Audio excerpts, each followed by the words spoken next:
Welcome to Daily English Audiobooks channel. In this video, we will listen to the book Great Expectations by Charles Dickens. Disclaimer: Great Expectations by Charles Dickens is in the public domain and available through Project Gutenberg. Founded in 1971, Project Gutenberg is an archive of digitized works that are freely accessible, mostly comprising public domain material in open formats.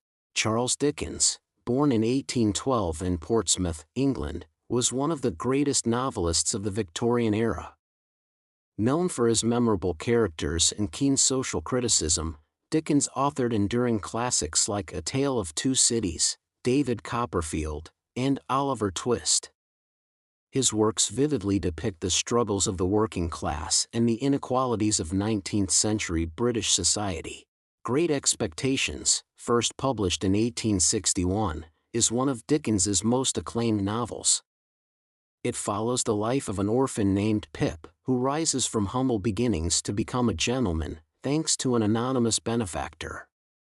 Along the way, he encounters memorable characters like the mysterious Miss Havisham and the charming yet elusive Estella. The novel explores themes of ambition, social class, and personal growth, making it a timeless masterpiece in English literature. Now let's get started. Chapter 1. My father's family name being Pirrup, and my Christian name Philip, my infant tongue could make of both names nothing longer or more explicit than Pip. So, I called myself Pip, and came to be called Pip. I give Pirrup as my father's family name, on the authority of his tombstone and my sister, Mrs. Joe Gargery, who married the blacksmith. As I never saw my father or my mother, and never saw any likeness of either of them, for their days were long before the days of photographs, my first fancies regarding what they were like were unreasonably derived from their tombstones. The shape of the letters on my father's gave me an odd idea that he was a square, stout, dark man, with curly black hair. From the character and turn of the inscription, also Georgiana, wife of the above, I drew a childish conclusion that my mother was freckled and sickly. To 5 little stone lozenges, each about 1.5 feet long, which were arranged in a neat row beside their grave, and were sacred to the memory of 5 little brothers of mine, who gave up trying to get a living, exceedingly early in that universal struggle, I am indebted for a belief I religiously entertained that they had all been born on their backs with their hands in their trousers pockets, and had never taken them out in this state of existence. Ours was the marsh country, down by the river, within, as the river wound, 20 miles of the sea. My first most vivid and broad impression of the identity of things seems to me to have been gained on a memorable raw afternoon towards evening. At such a time I found out for certain that this bleak place overgrown with nettles was the churchyard, and that Philip Pirrup, late of this parish, and also Georgiana, wife of the above, were dead and buried, and that Alexander, Bartholomew, Abraham, Tobias, and Roger, infant children of the aforesaid, were also dead and buried, and that the dark flat wilderness beyond the churchyard, intersected with dikes and mounds and gates, with scattered cattle feeding on it, was the marshes, and that the low leaden line beyond was the river, and that the distant savage lair from which the wind was rushing was the sea, and that the small bundle of shivers growing afraid of it all and beginning to cry, was Pip. "Hold your noise," cried a terrible voice, as a man started up from among the graves at the side of the church porch. "Keep still, you little devil, or I'll cut your throat." A fearful man, all in coarse gray, with a great iron on his leg. A man with no hat, and with broken shoes, and with an old rag tied round his head. A man who had been soaked in water, and smothered in mud, and lammed by stones, and cut by flints, and stung by nettles, and torn by briars, who limped, and shivered, and glared, and growled, and whose teeth chattered in his head as he seized me by the chin. "Oh! Don't cut my throat, sir," I pleaded in terror. "Pray don't do it, sir." "Tell us your name," said the man. "Quick!" "Pip, sir." "Once more," said the man, staring at me. "Give it mouth." "Pip." "Pip, sir." "Show us where you live," said the man. "Pine out the place." I pointed to where our village lay, on the flat inshore among the alder trees and pollards, a mile or more from the church. The man, after looking at me for a moment, turned me upside down and emptied my pockets. There was nothing in them but a piece of bread. When the church came to itself, for he was so sudden and strong that he made it go head over heels before me, and I saw the steeple under my feet, when the church came to itself, I say, I was seated on a high tombstone, trembling while he ate the bread ravenously. Illustration. "You young dog," said the man, licking his lips, "what fat cheeks you got." I believe they were fat, though I was at that time undersized for my years, and not strong. "Darn me if I couldn't eat 'em," said the man, with a threatening shake of his head, "and if I hunt half a mind to't." I earnestly expressed my hope that he wouldn't, and held tighter to the tombstone on which he had put me, partly to keep myself upon it, partly to keep myself from crying. "Now looky here," said the man. "Where's your mother?"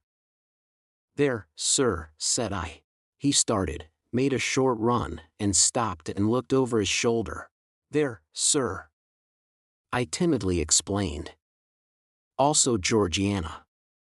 That's my mother." "Oh," said he, coming back. "And is that your father Alongier your mother?" "Yes, sir," said I, "him too, late of this parish." "Ha," he muttered then, considering.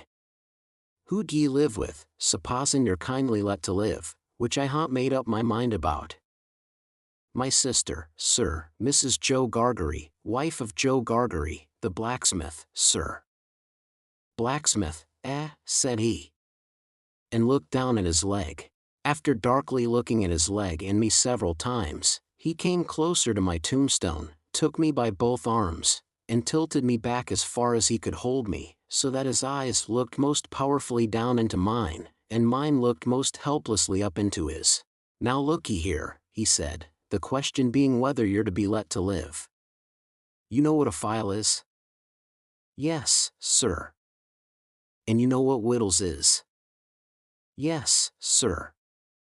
After each question he tilted me over a little more, so as to give me a greater sense of helplessness and danger. "You get me a file." He tilted me again. "And you get me wittles." He tilted me again. "You bring 'em both to me." He tilted me again. "Or I'll have your heart and liver out." He tilted me again.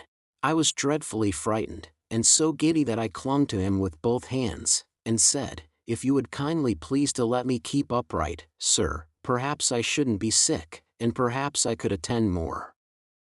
He gave me a most tremendous dip and roll, so that the church jumped over its own weathercock. Then, he held me by the arms, in an upright position on the top of the stone, and went on in these fearful terms. "You bring me, tomorrow morning early, that file and them wittles. You bring the lot to me, at that old battery over yonder. You do it, and you never dare to say a word or dare to make a sign concerning your having seen such a person as me, or any person somever, and you shall be let to live. You fail, or you go from my words in any particular, no matter how small it is, and your heart and your liver shall be tore out, roasted, and ate. Now, I ain't alone, as you may think I am. There's a young man hid with me, in comparison with which young man I am an angel. That young man hears the words I speak. That young man has a secret way peculiar to himself, of getting at a boy, and at his heart, and at his liver. It is in vain for a boy to attempt to hide himself from that young man. A boy may lock his door, may be warm in bed, may tuck himself up, may draw the clothes over his head, may think himself comfortable and safe, but that young man will softly creep his way to him and tear him open. I am keeping that young man from harming of you at the present moment, with great difficulty. I find it very hard to hold that young man off of your inside.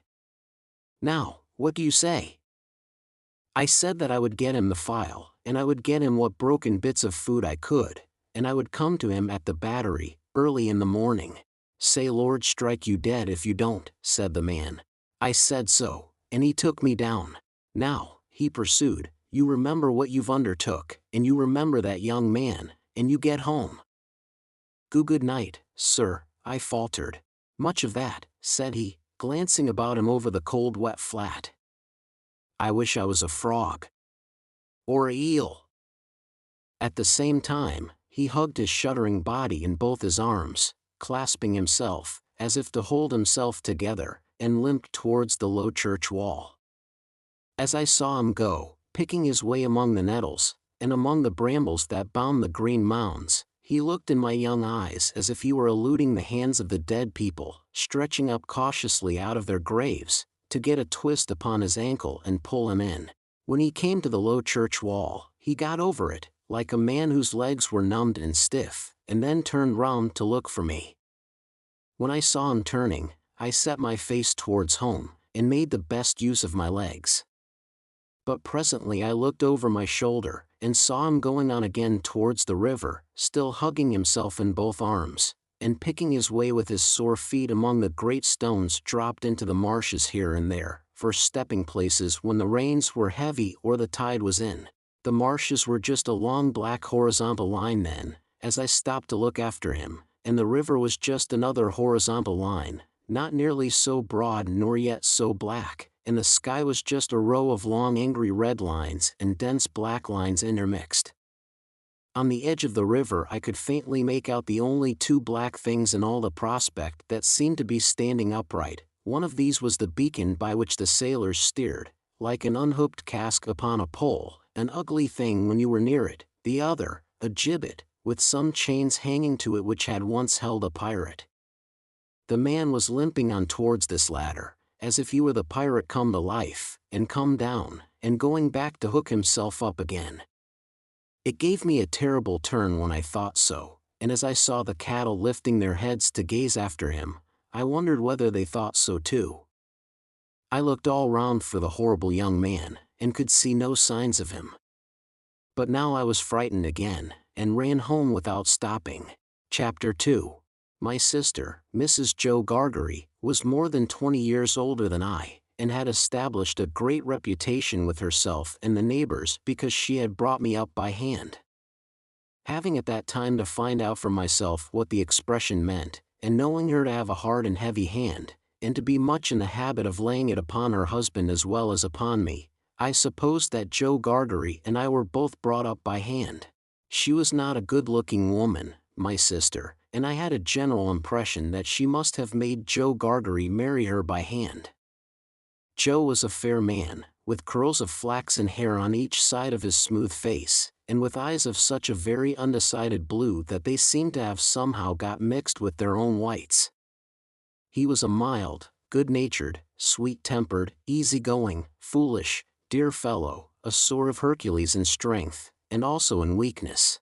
My sister, Mrs. Joe, with black hair and eyes, had such a prevailing redness of skin that I sometimes used to wonder whether it was possible she washed herself with a nutmeg grater instead of soap. She was tall and bony, and almost always wore a coarse apron, fastened over her figure behind with 2 loops, and having a square impregnable bib in front, that was stuck full of pins and needles. She made it a powerful merit in herself, and a strong reproach against Joe, that she wore this apron so much. Though I really see no reason why she should have worn it at all, or why, if she did wear it at all, she should not have taken it off, every day of her life. Joe's forge adjoined our house, which was a wooden house, as many of the dwellings in our country were, most of them, at that time. When I ran home from the churchyard, the forge was shut up, and Joe was sitting alone in the kitchen. Joe and I being fellow sufferers, and having confidences as such, Joe imparted a confidence to me, the moment I raised the latch of the door and peeped in at him opposite to it, sitting in the chimney corner. "Mrs. Joe has been out a dozen times, looking for you, Pip. And she's out now, making it a baker's dozen." "Is she?" "Yes, Pip," said Joe, "and what's worse, she's got Tickler with her." At this dismal intelligence, I twisted the only button on my waistcoat round and round, and looked in great depression at the fire. Tickler was a wax-ended piece of cane, worn smooth by collision with my tickled frame. She sat down, said Joe, and she got up, and she made a grab at Tickler, and she rampaged out. That's what she did, said Joe, slowly clearing the fire between the lower bars with the poker, and looking at it. She rampaged out, Pip. Has she been gone long, Joe? I always treated him as a larger species of child, and as no more than my equal. Well, said Joe, glancing up at the Dutch clock, she's been on the rampage, this last spell, about 5 minutes, Pip. She's a-coming. Get behind the door, old chap, and have the jack-towel betwixt you. I took the advice. My sister, Mrs. Joe, throwing the door wide open, and finding an obstruction behind it, immediately divined the cause, and applied Tickler to its further investigation. She concluded by throwing me, I often served as a connubial missile, at Joe, who, glad to get hold of me on any terms, passed me on into the chimney and quietly fenced me up there with his great leg. Where have you been, you young monkey? Said Mrs. Joe, stamping her foot. Tell me directly what you've been doing to wear me away with fret and fright and worrit, or I'd have you out of that corner if you was 50 pips, and he was 500 gargeries. I have only been to the churchyard, said I, from my stool, crying and rubbing myself. Churchyard, repeated my sister. If it weren't for me you'd have been to the churchyard long ago, and stayed there. Who brought you up by hand? You did, said I. And why did I do it, I should like to know, exclaimed my sister. I whimpered, I don't know. I don't, said my sister. I'd never do it again. I know that. I may truly say I've never had this apron of mine off since born you were. It's bad enough to be a blacksmith's wife, and am a Gargery, without being your mother. My thoughts strayed from that question as I looked disconsolately at the fire. For the fugitive out on the marshes with the iron leg, the mysterious young man, the file, the food, and the dreadful pledge I was under to commit a larceny on those sheltering premises, rose before me in the avenging coals. Ha, said Mrs. Joe, restoring Tickler to his station. Churchyard, indeed. You may well say churchyard, you too. One of us, by the by, had not said it at all. You'll drive me to the churchyard betwixt you, one of these days, and oh, a precious pair you'd be without me. As she applied herself to set the tea things, Joe peeped down at me over his leg, as if he were mentally casting me and himself up, and calculating what kind of pair we practically should make, under the grievous circumstances foreshadowed. After that, he sat feeling his right side flaxen curls and whisker, and following Mrs. Joe about with his blue eyes, as his manner always was at squally times. My sister had a trenchant way of cutting our bread and butter for us, that never varied. First, with her left hand she jammed the loaf hard and fast against her bib, where it sometimes got a pin into it, and sometimes a needle, which we afterwards got into our mouths. Then she took some butter, not too much, on a knife and spread it on the loaf, in an apothecary kind of way, as if she were making a plaster, using both sides of the knife with a slapping dexterity, and trimming and molding the butter off round the crust.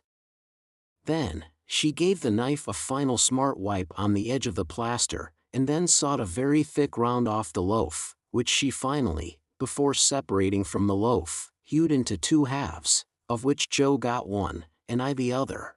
On the present occasion, though I was hungry, I dared not eat my slice. I felt that I must have something in reserve for my dreadful acquaintance, and his ally the still more dreadful young man. I knew Mrs. Joe's housekeeping to be of the strictest kind, and that my larcenous researches might find nothing available in the safe. Therefore I resolved to put my hunk of bread and butter down the leg of my trousers. The effort of resolution necessary to the achievement of this purpose I found to be quite awful. It was as if I had to make up my mind to leap from the top of a high house, or plunge into a great depth of water. and it was made the more difficult by the unconscious Joe. In our already mentioned Freemasonry as fellow sufferers, and in his good-natured companionship with me, it was our evening habit to compare the way we bit through our slices, by silently holding them up to each other's admiration now and then, which stimulated us to new exertions. Tonight, Joe several times invited me, by the display of his fast diminishing slice, to enter upon our usual friendly competition, but he found me, each time, with my yellow mug of tea on one knee, and my untouched bread and butter on the other. At last, I desperately considered that the thing I contemplated must be done, and that it had best be done in the least improbable manner consistent with the circumstances. I took advantage of a moment when Joe had just looked at me, and got my bread and butter down my leg. Joe was evidently made uncomfortable by what he supposed to be my loss of appetite, and took a thoughtful bite out of his slice, which he didn't seem to enjoy. He turned it about in his mouth much longer than usual, pondering over it a good deal, and after all gulped it down like a pill. He was about to take another bite, and had just got his head on one side for a good purchase on it, when his eye fell on me, and he saw that my bread and butter was gone. The wonder and consternation with which Joe stopped on the threshold of his bite and stared at me, were too evident to escape my sister's observation. "What's the matter now?" said she, smartly, as she put down her cup. "I say, you know," muttered Joe, shaking his head at me in very serious remonstrance. "Pip, old chap, you'll do yourself a mischief. It'll stick somewhere. You can't have chawed it, Pip." "What's the matter now?" repeated my sister, more sharply than before. "If you can cough any trifle on it up, Pip, I'd recommend you to do it," said Joe, all aghast. "Manners is manners, but still your elf is your elf." By this time, my sister was quite desperate, so she pounced on Joe, and, taking him by the two whiskers, knocked his head for a little while against the wall behind him, while I sat in the corner, looking guiltily on. "Now, perhaps you'll mention what's the matter," said my sister, out of breath, "you staring great stuck pig." Joe looked at her in a helpless way, then took a helpless bite, and looked at me again. "You know, Pip," said Joe, solemnly, with his last bite in his cheek, and speaking in a confidential voice, as if we two were quite alone, "you and me is always friends, and I'd be the last to tell upon you, any time. But he moved his chair and looked about the floor between us, and then again at me, such a most uncommon bolt as that." "Been bolting his food, has he?" cried my sister. "You know, old chap," said Joe, looking at me, and not at Mrs. Joe, with his bite still in his cheek, "I bolted, myself, when I was your age, frequent, and as a boy I've been among a many bolters, but I never see your bolting equal yet, Pip, and it's a mercy you ain't bolted dead." My sister made a dive at me, and fished me up by the hair, saying nothing more than the awful words, "You come along and be dosed." Some medical beast had revived tar water in those days as a fine medicine, and Mrs. Joe always kept a supply of it in the cupboard, having a belief in its virtues correspondent to its nastiness. At the best of times, so much of this elixir was administered to me as a choice restorative, that I was conscious of going about, smelling like a new fence. On this particular evening the urgency of my case demanded a pint of this mixture, which was poured down my throat, for my greater comfort, while Mrs. Joe held my head under her arm, as a boot would be held in a boot jack.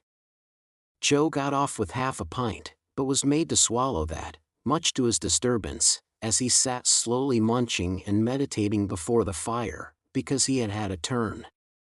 Judging from myself, I should say he certainly had a turn afterwards, if he had had none before. Conscience is a dreadful thing when it accuses man or boy, but when, in the case of a boy, that secret burden cooperates with another secret burden down the leg of his trousers, it is, as I can testify, a great punishment. The guilty knowledge that I was going to rob Mrs. Joe. I never thought I was going to rob Joe, for I never thought of any of the housekeeping property as his, united to the necessity of always keeping one hand on my bread and butter as I sat, or when I was ordered about the kitchen on any small errand, almost drove me out of my mind. Then, as the marsh winds made the fire glow and flare, I thought I heard the voice outside, of the man with the iron on his leg who had sworn me to secrecy, declaring that he couldn't and wouldn't starve until tomorrow, but must be fed now. At other times, I thought, what if the young man who was with so much difficulty restrained from imbruing his hands in me should yield to a constitutional impatience, or should mistake the time, and should think himself accredited to my heart and liver tonight, instead of tomorrow? If ever anybody's hair stood on end with terror, mine must have done so then. But, perhaps, nobody's ever did. It was Christmas Eve, and I had to stir the pudding for next day, with a copper stick, from 7 to 8 by the Dutch clock. I tried it with the load upon my leg, and that made me think afresh of the man with the load on his leg, and found the tendency of exercise to bring the bread and butter out at my ankle quite unmanageable. Happily I slipped away, and deposited that part of my conscience in my garret bedroom. "Hark," said I, when I had done my stirring, and was taking a final warm in the chimney corner before being sent up to bed, "was that great guns, Joe?" "Ah," said Joe. "There's another convict off." "What does that mean, Joe?" said I. Mrs. Joe, who always took explanations upon herself, said, snappishly, "Escaped." Escaped. Administering the definition like tar water. While Mrs. Joe sat with her head bending over her needlework, I put my mouth into the forms of saying to Joe, "What's a convict?" Joe put his mouth into the forms of returning such a highly elaborate answer that I could make out nothing of it but the single word pip. "There was a convict off last night," said Joe, aloud, "after sunset gun. And they fired warning of him. And now it appears they're firing warning of another." "Who's firing?" said I. "Drat that boy," interposed my sister, frowning at me over her work. "What a questioner he is. Ask no questions, and you'll be told no lies." It was not very polite to herself, I thought, to imply that I should be told lies by her even if I did ask questions. But she never was polite unless there was company. At this point Joe greatly augmented my curiosity by taking the utmost pains to open his mouth very wide, and to put it into the form of a word that looked to me like sulks. Therefore, I naturally pointed to Mrs. Joe, and put my mouth into the form of saying, "Her." But Joe wouldn't hear of that, at all, and again opened his mouth very wide, and shook the form of a most emphatic word out of it. But I could make nothing of the word. "Mrs. Joe," said I, as a last resort, "I should like to know, if you wouldn't much mind, where the firing comes from." "Lord bless the boy," exclaimed my sister, as if she didn't quite mean that but rather the contrary. "From the hulks." "Oh," said I, looking at Joe. "Hulks." Joe gave a reproachful cough, as much as to say, "Well, I told you so." "And please, what's hulks?" said I. "That's the way with this boy," exclaimed my sister, pointing me out with her needle and thread, and shaking her head at me. "Answer him one question, and he'll ask you a dozen directly.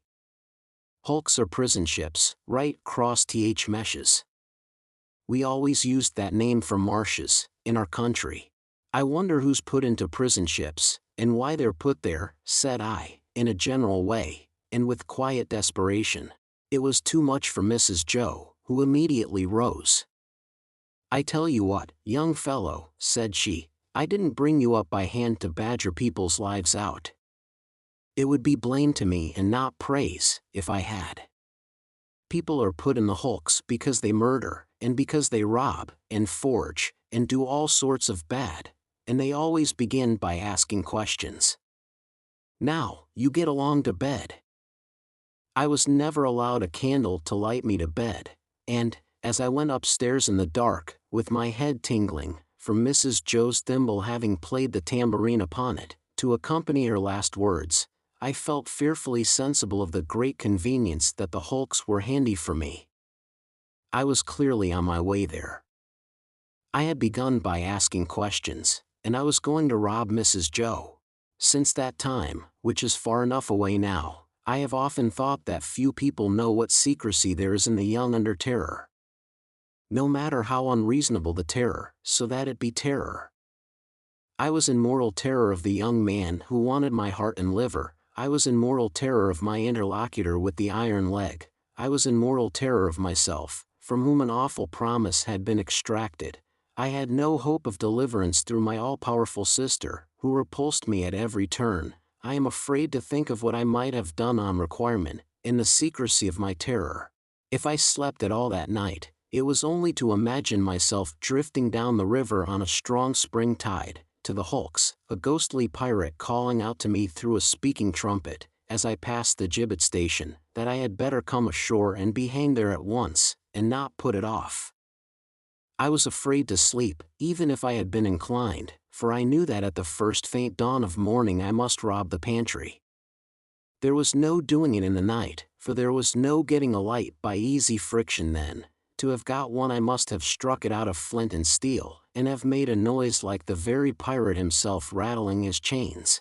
As soon as the great black velvet pall outside my little window was shot with gray, I got up and went downstairs, every board upon the way, and every crack in every board calling after me, "Stop thief," and "Get up, Mrs. Joe."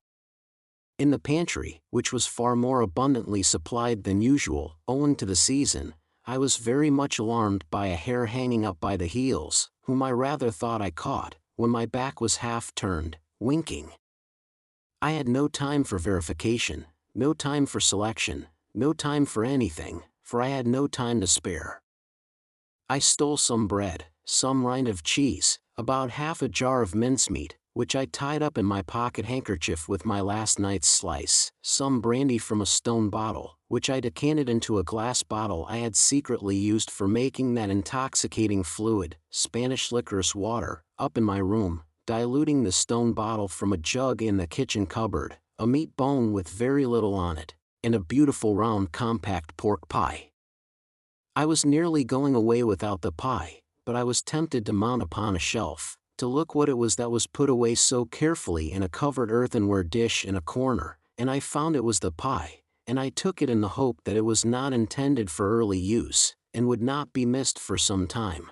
There was a door in the kitchen, communicating with the forge. I unlocked and unbolted that door, and got a file from among Joe's tools. Then I put the fastenings as I had found them, opened the door at which I had entered when I ran home last night, shut it, and ran for the misty marshes. Chapter 3. It was a rimy morning, and very damp.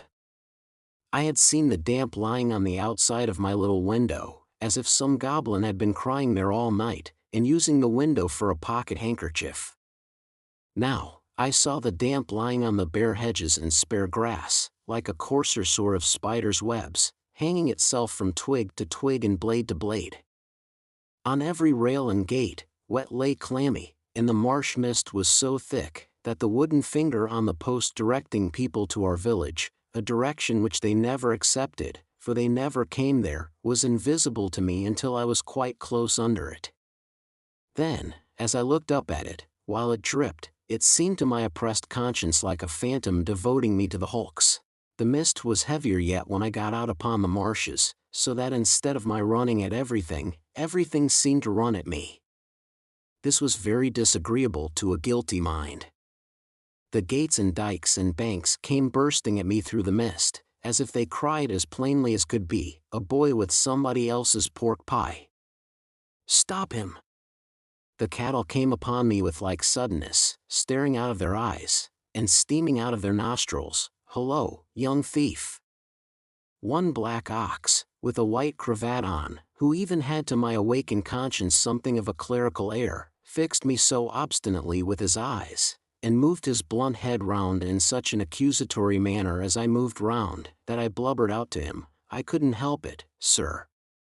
It wasn't for myself I took it." Upon which he put down his head, blew a cloud of smoke out of his nose, and vanished with a kick up of his hind legs and a flourish of his tail. All this time, I was getting on towards the river, but however fast I went, I couldn't warm my feet, to which the damp cold seemed riveted, as the iron was riveted to the leg of the man I was running to meet. I knew my way to the Battery, pretty straight, for I had been down there on a Sunday with Joe, and Joe, sitting on an old gun, had told me that when I was prenticed to him, regularly bound, we would have such larks there. However, in the confusion of the mist, I found myself at last too far to the right, and consequently had to try back along the riverside, on the bank of loose stones above the mud and the stakes that staked the tide out. Making my way along here with all dispatch, I had just crossed a ditch which I knew to be very near the Battery, and had just scrambled up the mound beyond the ditch, when I saw the man sitting before me. His back was towards me, and he had his arms folded, and was nodding forward, heavy with sleep. I thought he would be more glad if I came upon him with his breakfast, in that unexpected manner, so I went forward softly and touched him on the shoulder. He instantly jumped up, and it was not the same man, but another man. And yet this man was dressed in coarse gray, too, and had a great iron on his leg, and was lame, and hoarse, and cold, and was everything that the other man was, except that he had not the same face, and had a flat broad-brimmed low-crowned felt hat on. All this I saw in a moment, for I had only a moment to see it in. He swore an oath at me, made a hit at me. It was a round weak blow that missed me and almost knocked himself down, for it made him stumble, and then he ran into the mist, stumbling twice as he went, and I lost him.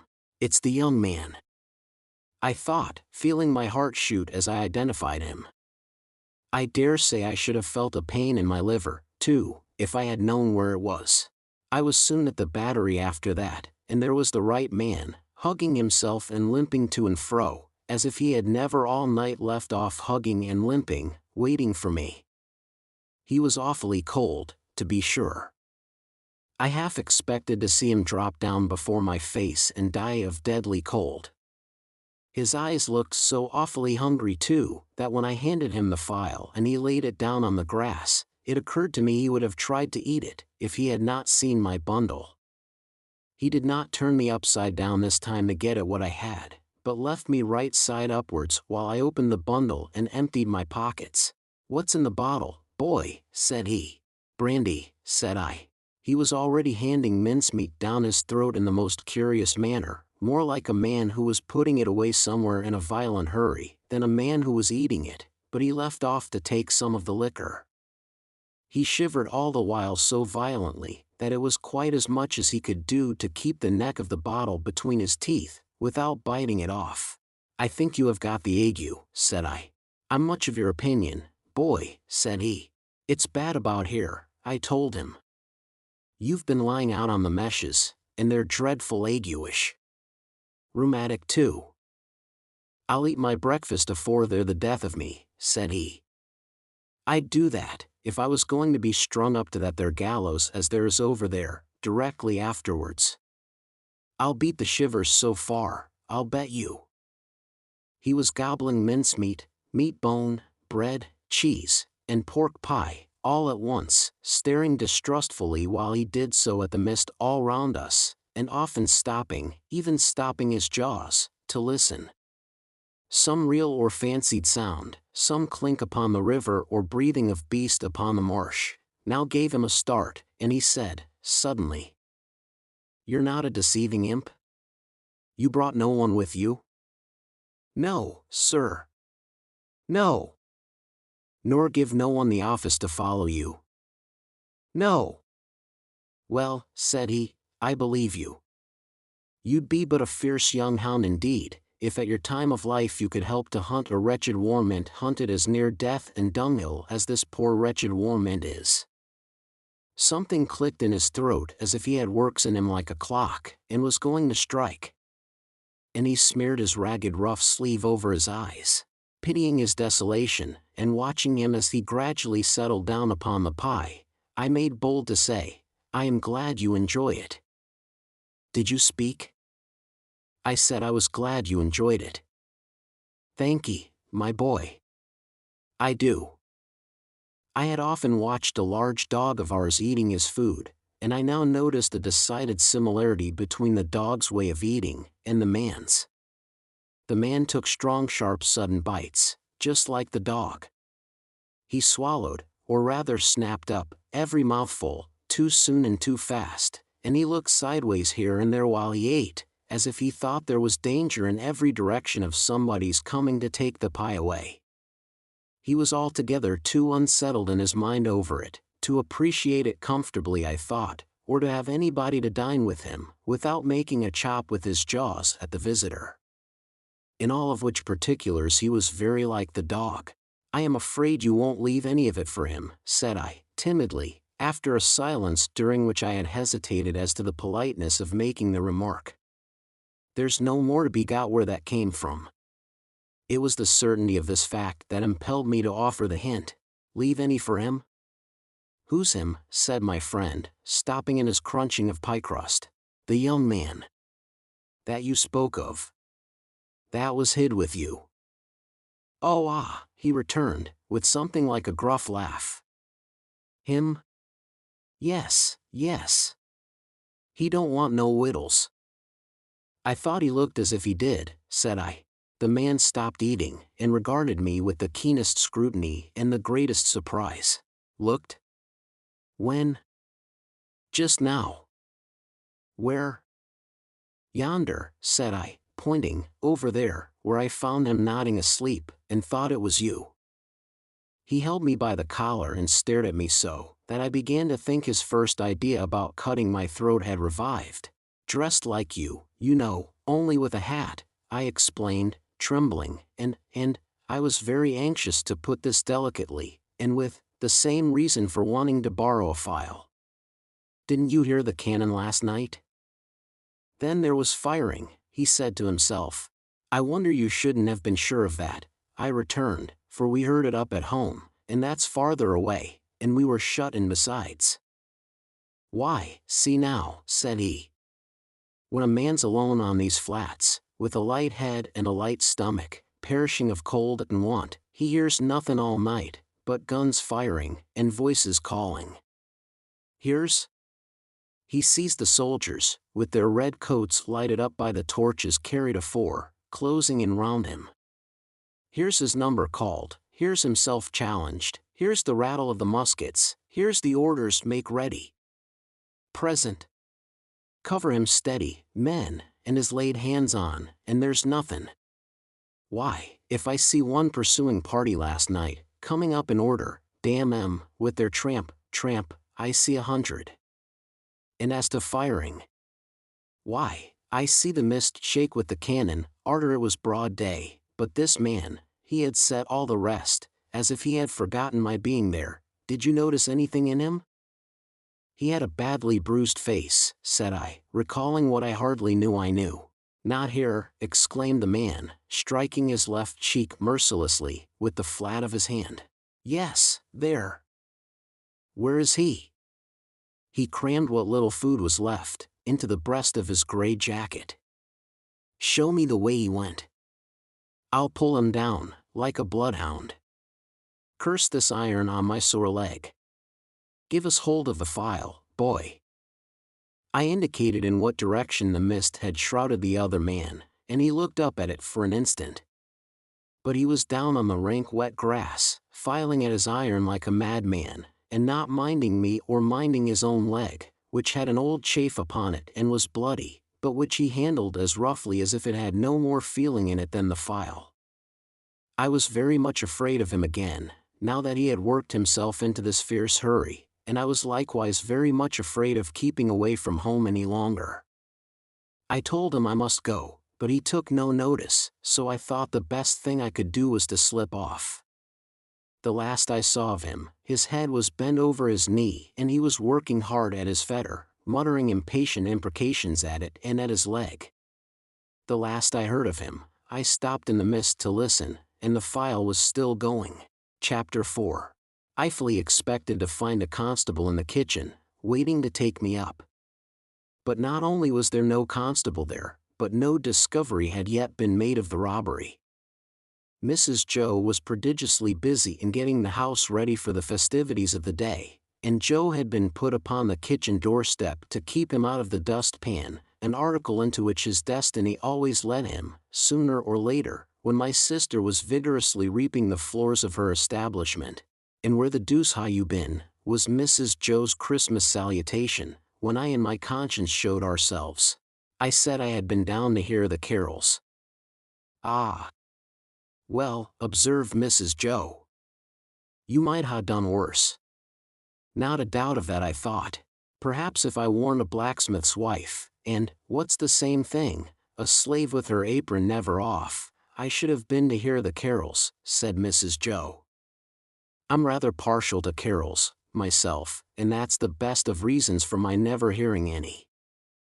Joe, who had ventured into the kitchen after me as the dustpan had retired before us, drew the back of his hand across his nose with a conciliatory air, when Mrs. Joe darted a look at him, and, when her eyes were withdrawn, secretly crossed his two forefingers, and exhibited them to me, as our token that Mrs. Joe was in a cross temper. This was so much her normal state, that Joe and I would often, for weeks together, be, as to our fingers, like monumental crusaders as to their legs. We were to have a superb dinner, consisting of a leg of pickled pork and greens, and a pair of roast stuffed fowls. A handsome mince pie had been made yesterday morning, which accounted for the mincemeat not being missed, and the pudding was already on the boil.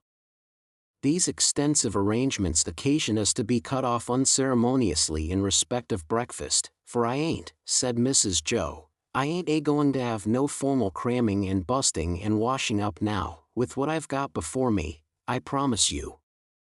So, we had our slices served out, as if we were 2,000 troops on a forced march instead of a man and boy at home, and we took gulps of milk and water, with apologetic countenances, from a jug on the dresser.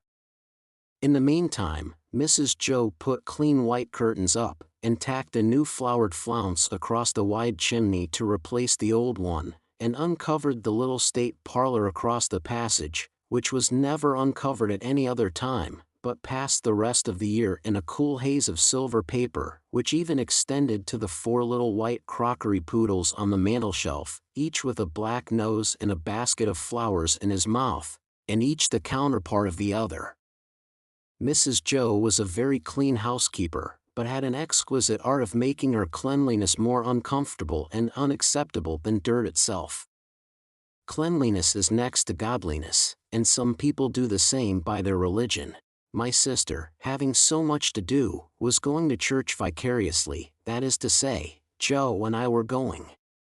In his working clothes, Joe was a well-knit characteristic-looking blacksmith. In his holiday clothes, he was more like a scarecrow in good circumstances than anything else. Nothing that he wore then fitted him or seemed to belong to him, and everything that he wore then grazed him.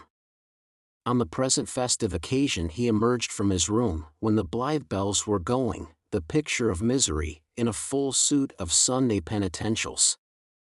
As to me, I think my sister must have had some general idea that I was a young offender whom an accoutré policeman had taken up, on my birthday, and delivered over to her, to be dealt with according to the outraged majesty of the law. I was always treated as if I had insisted on being born in opposition to the dictates of reason, religion, and morality, and against the dissuading arguments of my best friends. Even when I was taken to have a new suit of clothes, the tailor had orders to make them like a kind of reformatory, and on no account to let me have the free use of my limbs. Joe and I going to church, therefore, must have been a moving spectacle for compassionate minds. Yet, what I suffered outside was nothing to what I underwent within. The terrors that had assailed me whenever Mrs. Joe had gone near the pantry, or out of the room, were only to be equaled by the remorse with which my mind dwelt on what my hands had done. Under the weight of my wicked secret, I pondered whether the church would be powerful enough to shield me from the vengeance of the terrible young man, if I divulged to that establishment. I conceived the idea that the time when the banns were read and when the clergyman said, "Ye are now to declare it," would be the time for me to rise and propose a private conference in the vestry. I am far from being sure that I might not have astonished our small congregation by resorting to this extreme measure, but for its being Christmas Day and no Sunday. Mr. Wopsle, the clerk at church, was to dine with us, and Mr. Hubble the wheelwright and Mrs. Hubble, and Uncle Pumblechook, Joe's uncle, But Mrs. Joe appropriated him, who was a well-to-do corn chandler in the nearest town, and drove his own chaise cart. The dinner hour was 1:30.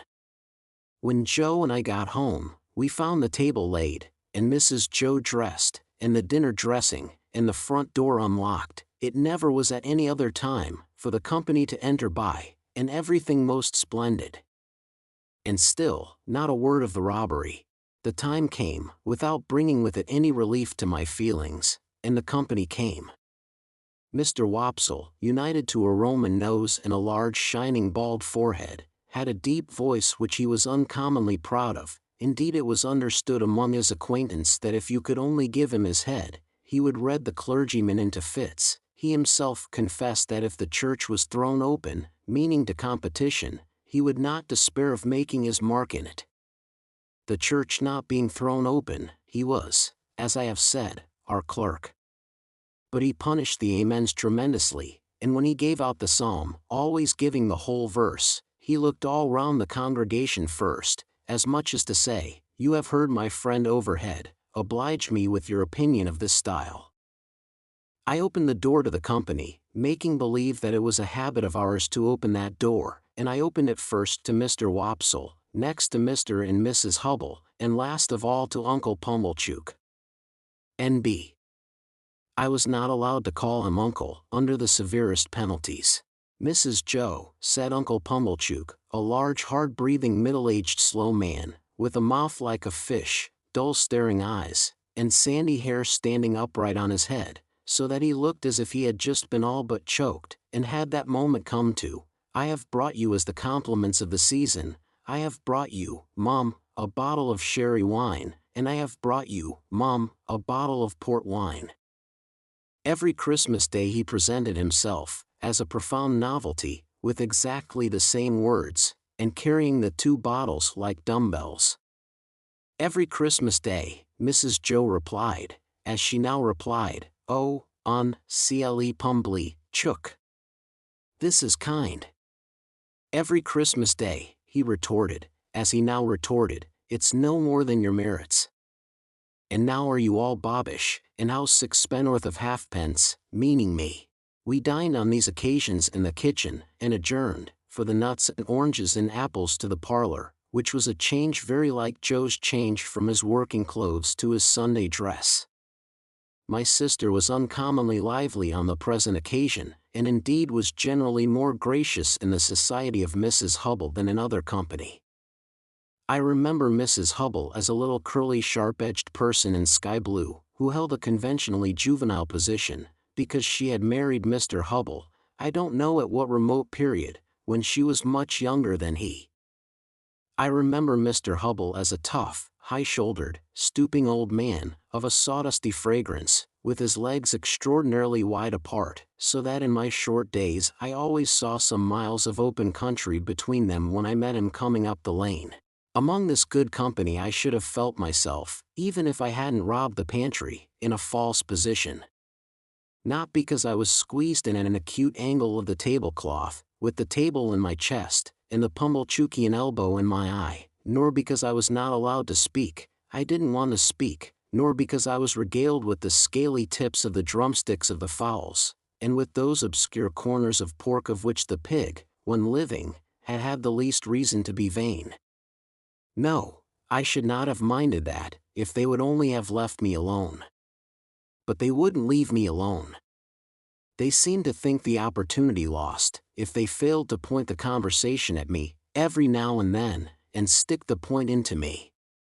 I might have been an unfortunate little bull in a Spanish arena, I got so smartingly touched up by these moral goads. It began the moment we sat down to dinner. Mr. Wopsle said grace with theatrical declamation, as it now appears to me, something like a religious cross of the Ghost in Hamlet with Richard III, and ended with the very proper aspiration that we might be truly grateful. Upon which my sister fixed me with her eye, and said, in a low reproachful voice, "Do you hear that? Be grateful." "Especially," said Mr. Pumblechook, "be grateful, boy, to them which brought you up by hand." Mrs. Hubble shook her head, and contemplating me with a mournful presentiment that I should come to no good, asked, "Why is it that the young are never grateful?" This moral mystery seemed too much for the company until Mr. Hubble tersely solved it by saying, "Nate rally wishes." Everybody then murmured true, and looked at me in a particularly unpleasant and personal manner. Joe's station and influence were something feebler, if possible, when there was company than when there was none. But he always aided and comforted me when he could, in some way of his own, and he always did so at dinner time by giving me gravy, if there were any. There being plenty of gravy today, Joe spooned into my plate, at this point, about half a pint. A little later on in the dinner, Mr. Wopsle reviewed the sermon with some severity, and intimated, in the usual hypothetical case of the church being thrown open, what kind of sermon he would have given them. After favoring them with some heads of that discourse, he remarked that he considered the subject of the day's homily ill chosen, which was the less excusable, he added, when there were so many subjects going about. "True again," said Uncle Pumblechook. "You've hit it, sir. Plenty of subjects going about, for them that know how to put salt upon their tails. That's what's wanted. A man needn't go far to find a subject, if he's ready with his salt box."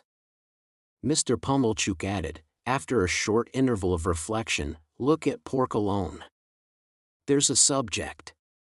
If you want a subject, look at pork." "True, sir." "Many a moral for the young," returned Mr. Wopsle, and I knew he was going to lug me in, before he said it, might be deduced from that text. "You listen to this," said my sister to me, in a severe parenthesis. Joe gave me some more gravy. "Swine," pursued Mr. Wopsle, in his deepest voice, and pointing his fork at my blushes, as if he were mentioning my Christian name, "swine were the companions of the prodigal. The gluttony of swine is put before us, as an example to the young." I thought this pretty well in him who had been praising up the pork for being so plump and juicy. What is detestable in a pig is more detestable in a boy. "Or girl," suggested Mr. Hubble. "Of course, or girl, Mr. Hubble," assented Mr. Wopsle, rather irritably, "but there is no girl present." "Besides," said Mr. Pumblechook, turning sharp on me, "think what you've got to be grateful for. If you'd been born a squeaker." "He was, if ever a child was," said my sister, most emphatically. Joe gave me some more gravy. "Well, but I mean a four-footed squeaker," said Mr. Pumblechook. "If you had been born such, would you have been here now?" "Not you." "Unless in that form," said Mr. Wopsle, nodding towards the dish. "But I don't mean in that form, sir," returned Mr. Pumblechook, who had an objection to being interrupted. "I mean, enjoying himself with his elders and betters, and improving himself with their conversation, and rolling in the lap of luxury." "Would he have been doing that?" "No, he wouldn't." "And what would have been your destination?" turning on me again. "You would have been disposed of for so many shillings according to the market price of the article, and Dunstable the butcher would have come up to you as you lay in your straw, and he would have whipped you under his left arm, and with his right he would have tucked up his frock to get a penknife from out of his waistcoat pocket, and he would have shed your blood and had your life. No bringing up by hand then." "Not a bit of it." Joe offered me more gravy, which I was afraid to take. "He was a world of trouble to you, ma'am," said Mrs. Hubble, commiserating my sister. "Trouble," echoed my sister, "trouble," and then entered on a fearful catalogue of all the illnesses I had been guilty of, and all the acts of sleeplessness I had committed, and all the high places I had tumbled from, and all the low places I had tumbled into, and all the injuries I had done myself, and all the times she had wished me in my grave, and I had contumaciously refused to go there. I think the Romans must have aggravated one another very much, with their noses.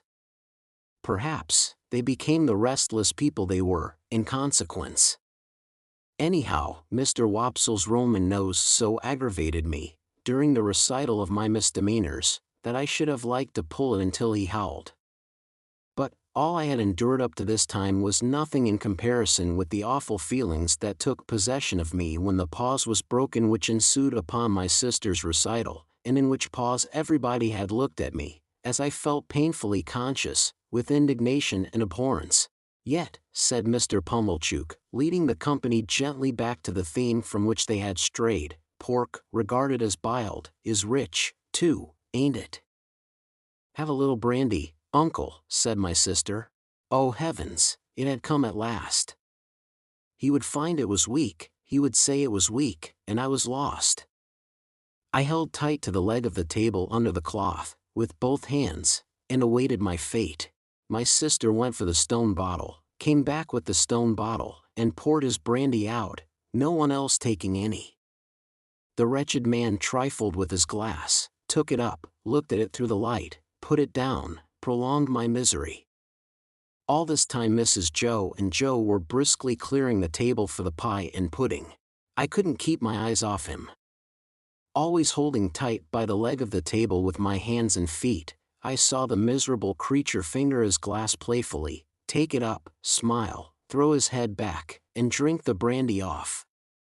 Instantly afterwards, the company were seized with unspeakable consternation, owing to his springing to his feet, turning round several times in an appalling spasmodic whooping cough dance, and rushing out at the door. He then became visible through the window, violently plunging and expectorating, making the most hideous faces, and apparently out of his mind. I held on tight, while Mrs. Joe and Joe ran to him. I didn't know how I had done it, but I had no doubt I had murdered him somehow. In my dreadful situation, it was a relief when he was brought back, and surveying the company all round as if they had disagreed with him, sank down into his chair with the one significant gasp, "Tar." I had filled up the bottle from the tar water jug. I knew he would be worse by and by. I moved the table, like a medium of the present day, by the vigor of my unseen hold upon it. "Tar," cried my sister, in amazement. "Why, however could tar come there?" But Uncle Pumblechook, who was omnipotent in that kitchen, wouldn't hear the word, wouldn't hear of the subject, imperiously waved it all away with his hand, and asked for hot gin and water. My sister, who had begun to be alarmingly meditative, had to employ herself actively in getting the gin, the hot water, the sugar, and the lemon peel, and mixing them. For the time being at least, I was saved. I still held on to the leg of the table, but clutched it now with the fervor of gratitude. By degrees, I became calm enough to release my grasp and partake of pudding. Mr. Pumblechook partook of pudding. All partook of pudding. The course terminated, and Mr. Pumblechook had begun to beam under the genial influence of gin and water. I began to think I should get over the day, when my sister said to Joe, "Clean plates, cold." I clutched the leg of the table again immediately, and pressed it to my bosom as if it had been the companion of my youth and friend of my soul. I foresaw what was coming, and I felt that this time I really was gone. "You must taste," said my sister, addressing the guests with her best grace, "you must taste, to finish with, such a delightful and delicious present of Uncle Pumblechook's." "Must they? Let them not hope to taste it. You must know," said my sister, rising, "it's a pie, a savory pork pie." The company murmured their compliments. Uncle Pumblechook, sensible of having deserved well of his fellow creatures, said, quite vivaciously, "All things considered, well, Mrs. Joe, we'll do our best endeavors, let us have a cut at this same pie." My sister went out to get it. I heard her steps proceed to the pantry. I saw Mr. Pumblechook balance his knife. I saw reawakening appetite in the Roman nostrils of Mr. Wopsle. I heard Mr. Hubble remark that a bit of savory pork pie would lay atop of anything you could mention, and do no harm, and I heard Joe say, "You shall have some, Pip." I have never been absolutely certain whether I uttered a shrill yell of terror, merely in spirit, or in the bodily hearing of the company. I felt that I could bear no more, and that I must run away. I released the leg of the table, and ran for my life. But I ran no farther than the house door, for there I ran head foremost into a party of soldiers with their muskets, one of whom held out a pair of handcuffs to me, saying, "Here you are, look sharp, come on." Chapter 5. The apparition of a file of soldiers ringing down the butt ends of their loaded muskets on our doorstep caused the dinner party to rise from table in confusion, and caused Mrs. Joe, re-entering the kitchen empty-handed, to stop short and stare, in her wondering lament of "Gracious goodness gracious me, what's gone with the pie?" The sergeant and I were in the kitchen when Mrs. Joe stood staring, at which crisis I partially recovered the use of my senses. It was the sergeant who had spoken to me, and he was now looking round at the company, with his handcuffs invitingly extended towards them in his right hand, and his left on my shoulder. "Excuse me, ladies and gentlemen," said the sergeant, "but as I have mentioned at the door to this smart young shaver, which he hadn't, I am on a chase in the name of the king, and I want the blacksmith." "And pray what might you want with him?" retorted my sister, quick to resent his being wanted at all.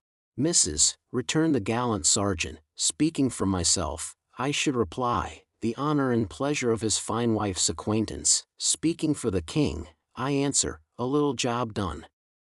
This was received as rather neat in the sergeant, insomuch that Mr. Pumblechook cried audibly, "Good again."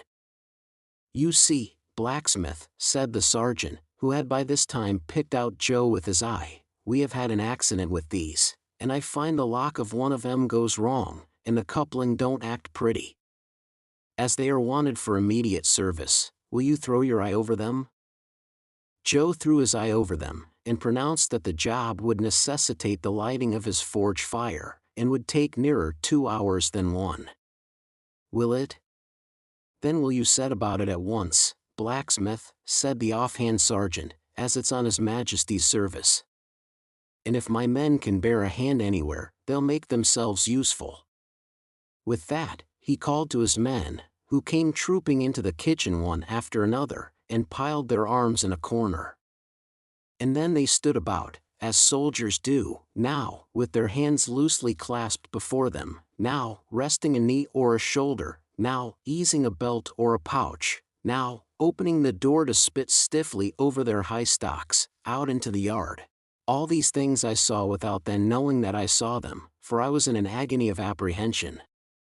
But beginning to perceive that the handcuffs were not for me, and that the military had so far got the better of the pie as to put it in the background, I collected a little more of my scattered wits. "Would you give me the time?" said the sergeant, addressing himself to Mr. Pumblechook, as to a man whose appreciative powers justified the inference that he was equal to the time. "It's just gone 2:30. "That's not so bad," said the sergeant, reflecting, "even if I was forced to halt here nigh 2 hours, that'll do. How far might you call yourselves from the marshes, hereabouts?" "Not above a mile, I reckon." "Just a mile," said Mrs. Joe. "That'll do. We begin to close in upon 'em about dusk." "A little before dusk, my orders are." "That'll do." "Convicts, sergeant?" asked Mr. Wopsle, in a matter-of-course way. "Aye," returned the sergeant, "2. They're pretty well known to be out on the marshes still, and they won't try to get clear of 'em before dusk. Anybody here seen anything of any such game?" Everybody, myself excepted, said no, with confidence. Nobody thought of me. "Well," said the sergeant, "they'll find themselves trapped in a circle, I expect, sooner than they count on. Now, blacksmith. If you're ready, His Majesty the King is." Joe had got his coat and waistcoat and cravat off, and his leather apron on, and passed into the forge. One of the soldiers opened its wooden windows, another lighted the fire, another turned to it the bellows, the rest stood round the blaze, which was soon roaring. Then Joe began to hammer and clink, and we all looked on. The interest of the impending pursuit not only absorbed the general attention, but even made my sister liberal. She drew a pitcher of beer from the cask for the soldiers, and invited the sergeant to take a glass of brandy. But Mr. Pumblechook said, sharply, "Give him wine, mum."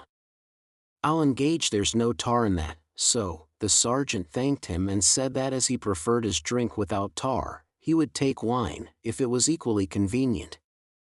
When it was given him, he drank His Majesty's health and compliments of the season, and took it all at a mouthful and smacked his lips.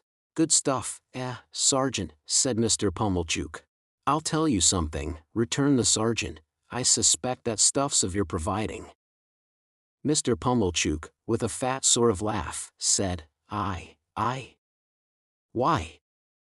Because, returned the sergeant, clapping him on the shoulder, you're a man that knows what's what.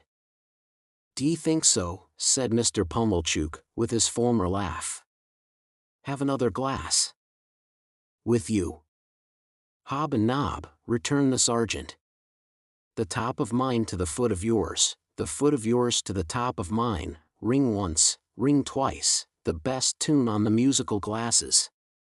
Your health. May you live 1,000 years, and never be a worse judge of the right sort than you are at the present moment of your life. The sergeant tossed off his glass again and seemed quite ready for another glass. I noticed that Mr. Pumblechook in his hospitality appeared to forget that he had made a present of the wine, but took the bottle from Mrs. Joe and had all the credit of handing it about in a gush of joviality. Even I got some. And he was so very free of the wine that he even called for the other bottle, and handed that about with the same liberality, when the first was gone. As I watched them while they all stood clustering about the forge, enjoying themselves so much, I thought what terrible good sauce for a dinner my fugitive friend on the marshes was. They had not enjoyed themselves a quarter so much, before the entertainment was brightened with the excitement he furnished. And now, when they were all in lively anticipation of the two villains being taken, and when the bellows seemed to roar for the fugitives, the fire to flare for them, the smoke to hurry away in pursuit of them, Joe to hammer and clink for them, and all the murky shadows on the wall to shake at them in menace as the blaze rose and sank, and the red-hot sparks dropped and died, the pale afternoon outside almost seemed in my pitying young fancy to have turned pale on their account, poor wretches. At last, Joe's job was done, and the ringing and roaring stopped. As Joe got on his coat, he mustered courage to propose that some of us should go down with the soldiers and see what came of the hunt. Mr. Pumblechook and Mr. Hubble declined, on the plea of a pipe and ladies' society, but Mr. Wopsle said he would go, if Joe would. Joe said he was agreeable, and would take me, if Mrs. Joe approved. We never should have got leave to go, I am sure, but for Mrs. Joe's curiosity to know all about it and how it ended. As it was, she merely stipulated, if you bring the boy back with his head blown to bits by a musket, don't look to me to put it together again. The sergeant took a polite leave of the ladies, and parted from Mr. Pumblechook as from a comrade, though I doubt if he were quite as fully sensible of that gentleman's merits under arid conditions, as when something moist was going. His men resumed their muskets and fell in. Mr. Wopsle, Joe, and I received strict charge to keep in the rear, and to speak no word after we reached the marshes. When we were all out in the raw air and were steadily moving towards our business, I treasonably whispered to Joe, I hope, Joe, we shan't find them, and Joe whispered to me, I'd give a shilling if they had cut and run, Pip. We were joined by no stragglers from the village, for the weather was cold and threatening, the way dreary, the footing bad, darkness coming on, and the people had good fires indoors and were keeping the day. A few faces hurried to glowing windows and looked after us, but none came out. We passed the finger post, and held straight on to the churchyard. There we were stopped a few minutes by a signal from the sergeant's hand, while 2 or 3 of his men dispersed themselves among the graves, and also examined the porch. They came in again without finding anything, and then we struck out on the open marshes, through the gate at the side of the churchyard. A bitter sleet came rattling against us here on the east wind, and Joe took me on his back. Now that we were out upon the dismal wilderness where they little thought I had been within 8 or 9 hours and had seen both men hiding, I considered for the first time, with great dread, if we should come upon them, would my particular convict suppose that it was I who had brought the soldiers there? He had asked me if I was a deceiving imp, and he had said I should be a fierce young hound if I joined the hunt against him. Would he believe that I was both imp and hound in treacherous earnest, and had betrayed him? It was of no use asking myself this question now. There I was, on Joe's back, and there was Joe beneath me, charging at the ditches like a hunter, and stimulating Mr. Wopsle not to tumble on his Roman nose, and to keep up with us. The soldiers were in front of us, extending into a pretty wide line with an interval between man and man. We were taking the course I had begun with, and from which I had diverged in the mist. Either the mist was not out again yet, or the wind had dispelled it. Under the low red glare of sunset, the beacon, and the gibbet, and the mount of the battery, and the opposite shore of the river, were plain, though all of a watery lead color. With my heart thumping like a blacksmith at Joe's broad shoulder, I looked all about for any sign of the convicts. I could see none, I could hear none. Mr. Wopsle had greatly alarmed me more than once, by his blowing and hard breathing, but I knew the sounds by this time, and could dissociate them from the object of pursuit. I got a dreadful start, when I thought I heard the file still going, but it was only a sheep bell. The sheep stopped in their eating and looked timidly at us, and the cattle, their heads turned from the wind and sleet, stared angrily as if they held us responsible for both annoyances. But, except these things, and the shudder of the dying day in every blade of grass, there was no break in the bleak stillness of the marshes. The soldiers were moving on in the direction of the old battery, and we were moving on a little way behind them, when, all of a sudden, we all stopped. For there had reached us on the wings of the wind and rain, a long shout. It was repeated. It was at a distance towards the east, but it was long and loud. Nay, there seemed to be 2 or more shouts raised together, if one might judge from a confusion in the sound. To this effect the sergeant and the nearest men were speaking under their breath, when Joe and I came up. After another moment's listening, Joe, who was a good judge, agreed, and Mr. Wopsle, who was a bad judge, agreed. The sergeant, a decisive man, ordered that the sound should not be answered, but that the course should be changed, and that his men should make towards it at the double. So we slanted to the right, where the east was, and Joe pounded away so wonderfully that I had to hold on tight to keep my seat. It was a run indeed now, and what Joe called, in the only 2 words he spoke all the time, a winder. Down banks and up banks, and over gates, and splashing into dikes, and breaking among coarse rushes, no man cared where he went. As we came nearer to the shouting, it became more and more apparent that it was made by more than one voice. Sometimes, it seemed to stop altogether, and then the soldiers stopped. When it broke out again, the soldiers made for it at a greater rate than ever, and we after them.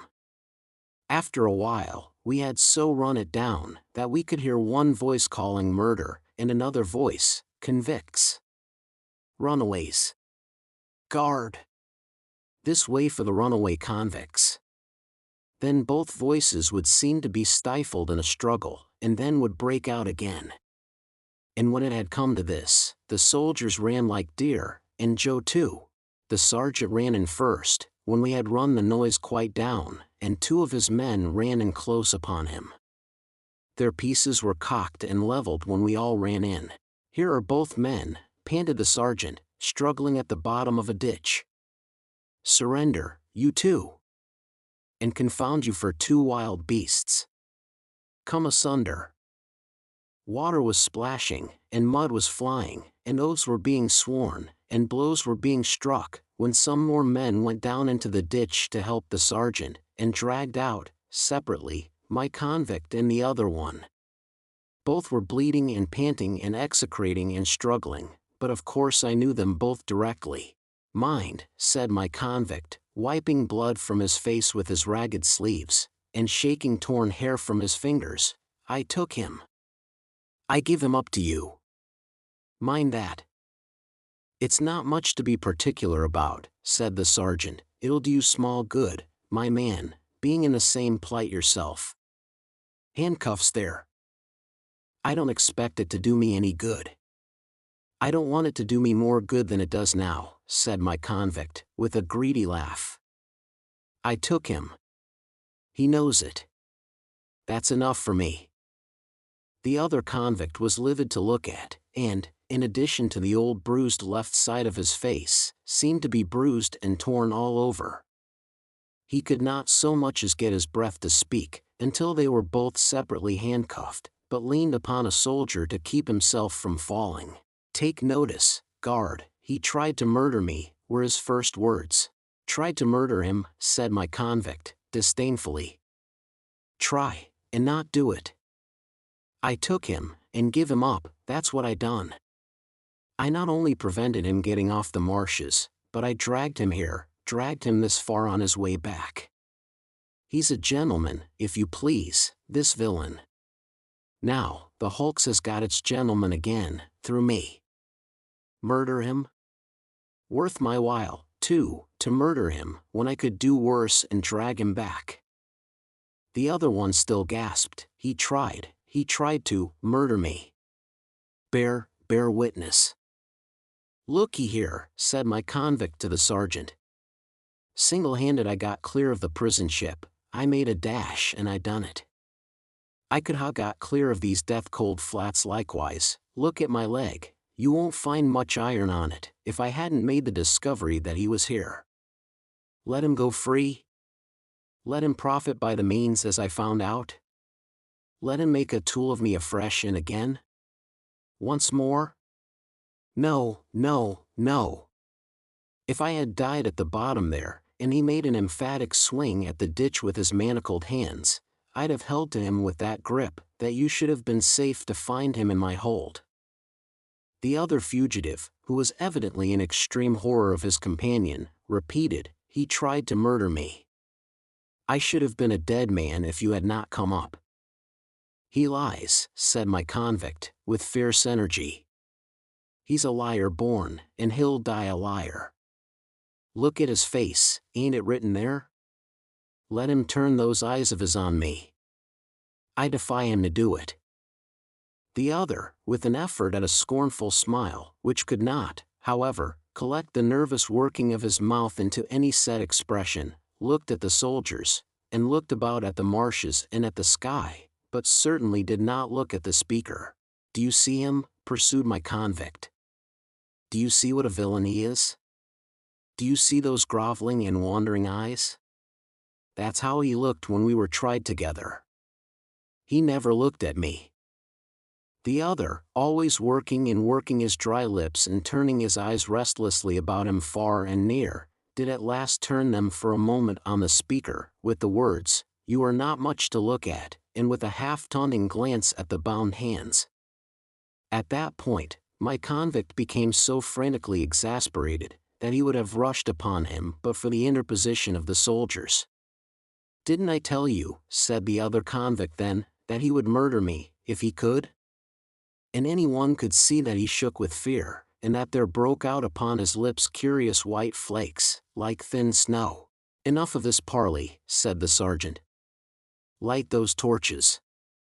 As one of the soldiers, who carried a basket in lieu of a gun, went down on his knee to open it, my convict looked round him for the first time, and saw me. I had alighted from Joe's back on the brink of the ditch when we came up, and had not moved since. I looked at him eagerly when he looked at me, and slightly moved my hands and shook my head. I had been waiting for him to see me that I might try to assure him of my innocence. It was not at all expressed to me that he even comprehended my intention, for he gave me a look that I did not understand, and it all passed in a moment. But if he had looked at me for an hour or for a day, I could not have remembered his face ever afterwards, as having been more attentive. The soldier with the basket soon got a light, and lighted 3 or 4 torches, and took one himself and distributed the others. It had been almost dark before, but now it seemed quite dark, and soon afterwards very dark. Before we departed from that spot, 4 soldiers standing in a ring, fired twice into the air. Presently we saw other torches kindled at some distance behind us, and others on the marshes on the opposite bank of the river. "All right," said the sergeant. "March." We had not gone far when 3 cannon were fired ahead of us with a sound that seemed to burst something inside my ear. "You are expected on board," said the sergeant to my convict. "They know you are coming. Don't straggle, my man. Close up here." The two were kept apart, and each walked surrounded by a separate guard. I had hold of Joe's hand now, and Joe carried one of the torches.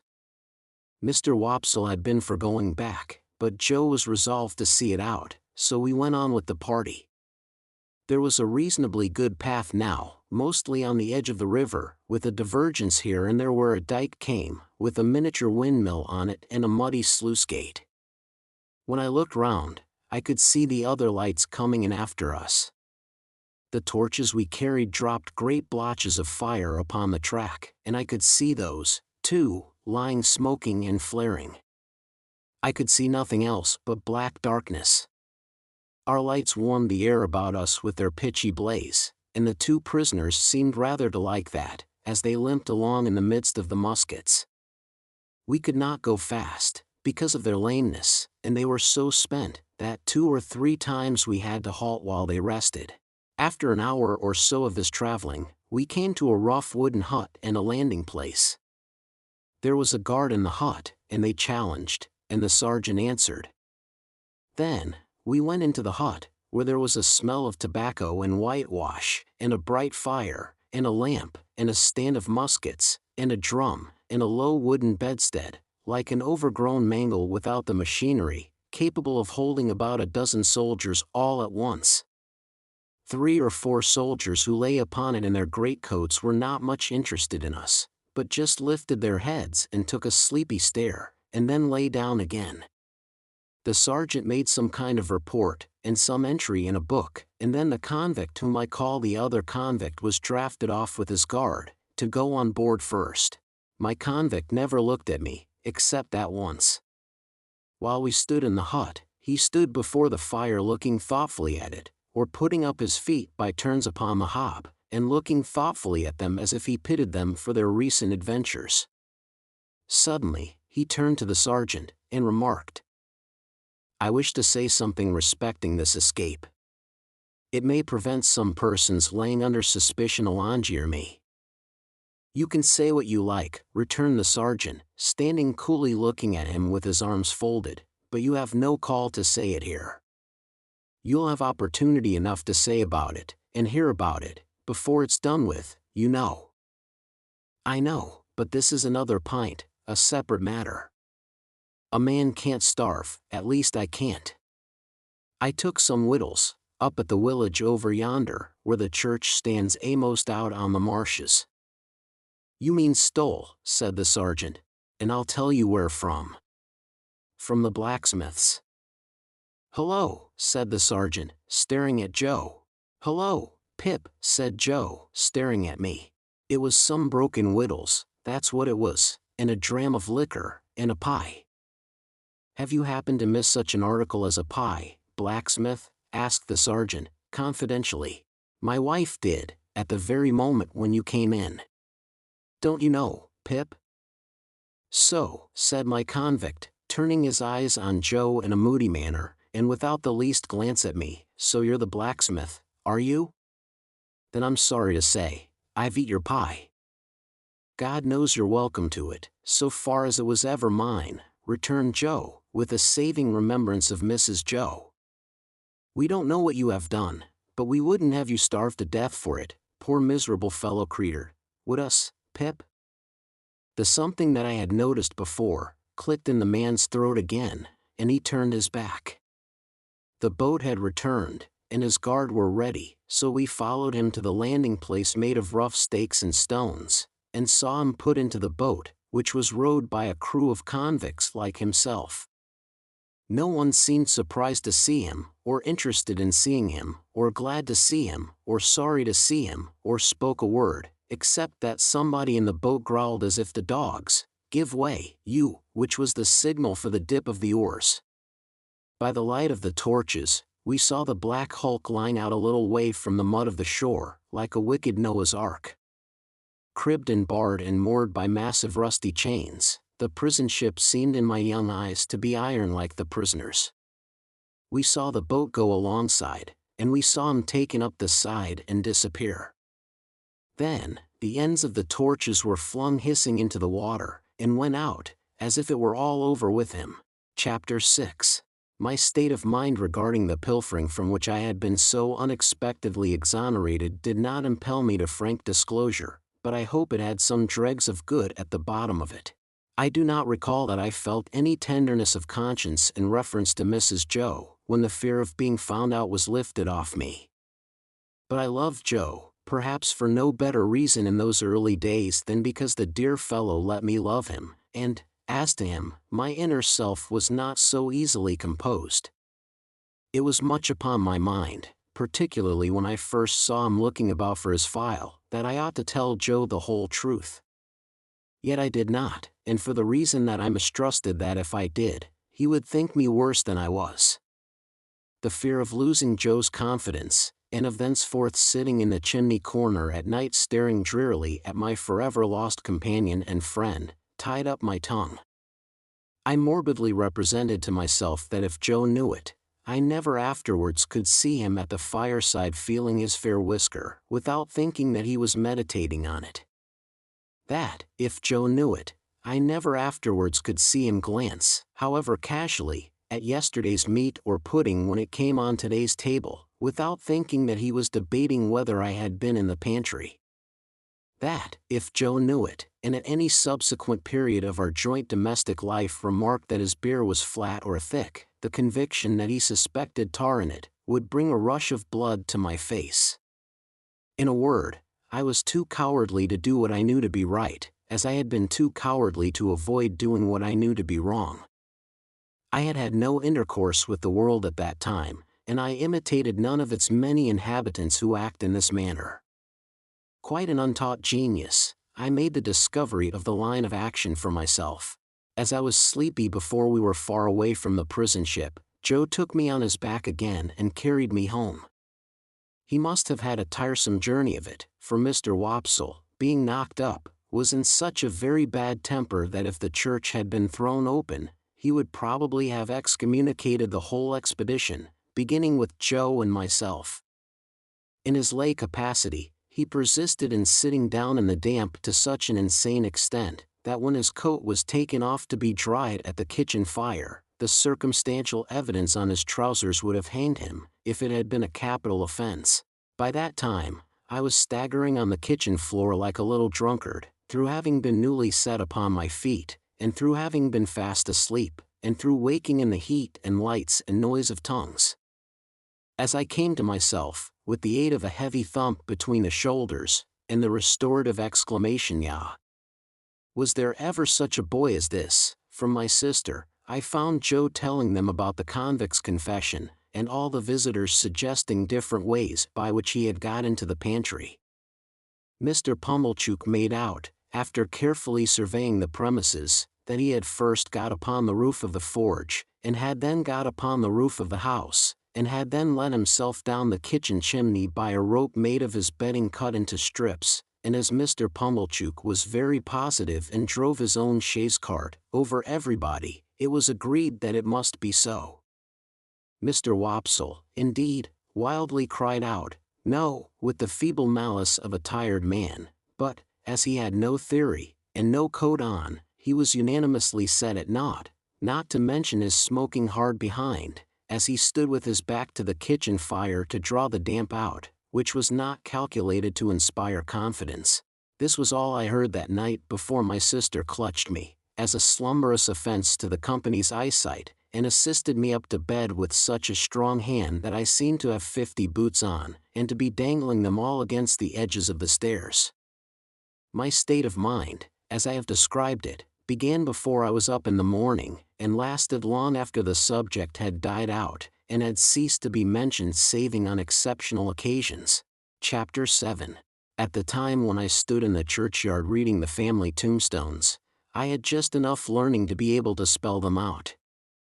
My construction even of their simple meaning was not very correct, for I read wife of the above as a complimentary reference to my father's exaltation to a better world, and if any one of my deceased relations had been referred to as below, I have no doubt I should have formed the worst opinions of that member of the family.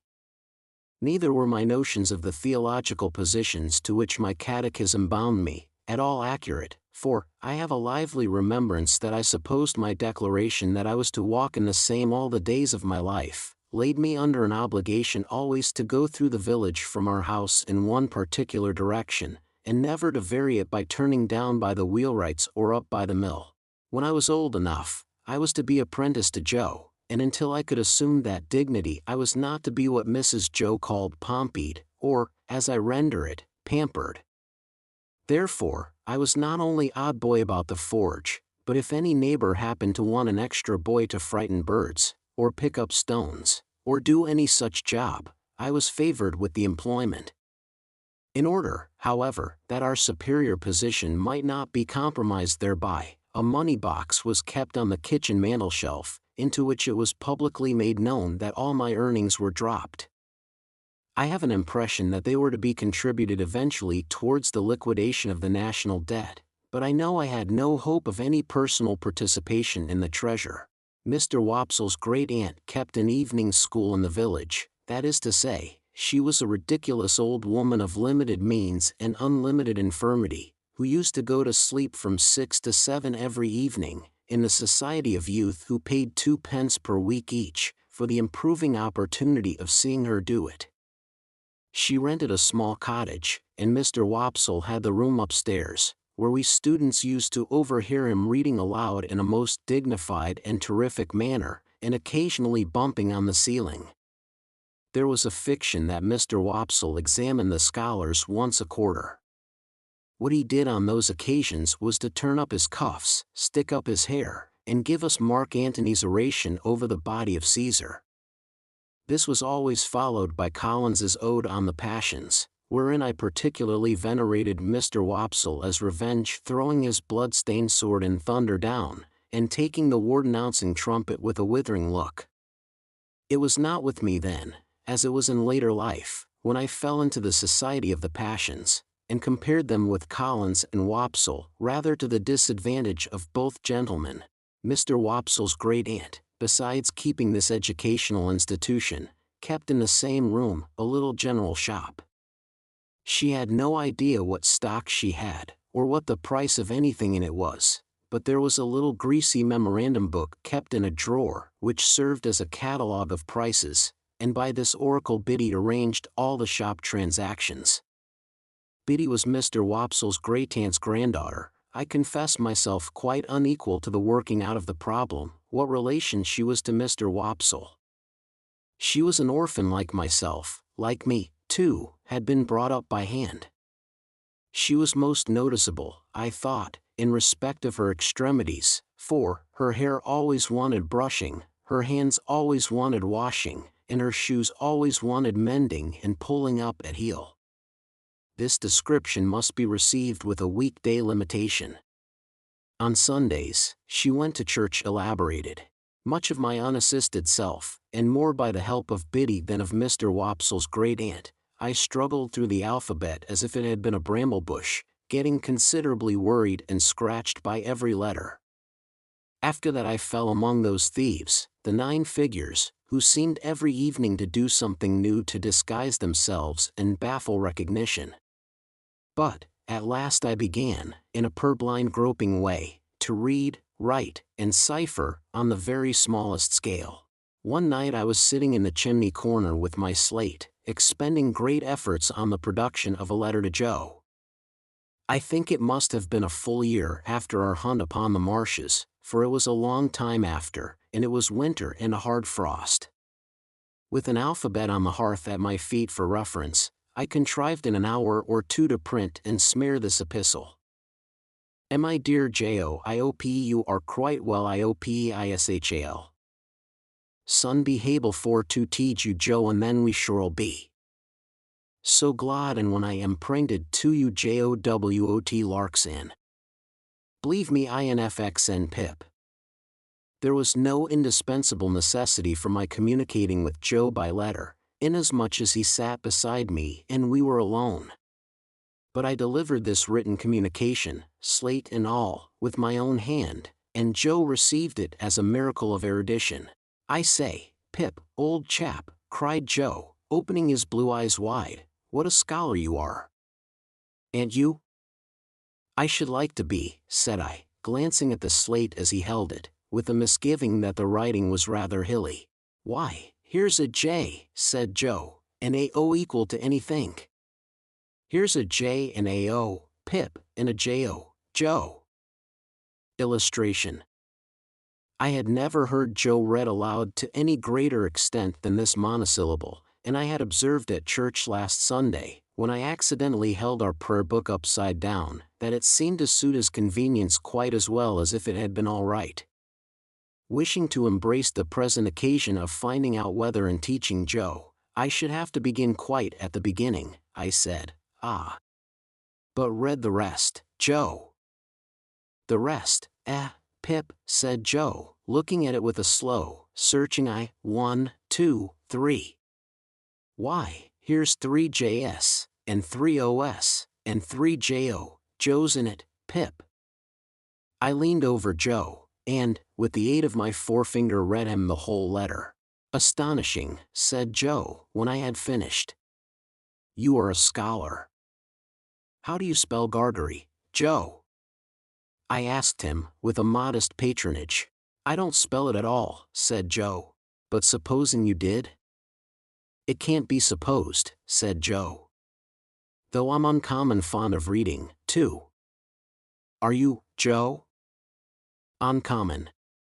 "Give me," said Joe, "a good book, or a good newspaper, and sit me down afore a good fire, and I ask no better. Lord," he continued, after rubbing his knees a little, "when you do come to a J and A-O, and says you, here, at last, is a J-O, Joe, how interesting reading is." I derived from this, that Joe's education, like steam, was yet in its infancy. Pursuing the subject, I inquired, "Didn't you ever go to school, Joe, when you were as little as me?" "No, Pip." "Why didn't you ever go to school, Joe, when you were as little as me?" "Well, Pip," said Joe, taking up the poker, and settling himself to his usual occupation when he was thoughtful, of slowly raking the fire between the lower bars, "I'll tell you. My father, Pip, he were given to drink, and when he were overtook with drink, he hammered away at my mother, most unmerciful. It were a'most the only hammering he did, indeed, excepting at myself. And he hammered at me with a wigger only to be equalled by the wigger with which he didn't hammer at his anwald. You're a listening and understanding, Pip?" "Yes, Joe." "Consequence, my mother and me we ran away from my father several times, and then my mother she'd go out to work, and she'd say, Joe, she'd say, 'Now, please God, you shall have some schooling, child,' and she'd put me to school. But my father were that good in his heart that he couldn't bear to be without us. So, he'd come with a most tremendous crowd and make such a row at the doors of the houses where we was, that they used to be obligated to have no more to do with us and to give us up to him. And then he took us home and hammered us. Which, you see, Pip," said Joe, pausing in his meditative raking of the fire, and looking at me, "were a drawback on my learning." "Certainly, poor Joe." "Though mind you, Pip," said Joe, with a judicial touch or two of the poker on the top bar, rendering unto all their due, and maintaining equal justice betwixt man and man, "my father were that good in his heart, don't you see?" I didn't see, but I didn't say so. "Well," Joe pursued, "somebody must keep the pot a-biling, Pip, or the pot won't bile, don't you know? I saw that, and said so. Consequence, my father didn't make objections to my going to work, so I went to work at my present calling, which were his too, if he would have followed it, and I worked tolerable hard, I assure you, Pip. In time I were able to keep him, and I kept him till he went off in a purple leptic fit." and it were my intentions to have had put upon his tombstone that, whatsoever the failings on his part, remember reader he were that good in his heart.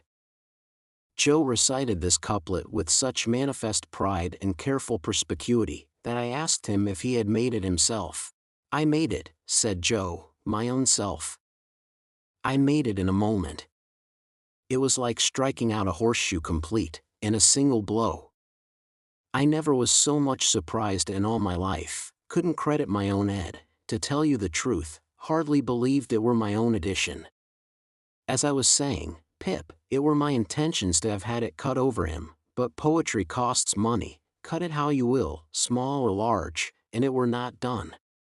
Not to mention bearers, all the money that could be spared were wanted for my mother. She were in poor health, and quite broke. She warn't long of following, poor soul, and her share of peace come round at last. Joe's blue eyes turned a little watery, he rubbed first one of them, and then the other, in a most uncongenial and uncomfortable manner, with the round knob on the top of the poker. It were but lonesome then, said Joe, living here alone, and I got acquainted with your sister. Now, Pip, Joe looked firmly at me as if he knew I was not going to agree with him, your sister is a fine figure of a woman. I could not help looking at the fire, in an obvious state of doubt. Whatever family opinions, or whatever the world's opinions, on that subject may be, Pip, your sister is. Joe tapped the top bar with the poker after every word following, a fine figure of a woman. I could think of nothing better to say than I am glad you think so, Joe. So am I, returned Joe, catching me up. I am glad I think so, Pip. A little redness or a little matter of bone, here or there, what does it signify to me? I sagaciously observed, if it didn't signify to him, to whom did it signify? Certainly, assented Joe. That's it. You're right, old chap. When I got acquainted with your sister, it were the talk how she was bringing you up by hand. Very kind of her too, all the folks said, and I said, along with all the folks.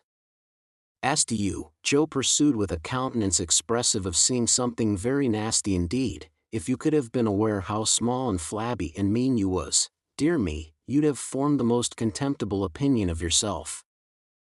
Not exactly relishing this, I said, never mind me, Joe. But I did mind you, Pip, he returned with tender simplicity. When I offered to your sister to keep company, and to be asked in church at such times as she was willing and ready to come to the forge, I said to her, and bring the poor little child. God bless the poor little child, I said to your sister, there's room for him at the forge. I broke out crying and begging pardon, and hugged Joe round the neck, who dropped the poker to hug me, and to say, ever the best of friends, and us, Pip. Don't cry, old chap. When this little interruption was over, Joe resumed. Well, you see, Pip, and here we are.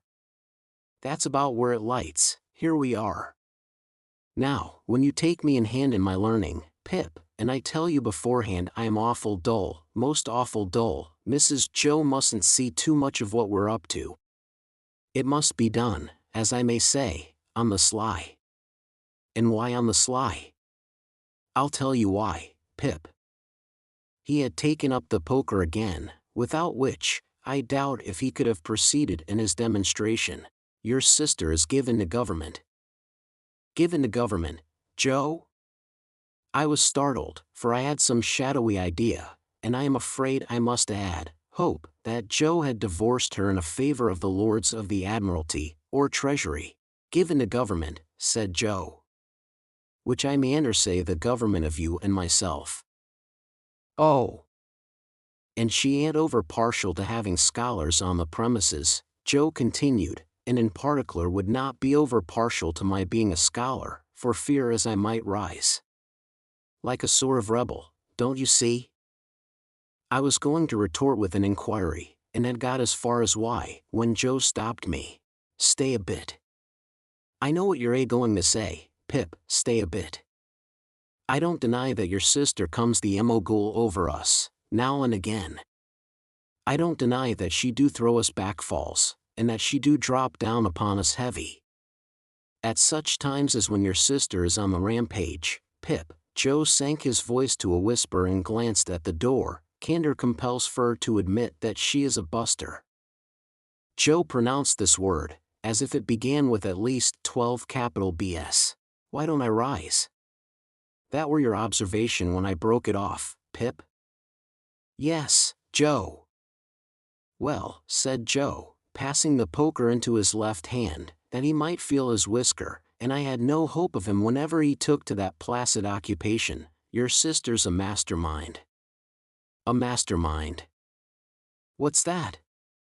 I asked, in some hope of bringing him to a stand. But Joe was readier with his definition than I had expected, and completely stopped me by arguing circularly, and answering with a fixed look, her. And I ain't a mastermind, Joe resumed, when he had unfixed his look, and got back to his whisker. And last of all, Pip, and this I want to say very serious to you, old chap, I see so much in my poor mother, of a woman drudging and slaving and breaking her honest heart and never getting no peace in her mortal days, that I'm dead afeard of going wrong in the way of not doing what's right by a woman, and I'd fur rather of the two go wrong the t'other way, and be a little ill-convenienced myself. I wish it was only me that got put out, Pip. I wish there warn't no tickler for you, old chap. I wish I could take it all on myself, but this is the up and down and straight on it, Pip, and I hope you'll overlook shortcomings. Young as I was, I believe that I dated a new admiration of Joe from that night. We were equals afterwards, as we had been before, but, afterwards at quiet times when I sat looking at Joe and thinking about him, I had a new sensation of feeling conscious that I was looking up to Joe in my heart. However, said Joe, rising to replenish the fire, here's the Dutch clock working himself up to being equal to strike 8 of 'em, and she's not come home yet. I hope Uncle Pumblechook's mare mayn't have set a forefoot on a piece o' ice, and gone down. Mrs. Joe made occasional trips with Uncle Pumblechook on market days, to assist him in buying such household stuffs and goods as required a woman's judgment, Uncle Pumblechook being a bachelor and reposing no confidences in his domestic servant. This was market day, and Mrs. Joe was out on one of these expeditions. Joe made the fire and swept the hearth, and then we went to the door to listen for the chaise cart. It was a dry cold night, and the wind blew keenly, and the frost was white and hard. A man would die tonight of lying out on the marshes, I thought. And then I looked at the stars, and considered how awful it would be for a man to turn his face up to them as he froze to death, and see no help or pity in all the glittering multitude. Here comes the mare, said Joe, ringing like a peal of bells. The sound of her iron shoes upon the hard road was quite musical, as she came along at a much brisker trot than usual. We got a chair out, ready for Mrs. Joe's alighting, and stirred up the fire that they might see a bright window, and took a final survey of the kitchen that nothing might be out of its place. When we had completed these preparations, they drove up, wrapped to the eyes. Mrs. Joe was soon landed, and Uncle Pumblechook was soon down too, covering the mare with a cloth, and we were soon all in the kitchen, carrying so much cold air in with us that it seemed to drive all the heat out of the fire. Now, said Mrs. Joe, unwrapping herself with haste and excitement, and throwing her bonnet back on her shoulders where it hung by the strings, if this boy ain't grateful this night, he never will be. I looked as grateful as any boy possibly could, who was wholly uninformed why he ought to assume that expression. It's only to be hoped, said my sister, that he won't be pompied. But I have my fears.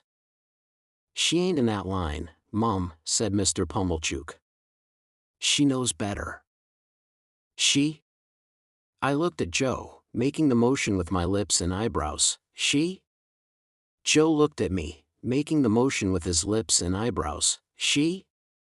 My sister catching him in the act, he drew the back of his hand across his nose with his usual conciliatory air on such occasions, and looked at her. Well, said my sister, in her snappish way. What are you staring at? Is the house afire? Which some individual, Joe politely hinted, mentioned, she. And she is a she, I suppose, said my sister. Unless you call Miss Havisham a he. And I doubt if even you'll go so far as that. Miss Havisham, uptown, said Joe. Is there any Miss Havisham downtown? Returned my sister. She wants this boy to go and play there. And of course he's going. And he had better play there, said my sister, shaking her head at me as an encouragement to be extremely light and sportive, or I'll work him. I had heard of Miss Havisham uptown, everybody for miles round had heard of Miss Havisham uptown, as an immensely rich and grim lady who lived in a large and dismal house barricaded against robbers, and who led a life of seclusion. Well, to be sure, said Joe, astounded. I wonder how she come to know Pip. Noodle, cried my sister. Who said she knew him? Which some individual, Joe again politely hinted, mentioned that she wanted him to go and play there. And couldn't she ask Uncle Pumblechook if he knew of a boy to go and play there? Isn't it just barely possible that Uncle Pumblechook may be a tenant of hers, and that he may sometimes, we won't say quarterly or half-yearly, for that would be requiring too much of you, but sometimes, go there to pay his rent? And couldn't she then ask Uncle Pumblechook if he knew of a boy to go and play there? And couldn't Uncle Pumblechook, being always considerate and thoughtful for us, though you may not think it, Joseph, in a tone of the deepest reproach, as if you were the most callous of nephews, then mention this boy, standing prancing here, which I solemnly declare I was not doing, that I have forever been a willing slave to? Good again, cried Uncle Pumblechook. Well put. Prettily pointed. Good indeed. Now Joseph, you know the case. No, Joseph, said my sister, still in a reproachful manner, while Joe apologetically drew the back of his hand across and across his nose, you do not yet, though you may not think it, know the case. You may consider that you do, but you do not, Joseph. For you do not know that Uncle Pumblechook, being sensible that for anything we can tell, this boy's fortune may be made by his going to Miss Havisham's, has offered to take him into town tonight in his own chaise cart, and to keep him tonight, and to take him with his own hands to Miss Havisham's tomorrow morning. And Laura mussy me, cried my sister, casting off her bonnet in sudden desperation, here I stand talking to mere mooncalves, with Uncle Pumblechook waiting, and the mare catching cold at the door, and the boy grimed with crock and dirt from the hair of his head to the sole of his foot. With that, she pounced upon me, like an eagle on a lamb, and my face was squeezed into wooden bowls and sinks, and my head was put under taps of water butts, and I was soaped, and kneaded, and toweled, and thumped, and harrowed, and rasped, until I really was quite beside myself. I may here remark that I supposed myself to be better acquainted than any living authority, with the ridgy effect of a wedding ring, passing unsympathetically over the human countenance. When my ablutions were completed, I was put into clean linen of the stiffest character, like a young penitent into sackcloth, and was trussed up in my tightest and fearfullest suit. I was then delivered over to Mr. Pumblechook, who formally received me as if he were the sheriff, and who let off upon me the speech that I knew he had been dying to make all along: Boy, be forever grateful to all friends, but especially unto them which brought you up by hand. Goodbye, Joe. God bless you, Pip, old chap. I had never parted from him before, and what with my feelings and what with soapsuds, I could at first see no stars from the chaise cart. But they twinkled out one by one, without throwing any light on the questions why on earth I was going to play at Miss Havisham's, and what on earth I was expected to play at. Chapter 8. Mr. Pumblechook's premises in the high street of the market town were of a peppercorny and farinaceous character, as the premises of a corn chandler and seedsman should be. It appeared to me that he must be a very happy man indeed, to have so many little drawers in his shop, and I wondered when I peeped into one or two on the lower tiers, and saw the tied-up brown paper packets inside, whether the flower seeds and bulbs ever wanted of a fine day to break out of those jails, and bloom. It was in the early morning after my arrival that I entertained this speculation. On the previous night, I had been sent straight to bed in an attic with a sloping roof, which was so low in the corner where the bedstead was, that I calculated the tiles as being within a foot of my eyebrows. In the same early morning, I discovered a singular affinity between seeds and corduroys. Mr. Pumblechook wore corduroys, and so did his shopman, and somehow there was a general air and flavor about the corduroys, so much in the nature of seeds, and a general air and flavor about the seeds, so much in the nature of corduroys, that I hardly knew which was which. The same opportunity served me for noticing that Mr. Pumblechook appeared to conduct his business by looking across the street at the saddler, who appeared to transact his business by keeping his eye on the coachmaker, who appeared to get on in life by putting his hands in his pockets and contemplating the baker, who in his turn folded his arms and stared at the grocer, who stood at his door and yawned at the chemist.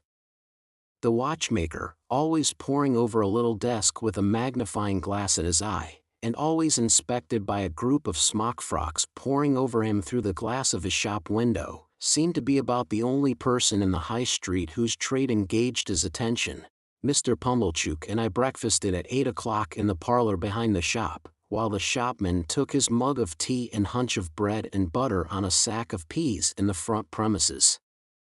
I considered Mr. Pumblechook wretched company.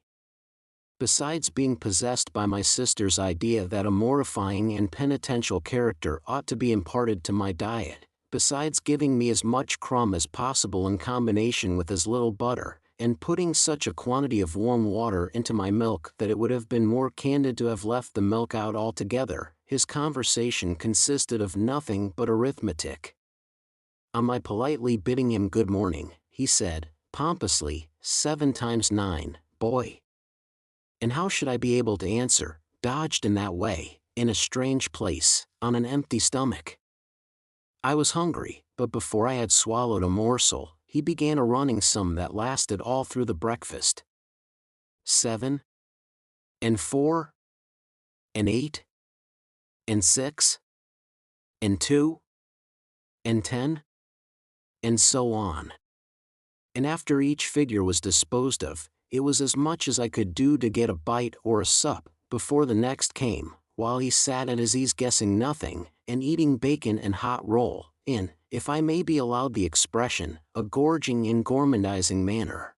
For such reasons, I was very glad when 10 o'clock came and we started for Miss Havisham's, though I was not at all at my ease regarding the manner in which I should acquit myself under that lady's roof. Within a quarter of an hour we came to Miss Havisham's house, which was of old brick, and dismal, and had a great many iron bars to it. Some of the windows had been walled up, of those that remained, all the lower were rustily barred. There was a courtyard in front, and that was barred, so we had to wait, after ringing the bell, until some one should come to open it. While we waited at the gate, I peeped in. Even then Mr. Pumblechook said, and 14, but I pretended not to hear him, and saw that at the side of the house there was a large brewery. No brewing was going on in it, and none seemed to have gone on for a long, long time. A window was raised, and a clear voice demanded what name. To which my conductor replied, Pumblechook. The voice returned, quite right, and the window was shut again, and a young lady came across the courtyard, with keys in her hand. This, said Mr. Pumblechook, is Pip. This is Pip, is it? Returned the young lady, who was very pretty and seemed very proud. Come in, Pip. Mr. Pumblechook was coming in also, when she stopped him with the gate. Oh, she said. Did you wish to see Miss Havisham? If Miss Havisham wished to see me, returned Mr. Pumblechook, discomfited. Ah, said the girl, but you see she don't.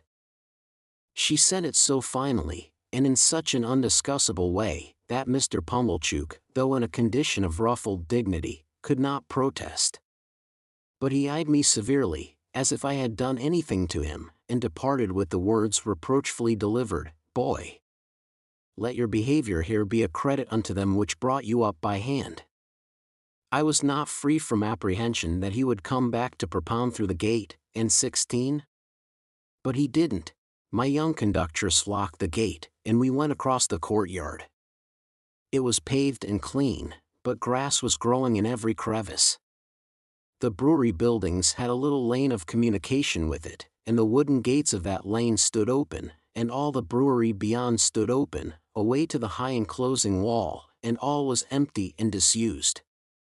The cold wind seemed to blow colder there than outside the gate, and it made a shrill noise and howling in and out at the open sides of the brewery, like the noise of wind and the rigging of a ship at sea. She saw me looking at it, and she said, "You could drink without hurt all the strong beer that's brewed there now, boy." "I should think I could, miss," said I, in a shy way. "Better not try to brew beer there now, or it would turn out sour, boy, don't you think so?" "It looks like it, miss." "Not that anybody means to try," she added, "for that's all done with, and the place will stand as idle as it is till it falls. As to strong beer, there's enough of it in the cellars already, to drown the manor house." Illustration. "Is that the name of this house, miss?" "One of its names, boy." "It has more than one, then, miss?" "One more. Its other name was Sadis, which is Greek, or Latin, or Hebrew, or all three, or all one to me, for enough." "Enough House," said I. "That's a curious name, miss." "Yes," she replied, "but it meant more than it said. It meant, when it was given, that whoever had this house could want nothing else. They must have been easily satisfied in those days, I should think. But don't loiter, boy." Though she called me boy so often, and with a carelessness that was far from complimentary, she was of about my own age. She seemed much older than I, of course, being a girl, and beautiful and self-possessed, and she was as scornful of me as if she had been 1 and 20, and a queen. We went into the house by a side door. The great front entrance had 2 chains across it outside, and the first thing I noticed was that the passages were all dark, and that she had left a candle burning there. She took it up, and we went through more passages and up a staircase, and still it was all dark, and only the candle lighted us. At last we came to the door of a room, and she said, "Go in." I answered, more in shyness than politeness, "After you, miss." To this she returned, "Don't be ridiculous, boy, I am not going in," and scornfully walked away, and, what was worse, took the candle with her. This was very uncomfortable, and I was half afraid. However, the only thing to be done being to knock at the door, I knocked, and was told from within to enter. I entered, therefore, and found myself in a pretty large room, well lighted with wax candles. No glimpse of daylight was to be seen in it. It was a dressing room, as I supposed from the furniture, though much of it was of forms and uses then quite unknown to me. But prominent in it was a draped table with a gilded looking-glass, and that I made out at first sight to be a fine lady's dressing table. Whether I should have made out this object so soon if there had been no fine lady sitting at it, I cannot say.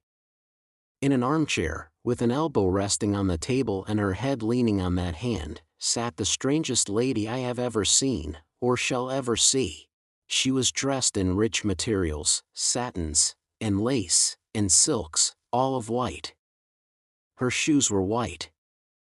And she had a long white veil dependent from her hair, and she had bridal flowers in her hair, but her hair was white. Some bright jewels sparkled on her neck and on her hands, and some other jewels lay sparkling on the table. Dresses, less splendid than the dress she wore, and half-packed trunks, were scattered about.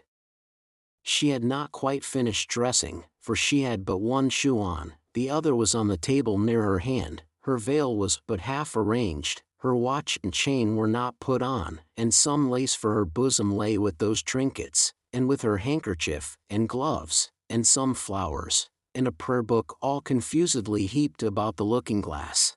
It was not in the first few moments that I saw all these things, though I saw more of them in the first moments than might be supposed. But I saw that everything within my view which ought to be white, had been white long ago, and had lost its luster and was faded and yellow. I saw that the bride within the bridal dress had withered like the dress, and like the flowers, and had no brightness left but the brightness of her sunken eyes. I saw that the dress had been put upon the rounded figure of a young woman, and that the figure upon which it now hung loose had shrunk to skin and bone. Once, I had been taken to see some ghastly waxwork at the fair, representing I know not what impossible personage lying in state. Once, I had been taken to one of our old marsh churches to see a skeleton in the ashes of a rich dress that had been dug out of a vault under the church pavement. Now, waxwork and skeleton seemed to have dark eyes that moved and looked at me. I should have cried out, if I could. "Who is it?" said the lady at the table. "Pip, ma'am." "Pip?" "Mr. Pumblechook's boy, ma'am." "Come, to play." "Come nearer, let me look at you." "Come close."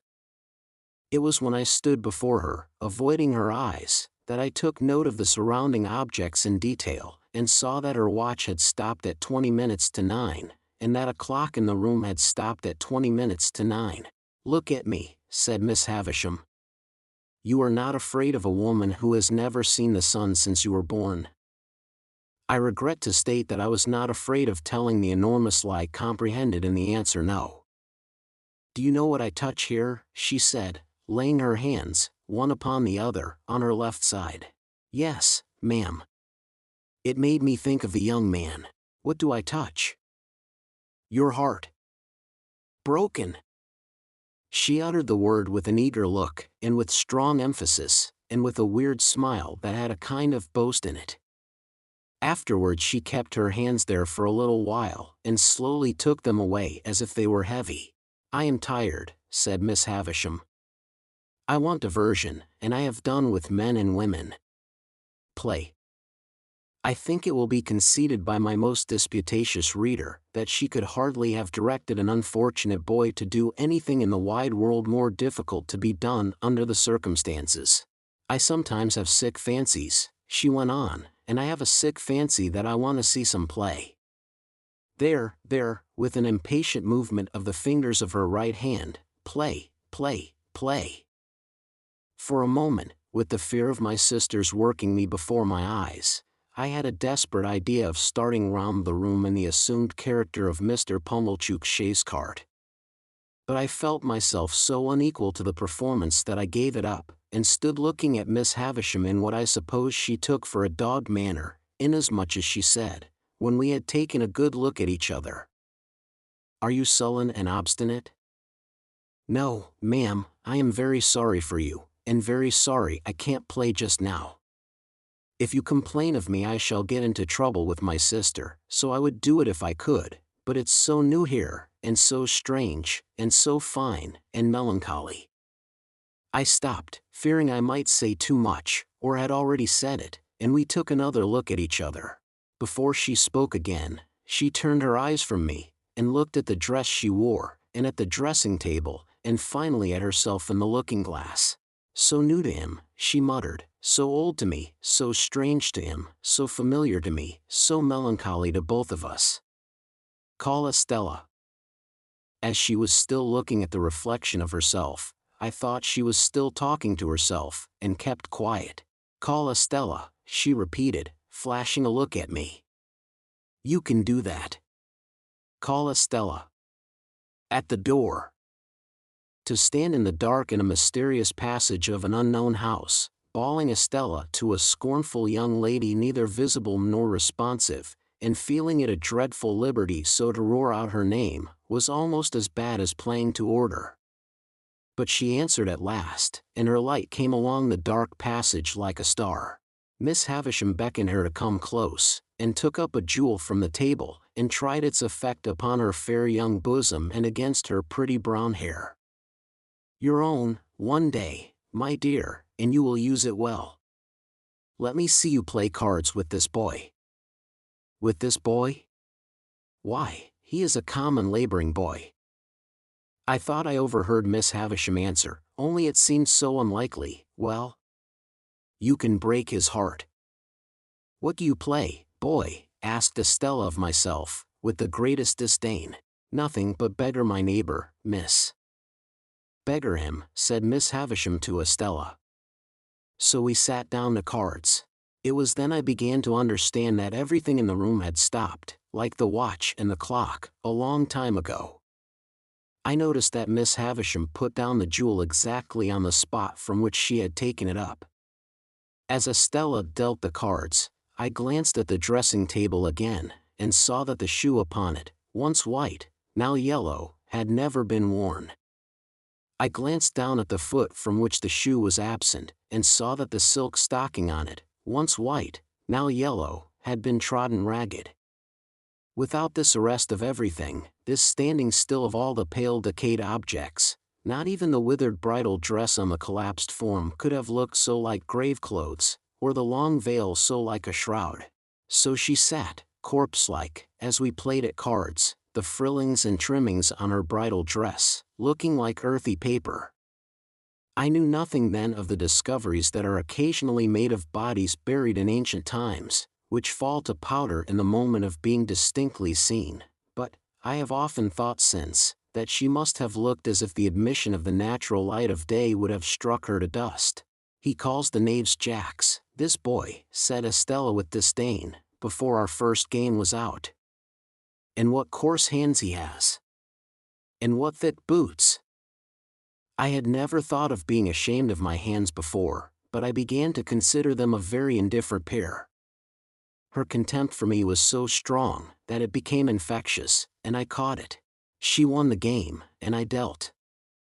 I misdealt, as was only natural, when I knew she was lying in wait for me to do wrong, and she denounced me for a stupid, clumsy laboring boy. You say nothing of her, remarked Miss Havisham to me, as she looked on. She says many hard things of you, but you say nothing of her. What do you think of her?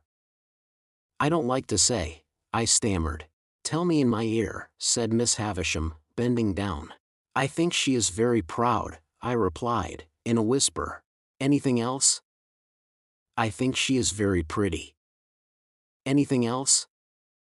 I think she is very insulting. She was looking at me then with a look of supreme aversion. Anything else? I think I should like to go home. And never see her again, though she is so pretty? I am not sure that I shouldn't like to see her again, but I should like to go home now. You shall go soon, said Miss Havisham, aloud. Play the game out. Saving for the one weird smile at first, I should have felt almost sure that Miss Havisham's face could not smile. It had dropped into a watchful and brooding expression, most likely when all the things about her had become transfixed, and it looked as if nothing could ever lift it up again. Her chest had dropped, so that she stooped, and her voice had dropped, so that she spoke low, and with a dead lull upon her. Altogether, she had the appearance of having dropped body and soul, within and without, under the weight of a crushing blow. I played the game to an end with Estella, and she beggared me. She threw the cards down on the table when she had won them all, as if she despised them for having been one of me. When shall I have you here again? Said Miss Havisham. Let me think. I was beginning to remind her that today was Wednesday, when she checked me with her former impatient movement of the fingers of her right hand. There. I know nothing of days of the week, I know nothing of weeks of the year. Come again after 6 days. You hear? Yes, ma'am. Estella, take him down. Let him have something to eat, and let him roam and look about him while he eats. Go, Pip. I followed the candle down, as I had followed the candle up, and she stood it in the place where we had found it. Until she opened the side entrance, I had fancied, without thinking about it, that it must necessarily be night time. The rush of the daylight quite confounded me, and made me feel as if I had been in the candlelight of the strange room many hours. You are to wait here, you boy, said Estella, and disappeared and closed the door. I took the opportunity of being alone in the courtyard to look at my coarse hands and my common boots. My opinion of those accessories was not favorable. They had never troubled me before, but they troubled me now, as vulgar appendages. I determined to ask Joe why he had ever taught me to call those picture cards jacks, which ought to be called knaves. I wished Joe had been rather more genteelly brought up, and then I should have been so too. She came back, with some bread and meat and a little mug of beer. She put the mug down on the stones of the yard, and gave me the bread and meat without looking at me, as insolently as if I were a dog in disgrace. I was so humiliated, hurt, spurned, offended, angry, sorry, I cannot hit upon the right name for the smart, God knows what its name was, that tears started to my eyes. The moment they sprang there, the girl looked at me with a quick delight in having been the cause of them. This gave me power to keep them back and to look at her, so, she gave a contemptuous toss, but with a sense, I thought, of having made too sure that I was so wounded, and left me. But when she was gone, I looked about me for a place to hide my face in, and got behind one of the gates in the brewery lane, and leaned my sleeve against the wall there, and leaned my forehead on it and cried. As I cried, I kicked the wall, and took a hard twist at my hair, so bitter were my feelings, and so sharp was the smart without a name, that needed counteraction. My sister's bringing up had made me sensitive. In the little world in which children have their existence, whosoever brings them up, there is nothing so finely perceived and so finely felt as injustice. It may be only small injustice that the child can be exposed to, but the child is small, and its world is small, and its rocking horse stands as many hands high, according to scale, as a big-boned Irish hunter. Within myself, I had sustained, from my babyhood, a perpetual conflict with injustice. I had known, from the time when I could speak, that my sister, in her capricious and violent coercion, was unjust to me. I had cherished a profound conviction that her bringing me up by hand gave her no right to bring me up by jerks. Through all my punishments, disgraces, fasts, and vigils, and other penitential performances, I had nursed this assurance, and to my communing so much with it, in a solitary and unprotected way, I in great part refer the fact that I was morally timid and very sensitive. I got rid of my injured feelings for the time by kicking them into the brewery wall, and twisting them out of my hair, and then I smoothed my face with my sleeve, and came from behind the gate. The bread and meat were acceptable, and the beer was warming and tingling, and I was soon in spirits to look about me. To be sure, it was a deserted place, down to the pigeon house in the brewery yard, which had been blown crooked on its pole by some high wind, and would have made the pigeons think themselves at sea, if there had been any pigeons there to be rocked by it. But there were no pigeons in the dovecot, no horses in the stable, no pigs in the sty, no malt in the storehouse, no smells of grains and beer in the copper or the vat. All the uses and scents of the brewery might have evaporated with its last reek of smoke. In a by-yard, there was a wilderness of empty casks, which had a certain sour remembrance of better days lingering about them, but it was too sour to be accepted as a sample of the beer that was gone, and in this respect I remember those recluses as being like most others. Behind the furthest end of the brewery was a rank garden with an old wall, not so high but that I could struggle up and hold on long enough to look over it, and see that the rank garden was the garden of the house, and that it was overgrown with tangled weeds, but that there was a track upon the green and yellow paths, as if someone sometimes walked there, and that Estella was walking away from me even then. But she seemed to be everywhere. For when I yielded to the temptation presented by the casks, and began to walk on them, I saw her walking on them at the end of the yard of casks. She had her back towards me, and held her pretty brown hair spread out in her two hands, and never looked round, and passed out of my view directly. So, in the brewery itself, by which I mean the large paved lofty place in which they used to make the beer, and where the brewing utensils still were. When I first went into it, and, rather oppressed by its gloom, stood near the door looking about me, I saw her pass among the extinguished fires, and ascend some light iron stairs, and go out by a gallery high overhead, as if she were going out into the sky. It was in this place, and at this moment, that a strange thing happened to my fancy. I thought it a strange thing then, and I thought it a stranger thing long afterwards. I turned my eyes, a little dimmed by looking up at the frosty light, towards a great wooden beam in a low nook of the building near me on my right hand, and I saw a figure hanging there by the neck. A figure all in yellow-white, with but one shoe to the feet, and it hung so that I could see that the faded trimmings of the dress were like earthy paper, and that the face was Miss Havisham's, with a movement going over the whole countenance as if she were trying to call to me. In the terror of seeing the figure, and in the terror of being certain that it had not been there a moment before, I at first ran from it, and then ran towards it. And my terror was greatest of all when I found no figure there. Nothing less than the frosty light of the cheerful sky, the sight of people passing beyond the bars of the courtyard gate, and the reviving influence of the rest of the bread and meat and beer, would have brought me round. Even with those aids, I might not have come to myself as soon as I did, but that I saw Estella approaching with the keys, to let me out. She would have some fair reason for looking down upon me, I thought, if she saw me frightened, and she would have no fair reason. She gave me a triumphant glance in passing me, as if she rejoiced that my hands were so coarse and my boots were so thick, and she opened the gate, and stood holding it. I was passing out without looking at her, when she touched me with a taunting hand. "Why don't you cry?" "Because I don't want to." "You do," said she. "You have been crying till you are half blind, and you are near crying again now." She laughed contemptuously, pushed me out, and locked the gate upon me.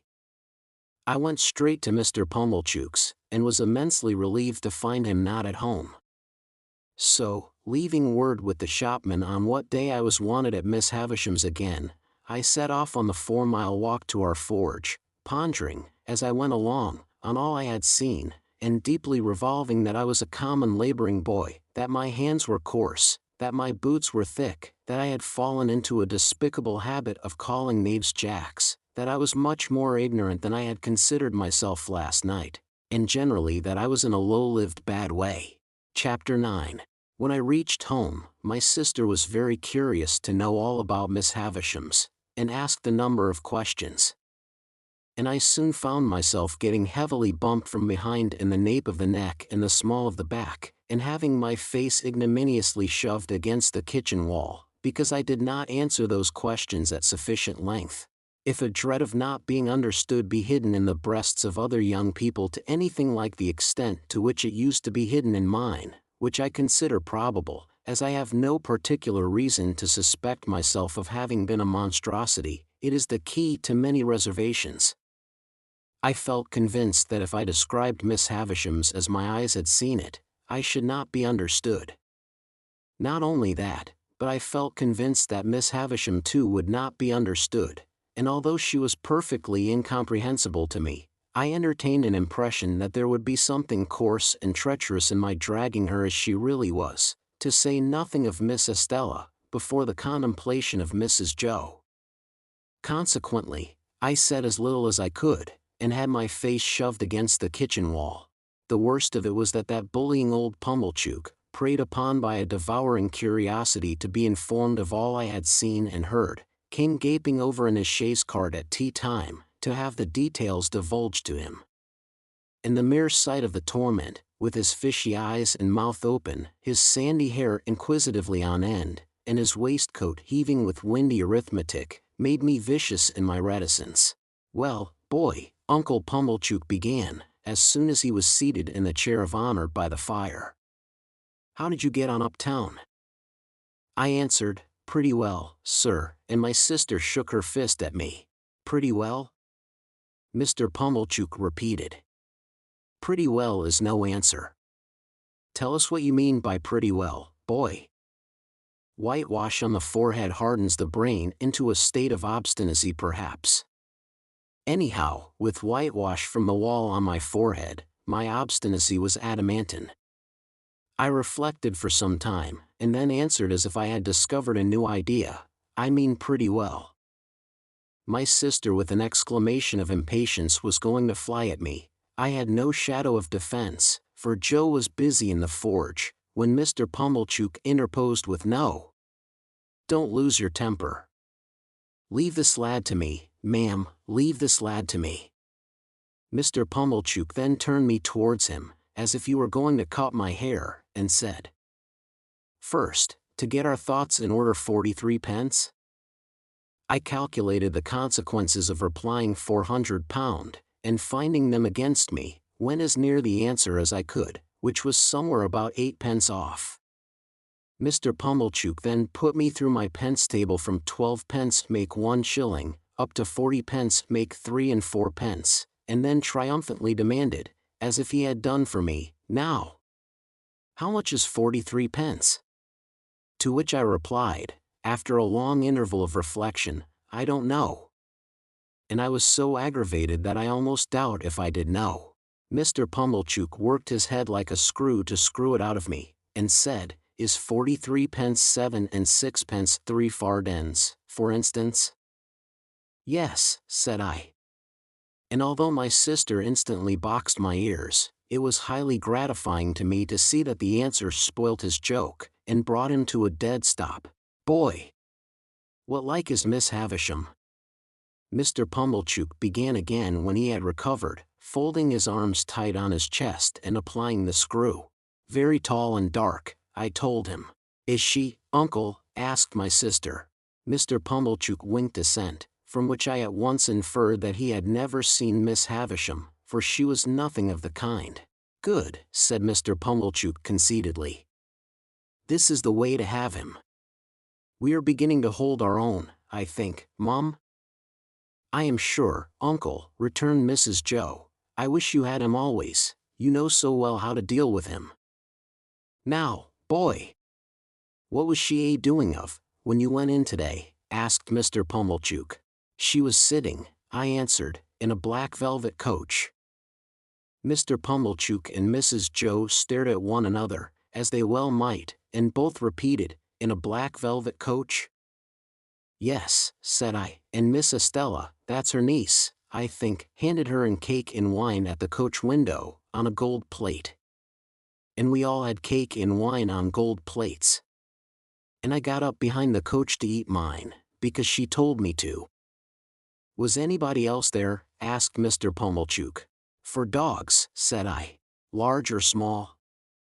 "Immense," said I, "and they fought for veal cutlets out of a silver basket." Mr. Pumblechook and Mrs. Joe stared at one another again, in utter amazement. I was perfectly frantic, a reckless witness under the torture, and would have told them anything. "Where was this coach, in the name of gracious?" asked my sister. "In Miss Havisham's room." They stared again. "But there weren't any horses to it." I added this saving clause, in the moment of rejecting 4 richly caparisoned coursers which I had had wild thoughts of harnessing. "Can this be possible, uncle?" asked Mrs. Joe. "What can the boy mean?" "I'll tell you, Mum," said Mr. Pumblechook. "My opinion is, it's a sedan chair. She's flighty, you know, very flighty, quite flighty enough to pass her days in a sedan chair." "Did you ever see her in it, uncle?" asked Mrs. Joe. "How could I?" he returned, forced to the admission, "when I never see her in my life. Never clapped eyes upon her." "Goodness, uncle! And yet you have spoken to her?" "Why, don't you know," said Mr. Pumblechook, testily, "that when I have been there, I have been took up to the outside of her door, and the door has stood ajar, and she has spoke to me that way." "Don't say you don't know that, Mum." "Howsever, the boy went there to play." "What did you play at, boy?" "We played with flags," I said. I beg to observe that I think of myself with amazement, when I recall the lies I told on this occasion. "Flags," echoed my sister. "Yes," said I. "Estella waved a blue flag, and I waved a red one, and Miss Havisham waved one sprinkled all over with little gold stars, out at the coach window. And then we all waved our swords and hurrahed." "Swords," repeated my sister. "Where did you get swords from?" "Out of a cupboard," said I, "and I saw pistols in it, and jam, and pills. And there was no daylight in the room, but it was all lighted up with candles." "That's true, Mum," said Mr. Pumblechook, with a grave nod. "That's the state of the case, for that much I've seen myself." And then they both stared at me, and I, with an obtrusive show of artlessness on my countenance, stared at them, and plaited the right leg of my trousers with my right hand. If they had asked me any more questions, I should undoubtedly have betrayed myself, for I was even then on the point of mentioning that there was a balloon in the yard, and should have hazarded the statement but for my invention being divided between that phenomenon and a bear in the brewery.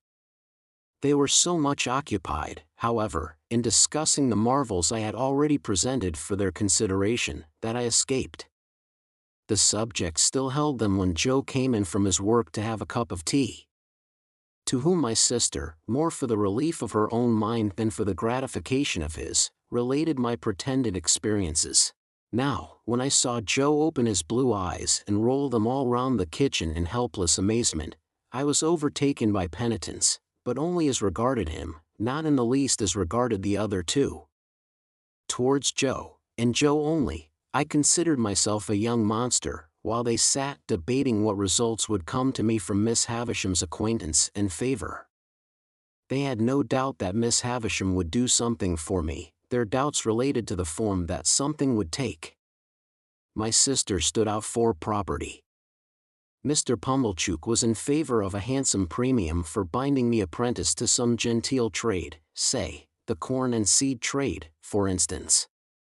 Joe fell into the deepest disgrace with both, for offering the bright suggestion that I might only be presented with one of the dogs who had fought for the veal cutlets. "If a fool's head can't express better opinions than that," said my sister, "and you have got any work to do, you had better go and do it." So he went. After Mr. Pumblechook had driven off, and when my sister was washing up, I stole into the forge to Joe, and remained by him until he had done for the night. Then I said, "Before the fire goes out, Joe, I should like to tell you something." "Should you, Pip?" said Joe, drawing his shoeing stool near the forge.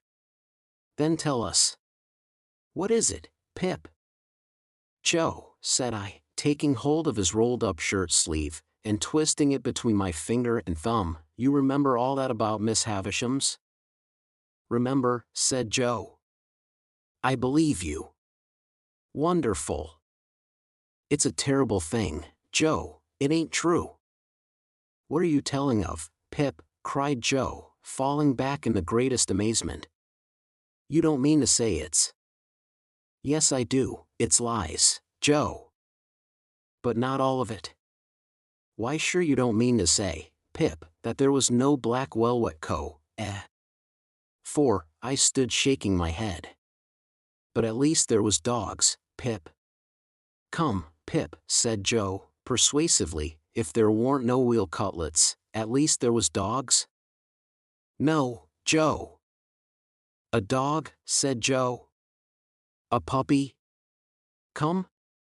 "No, Joe, there was nothing at all of the kind." As I fixed my eyes hopelessly on Joe, Joe contemplated me in dismay. "Pip, old chap. This won't do, old fellow. I say. Where do you expect to go to?" "It's terrible, Joe, ain't it?" "Terrible?" cried Joe. "Awful. What possessed you?" "I don't know what possessed me, Joe," I replied, letting his shirt sleeve go, and sitting down in the ashes at his feet, hanging my head, "but I wish you hadn't taught me to call knaves at cards jacks, and I wish my boots weren't so thick nor my hands so coarse." And then I told Joe that I felt very miserable, and that I hadn't been able to explain myself to Mrs. Joe and Pumblechook, who were so rude to me, and that there had been a beautiful young lady at Miss Havisham's who was dreadfully proud, and that she had said I was common, and that I knew I was common, and that I wished I was not common, and that the lies had come of it somehow, though I didn't know how. This was a case of metaphysics, at least as difficult for Joe to deal with as for me. But Joe took the case altogether out of the region of metaphysics, and by that means vanquished it. "There's one thing you may be sure of, Pip," said Joe, after some rumination, "namely, that lies is lies. Howsever they come, they didn't ought to come, and they come from the father of lies, and work round to the same. Don't you tell no more of 'em, Pip. That ain't the way to get out of being common, old chap. And as to being common, I don't make it out at all clear. You are uncommon in some things. You're uncommon small. Likewise you're a uncommon scholar. No, I am ignorant and backward, Joe. Why, see what a letter you wrote last night. Wrote in print even. I've seen letters, and from gentlefolks, that I'll swear weren't wrote in print, said Joe. I have learnt next to nothing, Joe. You think much of me. It's only that. Well, Pip, said Joe, be it so or be it sunt, you must be a common scholar afore you can be a uncommon one, I should hope. The king upon his throne, with his crown upon his head, can't sit and write his acts of parliament in print, without having begun, when he were a unpromoted prince, with the alphabet. Added Joe, with a shake of the head that was full of meaning, and begun at a 2, and worked his way to Z. And I know what that is to do, though I can't say I've exactly done it. There was some hope in this piece of wisdom, and it rather encouraged me. Whether common ones as to callings and earnings, pursued Joe, reflectively, mightn't be the better of continuing for to keep company with common ones, instead of going out to play with uncommon ones, which reminds me to hope that there were a flag, perhaps. No, Joe. I'm sorry there weren't a flag, Pip. Whether that might be or mightn't be, is a thing as can't be looked into now, without putting your sister on the rampage, and that's a thing not to be thought of as being done intentional. Look-ye here, Pip, at what is said to you by a true friend. Which this to you the true friend say. If you can't get to be uncommon through going straight, you'll never get to do it through going crooked. So don't tell no more on 'em, Pip, and live well and die happy. You are not angry with me, Joe? No, old chap. But bearing in mind that them were which I meander say of a stunning and audacious sort, alluding to them which bordered on wheel cutlets and dog-fighting, a sincere well-wisher would advise, Pip, their being dropped into your meditations, when you go upstairs to bed. That's all, old chap, and don't never do it no more. When I got up to my little room and said my prayers, I did not forget Joe's recommendation, and yet my young mind was in that disturbed and unthankful state, that I thought long after I laid me down, how common Estella would consider Joe, a mere blacksmith, how thick his boots, and how coarse his hands. I thought how Joe and my sister were then sitting in the kitchen, and how I had come up to bed from the kitchen, and how Miss Havisham and Estella never sat in a kitchen, but were far above the level of such common doings. I fell asleep recalling what I used to do when I was at Miss Havisham's, as though I had been there weeks or months, instead of hours, and as though it were quite an old subject of remembrance, instead of one that had arisen only that day. That was a memorable day to me, for it made great changes in me. But it is the same with any life. Imagine one selected day struck out of it, and think how different its course would have been. Pause you who read this, and think for a moment of the long chain of iron or gold, of thorns or flowers, that would never have bound you, but for the formation of the first link on one memorable day. Chapter 10. The felicitous idea occurred to me a morning or two later when I woke, that the best step I could take towards making myself uncommon was to get out of Biddy everything she knew. In pursuance of this luminous conception I mentioned to Biddy when I went to Mr. Wopsle's great-aunt's at night, that I had a particular reason for wishing to get on in life, and that I should feel very much obliged to her if she would impart all her learning to me. Biddy, who was the most obliging of girls, immediately said she would, and indeed began to carry out her promise within 5 minutes. The educational scheme or course established by Mr. Wopsle's great-aunt may be resolved into the following synopsis. The pupils ate apples and put straws down one another's backs, until Mr. Wopsle's great-aunt collected her energies, and made an indiscriminate totter at them with a birch rod. After receiving the charge with every mark of derision, the pupils formed in line and buzzingly passed a ragged book from hand to hand. The book had an alphabet in it, some figures and tables, and a little spelling, that is to say, it had had once. As soon as this volume began to circulate, Mr. Wopsle's great-aunt fell into a state of coma, arising either from sleep or a rheumatic paroxysm.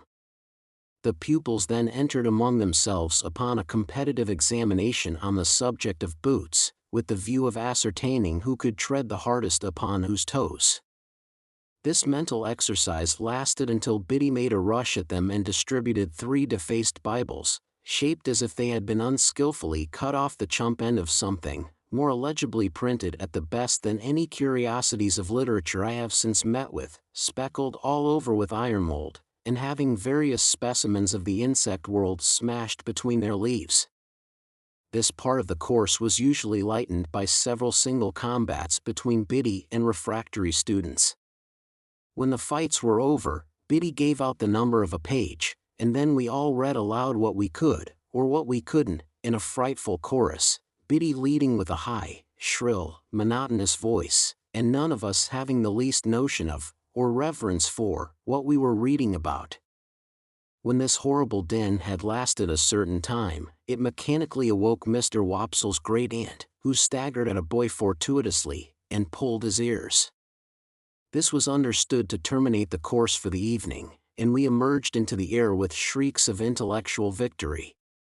It is fair to remark that there was no prohibition against any pupil's entertaining himself with a slate or even with the ink, when there was any, but that it was not easy to pursue that branch of study in the winter season, on account of the little general shop in which the classes were holden, and which was also Mr. Wopsle's great-aunt's sitting-room and bedchamber, being but faintly illuminated through the agency of one low-spirited dip candle and no snuffers. It appeared to me that it would take time to become uncommon, under these circumstances. Nevertheless, I resolved to try it, and that very evening Biddy entered on our special agreement, by imparting some information from her little catalogue of prices, under the head of moist sugar, and lending me, to copy at home, a large Old English D which she had imitated from the heading of some newspaper, and which I supposed, until she told me what it was, to be a design for a buckle. Of course there was a public house in the village, and of course Joe liked sometimes to smoke his pipe there. I had received strict orders from my sister to call for him at the Three Jolly Bargemen, that evening, on my way from school, and bring him home at my peril. To the Three Jolly Bargemen, therefore, I directed my steps. There was a bar at the Jolly Bargemen, with some alarmingly long chalk scores in it on the wall at the side of the door, which seemed to me to be never paid off. They had been there ever since I could remember, and had grown more than I had. But there was a quantity of chalk about our country, and perhaps the people neglected no opportunity of turning it to account. It being Saturday night, I found the landlord looking rather grimly at these records, but as my business was with Joe and not with him, I merely wished him good evening, and passed into the common room at the end of the passage, where there was a bright large kitchen fire, and where Joe was smoking his pipe in company with Mr. Wopsle and a stranger. Joe greeted me as usual with "Hello, Pip, old chap," and the moment he said that, the stranger turned his head and looked at me. He was a secret-looking man whom I had never seen before. His head was all on one side, and one of his eyes was half shut up, as if he were taking aim at something with an invisible gun. He had a pipe in his mouth, and he took it out, and, after slowly blowing all his smoke away and looking hard at me all the time, nodded. So, I nodded, and then he nodded again, and made room on the settle beside him that I might sit down there. But as I was used to sit beside Joe whenever I entered that place of resort, I said "No, thank you, sir," and fell into the space Joe made for me on the opposite settle.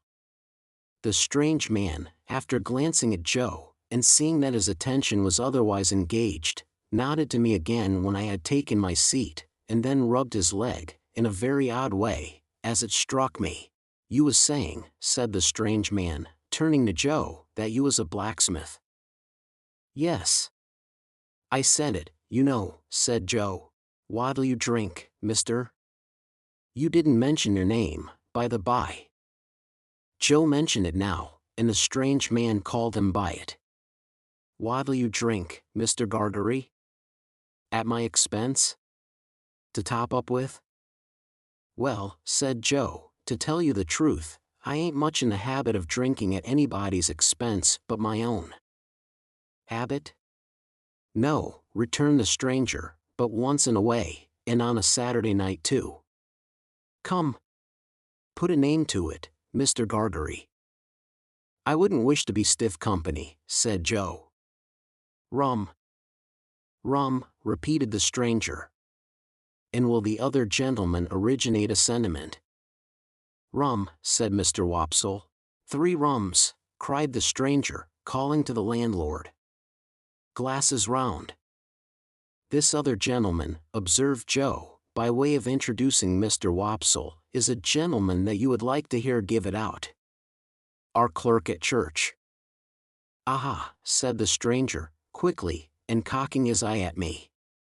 The lonely church, right out on the marshes, with graves round it. That's it, said Joe. The stranger, with a comfortable kind of grunt over his pipe, put his legs up on the settle that he had to himself. He wore a flapping broad-brimmed traveler's hat, and under it a handkerchief tied over his head in the manner of a cap, so that he showed no hair.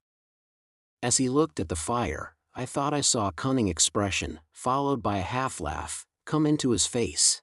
I am not acquainted with this country, gentlemen, but it seems a solitary country towards the river. Most marshes is solitary, said Joe. No doubt, no doubt. Do you find any gypsies, now, or tramps, or vagrants of any sort, out there? No, said Joe, none but a runaway convict now and then. And we don't find them easy. Mr. Wopsle? Mr. Wopsle, with a majestic remembrance of old discomfiture, assented, but not warmly. Seems you have been out after such, asked the stranger. Once, returned Joe. Not that we wanted to take them, you understand. We went out as lookers-on, me, and Mr. Wopsle, and Pip. Didn't us, Pip? Yes, Joe. The stranger looked at me again, still cocking his eye, as if he were expressly taking aim at me with his invisible gun, and said, He's a likely young parcel of bones that. What is it you call him? Pip, said Joe. Christened Pip? No, not christened Pip. Surname Pip? No, said Joe, it's a kind of family name what he gave himself when an infant, and is called by. Son of yours? Well, said Joe, meditatively, not, of course, that it could be in anywise necessary to consider about it, but because it was the way at the Jolly Barge men to seem to consider deeply about everything that was discussed over pipes. Well, no. No, he ain't. Nevy, said the strange man. Well, said Joe, with the same appearance of profound cogitation, he is not, no, not to deceive you, he is not, my nevy. What the blue blazes is he? Asked the stranger. Which appeared to me to be an inquiry of unnecessary strength. Mr. Wopsle struck in upon that, as one who knew all about relationships, having professional occasion to bear in mind what female relations a man might not marry, and expounded the ties between me and Joe. Having his hand in, Mr. Wopsle finished off with a most terrifically snarling passage from Richard III, and seemed to think he had done quite enough to account for it when he added, as the poet says. And here I may remark that when Mr. Wopsle referred to me, he considered it a necessary part of such reference to rumple my hair and poke it into my eyes. I cannot conceive why everybody of his standing who visited at our house should always have put me through the same inflammatory process under similar circumstances. Yet I do not call to mind that I was ever in my earlier youth the subject of remark in our social family circle, but some large-handed person took some such ophthalmic steps to patronize me. All this while, the strange man looked at nobody but me, and looked at me as if he were determined to have a shot at me at last, and bring me down. But he said nothing after offering his blue blazes observation, until the glasses of rum and water were brought, and then he made his shot, and a most extraordinary shot it was. It was not a verbal remark, but a proceeding in dumb show, and was pointedly addressed to me. He stirred his rum and water pointedly at me, and he tasted his rum and water pointedly at me. And he stirred it and he tasted it, not with a spoon that was brought to him, but with a file. He did this so that nobody but I saw the file, and when he had done it he wiped the file and put it in a breast pocket. I knew it to be Joe's file, and I knew that he knew my convict, the moment I saw the instrument. I sat gazing at him, spellbound. But he now reclined on his settle, taking very little notice of me, and talking principally about turnips. There was a delicious sense of cleaning up and making a quiet pause before going on in life afresh, in our village on Saturday nights, which stimulated Joe to dare to stay out half an hour longer on Saturdays than at other times. The half hour and the rum and water running out together, Joe got up to go, and took me by the hand. "Stop half a moment, Mr. Gargery," said the strange man. "I think I've got a bright new shilling somewhere in my pocket, and if I have, the boy shall have it." He looked it out from a handful of small change, folded it in some crumpled paper, and gave it to me. "Yours," said he. "Mind. Your own." I thanked him, staring at him far beyond the bounds of good manners, and holding tight to Joe. He gave Joe good night, and he gave Mr. Wopsle good night, who went out with us, and he gave me only a look with his aiming eye. No, not a look, for he shut it up, but wonders may be done with an eye by hiding it. On the way home, if I had been in a humor for talking, the talk must have been all on my side, for Mr. Wopsle parted from us at the door of the Jolly Bargemen, and Joe went all the way home with his mouth wide open, to rinse the rum out with as much air as possible. But I was in a manner stupefied by this turning up of my old misdeed and old acquaintance, and could think of nothing else. My sister was not in a very bad temper when we presented ourselves in the kitchen, and Joe was encouraged by that unusual circumstance to tell her about the bright shilling. "A bad un, I'll be bound," said Mrs. Joe triumphantly, "or he wouldn't have given it to the boy. Let's look at it." I took it out of the paper, and it proved to be a good one. "But what's this?" said Mrs. Joe, throwing down the shilling and catching up the paper. "Two £1 notes?" Nothing less than two fat sweltering £1 notes that seemed to have been on terms of the warmest intimacy with all the cattle markets in the county. Joe caught up his hat again, and ran with them to the Jolly Bargemen to restore them to their owner. While he was gone, I sat down on my usual stool and looked vacantly at my sister, feeling pretty sure that the man would not be there. Presently, Joe came back, saying that the man was gone, but that he, Joe, had left word at the Three Jolly Bargemen concerning the notes. Then my sister sealed them up in a piece of paper, and put them under some dried rose leaves in an ornamental teapot on the top of a press in the state parlor. There they remained, a nightmare to me, many and many a night and day.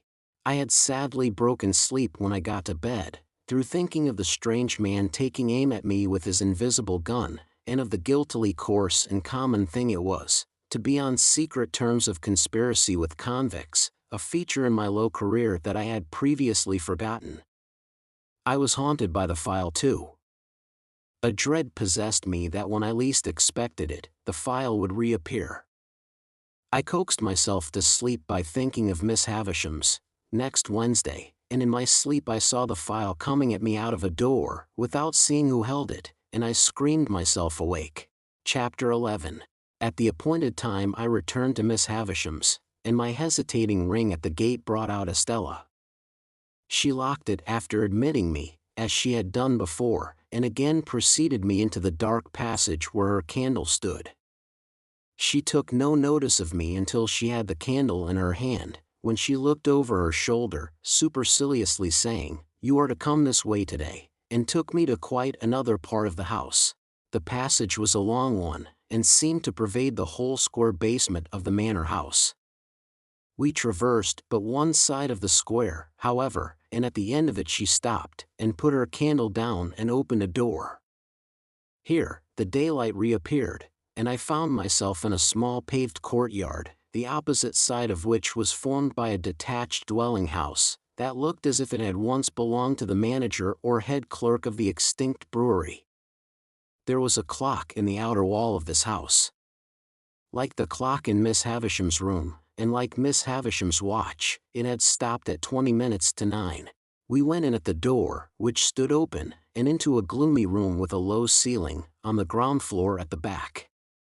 There was some company in the room, and Estella said to me as she joined it, "You are to go and stand there, boy, till you are wanted." There, being the window, I crossed to it, and stood there, in a very uncomfortable state of mind, looking out. It opened to the ground, and looked into a most miserable corner of the neglected garden, upon a rank ruin of cabbage stalks, and one box tree that had been clipped round long ago, like a pudding, and had a new growth at the top of it, out of shape and of a different color, as if that part of the pudding had stuck to the saucepan and got burnt. This was my homely thought, as I contemplated the box tree. There had been some light snow, overnight, and it lay nowhere else to my knowledge, but it had not quite melted from the cold shadow of this bit of garden, and the wind caught it up in little eddies and threw it at the window, as if it pelted me for coming there. I divined that my coming had stopped conversation in the room, and that its other occupants were looking at me. I could see nothing of the room except the shining of the fire in the window glass, but I stiffened in all my joints with the consciousness that I was under close inspection. There were 3 ladies in the room and 1 gentleman. Before I had been standing at the window 5 minutes, they somehow conveyed to me that they were all toadies and humbugs, but that each of them pretended not to know that the others were toadies and humbugs, because the admission that he or she did know it, would have made him or her out to be a toady and humbug. They all had a listless and dreary air of waiting somebody's pleasure, and the most talkative of the ladies had to speak quite rigidly to repress a yawn. This lady, whose name was Camilla, very much reminded me of my sister, with the difference that she was older, and, as I found when I caught sight of her, of a blunter cast of features.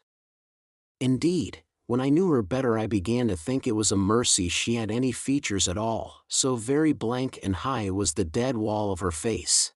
"Poor dear soul," said this lady, with an abruptness of manner quite my sister's. "Nobody's enemy but his own." "It would be much more commendable to be somebody else's enemy," said the gentleman, far more natural.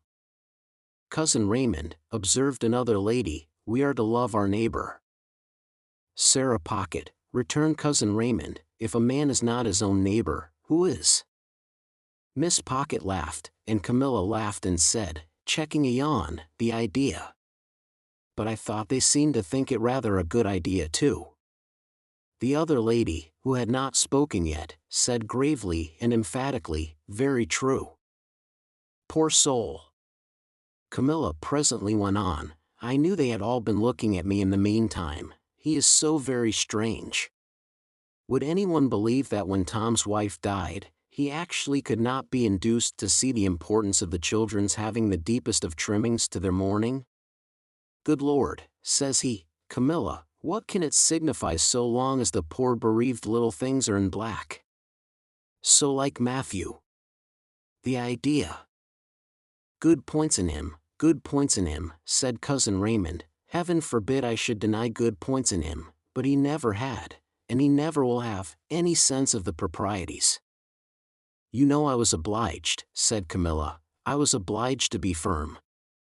I said, it will not do, for the credit of the family. I told him that, without deep trimmings, the family was disgraced. I cried about it from breakfast till dinner.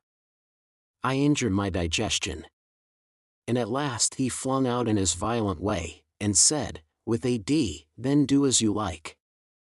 Thank goodness it will always be a consolation to me to know that I instantly went out in a pouring rain and bought the things. He paid for them, did he not? Asked Estella. It's not the question, my dear child, who paid for them, returned Camilla. I bought them. And I shall often think of that with peace, when I wake up in the night. The ringing of a distant bell, combined with the echoing of some cry or call along the passage by which I had come, interrupted the conversation and caused Estella to say to me, "Now, boy." On my turning round, they all looked at me with the utmost contempt, and, as I went out, I heard Sarah Pocket say, "Well, I am sure." What next? And Camilla add, with indignation, "Was there ever such a fancy?" The Ida A. As we were going with our candle along the dark passage, Estella stopped all of a sudden, and, facing round, said in her taunting manner, with her face quite close to mine, "Well? Well, miss?" I answered, almost falling over her and checking myself. She stood looking at me, and, of course, I stood looking at her. "Am I pretty?" "Yes, I think you are very pretty." "Am I insulting?" "Not so much so as you were last time," said I. "Not so much so?" "No." She fired when she asked the last question, and she slapped my face with such force as she had, when I answered it. "Now," said she. "You little coarse monster, what do you think of me now?" "I shall not tell you."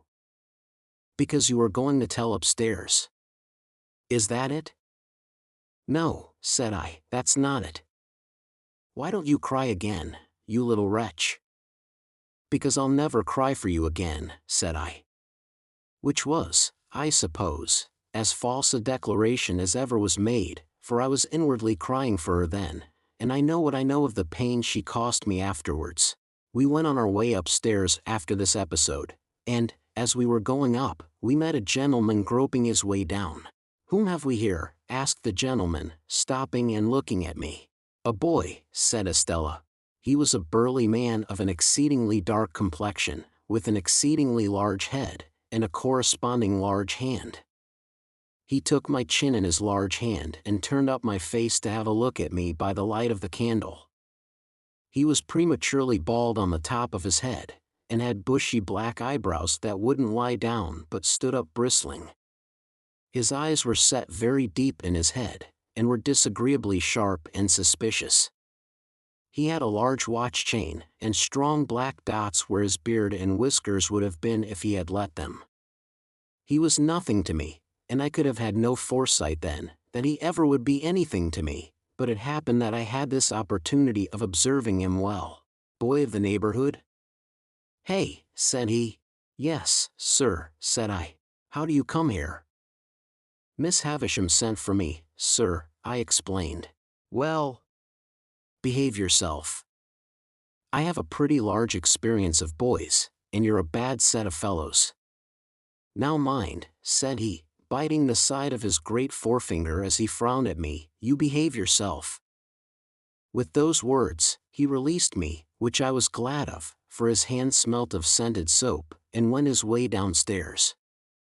I wondered whether he could be a doctor, but no, I thought, he couldn't be a doctor, or he would have a quieter and more persuasive manner.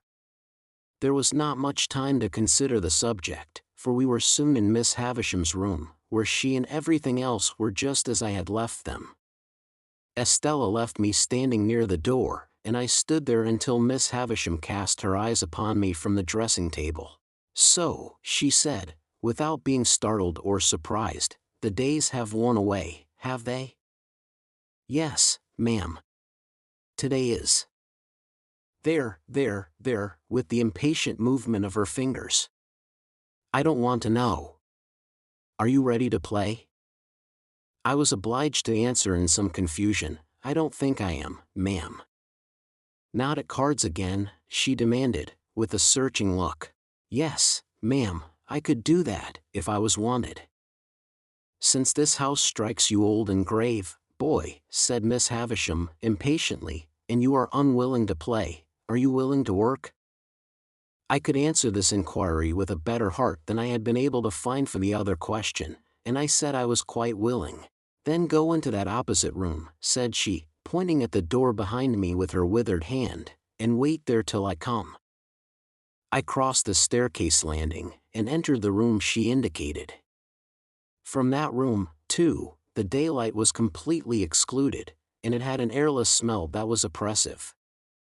A fire had been lately kindled in the damp old-fashioned grate, and it was more disposed to go out than to burn up, and the reluctant smoke which hung in the room seemed colder than the clearer air, like our own marsh mist. Certain wintry branches of candles on the high chimney-piece faintly lighted the chamber, or it would be more expressive to say, faintly troubled its darkness. It was spacious, and I dare say had once been handsome, but every discernible thing in it was covered with dust and mold, and dropping to pieces. The most prominent object was a long table with a tablecloth spread on it, as if a feast had been in preparation when the house and the clocks all stopped together. An apron or centerpiece of some kind was in the middle of this cloth. It was so heavily overhung with cobwebs that its form was quite undistinguishable, and, as I looked along the yellow expanse out of which I remember it seeming to grow, like a black fungus, I saw speckle-legged spiders with blotchy bodies running home to it, and running out from it, as if some circumstances of the greatest public importance had just transpired in the spider community. I heard the mice too, rattling behind the panels, as if the same occurrence were important to their interests. But the black beetles took no notice of the agitation, and groped about the hearth in a ponderous elderly way, as if they were short-sighted and hard of hearing, and not on terms with one another. These crawling things had fascinated my attention, and I was watching them from a distance, when Miss Havisham laid a hand upon my shoulder. In her other hand she had a crutch-headed stick on which she leaned, and she looked like the witch of the place. "This," said she, pointing to the long table with her stick, "is where I will be laid when I am dead. They shall come and look at me here." With some vague misgiving that she might get upon the table then and there and die at once, the complete realization of the ghastly waxwork at the fair, I shrank under her touch. "What do you think that is?" she asked me, again pointing with her stick. "That, where those cobwebs are." "I can't guess what it is, ma'am." "It's a great cake. A bride cake. Mine." She looked all round the room in a glaring manner, and then said, leaning on me while her hand twitched my shoulder, "Come, come, come. Walk me, walk me." I made out from this, that the work I had to do, was to walk Miss Havisham round and round the room. Accordingly, I started at once, and she leaned upon my shoulder, and we went away at a pace that might have been an imitation, founded on my first impulse under that roof, of Mr. Pumblechook's chaise cart. She was not physically strong, and after a little time said, "Slower." Still, we went at an impatient fitful speed, and as we went, she twitched the hand upon my shoulder, and worked her mouth, and led me to believe that we were going fast because her thoughts went fast.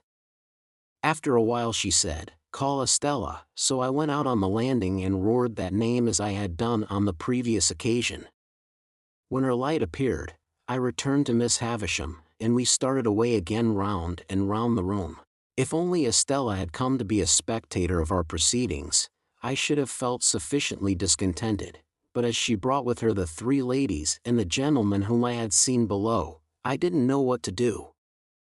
In my politeness, I would have stopped, but Miss Havisham twitched my shoulder, and we posted on, with a shamefaced consciousness on my part that they would think it was all my doing. "Dear Miss Havisham," said Miss Sarah Pocket, "how well you look." "I do not," returned Miss Havisham. "I am yellow skin and bone."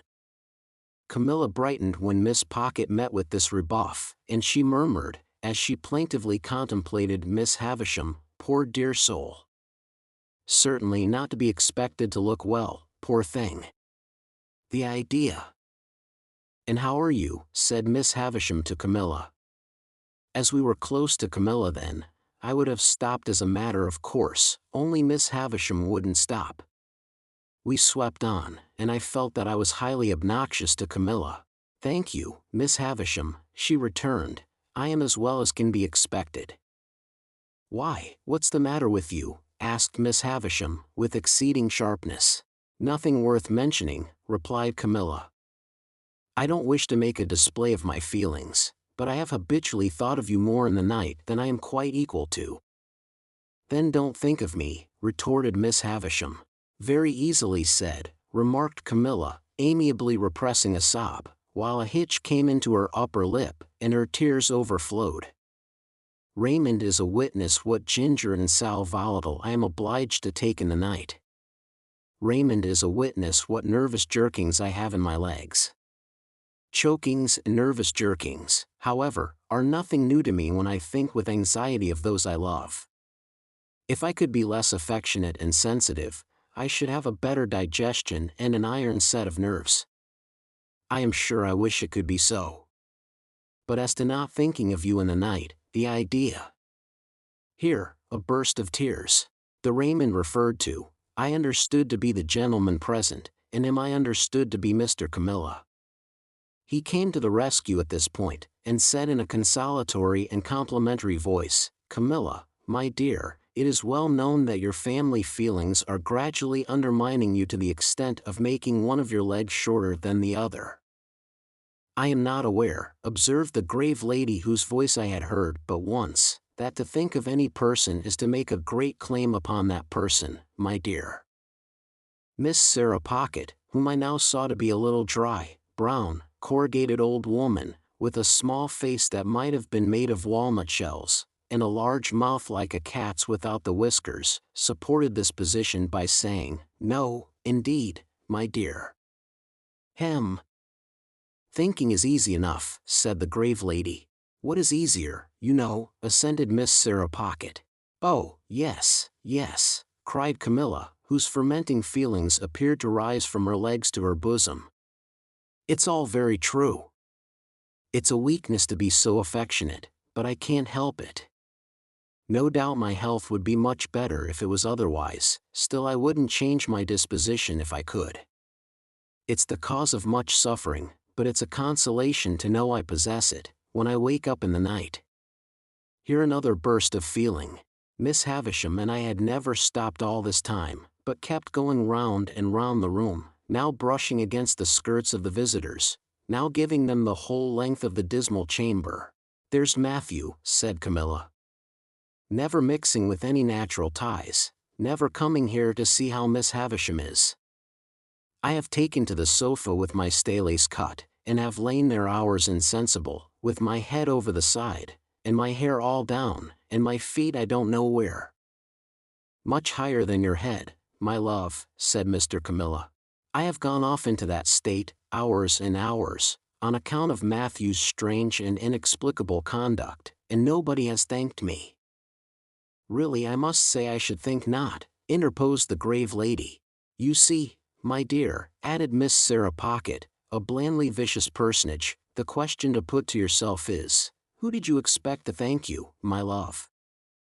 Without expecting any thanks, or anything of the sort, resumed Camilla, I have remained in that state, hours and hours, and Raymond is a witness of the extent to which I have choked, and what the total inefficacy of ginger has been, and I have been heard at the pianoforte tuners across the street, where the poor mistaken children have even supposed it to be pigeons cooing at a distance, and now to be told. Here Camilla put her hand to her throat, and began to be quite chemical as to the formation of new combinations there. When this same Matthew was mentioned, Miss Havisham stopped me in herself, and stood looking at the speaker. This change had a great influence in bringing Camilla's chemistry to a sudden end. Matthew will come and see me at last, said Miss Havisham, sternly, when I am laid on that table. That will be his place, there, striking the table with her stick, at my head. And yours will be there. And your husband's there. And Sarah Pocket's there. And Georgiana's there. Now you all know where to take your stations when you come to feast upon me. And now go. At the mention of each name, she had struck the table with her stick in a new place. She now said, walk me, and we went on again. I suppose there's nothing to be done, exclaimed Camilla, but comply and depart. It's something to have seen the object of one's love and duty for even so short a time. I shall think of it with a melancholy satisfaction when I wake up in the night. I wish Matthew could have that comfort, but he sets it at defiance. I am determined not to make a display of my feelings, but it's very hard to be told one wants to feast on one's relations, as if one was a giant, and to be told to go. The bare idea. Mr. Camilla interposing, as Mrs. Camilla laid her hand upon her heaving bosom, that lady assumed an unnatural fortitude of manner which I supposed to be expressive of an intention to drop and choke when out of view, and kissing her hand to Miss Havisham, was escorted forth.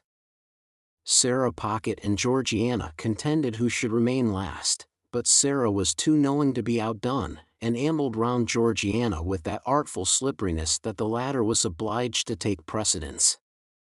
Sarah Pocket then made her separate effect of departing with, "Bless you, Miss Havisham dear," and with a smile of forgiving pity on her walnut-shell countenance for the weaknesses of the rest.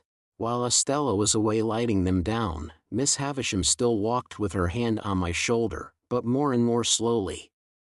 At last she stopped before the fire, and said, after muttering and looking at it some seconds, "This is my birthday, Pip." I was going to wish her many happy returns, when she lifted her stick. I don't suffer it to be spoken of. I don't suffer those who are here just now, or any one to speak of it. They come here on the day, but they dare not refer to it. Of course I made no further effort to refer to it. On this day of the year, long before you were born, this heap of decay, stabbing with her crutched stick at the pile of cobwebs on the table, but not touching it, was brought here. It and I have worn away together. The mice have gnawed at it, and sharper teeth than teeth of mice have gnawed at me. She held the head of her stick against her heart as she stood looking at the table, she in her once white dress, all yellow and withered, the once white cloth all yellow and withered, everything around in a state to crumble under a touch.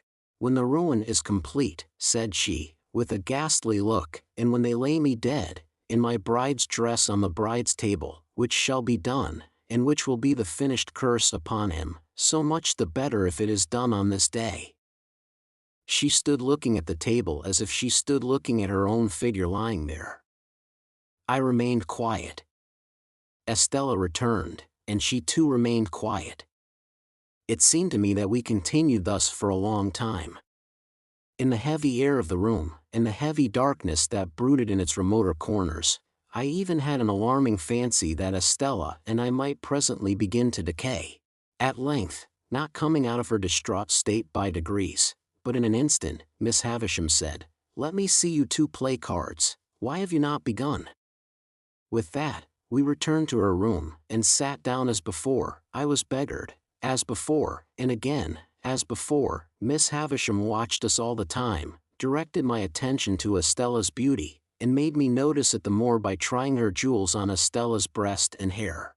Estella, for her part, likewise treated me as before, except that she did not condescend to speak. When we had played some half-dozen games, a day was appointed for my return, and I was taken down into the yard to be fed in the former dog-like manner. There, too, I was again left to wander about as I liked. It is not much to the purpose whether a gate in that garden wall which I had scrambled up to peep over on the last occasion was, on that last occasion, open or shut. Enough that I saw no gate then, and that I saw one now. As it stood open, and as I knew that Estella had let the visitors out, for she had returned with the keys in her hand, I strolled into the garden, and strolled all over it. It was quite a wilderness, and there were old melon frames and cucumber frames in it, which seemed in their decline to have produced a spontaneous growth of weak attempts at pieces of old hats and boots, with now and then a weedy offshoot into the likeness of a battered saucepan. When I had exhausted the garden and a greenhouse with nothing in it but a fallen-down grapevine and some bottles, I found myself in the dismal corner upon which I had looked out of the window. Never questioning for a moment that the house was now empty, I looked in at another window, and found myself, to my great surprise, exchanging a broad stare with a pale young gentleman with red eyelids and light hair. This pale young gentleman quickly disappeared, and reappeared beside me. He had been at his books when I had found myself staring at him, and I now saw that he was inky. "Hello," said he, "young fellow." Hello being a general observation which I had usually observed to be best answered by itself, I said, "Hello," politely omitting young fellow. "Who let you in?" said he. "Miss Estella." "Who gave you leave to prowl about?" "Miss Estella." "Come and fight," said the pale young gentleman. What could I do but follow him? I have often asked myself the question since, but what else could I do? His manner was so final, and I was so astonished, that I followed where he led, as if I had been under a spell. "Stop a minute, though," he said, wheeling round before we had gone many paces. "I ought to give you a reason for fighting, too. There it is." In a most irritating manner he instantly slapped his hands against one another, daintily flung one of his legs up behind him, pulled my hair, slapped his hands again, dipped his head, and butted it into my stomach. The bull-like proceeding last mentioned, besides that it was unquestionably to be regarded in the light of a liberty, was particularly disagreeable just after bread and meat. I therefore hit out at him and was going to hit out again, when he said, "Aha! Would you?" and began dancing backwards and forwards in a manner quite unparalleled within my limited experience. "Laws of the game," said he. Here, he skipped from his left leg onto his right. "Regular rules." Here, he skipped from his right leg onto his left. "Come to the ground, and go through the preliminaries." Here, he dodged backwards and forwards, and did all sorts of things while I looked helplessly at him. I was secretly afraid of him when I saw him so dexterous, but I felt morally and physically convinced that his light head of hair could have had no business in the pit of my stomach, and that I had a right to consider it irrelevant when so obtruded on my attention. Therefore, I followed him without a word, to a retired nook of the garden, formed by the junction of two walls and screened by some rubbish. On his asking me if I was satisfied with the ground, and on my replying yes, he begged my leave to absent himself for a moment, and quickly returned with a bottle of water and a sponge dipped in vinegar. "Available for both," he said, placing these against the wall. And then fell to pulling off, not only his jacket and waistcoat, but his shirt too, in a manner at once light-hearted, businesslike, and bloodthirsty. Although he did not look very healthy, having pimples on his face, and a breaking out at his mouth, these dreadful preparations quite appalled me. I judged him to be about my own age, but he was much taller, and he had a way of spinning himself about that was full of appearance. For the rest, he was a young gentleman in a grey suit, when not denuded for battle, with his elbows, knees, wrists, and heels considerably in advance of the rest of him as to development. My heart failed me when I saw him squaring at me with every demonstration of mechanical nicety, and eyeing my anatomy as if he were minutely choosing his bone. I never have been so surprised in my life, as I was when I let out the first blow, and saw him lying on his back, looking up at me with a bloody nose and his face exceedingly foreshortened. But he was on his feet directly, and after sponging himself with a great show of dexterity began squaring again. The second greatest surprise I have ever had in my life was seeing him on his back again, looking up at me out of a black eye. His spirit inspired me with great respect. He seemed to have no strength, and he never once hit me hard, and he was always knocked down, but he would be up again in a moment, sponging himself or drinking out of the water bottle, with the greatest satisfaction in seconding himself according to form, and then came at me with an air and a show that made me believe he really was going to do for me at last. He got heavily bruised, for I am sorry to record that the more I hit him, the harder I hit him, but he came up again and again and again, until at last he got a bad fall with the back of his head against the wall. Even after that crisis in our affairs, he got up and turned round and round confusedly a few times, not knowing where I was, but finally went on his knees to his sponge and threw it up, at the same time panting out, "That means you have won." He seemed so brave and innocent, that although I had not proposed the contest, I felt but a gloomy satisfaction in my victory. Indeed, I go so far as to hope that I regarded myself while dressing as a species of savage young wolf or other wild beast. However, I got dressed, darkly wiping my sanguinary face at intervals, and I said, "Can I help you?" And he said, "No thankee," and I said, "Good afternoon," and he said, "Same to you." When I got into the courtyard, I found Estella waiting with the keys. But she neither asked me where I had been, nor why I had kept her waiting, and there was a bright flush upon her face, as though something had happened to delight her. Instead of going straight to the gate, too, she stepped back into the passage, and beckoned me. "Come here. You may kiss me, if you like." I kissed her cheek as she turned it to me. I think I would have gone through a great deal to kiss her cheek. But I felt that the kiss was given to the coarse common boy as a piece of money might have been, and that it was worth nothing.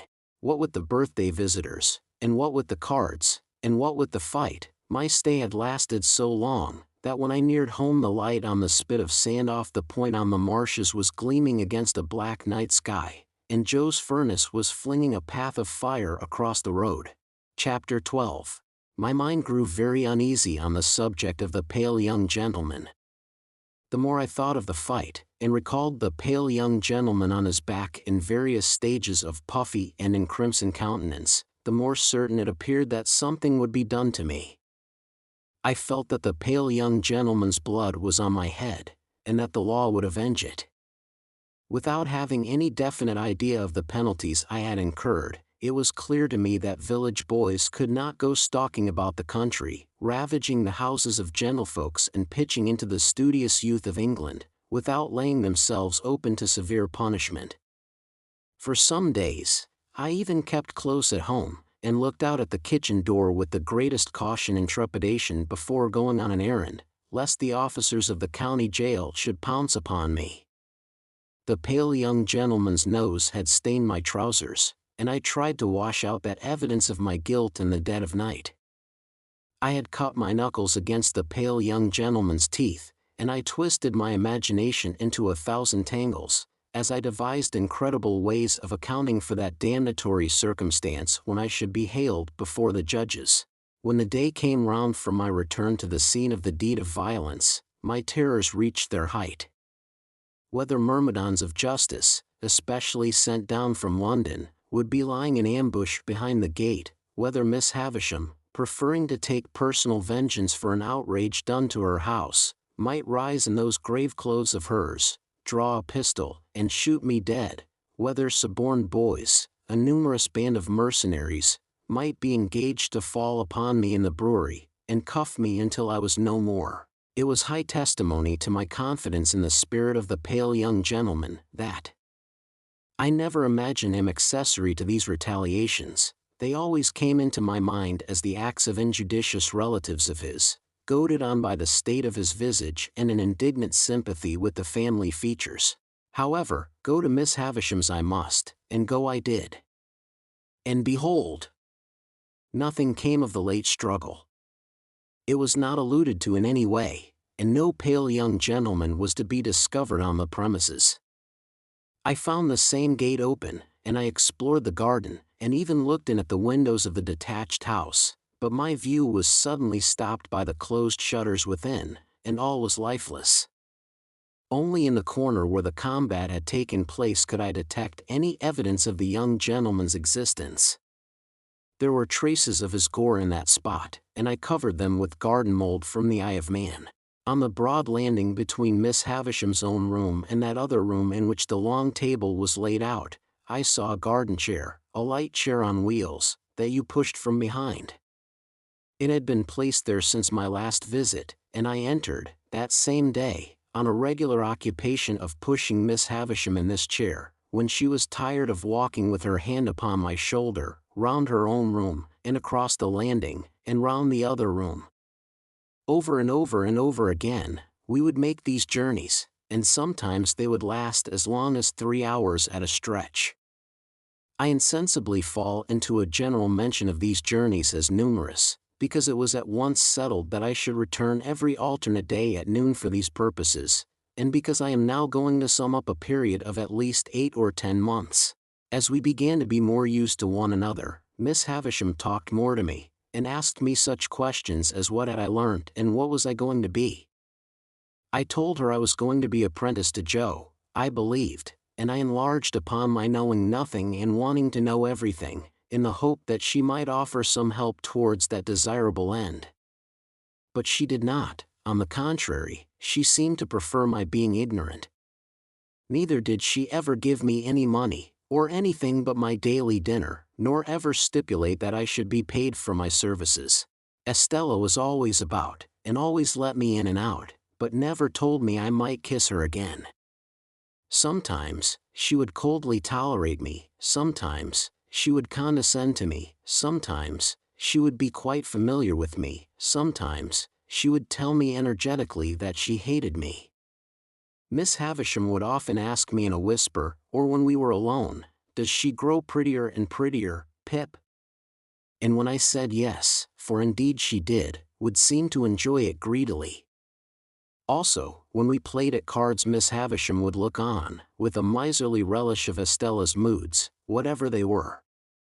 And sometimes, when her moods were so many and so contradictory of one another that I was puzzled what to say or do, Miss Havisham would embrace her with lavish fondness, murmuring something in her ear that sounded like, "Break their hearts, my pride and hope, break their hearts and have no mercy." There was a song Joe used to hum fragments of at the forge, of which the burden was Old Clem. This was not a very ceremonious way of rendering homage to a patron saint, but I believe Old Clem stood in that relation towards smiths. It was a song that imitated the measure of beating upon iron, and was a mere lyrical excuse for the introduction of Old Clem's respected name. Thus, you were to hammer boys round, Old Clem. With a thump and a sound, Old Clem.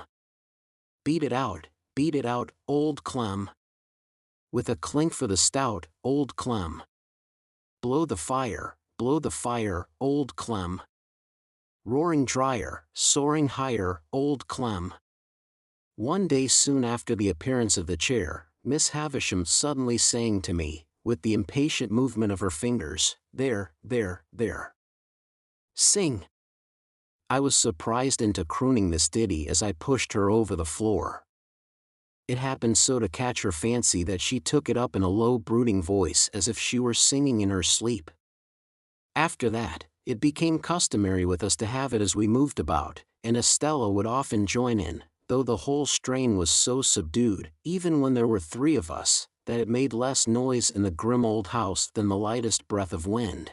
What could I become with these surroundings? How could my character fail to be influenced by them? Is it to be wondered at if my thoughts were dazed, as my eyes were, when I came out into the natural light from the misty yellow rooms? Perhaps I might have told Joe about the pale young gentleman, if I had not previously been betrayed into those enormous inventions to which I had confessed. Under the circumstances, I felt that Joe could hardly fail to discern in the pale young gentleman an appropriate passenger to be put into the black velvet coach, therefore, I said nothing of him. Besides, that shrinking from having Miss Havisham and Estella discussed, which had come upon me in the beginning, grew much more potent as time went on. I reposed complete confidence in no one but Biddy, but I told poor Biddy everything. Why it came natural to me to do so, and why Biddy had a deep concern in everything I told her, I did not know then, though I think I know now. Meanwhile, councils went on in the kitchen at home, fraught with almost insupportable aggravation to my exasperated spirit. That ass, Pumblechook, used often to come over of a night for the purpose of discussing my prospects with my sister, and I really do believe, to this hour with less penitence than I ought to feel, that if these hands could have taken a linchpin out of a chaise cart, they would have done it.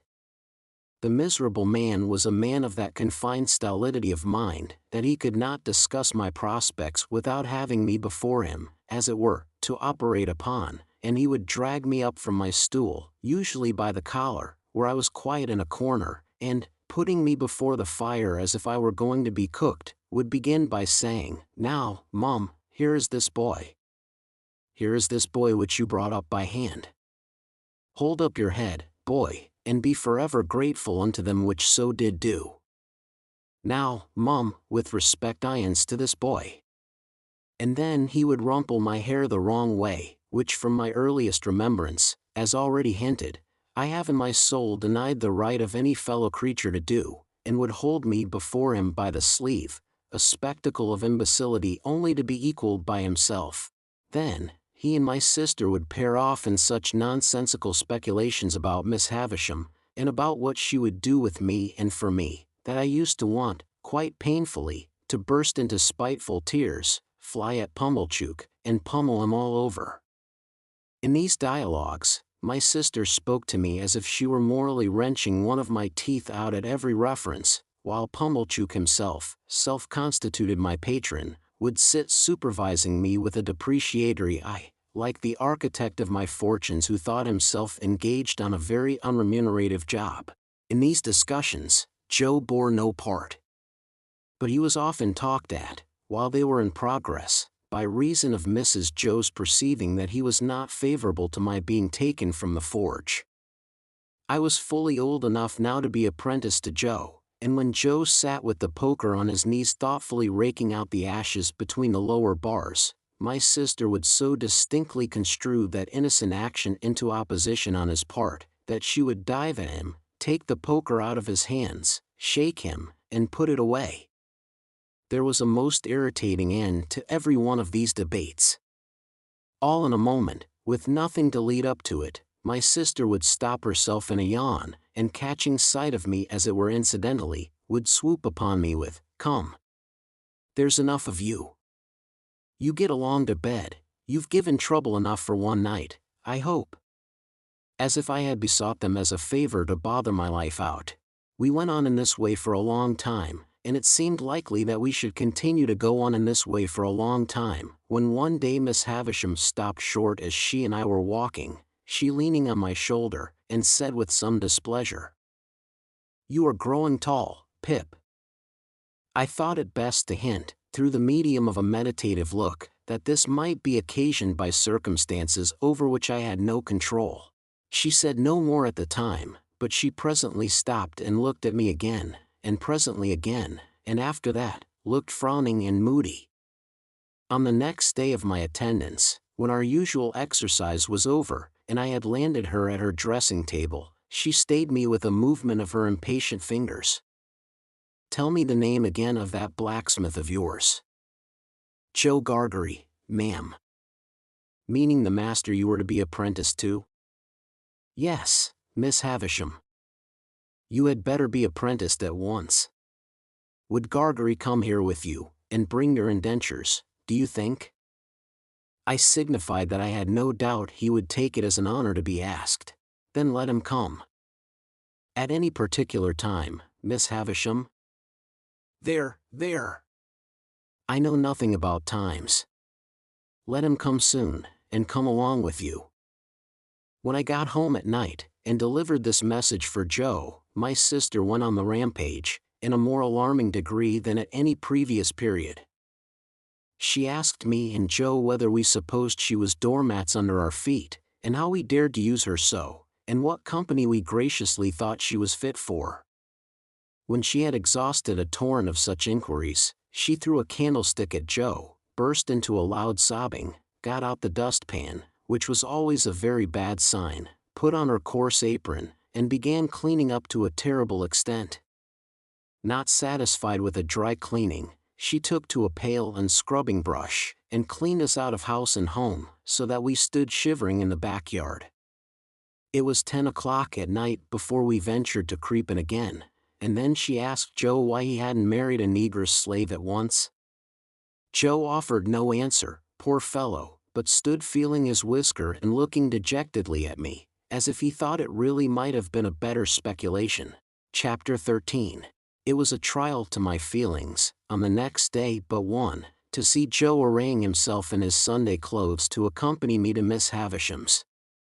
However, as he thought his court suit necessary to the occasion, it was not for me to tell him that he looked far better in his working dress, the rather, because I knew he made himself so dreadfully uncomfortable, entirely on my account, and that it was for me he pulled up his shirt collar so very high behind, that it made the hair on the crown of his head stand up like a tuft of feathers. At breakfast time my sister declared her intention of going to town with us, and being left at Uncle Pumblechook's and called for when we had done with our fine ladies, a way of putting the case, from which Joe appeared inclined to augur the worst.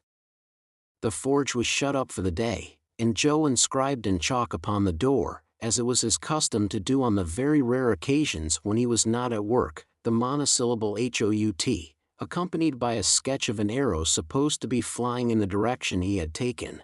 We walked to town, my sister leading the way in a very large beaver bonnet, and carrying a basket like the Great Seal of England and plaited straw, a pair of pattens, a spare shawl, and an umbrella, though it was a fine bright day. I am not quite clear whether these articles were carried penitentially or ostentatiously, but I rather think they were displayed as articles of property, much as Cleopatra or any other sovereign lady on the rampage might exhibit her wealth in a pageant or procession. When we came to Pumblechook's, my sister bounced in and left us. As it was almost noon, Joe and I held straight on to Miss Havisham's house. Estella opened the gate as usual, and, the moment she appeared, Joe took his hat off and stood weighing it by the brim in both his hands, as if he had some urgent reason in his mind for being particular to half a quarter of an ounce. Estella took no notice of either of us, but led us the way that I knew so well. I followed next to her, and Joe came last. When I looked back at Joe in the long passage, he was still weighing his hat with the greatest care, and was coming after us in long strides on the tips of his toes. Estella told me we were both to go in, so I took Joe by the coat cuff and conducted him into Miss Havisham's presence. She was seated at her dressing table, and looked round at us immediately. "Oh," said she to Joe, "you are the husband of the sister of this boy?" I could hardly have imagined dear old Joe looking so unlike himself or so like some extraordinary bird, standing as he did speechless, with his tuft of feathers ruffled, and his mouth open as if he wanted a worm. "You are the husband," repeated Miss Havisham, "of the sister of this boy?" It was very aggravating, but, throughout the interview, Joe persisted in addressing me instead of Miss Havisham. "Which I meander say, Pip," Joe now observed in a manner that was at once expressive of forcible argumentation, strict confidence, and great politeness, "as I hup and married your sister, and I were at the time what you might call, if you was anyways inclined, a single man." "Well," said Miss Havisham, "and you have reared the boy, with the intention of taking him for your apprentice, is that so, Mr. Gargery?" "You know, Pip," replied Joe, "as you and me were ever friends, and it were looked for ard to betwixt us, as being calculated to lead to larks." "Not but what, Pip, if you had ever made objections to the business, such as its being open to black and sut, or such like, not but what they would have been attended to, don't you see?" "Has the boy," said Miss Havisham, "ever made any objection? Does he like the trade?"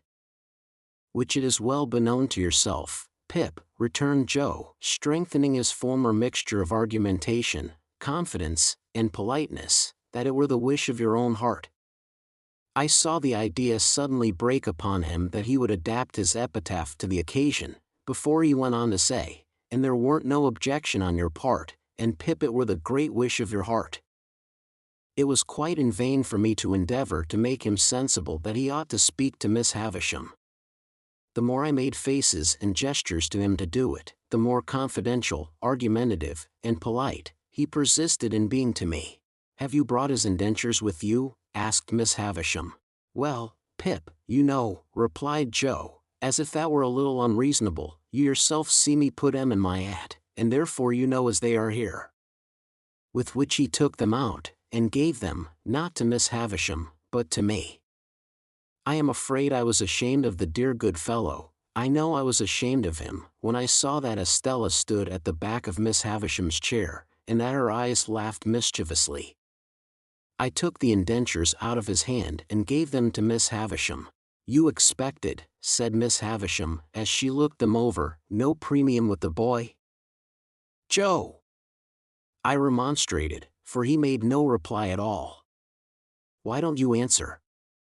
"Pip," returned Joe, cutting me short as if he were hurt, "which I meander say that were not a question requiring a answer betwixt yourself and me, in which you know the answer to be full well no."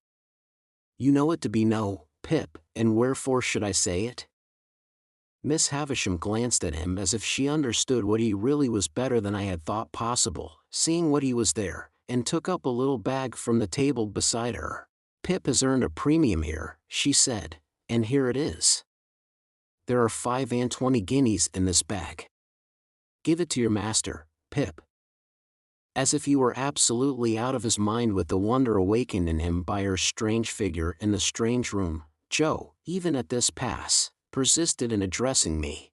This is very liberal on your part, Pip, said Joe, and it is as such received and grateful welcome, though never looked for, far nor near, nor nowheres. And now, old chap, said Joe, conveying to me a sensation, first of burning and then of freezing, for I felt as if that familiar expression were applied to Miss Havisham, and now, old chap, may we do our duty? May you and me do our duty, both on us, by one and another, and by them which your liberal present have conveyed, to be, for the satisfaction of mind of, them as never. Here Joe showed that he felt he had fallen into frightful difficulties, until he triumphantly rescued himself with the words, and from myself far be it. These words had such a round and convincing sound for him that he said them twice. Goodbye, Pip, said Miss Havisham. Let them out, Estella. Am I to come again, Miss Havisham? I asked. No. Gargery is your master now. Gargery. One word. Thus calling him back as I went out of the door, I heard her say to Joe in a distinct emphatic voice, the boy has been a good boy here, and that is his reward. Of course, as an honest man, you will expect no other and no more. How Joe got out of the room, I have never been able to determine, but I know that when he did get out he was steadily proceeding upstairs instead of coming down, and was deaf to all remonstrances until I went after him and laid hold of him. In another minute we were outside the gate, and it was locked, and Estella was gone. When we stood in the daylight alone again, Joe backed up against a wall, and said to me, astonishing. And there he remained so long saying, astonishing at intervals, so often, that I began to think his senses were never coming back. At length he prolonged his remark into Pip, I do assure you this is astio and ishing, and so, by degrees, became conversational and able to walk away. I have reason to think that Joe's intellects were brightened by the encounter they had passed through, and that on our way to Pumblechook's he invented a subtle and deep design. My reason is to be found in what took place in Mr. Pumblechook's parlor, where, on our presenting ourselves, my sister sat in conference with that detested seedsman. Well, cried my sister, addressing us both at once. And what's happened to you? I wonder you condescend to come back to such poor society as this. I am sure I do. Miss Havisham, said Joe, with a fixed look at me, like an effort of remembrance, made it very particular that we should give her, were it compliments or respects, Pip? Compliments, I said. Which that were my own belief, answered Joe, her compliments to Mrs. J. Gargery. Much good they'll do me, observed my sister, but rather gratified too. And wishing, pursued Joe, with another fixed look at me, like another effort of remembrance, that the state of Miss Havisham's health were such as would have allowed, were it, Pip? Of her having the pleasure, I added. Of ladies' company, said Joe. And drew a long breath. Well, cried my sister, with a mollified glance at Mr. Pumblechook. She might have had the politeness to send that message at first, but it's better late than never. And what did she give young Randipole here? She give him, said Joe, nothing. Mrs. Joe was going to break out, but Joe went on. What she give, said Joe, she give to his friends. And by his friends, were her explanation, I mean into the hands of his sister Mrs. J. Gargery. Them were her words, Mrs. J. Gargery. She mayn't have knowed, added Joe, with an appearance of reflection, whether it were Joe, or Jorge. My sister looked at Pumblechook, who smoothed the elbows of his wooden armchair, and nodded at her and at the fire, as if he had known all about it beforehand. And how much have you got? Asked my sister, laughing. Positively laughing. What would present company say to £10? Demanded Joe. They'd say, returned my sister, curtly, pretty well. Not too much, but pretty well. It's more than that, then, said Joe. That fearful impostor, Pumblechook, immediately nodded, and said, as he rubbed the arms of his chair, it's more than that, Mum. Why, you don't mean to say, began my sister. Yes I do, Mum, said Pumblechook, but wait a bit. Go on, Joseph. Good in you. Go on.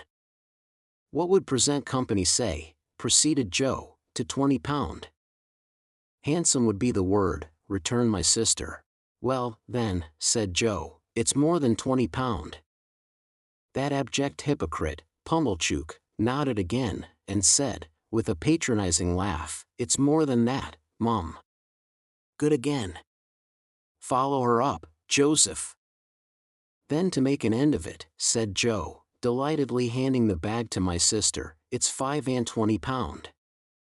It's £25, Mum, echoed that basest of swindlers, Pumblechook, rising to shake hands with her, and it's no more than your merits, as I said when my opinion was asked, and I wish you joy of the money.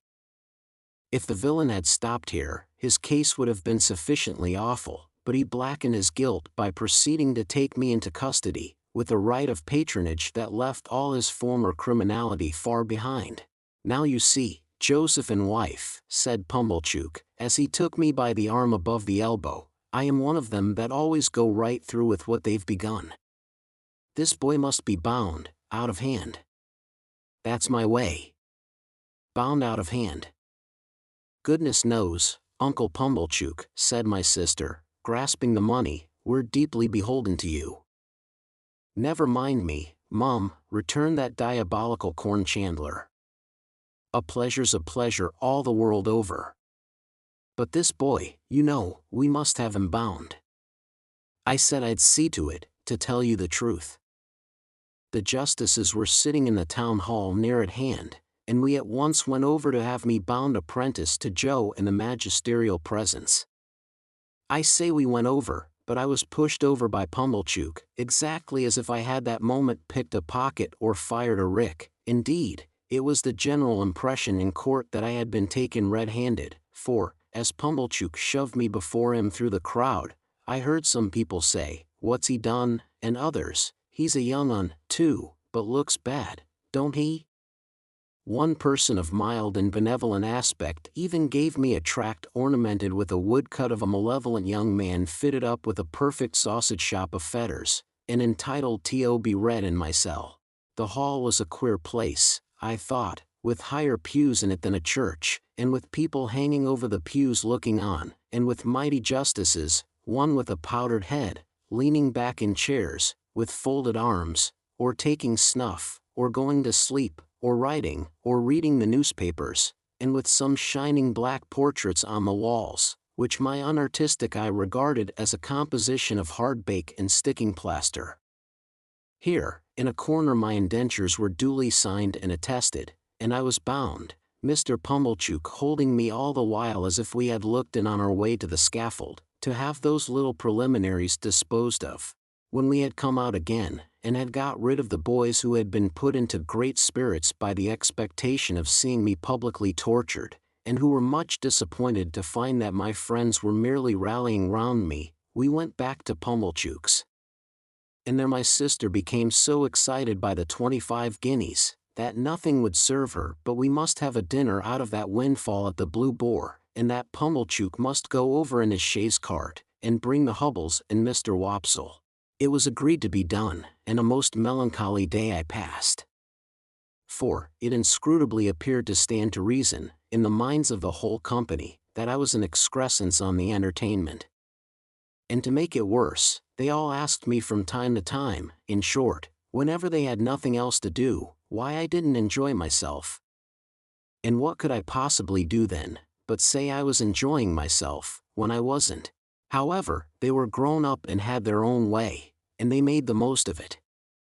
That swindling Pumblechook, exalted into the beneficent contriver of the whole occasion, actually took the top of the table, and, when he addressed them on the subject of my being bound, and had fiendishly congratulated them on my being liable to imprisonment if I played at cards, drank strong liquors, kept late hours or bad company, or indulged in other vagaries which the form of my indentures appeared to contemplate as next to inevitable, he placed me standing on a chair beside him to illustrate his remarks. My only other remembrances of the great festival are, that they wouldn't let me go to sleep, but whenever they saw me dropping off, woke me up and told me to enjoy myself.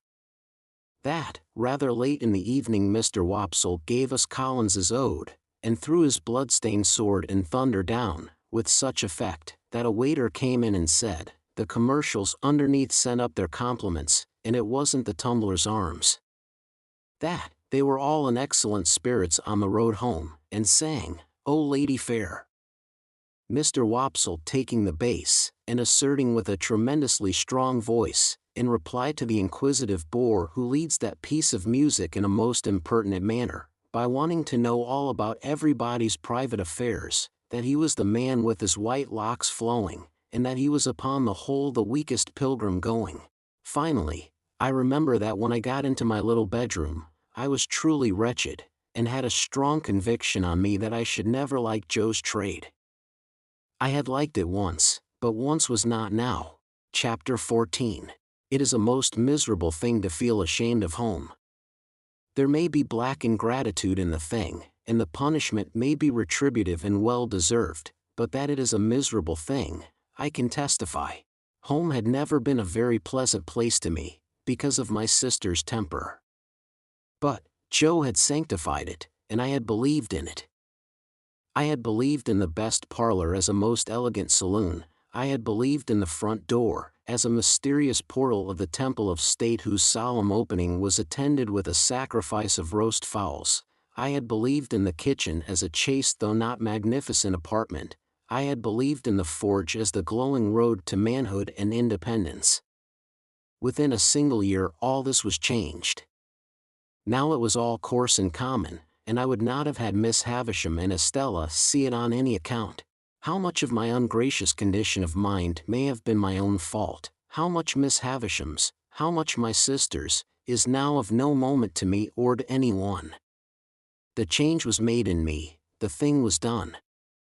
Well or ill done, excusably or inexcusably, it was done. Once, it had seemed to me that when I should at last roll up my shirt sleeves and go into the forge, Joe's prentice, I should be distinguished and happy. Now the reality was in my hold. I only felt that I was dusty with the dust of small coal, and that I had a weight upon my daily remembrance to which the anvil was a feather. There have been occasions in my later life, I suppose as in most lives, when I have felt for a time as if a thick curtain had fallen on all its interest and romance, to shut me out from anything save dull endurance any more. Never has that curtain dropped so heavy and blank, as when my way in life lay stretched out straight before me through the newly entered road of apprenticeship to Joe. I remember that at a later period of my time, I used to stand about the churchyard on Sunday evenings when night was falling, comparing my own perspective with the windy marsh view, and making out some likeness between them by thinking how flat and low both were, and how on both there came an unknown way and a dark mist and then the sea. I was quite as dejected on the first working day of my apprenticeship as in that after time, but I am glad to know that I never breathed a murmur to Joe while my indentures lasted. It is about the only thing I am glad to know of myself in that connection, for, though it includes what I proceed to add, all the merit of what I proceed to add was Joe's.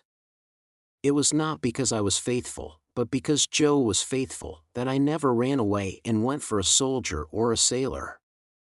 It was not because I had a strong sense of the virtue of industry, but because Joe had a strong sense of the virtue of industry, that I worked with tolerable zeal against the grain. It is not possible to know how far the influence of any amiable honest-hearted duty-doing man flies out into the world, but it is very possible to know how it has touched one's self in going by, and I know right well that any good that intermixed itself with my apprenticeship came of plain contented Joe, and not of restlessly aspiring discontented me. What I wanted, who can say? How can I say, when I never knew? What I dreaded was, that in some unlucky hour I, being at my grimiest and commonest, should lift up my eyes and see Estella looking in at one of the wooden windows of the forge. I was haunted by the fear that she would, sooner or later, find me out, with a black face and hands, doing the coarsest part of my work, and would exult over me and despise me. Often after dark, when I was pulling the bellows for Joe, and we were singing Old Clem, and when the thought how we used to sing it at Miss Havisham's would seem to show me Estella's face in the fire, with her pretty hair fluttering in the wind and her eyes scorning me, often at such a time I would look towards those panels of black night in the wall which the wooden windows then were, and would fancy that I saw her just drawing her face away, and would believe that she had come at last.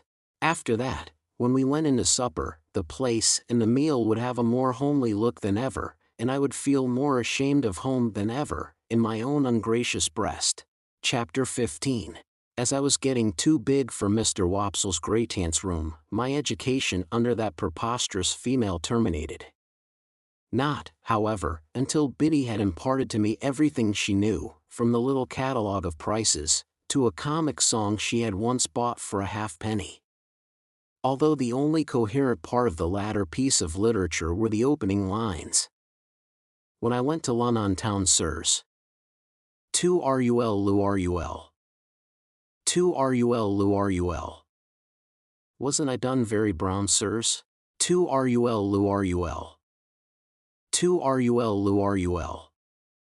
Still, in my desire to be wiser, I got this composition by heart with the utmost gravity, nor do I recollect that I questioned its merit, except that I thought, as I still do, the amount of 2 rul somewhat in excess of the poetry.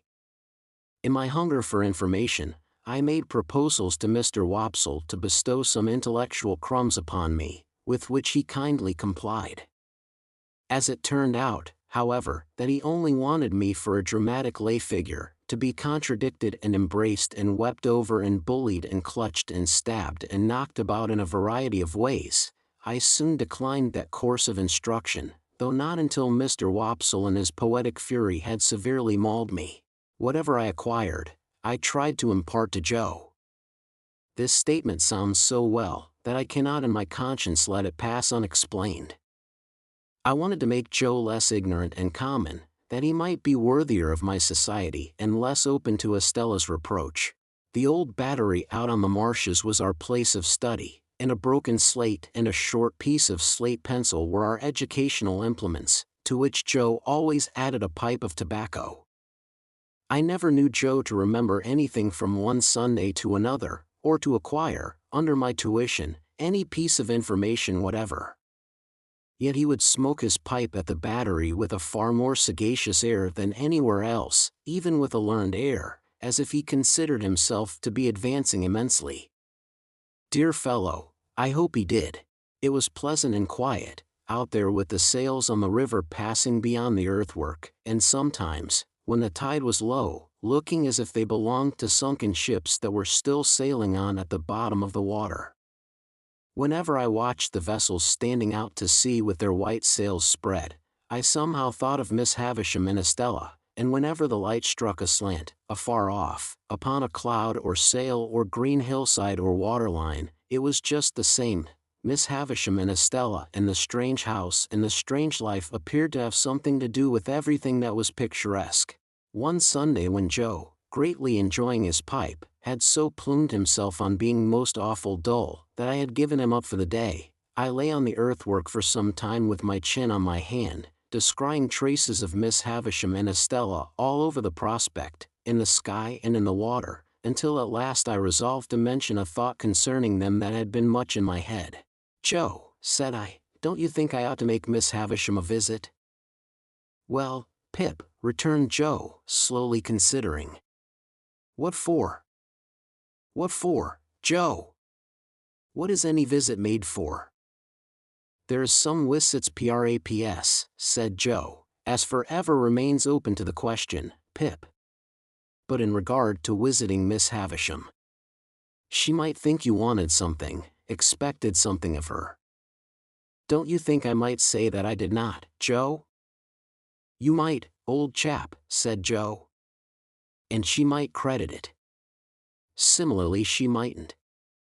Joe felt, as I did, that he had made a point there, and he pulled hard at his pipe to keep himself from weakening it by repetition.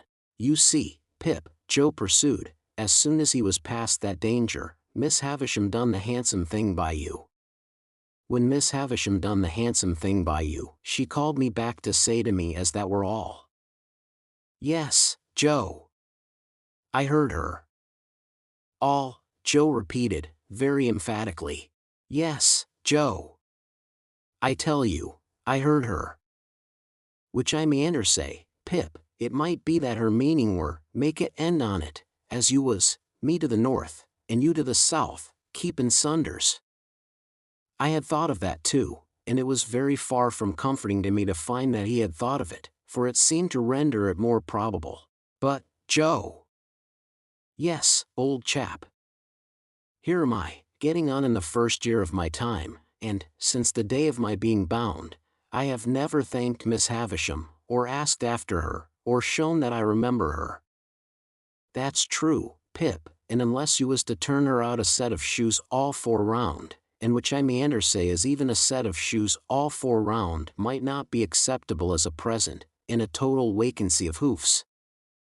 "I don't mean that sort of remembrance, Joe. I don't mean a present." But Joe had got the idea of a present in his head and must harp upon it. "Or even," said he, "if you was helped to knocking her up a new chain for the front door, or say a gross or 2 of shark-headed screws for general use, or some light fancy article, such as a toasting fork when she took her muffins, or a gridiron when she took a sprat or such like." "I don't mean any present at all, Joe," I interposed.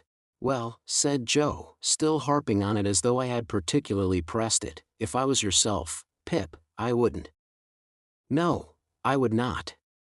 For what's a door chain when she's got one always up? And shark-headers is open to misrepresentations. And if it was a toasting fork, you'd go into brass and do yourself no credit. And the uncommonest workman can't show himself uncommon in a gridiron, for a gridiron is a gridiron," said Joe, steadfastly impressing it upon me, as if he were endeavoring to rouse me from a fixed delusion, "and you may hie him at what you like, but a gridiron it will come out, either by your leave or again your leave, and you can't help yourself." "My dear Joe," I cried, in desperation, taking hold of his coat, "don't go on in that way. I never thought of making Miss Havisham any present." "No, Pip," Joe assented, as if he had been contending for that, all along, "and what I say to you is, you are right, Pip." "Yes, Joe, but what I wanted to say, was, that as we are rather slack just now, if you would give me a half-holiday tomorrow, I think I would go uptown and make a call on Mississippi Estate, Havisham." "Which her name," said Joe, gravely, "ain't Estavisham, Pip, unless she have been recrecened." "I know, Joe, I know. It was a slip of mine. What do you think of it, Joe?" In brief, Joe thought that if I thought well of it, he thought well of it. But, he was particular in stipulating that if I were not received with cordiality, or if I were not encouraged to repeat my visit as a visit which had no ulterior object but was simply one of gratitude for a favor received, then this experimental trip should have no successor. By these conditions I promised to abide. Now, Joe kept a journeyman at weekly wages whose name was Orlick. He pretended that his Christian name was Dolge, a clear impossibility, but he was a fellow of that obstinate disposition that I believe him to have been the prey of no delusion in this particular, but willfully to have imposed that name upon the village as an affront to its understanding. He was a broad-shouldered, loose-limbed, swarthy fellow of great strength, never in a hurry, and always slouching. He never even seemed to come to his work on purpose, but would slouch in as if by mere accident, and when he went to the Jolly Bargemen to eat his dinner, or went away at night, he would slouch out, like Cain or the Wandering Jew, as if he had no idea where he was going and no intention of ever coming back. He lodged at a sluice-keeper's out on the marshes, and on working days would come slouching from his hermitage, with his hands in his pockets and his dinner loosely tied in a bundle round his neck and dangling on his back. On Sundays he mostly lay all day on the sluice gates, or stood against ricks and barns. He always slouched, locomotively, with his eyes on the ground, and, when accosted or otherwise required to raise them, he looked up in a half-resentful, half-puzzled way, as though the only thought he ever had was, that it was rather an odd and injurious fact that he should never be thinking. This morose journeyman had no liking for me. When I was very small and timid, he gave me to understand that the devil lived in a black corner of the forge, and that he knew the fiend very well, also that it was necessary to make up the fire, once in 7 years, with a live boy, and that I might consider myself fuel. When I became Joe's prentice, Orlick was perhaps confirmed in some suspicion that I should displace him, howbeit, he liked me still less. Not that he ever said anything, or did anything, openly importing hostility. I only noticed that he always beat his sparks in my direction, and that whenever I sang Old Clem, he came in out of time. Dolge Orlick was at work and present, next day, when I reminded Joe of my half-holiday. He said nothing at the moment, for he and Joe had just got a piece of hot iron between them, and I was at the bellows, but by and by he said, leaning on his hammer, "Now, master. Sure you're not going to favor only one of us? If young Pip has a half-holiday, do as much for old Orlick." I suppose he was about 25, but he usually spoke of himself as an ancient person. "Why, what'll you do with a half-holiday, if you get it?" said Joe. "What'll I do with it?" "What'll he do with it?" "I'll do as much with it as him," said Orlick. "As to Pip, he's going uptown," said Joe. "Well then, as to old Orlick, he's going uptown," retorted that worthy. "Two can go uptown. 'Tain't only one what can go uptown."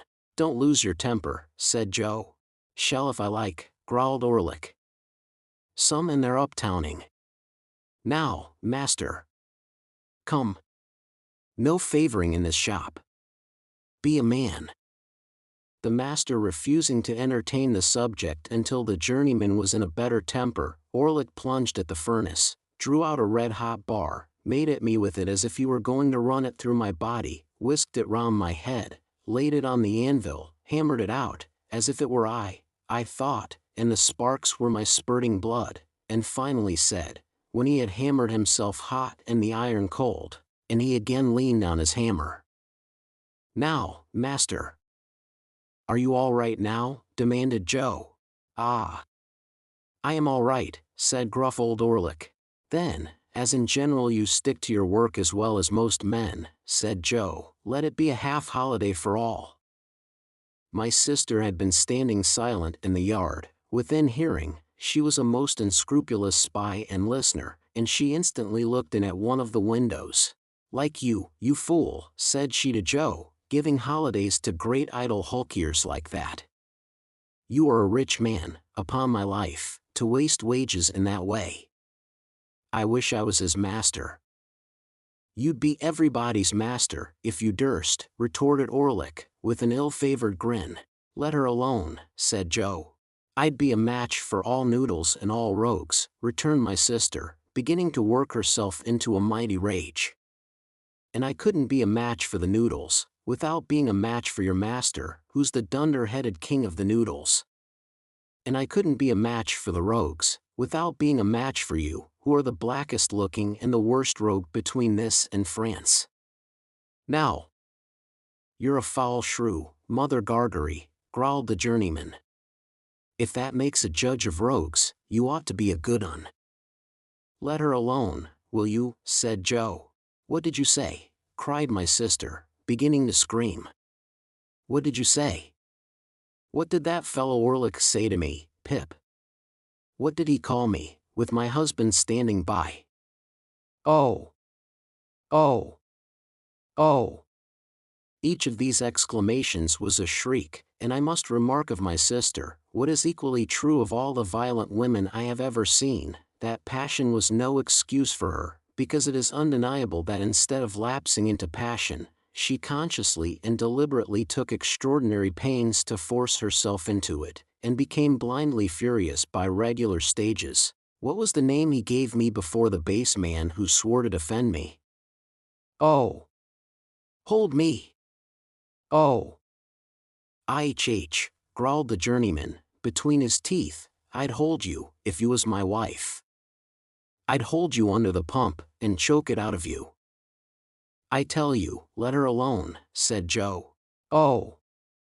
To hear him, cried my sister, with a clap of her hands and a scream together, which was her next stage. To hear the names he's giving me. That Orlick. In my own house. Me, a married woman. With my husband standing by. Oh. Oh. Here my sister, after a fit of clappings and screamings, beat her hands upon her bosom and upon her knees, and threw her cap off, and pulled her hair down, which were the last stages on her road to frenzy.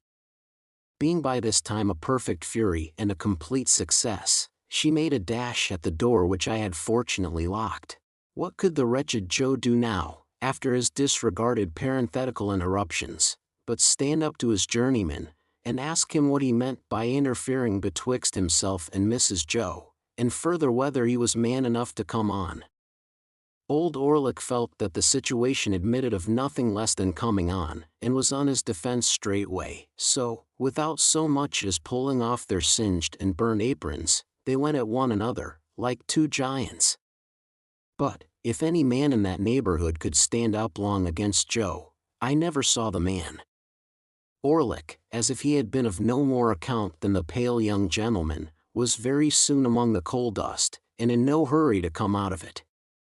Then Joe unlocked the door and picked up my sister, who had dropped insensible at the window, but who had seen the fight first, I think, and who was carried into the house and laid down, and who was recommended to revive, and would do nothing but struggle and clench her hands in Joe's hair.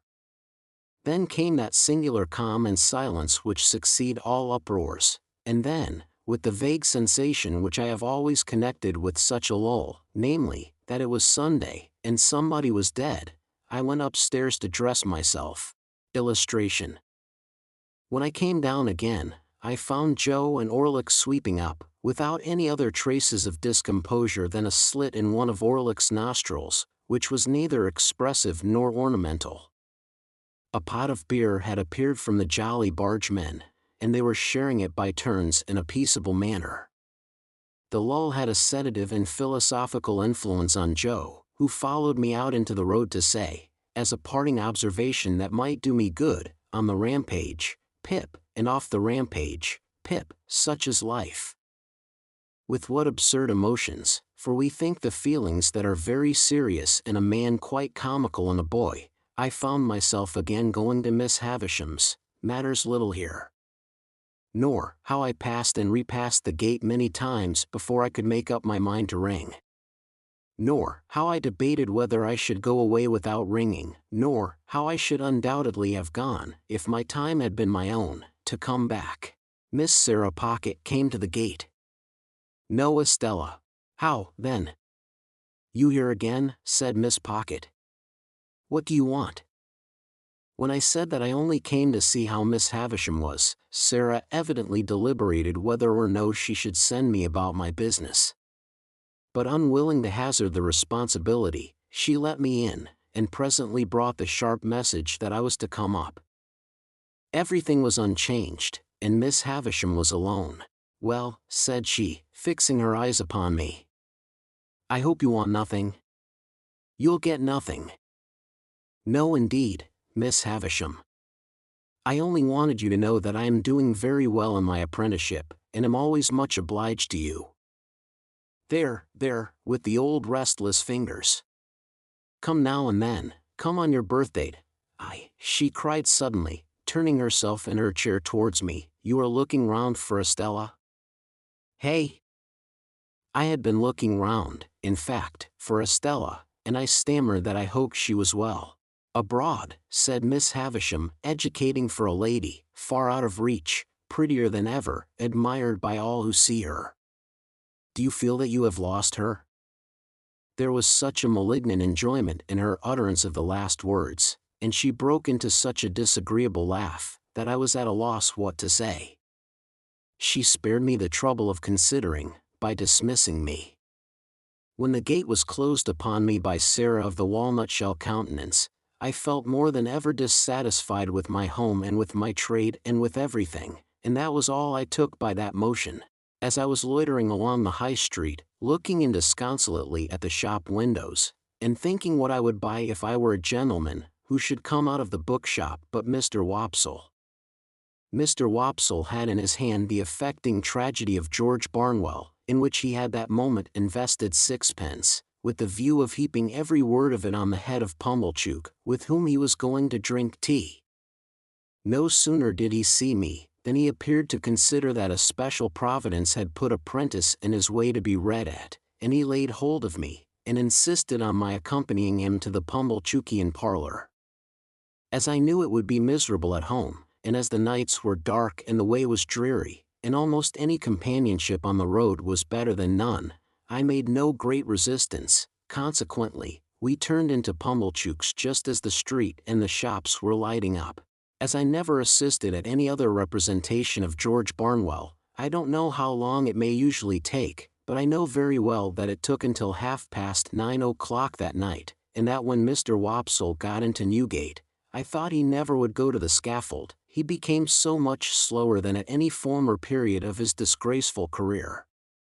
I thought it a little too much that he should complain of being cut short in his flower after all, as if he had not been running to seed, leaf after leaf, ever since his course began. This, however, was a mere question of length and wearisomeness. What stung me was the identification of the whole affair with my unoffending self. When Barnwell began to go wrong, I declare that I felt positively apologetic. Pumblechook's indignant stare so taxed me with it. Wopsle, too, took pains to present me in the worst light. At once ferocious and maudlin, I was made to murder my uncle with no extenuating circumstances whatever. Millwood put me down in argument. On every occasion, it became sheer monomania in my master's daughter to care a button for me, and all I can say for my gasping and procrastinating conduct on the fatal morning is, that it was worthy of the general feebleness of my character. Even after I was happily hanged and Wopsle had closed the book, Pumblechook sat staring at me, and shaking his head, and saying, "Take warning, boy, take warning," as if it were a well-known fact that I contemplated murdering a near relation, provided I could only induce one to have the weakness to become my benefactor. It was a very dark night when it was all over, and when I set out with Mr. Wopsle on the walk home. Beyond town, we found a heavy mist out, and it fell wet and thick. The turnpike lamp was a blur, quite out of the lamp's usual place apparently, and its rays looked solid substance on the fog. We were noticing this, and saying how that the mist rose with a change of wind from a certain quarter of our marshes, when we came upon a man, slouching under the lee of the turnpike house. "Hello," we said, stopping. "Orlick there?" "Ah," he answered, slouching out. "I was standing by a minute, on the chance of company." "You are late," I remarked. Orlick not unnaturally answered, "Well?" "And you're late." "We have been," said Mr. Wopsle, exalted with his late performance, "we have been indulging, Mr. Orlick, in an intellectual evening." Old Orlick growled, as if he had nothing to say about that, and we all went on together. I asked him presently whether he had been spending his half-holiday up and down town. "Yes," said he, "all of it." "I come in behind yourself." "I didn't see you, but I must have been pretty close behind you. By the by, the guns is going again." "At the hulks," said I. "Aye. There's some of the birds flown from the cages. The guns have been going since dark, about. You'll hear one presently."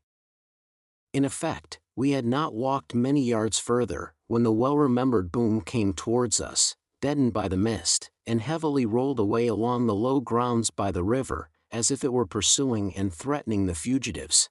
"A good night for cutting off in," said Orlick. "We'd be puzzled how to bring down a jailbird on the wing, tonight." The subject was a suggestive one to me, and I thought about it in silence. Mr. Wopsle, as the ill-requited uncle of the evening's tragedy, fell to meditating aloud in his garden at Camberwell. Orlick, with his hands in his pockets, slouched heavily at my side. It was very dark, very wet, very muddy, and so we splashed along.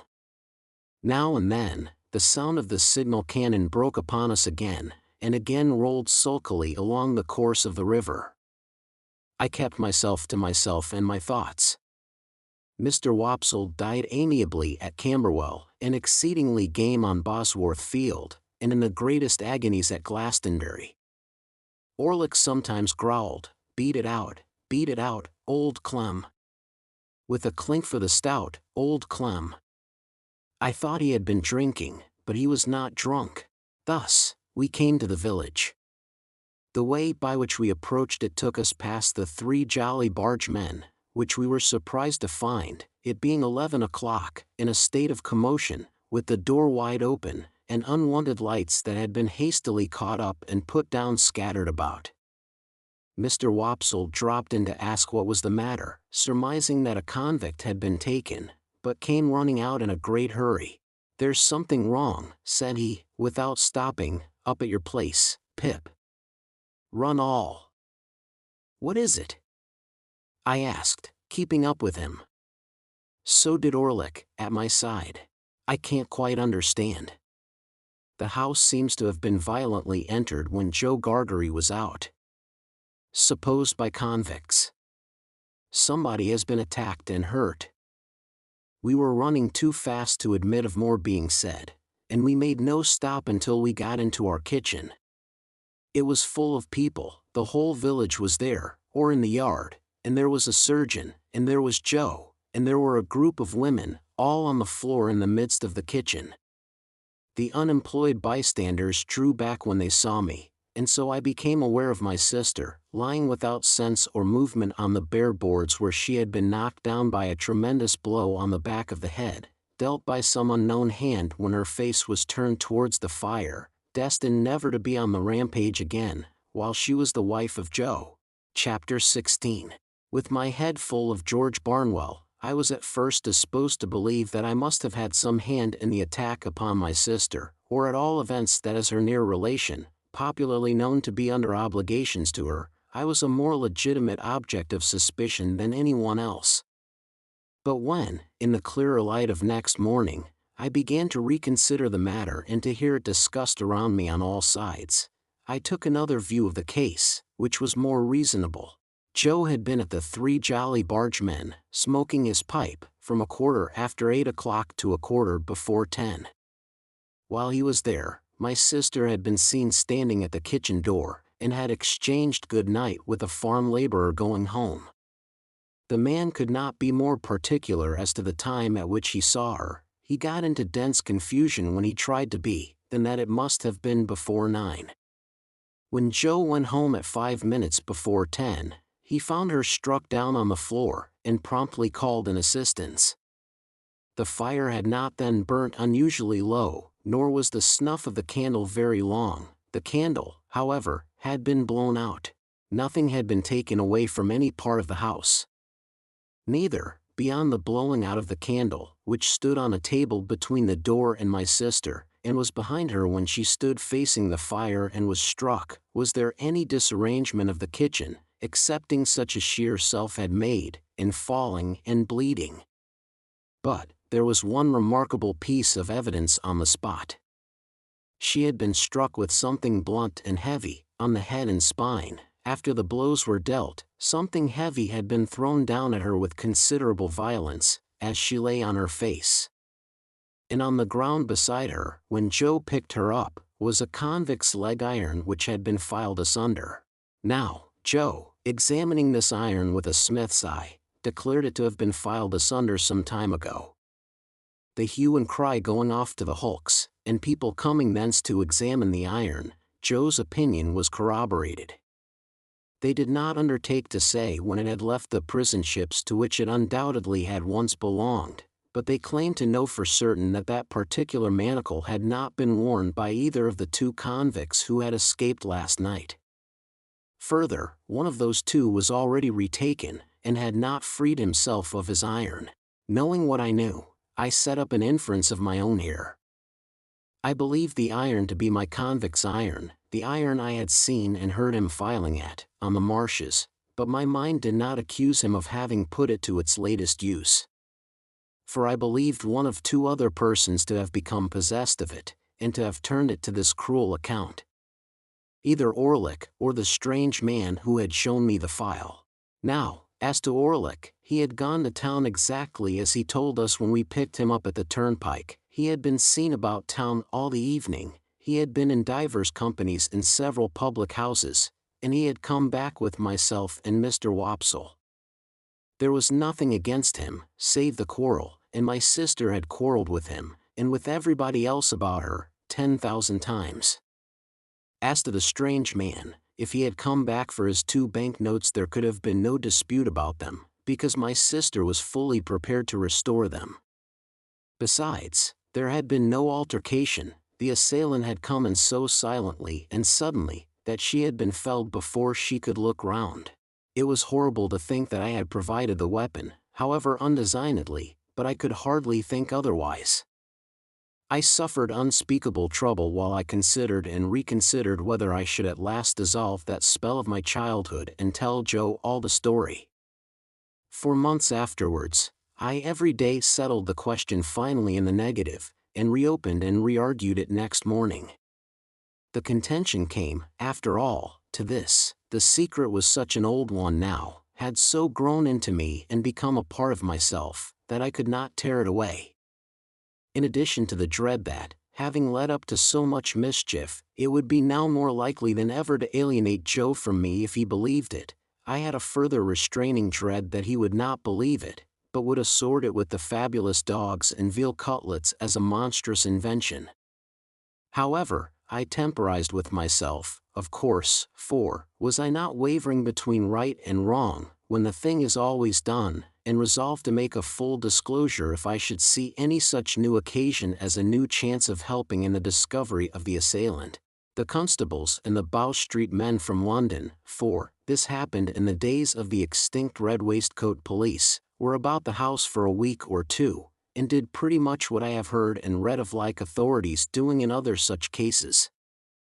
They took up several obviously wrong people, and they ran their heads very hard against wrong ideas, and persisted in trying to fit the circumstances to the ideas, instead of trying to extract ideas from the circumstances. Also, they stood about the door of the Jolly Barge men, with knowing and reserved looks that filled the whole neighborhood with admiration, and they had a mysterious manner of taking their drink that was almost as good as taking the culprit. But not quite, for they never did it. Long after these constitutional powers had dispersed, my sister lay very ill in bed. Her sight was disturbed, so that she saw objects multiplied, and grasped at visionary teacups and wine-glasses instead of the realities. Her hearing was greatly impaired, her memory also, and her speech was unintelligible. When, at last, she came round so far as to be helped downstairs, it was still necessary to keep my slate always by her, that she might indicate in writing what she could not indicate in speech. As she was, very bad handwriting apart, a more than indifferent speller, and as Joe was a more than indifferent reader, extraordinary complications arose between them which I was always called in to solve. The administration of mutton instead of medicine, the substitution of tea for Joe, and the baker for bacon, were among the mildest of my own mistakes. However, her temper was greatly improved, and she was patient. A tremulous uncertainty of the action of all her limbs soon became a part of her regular state, and afterwards, at intervals of 2 or 3 months, she would often put her hands to her head, and would then remain for about a week at a time in some gloomy aberration of mind. We were at a loss to find a suitable attendant for her, until a circumstance happened conveniently to relieve us. Mr. Wopsle's great-aunt conquered a confirmed habit of living into which she had fallen, and Biddy became a part of our establishment.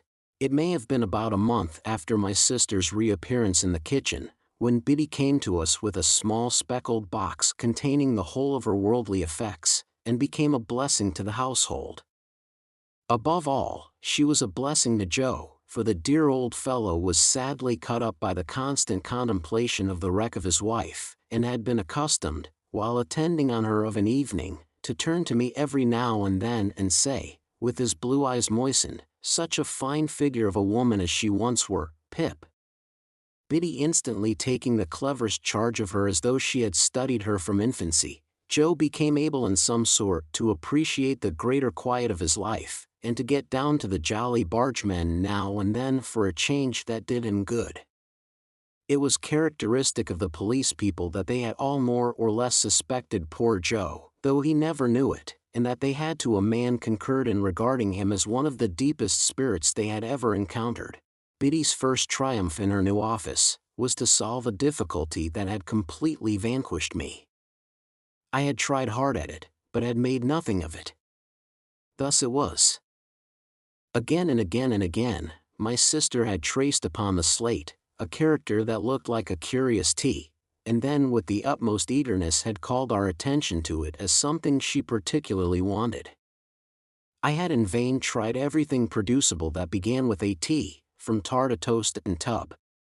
At length it had come into my head that the sign looked like a hammer, and on my lustily calling that word in my sister's ear, she had begun to hammer on the table and had expressed a qualified assent.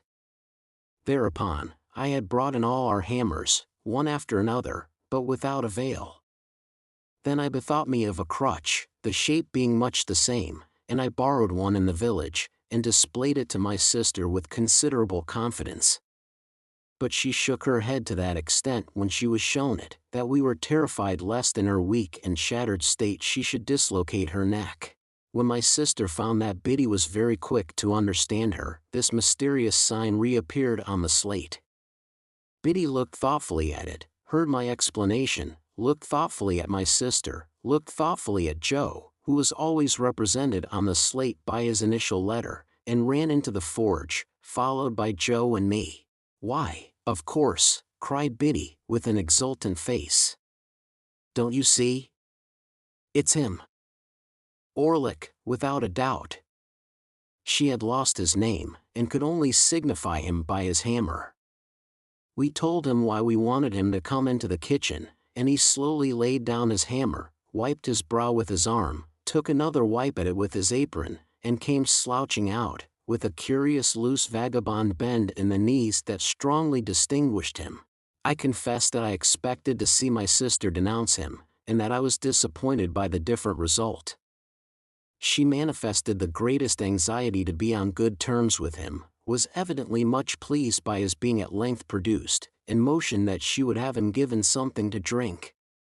She watched his countenance as if she were particularly wishful to be assured that he took kindly to his reception. She showed every possible desire to conciliate him, and there was an air of humble propitiation in all she did, such as I have seen pervade the bearing of a child towards a hard master. After that day, a day rarely passed without her drawing the hammer on her slate, and without Orlick slouching in and standing doggedly before her, as if he knew no more than I did what to make of it. Chapter 17. It now fell into a regular routine of apprenticeship life, which was varied beyond the limits of the village and the marshes, by no more remarkable circumstance than the arrival of my birthday and my paying another visit to Miss Havisham. I found Miss Sarah Pocket still on duty at the gate. I found Miss Havisham just as I had left her, and she spoke of Estella in the very same way, if not in the very same words. The interview lasted but a few minutes, and she gave me a guinea when I was going, and told me to come again on my next birthday. I may mention at once that this became an annual custom. I tried to decline taking the guinea on the first occasion, but with no better effect than causing her to ask me very angrily if I expected more. Then, and after that, I took it. So unchanging was the dull old house, the yellow light in the darkened room, the faded spectre in the chair by the dressing-table glass, that I felt as if the stopping of the clocks had stopped time in that mysterious place, and, while I and everything else outside it grew older, it stood still. Daylight never entered the house as to my thoughts and remembrances of it, any more than as to the actual fact. It bewildered me, and under its influence I continued at heart to hate my trade and to be ashamed of home. Imperceptibly I became conscious of a change in Biddy, however. Her shoes came up at the heel, her hair grew bright and neat, her hands were always clean. She was not beautiful, she was common, and could not be like Estella, but she was pleasant and wholesome and sweet-tempered. She had not been with us more than a year. I remember her being newly out of mourning at the time it struck me, when I observed to myself one evening that she had curiously thoughtful and attentive eyes that were very pretty and very good. It came of my lifting up my own eyes from a task I was poring at, writing some passages from a book, to improve myself in two ways at once by a sort of stratagem, and seeing Biddy observant of what I was about. I laid down my pen, and Biddy stopped in her needlework without laying it down. "Biddy," said I, "how do you manage it? Either I am very stupid, or you are very clever. What is it that I manage?" "I don't know," returned Biddy, smiling. She managed our whole domestic life, and wonderfully too, but I did not mean that, though that made what I did mean more surprising. "How do you manage, Biddy," said I, "to learn everything that I learn, and always to keep up with me?" I was beginning to be rather vain of my knowledge, for I spent my birthday guineas on it, and set aside the greater part of my pocket money for similar investment, though I have no doubt, now, that the little I knew was extremely dear at the price. "I might as well ask you," said Biddy, "how you manage?" "No, because when I come in from the forge of a night, any one can see me turning to at it." "But you never turn to at it, Biddy." "I suppose I must catch it like a cough," said Biddy, quietly, and went on with her sewing, pursuing my idea as I leaned back in my wooden chair, and looked at Biddy sewing away with her head on one side.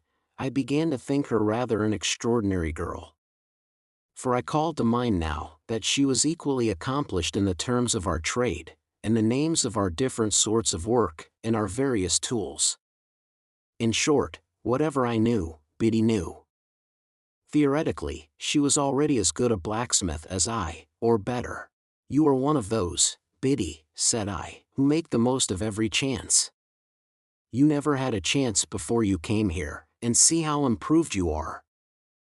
Biddy looked at me for an instant, and went on with her sewing. "I was your first teacher though, wasn't I?" said she, as she sewed. "Biddy!" I exclaimed, in amazement. "Why, you are crying." "No, I am not," said Biddy, looking up and laughing. "What put that in your head?" What could have put it in my head but the glistening of a tear as it dropped on her work? I sat silent, recalling what a drudge she had been until Mr. Wopsle's great-aunt successfully overcame that bad habit of living, so highly desirable to be got rid of by some people. I recalled the hopeless circumstances by which she had been surrounded in the miserable little shop and the miserable little noisy evening school, with that miserable old bundle of incompetence always to be dragged and shouldered. I reflected that even in those untoward times there must have been latent in Biddy what was now developing, for, in my first uneasiness and discontent I had turned to her for help, as a matter of course. Biddy sat quietly sewing, shedding no more tears, and while I looked at her and thought about it all, it occurred to me that perhaps I had not been sufficiently grateful to Biddy. I might have been too reserved, and should have patronized her more, though I did not use that precise word in my meditations, with my confidence. "Yes, Biddy," I observed, when I had done turning it over, "you were my first teacher, and that at a time when we little thought of ever being together like this, in this kitchen." "Ah, poor thing," replied Biddy. It was like her self-forgetfulness to transfer the remark to my sister, and to get up and be busy about her, making her more comfortable. "That's sadly true." "Well," said I, "we must talk together a little more, as we used to do. And I must consult you a little more, as I used to do. Let us have a quiet walk on the marshes next Sunday, Biddy, and a long chat." My sister was never left alone now, but Joe more than readily undertook the care of her on that Sunday afternoon, and Biddy and I went out together. It was summertime, and lovely weather. When we had passed the village and the church and the churchyard, and were out on the marshes and began to see the sails of the ships as they sailed on, I began to combine Miss Havisham and Estella with the prospect, in my usual way. When we came to the riverside and sat down on the bank, with the water rippling at our feet, making it all more quiet than it would have been without that sound, I resolved that it was a good time and place for the admission of Biddy into my inner confidence. "Biddy," said I, after binding her to secrecy, "I want to be a gentleman." "Oh, I wouldn't, if I was you," she returned. "I don't think it would answer." "Biddy," said I, with some severity, "I have particular reasons for wanting to be a gentleman." "You know best, Pip, but don't you think you are happier as you are?" "Biddy," I exclaimed, impatiently, "I am not at all happy as I am. I am disgusted with my calling and with my life. I have never taken to either, since I was bound." "Don't be absurd." "Was I absurd?" said Biddy, quietly raising her eyebrows. "I am sorry for that, I didn't mean to be. I only want you to do well, and to be comfortable." "Well, then, understand once for all that I never shall or can be comfortable, or anything but miserable, there, Biddy, unless I can lead a very different sort of life from the life I lead now." "That's a pity," said Biddy, shaking her head with a sorrowful air. Now, I too had so often thought it a pity, that, in the singular kind of quarrel with myself which I was always carrying on, I was half inclined to shed tears of vexation and distress when Biddy gave utterance to her sentiment and my own. I told her she was right, and I knew it was much to be regretted, but still it was not to be helped. If I could have settled down, I said to Biddy, plucking up the short grass within reach, much as I had once upon a time pulled my feelings out of my hair and kicked them into the brewery wall, if I could have settled down and been but half as fond of the forge as I was when I was little, I know it would have been much better for me. You and I and Joe would have wanted nothing then, and Joe and I would perhaps have gone partners when I was out of my time, and I might even have grown up to keep company with you, and we might have sat on this very bank on a fine Sunday, quite different people.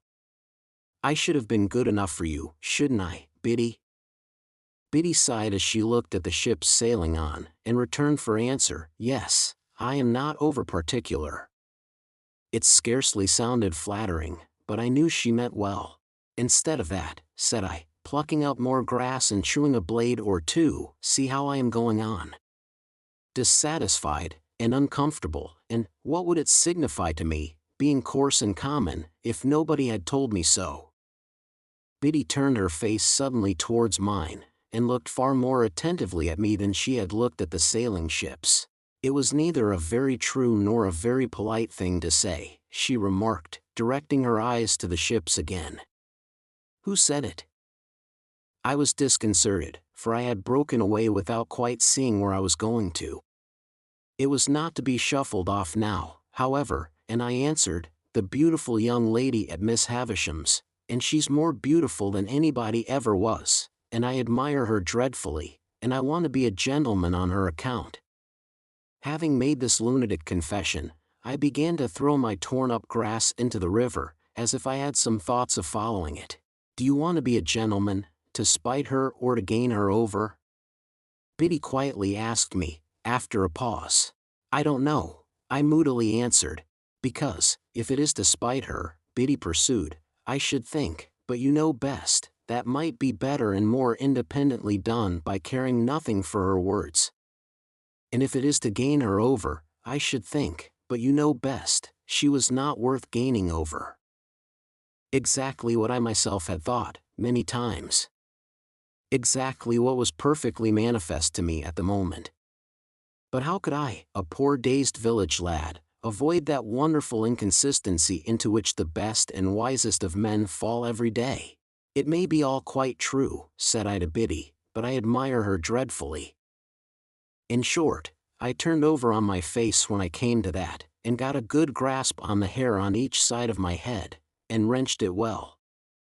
All the while knowing the madness of my heart to be so very mad and misplaced, that I was quite conscious it would have served my face right, if I had lifted it up by my hair, and knocked it against the pebbles as a punishment for belonging to such an idiot.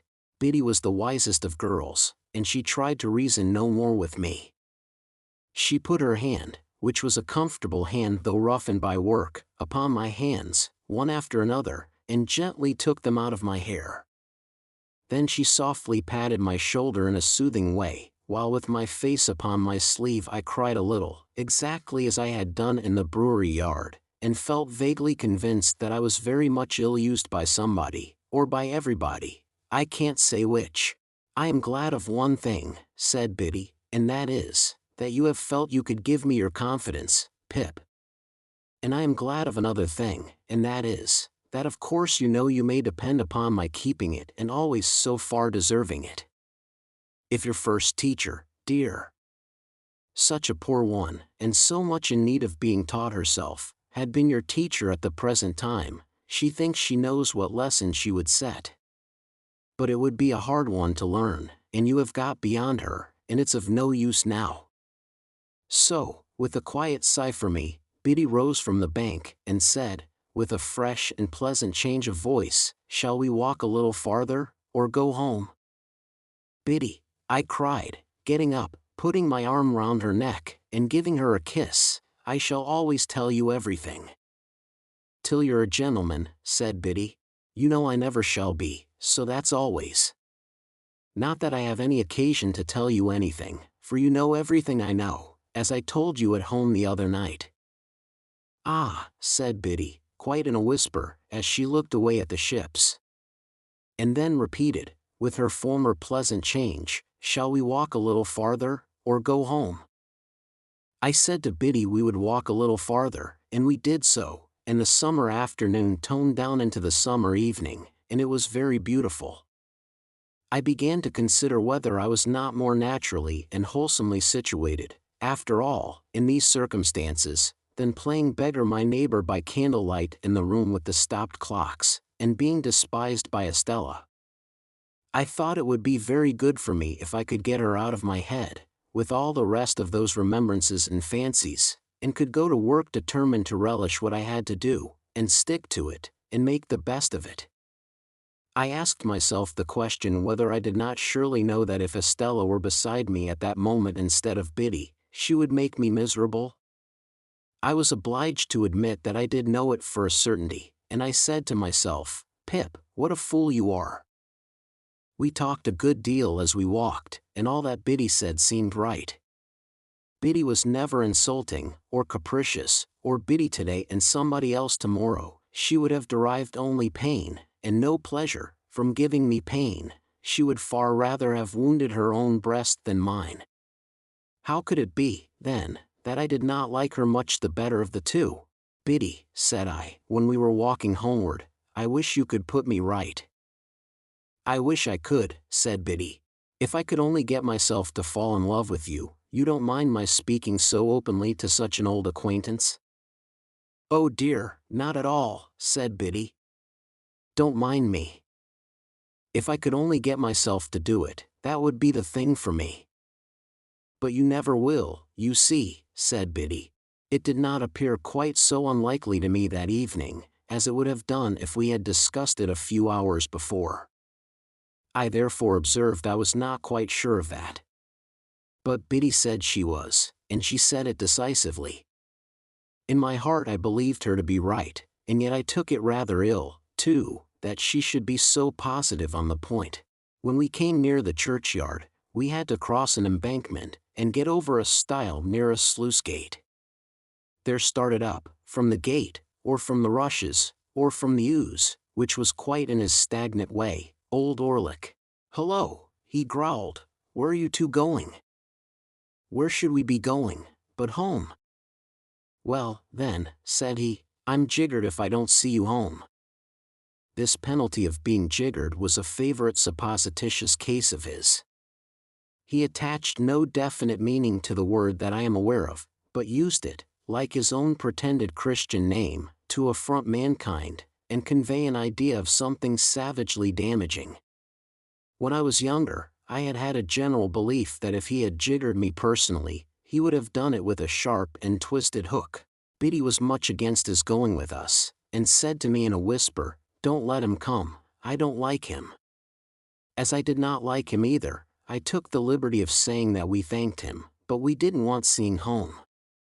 He received that piece of information with a yell of laughter, and dropped back, but came slouching after us at a little distance. Curious to know whether Biddy suspected him of having had a hand in that murderous attack of which my sister had never been able to give any account, I asked her why she did not like him. "Oh," she replied, glancing over her shoulder as he slouched after us, "because I am afraid he likes me." "Did he ever tell you he liked you?" I asked indignantly. "No," said Biddy, glancing over her shoulder again, "he never told me so, but he dances at me, whenever he can catch my eye." However novel and peculiar this testimony of attachment, I did not doubt the accuracy of the interpretation. I was very hot indeed upon old Orlick's daring to admire her, as hot as if it were an outrage on myself. "But it makes no difference to you, you know," said Biddy, calmly. "No, Biddy, it makes no difference to me, only I don't like it, I don't approve of it." "Nor I neither," said Biddy. "Though that makes no difference to you." "Exactly," said I, "but I must tell you I should have no opinion of you, Biddy, if he danced at you with your own consent." I kept an eye on Orlick after that night, and, whenever circumstances were favorable to his dancing at Biddy, got before him to obscure that demonstration. He had struck root in Joe's establishment, by reason of my sister's sudden fancy for him, or I should have tried to get him dismissed. He quite understood and reciprocated my good intentions, as I had reason to know thereafter. And now, because my mind was not confused enough before, I complicated its confusion 50,000-fold, by having states and seasons when I was clear that Biddy was immeasurably better than Estella, and that the plain honest working life to which I was born had nothing in it to be ashamed of, but offered me sufficient means of self-respect and happiness. At those times, I would decide conclusively that my disaffection to dear old Joe and the forge was gone, and that I was growing up in a fair way to be partners with Joe and to keep company with Biddy, when all in a moment some confounding remembrance of the Havisham days would fall upon me like a destructive missile, and scatter my wits again. Scattered wits take a long time picking up, and often before I had got them well together, they would be dispersed in all directions by one stray thought, that perhaps after all Miss Havisham was going to make my fortune when my time was out. If my time had run out, it would have left me still at the height of my perplexities, I dare say. It never did run out, however, but was brought to a premature end, as I proceed to relate. Chapter 18. It was in the 4th year of my apprenticeship to Joe, and it was a Saturday night. There was a group assembled round the fire at the Three Jolly Bargemen, attentive to Mr. Wopsle as he read the newspaper aloud. Of that group I was one. A highly popular murder had been committed, and Mr. Wopsle was imbrued in blood to the eyebrows. He gloated over every abhorrent adjective in the description, and identified himself with every witness at the inquest. He faintly moaned, "I am done for," as the victim, and he barbarously bellowed, "I'll serve you out," as the murderer. He gave the medical testimony, in pointed imitation of our local practitioner, and he piped and shook, as the aged turnpike keeper who had heard blows, to an extent so very paralytic as to suggest a doubt regarding the mental competency of that witness. The coroner, in Mr. Wopsle's hands, became Timon of Athens, the beadle, Coriolanus. He enjoyed himself thoroughly, and we all enjoyed ourselves, and were delightfully comfortable. In this cozy state of mind we came to the verdict willful murder. Then, and not sooner, I became aware of a strange gentleman leaning over the back of the settle opposite me, looking on. There was an expression of contempt on his face, and he bit the side of a great forefinger as he watched the group of faces. "Well," said the stranger to Mr. Wopsle, when the reading was done, "you have settled it all to your own satisfaction, I have no doubt." Everybody started and looked up, as if it were the murderer. He looked at everybody coldly and sarcastically. "Guilty, of course," said he. "Out with it. Come." "Sir," returned Mr. Wopsle, "without having the honor of your acquaintance, I do say guilty." Upon this we all took courage to unite in a confirmatory murmur. "I know you do," said the stranger. "I knew you would. I told you so. But now I'll ask you a question. Do you know, or do you not know, that the law of England supposes every man to be innocent, until he is proved, to be guilty?" "Sir," Mr. Wopsle began to reply, "as an Englishman myself, I—" "Come," said the stranger, biting his forefinger at him. "Don't evade the question. Either you know it, or you don't know it. Which is it to be?" He stood with his head on one side and himself on one side, in a bullying, interrogative manner, and he threw his forefinger at Mr. Wopsle, as it were to mark him out, before biting it again. "Now," said he, "do you know it, or don't you know it?" "Certainly I know it," replied Mr. Wopsle. "Certainly you know it. Then why didn't you say so at first? Now, I'll ask you another question," taking possession of Mr. Wopsle, as if he had a right to him. "Do you know that none of these witnesses have yet been cross-examined?" Mr. Wopsle was beginning, "I can only say," when the stranger stopped him. "What? You won't answer the question, yes or no? Now, I'll try you again."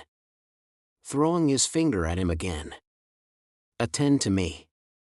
Are you aware, or are you not aware, that none of these witnesses have yet been cross-examined? Come, I only want one word from you. Yes, or no?" Mr. Wopsle hesitated, and we all began to conceive rather a poor opinion of him. "Come," said the stranger, "I'll help you. You don't deserve help, but I'll help you. Look at that paper you hold in your hand." "What is it?" "What is it?" repeated Mr. Wopsle, eyeing it, much at a loss. "Is it," pursued the stranger in his most sarcastic and suspicious manner, "the printed paper you have just been reading from?" "Undoubtedly. Undoubtedly. Now, turn to that paper, and tell me whether it distinctly states that the prisoner expressly said that his legal advisers instructed him altogether to reserve his defense?" "I read that just now," Mr. Wopsle pleaded. "Never mind what you read just now, sir. I don't ask you what you read just now. You may read the Lord's Prayer backwards, if you like, and, perhaps, have done it before today. Turn to the paper.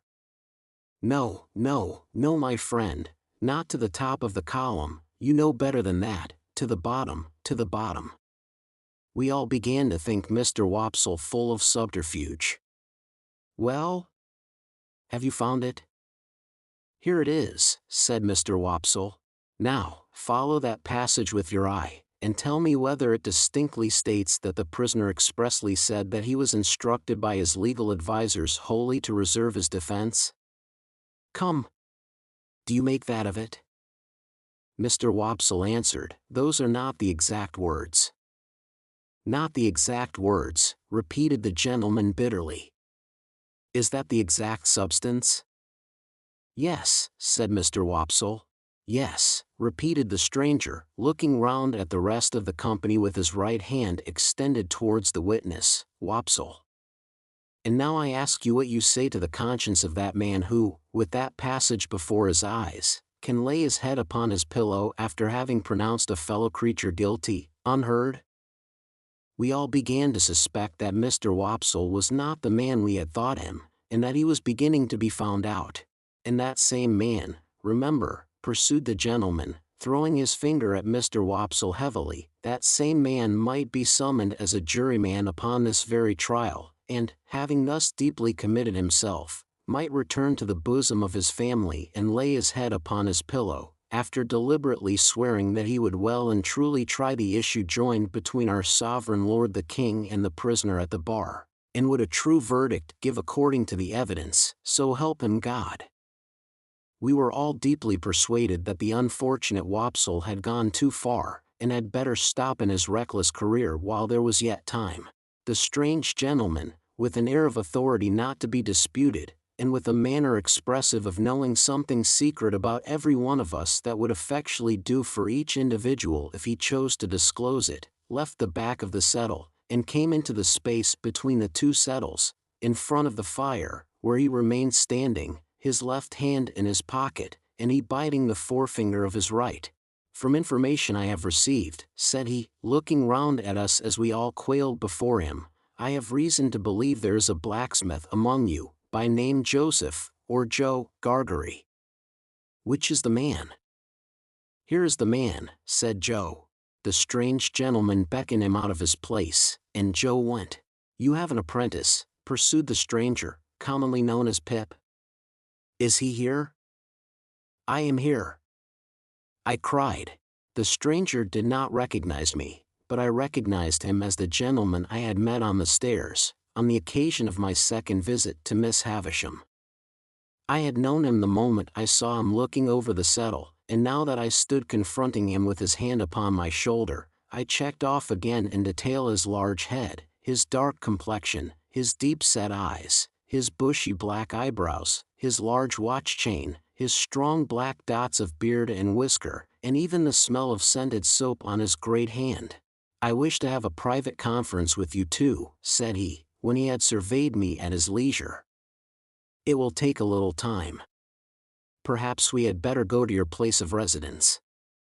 "I prefer not to anticipate my communication here. You will impart as much or as little of it as you please to your friends afterwards. I have nothing to do with that." Amidst a wondering silence, we three walked out of the Jolly Bargemen, and in a wondering silence walked home. While going along, the strange gentleman occasionally looked at me, and occasionally bit the side of his finger. As we neared home, Joe, vaguely acknowledging the occasion as an impressive and ceremonious one, went on ahead to open the front door. Our conference was held in the state parlor, which was feebly lighted by one candle. It began with the strange gentleman's sitting down at the table, drawing the candle to him, and looking over some entries in his pocketbook.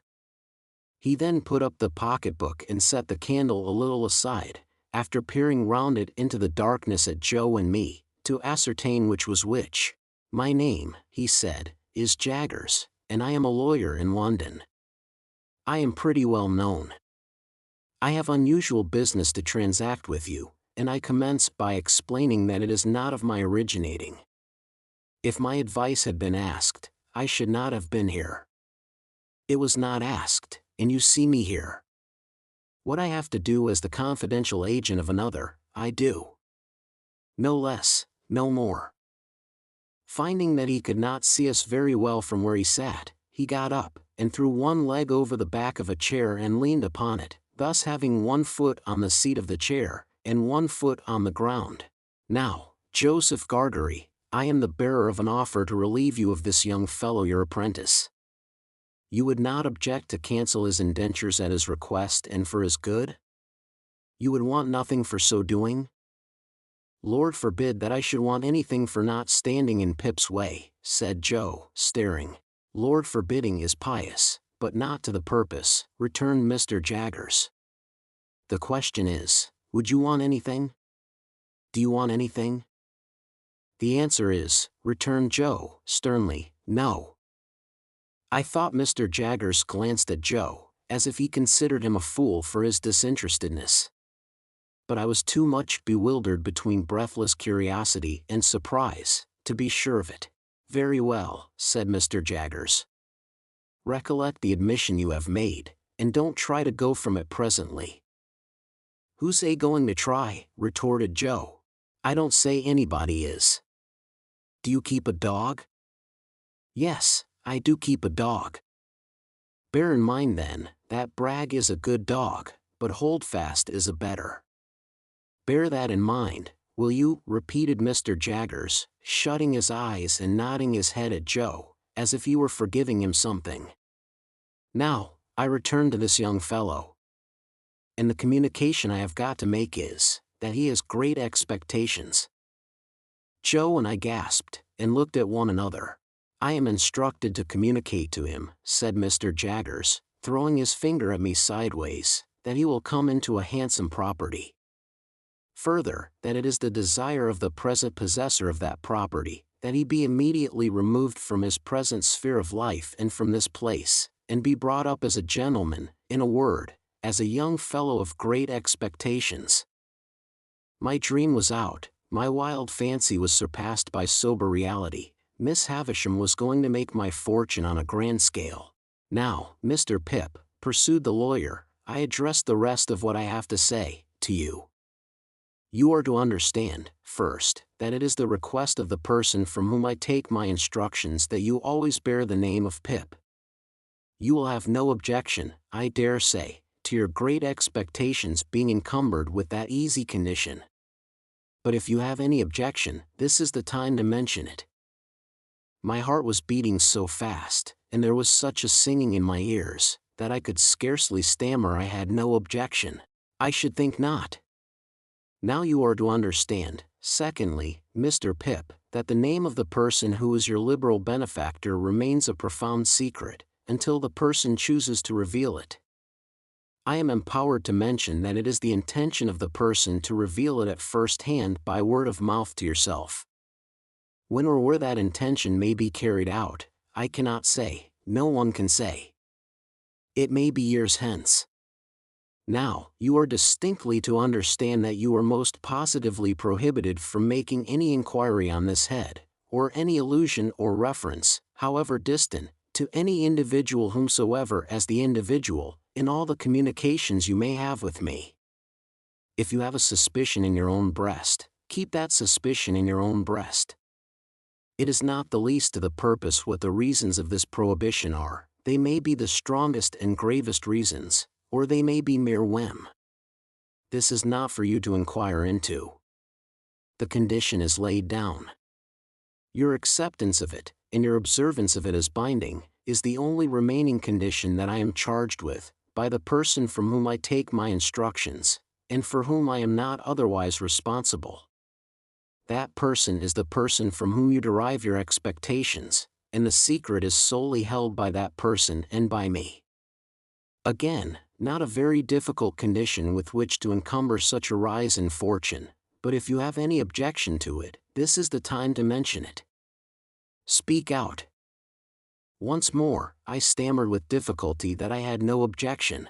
I should think not. Now, Mr. Pip, I have done with stipulations. Though he called me Mr. Pip, and began rather to make up to me, he still could not get rid of a certain air of bullying suspicion, and even now he occasionally shut his eyes and threw his finger at me while he spoke, as much as to express that he knew all kinds of things to my disparagement, if he only chose to mention them. We come next, to mere details of arrangement. You must know that, although I have used the term expectations more than once, you are not endowed with expectations only. There is already lodged in my hands a sum of money amply sufficient for your suitable education and maintenance. You will please consider me your guardian. Oh, for I was going to thank him, I tell you at once, I am paid for my services, or I shouldn't render them. It is considered that you must be better educated, in accordance with your altered position, and that you will be alive to the importance and necessity of at once entering on that advantage. I said I had always longed for it. Never mind what you have always longed for, Mr. Pip, he retorted, keep to the record. If you long for it now, that's enough. Am I answered that you are ready to be placed at once under some proper tutor? Is that it? I stammered yes, that was it. Good. Now, your inclinations are to be consulted. I don't think that wise, mind, but it's my trust. Have you ever heard of any tutor whom you would prefer to another? I had never heard of any tutor but Biddy and Mr. Wopsle's great-aunt, so, I replied in the negative. There is a certain tutor, of whom I have some knowledge, who I think might suit the purpose, said Mr. Jaggers. I don't recommend him, observe, because I never recommend anybody. The gentleman I speak of is one Mr. Matthew Pocket. Ah! I caught at the name directly. Miss Havisham's relation. The Matthew whom Mr. and Mrs. Camilla had spoken of. the Matthew whose place was to be at Miss Havisham's head, when she lay dead, in her bride's dress on the bride's table. You know the name, said Mr. Jaggers, looking shrewdly at me, and then shutting up his eyes while he waited for my answer. My answer was, that I had heard of the name. Oh, said he. You have heard of the name. But the question is, what do you say of it? I said, or tried to say, that I was much obliged to him for his recommendation. No, my young friend, he interrupted, shaking his great head very slowly. Recollect yourself. Not recollecting myself, I began again that I was much obliged to him for his recommendation. No, my young friend, he interrupted, shaking his head and frowning and smiling both at once. No, no, no, it's very well done, but it won't do, you are too young to fix me with it. Recommendation is not the word, Mr. Pip. Try another. Correcting myself, I said that I was much obliged to him for his mention of Mr. Matthew Pocket. That's more like it, cried Mr. Jaggers, and, I added, I would gladly try that gentleman. Good. You had better try him in his own house.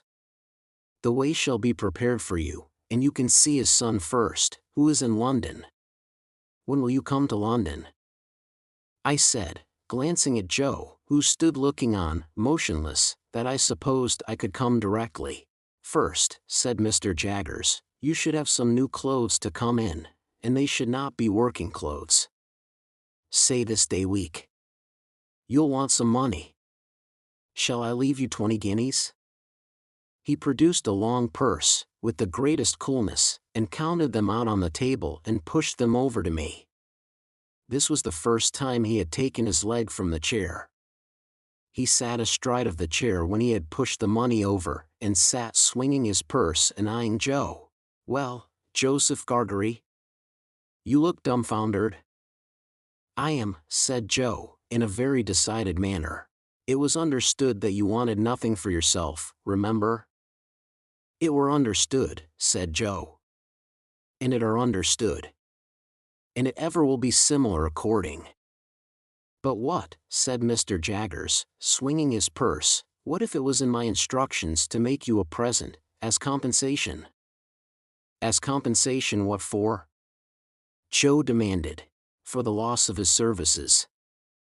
Joe laid his hand upon my shoulder with the touch of a woman. I have often thought him since, like the steam hammer that can crush a man or pat an eggshell, in his combination of strength with gentleness. Pip is that hearty welcome, said Joe, to go free with his services, to honor and fortune, as no words can tell him. But if you think his money can make compensation to me for the loss of the little child, what come to the forge, and ever the best of friends? Oh dear good Joe, whom I was so ready to leave and so unthankful to, I see you again, with your muscular blacksmith's arm before your eyes, and your broad chest heaving, and your voice dying away. Oh dear good faithful tender Joe, I feel the loving tremble of your hand upon my arm, as solemnly this day as if it had been the rustle of an angel's wing, but I encouraged Joe at the time. I was lost in the mazes of my future fortunes, and could not retrace the bypaths we had trodden together. I begged Joe to be comforted, for, as he said, we had ever been the best of friends, and, as I said, we ever would be so. Joe scooped his eyes with his disengaged wrist, as if he were bent on gouging himself, but said not another word. Mr. Jaggers had looked on at this, as one who recognized in Joe the village idiot, and in me his keeper. When it was over, he said, weighing in his hand the purse he had ceased to swing. Now, Joseph Gargery, I warn you this is your last chance. No half measures with me. If you mean to take a present that I have it in charge to make you, speak out, and you shall have it. If on the contrary you mean to say, here, to his great amazement, he was stopped by Joe's suddenly working round him with every demonstration of a fell pugilistic purpose. Which I meander say, cried Joe, that if you come into my place bull-baiting and badgering me, come out. Which I meander say is sec if you're a man, come on. Which I meander say that what I say, I meander say and stand or fall by. I drew Joe away, and he immediately became placable, merely stating to me, in an obliging manner and as a polite expostulatory notice to anyone whom it might happen to concern, that he were not going to be bull-baited and badgered in his own place. Mr. Jaggers had risen when Joe demonstrated, and had backed near the door. Without evincing any inclination to come in again, he there delivered his valedictory remarks. They were these: "Well, Mr. Pip, I think the sooner you leave here, as you are to be a gentleman, the better. Let it stand for this day week, and you shall receive my printed address in the meantime. You can take a hackney coach at the stage-coach office in London, and come straight to me. Understand that I express no opinion, one way or other, on the trust one undertake. I am paid for undertaking it, and I do so. Now, understand that, finally. Understand that." He was throwing his finger at both of us, and I think would have gone on, but for his seeming to think Joe dangerous, and going off. Something came into my head which induced me to run after him, as he was going down to the Jolly Bargemen, where he had left a hired carriage. "I beg your pardon, Mr. Jaggers." "Hullo," said he, facing round, "what's the matter?" "I wish to be quite right, Mr. Jaggers, and to keep to your directions, so I thought I had better ask. Would there be any objection to my taking leave of anyone I know, about here, before I go away?" "No," said he, looking as if he hardly understood me. "I don't mean in the village only, but uptown?" "No," said he. "No objection." I thanked him and ran home again, and there I found that Joe had already locked the front door and vacated the state parlor, and was seated by the kitchen fire with a hand on each knee, gazing intently at the burning coals. I too sat down before the fire and gazed at the coals, and nothing was said for a long time. My sister was in her cushioned chair in her corner, and Biddy sat at her needlework before the fire, and Joe sat next Biddy, and I sat next Joe in the corner opposite my sister. The more I looked into the glowing coals, the more incapable I became of looking at Joe. The longer the silence lasted, the more unable I felt to speak. At length I got out, "Joe, have you told Biddy?" "No, Pip," returned Joe, still looking at the fire, and holding his knees tight, as if he had private information that they intended to make off somewhere, "which I left it to yourself, Pip." "I would rather you told, Joe." "Pip's a gentleman of fortune then," said Joe, "and God bless him in it." Biddy dropped her work, and looked at me. Joe held his knees and looked at me. I looked at both of them. After a pause, they both heartily congratulated me, but there was a certain touch of sadness in their congratulations that I rather resented. I took it upon myself to impress Biddy, and through Biddy, Joe, with the grave obligation I considered my friends under, to know nothing and say nothing about the maker of my fortune. It would all come out in good time, I observed, and in the meanwhile nothing was to be said, save that I had come into great expectations from a mysterious patron. Biddy nodded her head thoughtfully at the fire as she took up her work again, and said she would be very particular, and Joe, still detaining his knees, said, I'll be a curvily particular, Pip," and then they congratulated me again, and went on to express so much wonder at the notion of my being a gentleman that I didn't half like it. Infinite pains were then taken by Biddy to convey to my sister some idea of what had happened. To the best of my belief, those efforts entirely failed. She laughed and nodded her head a great many times, and even repeated after Biddy the words Pip and property. But I doubt if they had more meaning in them than an election cry, and I cannot suggest a darker picture of her state of mind. I never could have believed it without experience, but as Joe and Biddy became more at their cheerful ease again, I became quite gloomy. Dissatisfied with my fortune, of course I could not be, but it is possible that I may have been, without quite knowing it, dissatisfied with myself. Anyhow, I sat with my elbow on my knee and my face upon my hand, looking into the fire, as those two talked about my going away, and about what they should do without me, and all that. And whenever I caught one of them looking at me, though never so pleasantly, and they often looked at me, particularly Biddy, I felt offended, as if they were expressing some mistrust of me. Though heaven knows they never did by word or sign. At those times I would get up and look out at the door, for our kitchen door opened at once upon the night, and stood open on summer evenings to air the room. The very stars to which I then raised my eyes, I am afraid I took to be but poor and humble stars for glittering on the rustic objects among which I had passed my life. Saturday night, said I, when we sat at our supper of bread and cheese and beer. 5 more days, and then the day before the day. They'll soon go. Yes, Pip, observed Joe, whose voice sounded hollow in his beer mug. They'll soon go. Soon go, said Biddy. I have been thinking, Joe, that when I go downtown on Monday, and order my new clothes, I shall tell the tailor that I'll come and put them on there, or that I'll have them sent to Mr. Pumblechook's. It would be very disagreeable to be stared at by all the people here. Mr. and Mrs. Hubble might like to see you in your new genteel figure too, Pip, said Joe, industriously cutting his bread, with his cheese on it, in the palm of his left hand, and glancing at my untasted supper as if he thought of the time when we used to compare slices. So might Wopsle. And the Jolly Bargemen might take it as a compliment. That's just what I don't want, Joe.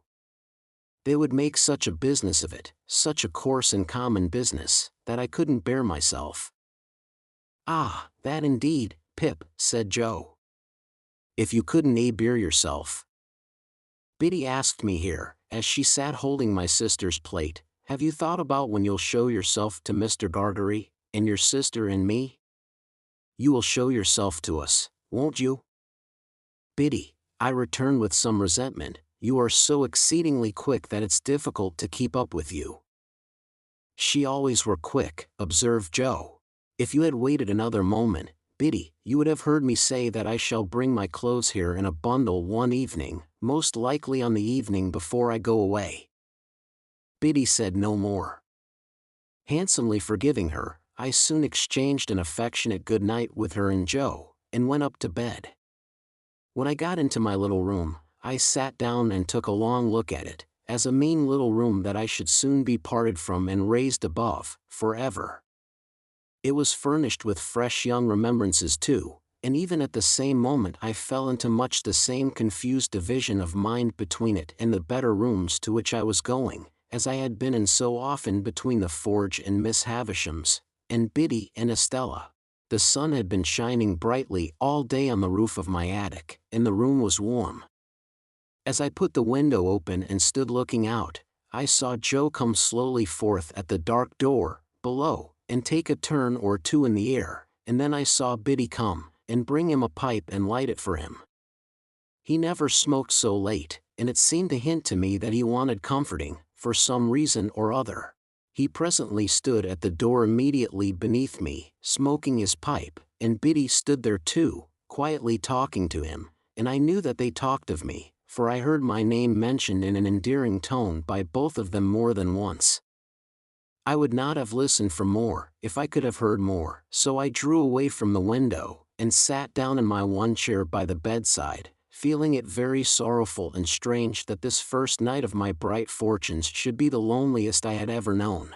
Looking towards the open window, I saw light wreaths from Joe's pipe floating there, and I fancied it was like a blessing from Joe, not obtruded on me or paraded before me, but pervading the air we shared together. I put my light out, and crept into bed, and it was an uneasy bed now, and I never slept the old sound sleep in it any more. Chapter 19. Morning made a considerable difference in my general prospect of life, and brightened it so much that it scarcely seemed the same. What lay heaviest on my mind was the consideration that 6 days intervened between me and the day of departure, for I could not divest myself of a misgiving that something might happen to London in the meanwhile, and that, when I got there, it would be either greatly deteriorated or clean gone. Joe and Biddy were very sympathetic and pleasant when I spoke of our approaching separation, but they only referred to it when I did. After breakfast, Joe brought out my indentures from the press in the best parlor, and we put them in the fire, and I felt that I was free. With all the novelty of my emancipation on me, I went to church with Joe, and thought perhaps the clergyman wouldn't have read that about the rich man and the kingdom of heaven, if he had known all. After our early dinner, I strolled out alone, purposing to finish off the marshes at once, and get them done with. As I passed the church, I felt, as I had felt during service in the morning, a sublime compassion for the poor creatures who were destined to go there, Sunday after Sunday, all their lives through, and to lie obscurely at last among the low green mounds. I promised myself that I would do something for them one of these days, and formed a plan and outline for bestowing a dinner of roast beef and plum pudding, a pint of ale, and a gallon of condescension, upon everybody in the village. If I had often thought before, with something allied to shame, of my companionship with the fugitive whom I had once seen limping among those graves, what were my thoughts on this Sunday, when the place recalled the wretch, ragged and shivering, with his felon iron and badge? My comfort was, that it happened a long time ago, and that he had doubtless been transported a long way off, and that he was dead to me, and might be veritably dead into the bargain. No more low, wet grounds, no more dikes and sluices, no more of these grazing cattle, though they seemed, in their dull manner, to wear a more respectful air now, and to face round, in order that they might stare as long as possible at the possessor of such great expectations. Farewell, monotonous acquaintances of my childhood. Henceforth I was for London and greatness, not for Smith's work in general, and for you. I made my exultant way to the old Battery, and, lying down there to consider the question whether Miss Havisham intended me for Estella, fell asleep. When I awoke, I was much surprised to find Joe sitting beside me, smoking his pipe. He greeted me with a cheerful smile on my opening my eyes, and said, "As being the last time, Pip, I thought I'd foller. And Joe, I am very glad you did so." "Thankee, Pip." "You may be sure, dear Joe," I went on, after we had shaken hands, "that I shall never forget you." "No, no, Pip," said Joe, in a comfortable tone, "I'm sure of that." Old chap. Bless you, it were only necessary to get it well round in a man's mind, to be certain on it. But it took a bit of time to get it well round, the change come so uncommon plump, didn't it? Somehow, I was not best pleased with Joe's being so mightily secure of me. I should have liked him to have betrayed emotion, or to have said, "It does you credit, Pip," or something of that sort. Therefore, I made no remark on Joe's first head, merely saying as to his second, that the tidings had indeed come suddenly, but that I had always wanted to be a gentleman, and had often and often speculated on what I would do, if I were one. "Have you though?" said Joe. "Astonishing." "It's a pity now, Joe," said I, "that you did not get on a little more, when we had our lessons here, isn't it?" "Well, I don't know," returned Joe. "I'm so awful dull. I'm only master of my own trade. It were always a pity as I was so awful dull, but it's no more of a pity now, than it was, this day 12-month, don't you see?" What I had meant was, that when I came into my property and was able to do something for Joe, it would have been much more agreeable if he had been better qualified for a rise in station. He was so perfectly innocent of my meaning, however, that I thought I would mention it to Biddy in preference. So, when we had walked home and had had tea, I took Biddy into our little garden by the side of the lane, and, after throwing out in a general way for the elevation of her spirits, that I should never forget her, said I had a favor to ask of her. "And it is, Biddy," said I, "that you will not omit any opportunity of helping Joe on, a little." "How helping him on?" asked Biddy, with a steady sort of glance. "Well, Joe is a dear good fellow, in fact, I think he is the dearest fellow that ever lived, but he is rather backward in some things. For instance, Biddy, in his learning and his manners." Although I was looking at Biddy as I spoke, and although she opened her eyes very wide when I had spoken, She did not look at me. Oh, his manners. Won't his manners do then? Asked Biddy, plucking a black currant leaf. My dear Biddy, they do very well here. Oh. They do very well here, interrupted Biddy, looking closely at the leaf in her hand. Hear me out, but if I were to remove Joe into a higher sphere, as I shall hope to remove him when I fully come into my property, it would hardly do him justice. And don't you think he knows that? Asked Biddy. It was such a very provoking question, for it had never in the most distant manner occurred to me, that I said, snappishly, Biddy, what do you mean? Biddy, having rubbed the leaf to pieces between her hands, and the smell of a black currant bush has ever since recalled to me that evening in the little garden by the side of the lane, said, have you never considered that he may be proud? Proud? I repeated, with disdainful emphasis. Oh. There are many kinds of pride, said Biddy, looking full at me and shaking her head. Pride is not all of one kind. Well? What are you stopping for? Said I. Not all of one kind, resumed Biddy. He may be too proud to let anyone take him out of a place that he is competent to fill, and fills well and with respect. To tell you the truth, I think he is, though it sounds bold in me to say so, for you must know him far better than I do. Now, Biddy, said I am very sorry to see this in you. I did not expect to see this in you. You are envious, Biddy, and grudging. You are dissatisfied on account of my rise in fortune, and you can't help showing it. If you have the heart to think so, returned Biddy, say so. Say so over and over again, if you have the heart to think so. If you have the heart to be so, you mean, Biddy, said I, in a virtuous and superior tone, don't put it off upon me. I am very sorry to see it, and it's a bad side of human nature. I did intend to ask you to use any little opportunities you might have after I was gone, of improving dear Joe. But after this I ask you nothing. I am extremely sorry to see this in you, Biddy, I repeated. It's a bad side of human nature. Whether you scold me or approve of me, returned poor Biddy, you may equally depend upon my trying to do all that lies in my power, here, at all times. And whatever opinion you take away of me, shall make no difference in my remembrance of you.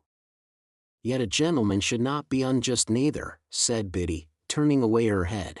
I again warmly repeated that it was a bad side of human nature, in which sentiment, waiving its application, I have since seen reason to think I was right, and I walked down the little path away from Biddy, and Biddy went into the house, and I went out at the garden gate and took a dejected stroll until supper time, again feeling it very sorrowful and strange that this, the second night of my bright fortunes, should be as lonely and unsatisfactory as the first.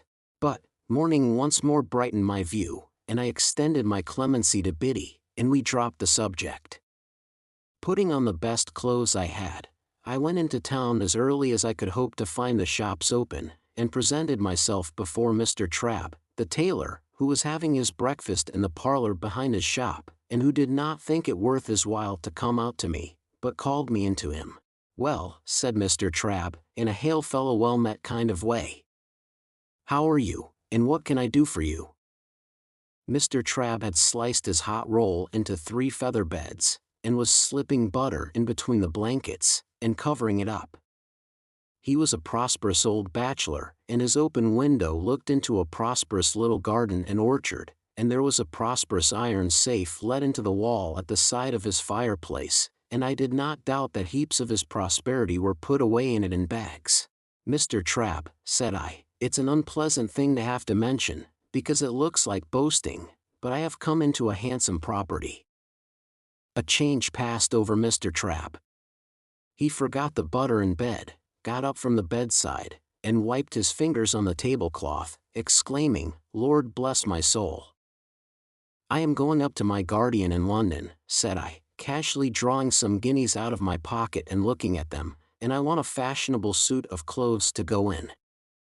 I wish to pay for them, I added, otherwise I thought he might only pretend to make them, with ready money.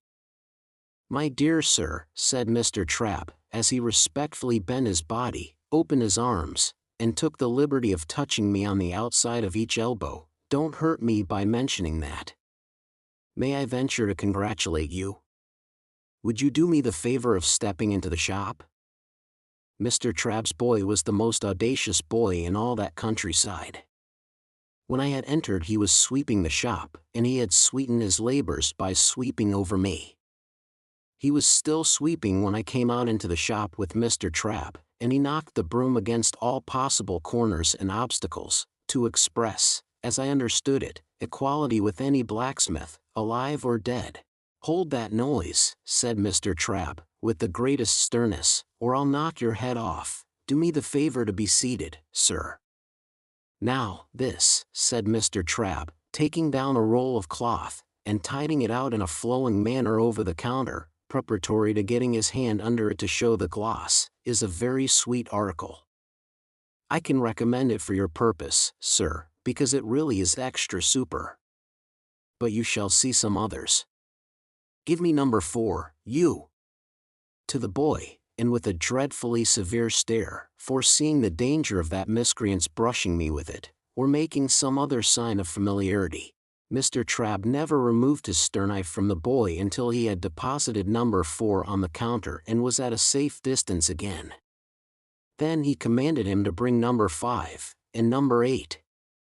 "And let me have none of your tricks here," said Mr. Trabb, "or you shall repent it, you young scoundrel, the longest day you have to live."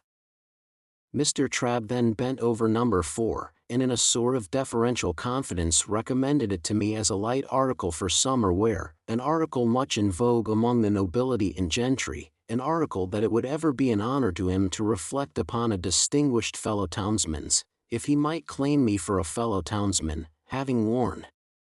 "Are you bringing numbers 5 and 8, you vagabond?" said Mr. Trabb to the boy after that, "or shall I kick you out of the shop and bring them myself?" I selected the materials for a suit, with the assistance of Mr. Trabb's judgment, and re-entered the parlor to be measured. For although Mr. Trabb had my measure already, and had previously been quite contented with it, he said apologetically that it wouldn't do under existing circumstances, sir, wouldn't do at all. So, Mr. Trabb measured and calculated me in the parlor, as if I were an estate and he the finest species of surveyor, and gave himself such a world of trouble that I felt that no suit of clothes could possibly remunerate him for his pains. When he had at last done and had appointed to send the articles to Mr. Pumblechook's on the Thursday evening, he said, with his hand upon the parlor lock, "I know, sir, that London gentlemen cannot be expected to patronize local work, as a rule, but if you would give me a turn now and then in the quality of a townsman, I should greatly esteem it. Good morning, sir, much obliged. Door." The last word was flung at the boy, who had not the least notion what it meant. But I saw him collapse as his master rubbed me out with his hands, and my first decided experience of the stupendous power of money was, that it had morally laid upon his back Trabb's boy. After this memorable event, I went to the hatters, and the bootmakers, and the hosiers, and felt rather like Mother Hubbard's dog whose outfit required the services of so many trades. I also went to the coach office and took my place for 7 o'clock on Saturday morning. It was not necessary to explain everywhere that I had come into a handsome property, but whenever I said anything to that effect, it followed that the officiating tradesman ceased to have his attention diverted through the window by the High Street, and concentrated his mind upon me. When I had ordered everything I wanted, I directed my steps towards Pumblechook's, and, as I approached that gentleman's place of business, I saw him standing at his door. He was waiting for me with great impatience. He had been out early with the chaise cart, and had called at the forge and heard the news. He had prepared a collation for me in the Barnwell parlor, and he too ordered a shopman to come out of the gangway as my sacred person passed. "My dear friend," said Mr. Pumblechook, taking me by both hands, when he and I and the collation were alone, "I give you joy of your good fortune." "Well deserved, well deserved." This was coming to the point, and I thought it a sensible way of expressing himself. "To think," said Mr. Pumblechook, after snorting admiration at me for some moments, "that I should have been the humble instrument of leading up to this, is a proud reward." I begged Mr. Pumblechook to remember that nothing was to be ever said or hinted on that point. "My dear young friend," said Mr. Pumblechook, "if you will allow me to call you so." I murmured certainly, and Mr. Pumblechook took me by both hands again, and communicated a movement to his waistcoat, which had an emotional appearance, though it was rather low down. "My dear young friend, rely upon my doing my little all in your absence, by keeping the fact before the mind of Joseph." "Joseph," said Mr. Pumblechook, in the way of a compassionate adjuration. "Joseph! Joseph!" Thereupon he shook his head and tapped it, expressing his sense of deficiency in Joseph. "But my dear young friend," said Mr. Pumblechook, "you must be hungry, you must be exhausted. Be seated.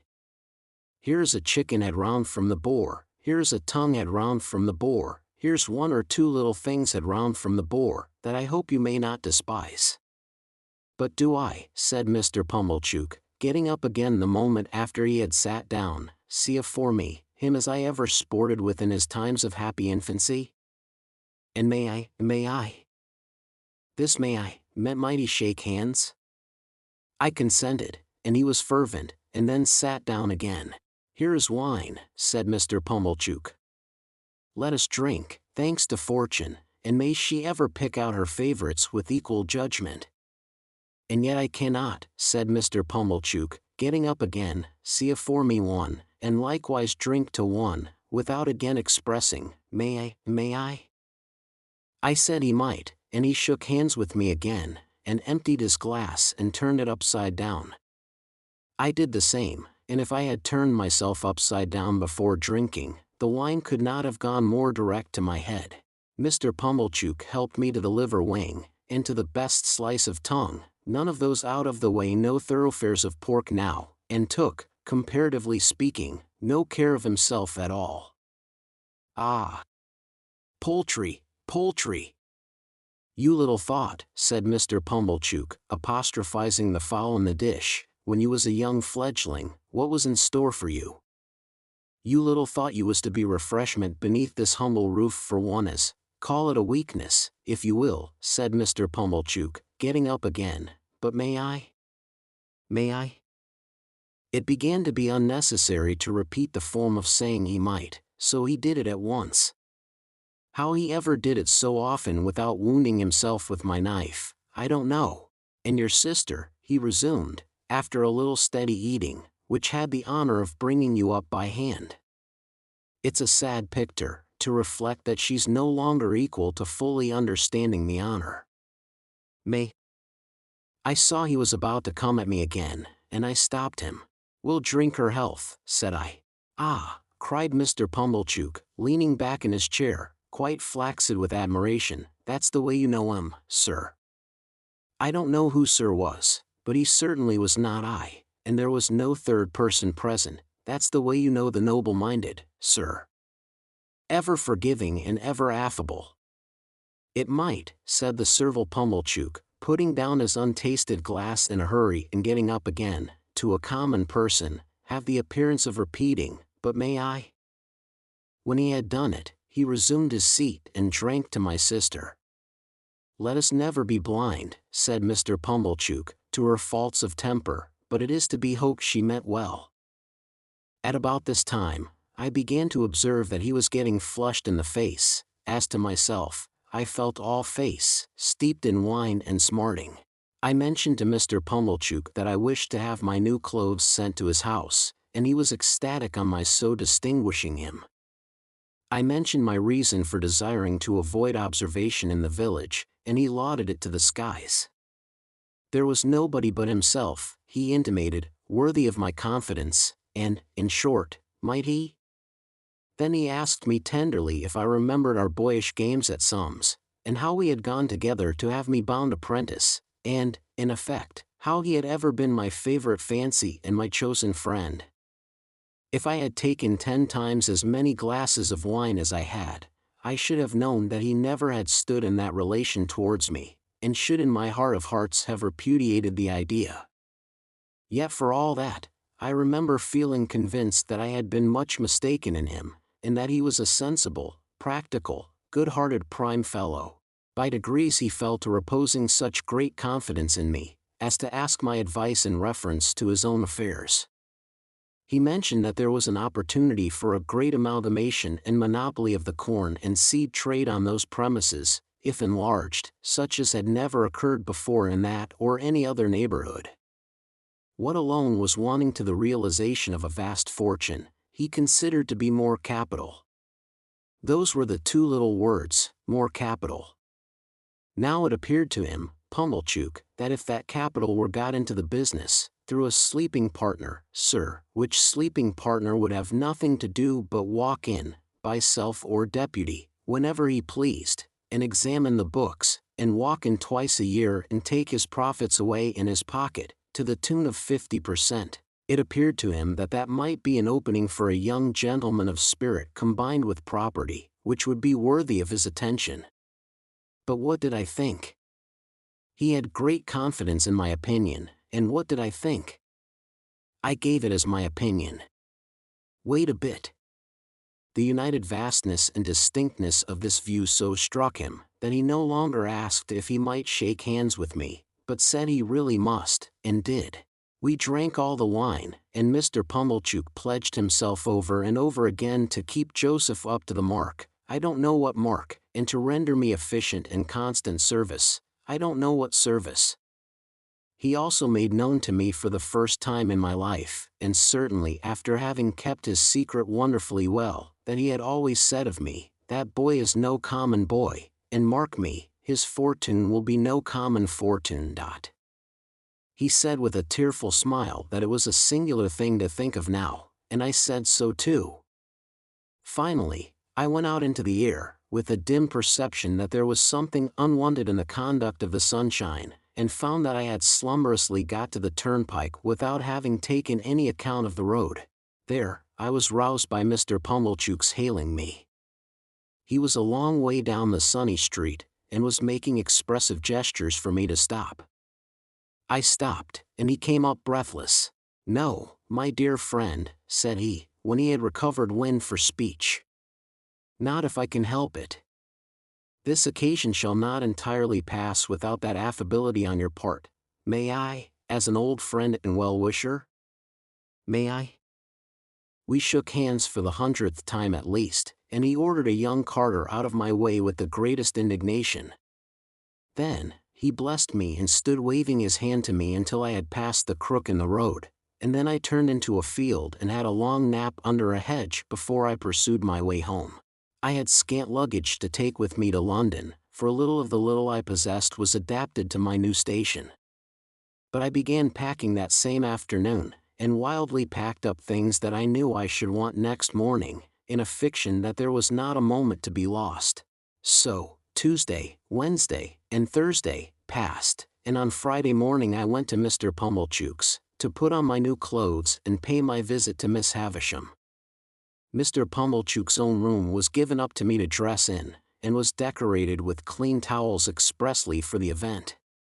My clothes were rather a disappointment, of course. Probably every new and eagerly expected garment ever put on since clothes came in, fell a trifle short of the wearer's expectation. But after I had had my new suit on some half an hour, and had gone through an immensity of posturing with Mr. Pumblechook's very limited dressing glass, in the futile endeavor to see my legs, it seemed to fit me better. It being market morning at a neighboring town some 10 miles off, Mr. Pumblechook was not at home. I had not told him exactly when I meant to leave, and was not likely to shake hands with him again before departing. This was all as it should be, and I went out in my new array, fearfully ashamed of having to pass the shopman, and suspicious after all that I was at a personal disadvantage, something like Joe's in his Sunday suit. I went circuitously to Miss Havisham's by all the back ways, and rang at the bell constrainedly, on account of the stiff long fingers of my gloves. Sarah Pocket came to the gate, and positively reeled back when she saw me so changed, her walnut-shell countenance likewise turned from brown to green and yellow. You, said she. You? Good gracious. What do you want? I am going to London, Miss Pocket, said I, and want to say goodbye to Miss Havisham. I was not expected, for she left me locked in the yard, while she went to ask if I were to be admitted. After a very short delay, she returned and took me up, staring at me all the way. Miss Havisham was taking exercise in the room with the long spread table, leaning on her crutch stick. The room was lighted as of yore, and at the sound of our entrance, she stopped and turned. She was then just abreast of the rotted bride cake. Don't go, Sarah, she said. Well, Pip? I start for London, Miss Havisham, tomorrow. I was exceedingly careful what I said, and I thought you would kindly not mind my taking leave of you. This is a gay figure, Pip, said she, making her crutch stick play round me, as if she, the fairy godmother who had changed me, were bestowing the finishing gift. I have come into such good fortune since I saw you last, Miss Havisham, I murmured. And I am so grateful for it, Miss Havisham. I, said she, looking at the discomfited and envious Sarah, with delight. I have seen Mr. Jaggers. I have heard about it, Pip. So you go tomorrow? Yes, Miss Havisham. And you were adopted by a rich person? Yes, Miss Havisham. Not named? No, Miss Havisham. And Mr. Jaggers is made your guardian? Yes, Miss Havisham. She quite gloated on these questions and answers, so keen was her enjoyment of Sarah Pocket's jealous dismay. Well, she went on, you have a promising career before you. Be good, deserve it, and abide by Mr. Jaggers's instructions. She looked at me, and looked at Sarah, and Sarah's countenance wrung out of her watchful face a cruel smile. Goodbye, Pip, you will always keep the name of Pip, you know. Yes, Miss Havisham. Goodbye, Pip. She stretched out her hand, and I went down on my knee and put it to my lips. I had not considered how I should take leave of her, it came naturally to me at the moment to do this. She looked at Sarah Pocket with triumph in her weird eyes, and so I left my fairy godmother, with both her hands on her crutch stick, standing in the midst of the dimly lighted room beside the rotten bride cake that was hidden in cobwebs. Sarah Pocket conducted me down, as if I were a ghost who must be seen out. She could not get over my appearance, and was in the last degree confounded. I said, "Goodbye, Miss Pocket," but she merely stared, and did not seem collected enough to know that I had spoken. Clear of the house, I made the best of my way back to Pumblechook's, took off my new clothes, made them into a bundle, and went back home in my older dress, carrying it, to speak the truth, much more at my ease too, though I had the bundle to carry. And now, those 6 days which were to have run out so slowly, had run out fast and were gone, and tomorrow looked me in the face more steadily than I could look at it. As the 6 evenings had dwindled away, to 5, to 4, to 3, to 2, I had become more and more appreciative of the society of Joe and Biddy. On this last evening, I dressed myself out in my new clothes for their delight, and sat in my splendor until bedtime. We had a hot supper on the occasion, graced by the inevitable roast fowl, and we had some flip to finish with. We were all very low, and none the higher for pretending to be in spirits. I was to leave our village at 5 in the morning, carrying my little hand portmanteau, and I had told Joe that I wished to walk away all alone. I am afraid, sore afraid, that this purpose originated in my sense of the contrast there would be between me and Joe, if we went to the coach together. I had pretended with myself that there was nothing of this taint in the arrangement, but when I went up to my little room on this last night, I felt compelled to admit that it might be so, and had an impulse upon me to go down again and entreat Joe to walk with me in the morning. I did not. All night there were coaches in my broken sleep, going to wrong places instead of to London, and having in the traces, now dogs, now cats, now pigs, now men, never horses. fantastic failures of journeys occupied me until the day dawned and the birds were singing. Then, I got up and partly dressed, and sat at the window to take a last look out, and in taking it fell asleep. Biddy was astir so early to get my breakfast, that, although I did not sleep at the window an hour, I smelt the smoke of the kitchen fire when I started up with a terrible idea that it must be late in the afternoon. But long after that, and long after I had heard the clinking of the teacups and was quite ready, I wanted the resolution to go downstairs. After all, I remained up there, repeatedly unlocking and unstrapping my small portmanteau and locking and strapping it up again, until Biddy called to me that I was late.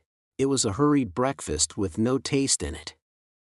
I got up from the meal, saying with a sort of briskness, as if it had only just occurred to me, "Well, I suppose I must be off," and then I kissed my sister, who was laughing and nodding and shaking in her usual chair, and kissed Biddy, and threw my arms around Joe's neck.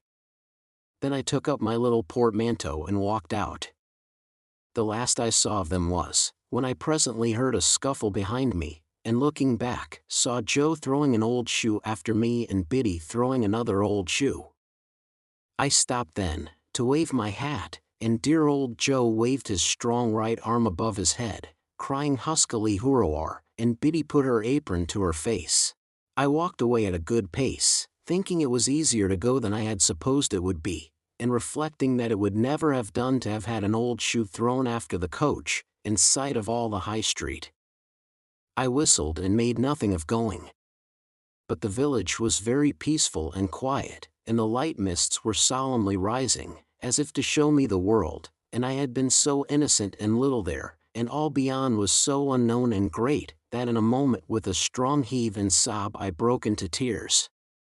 It was by the finger-post at the end of the village, and I laid my hand upon it, and said, "Good-bye, oh my dear, dear friend.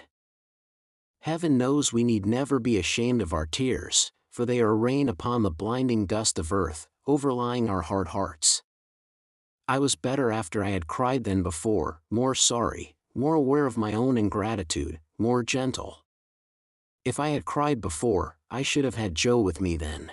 So subdued I was by those tears, and by their breaking out again in the course of the quiet walk, that when I was on the coach, and it was clear of the town, I deliberated with an aching heart whether I would not get down when we changed horses and walk back, and have another evening at home, and a better parting.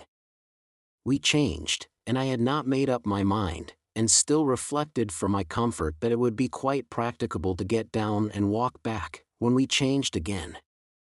And while I was occupied with these deliberations, I would fancy an exact resemblance to Joe and some man coming along the road towards us, and my heart would beat high, as if he could possibly be there.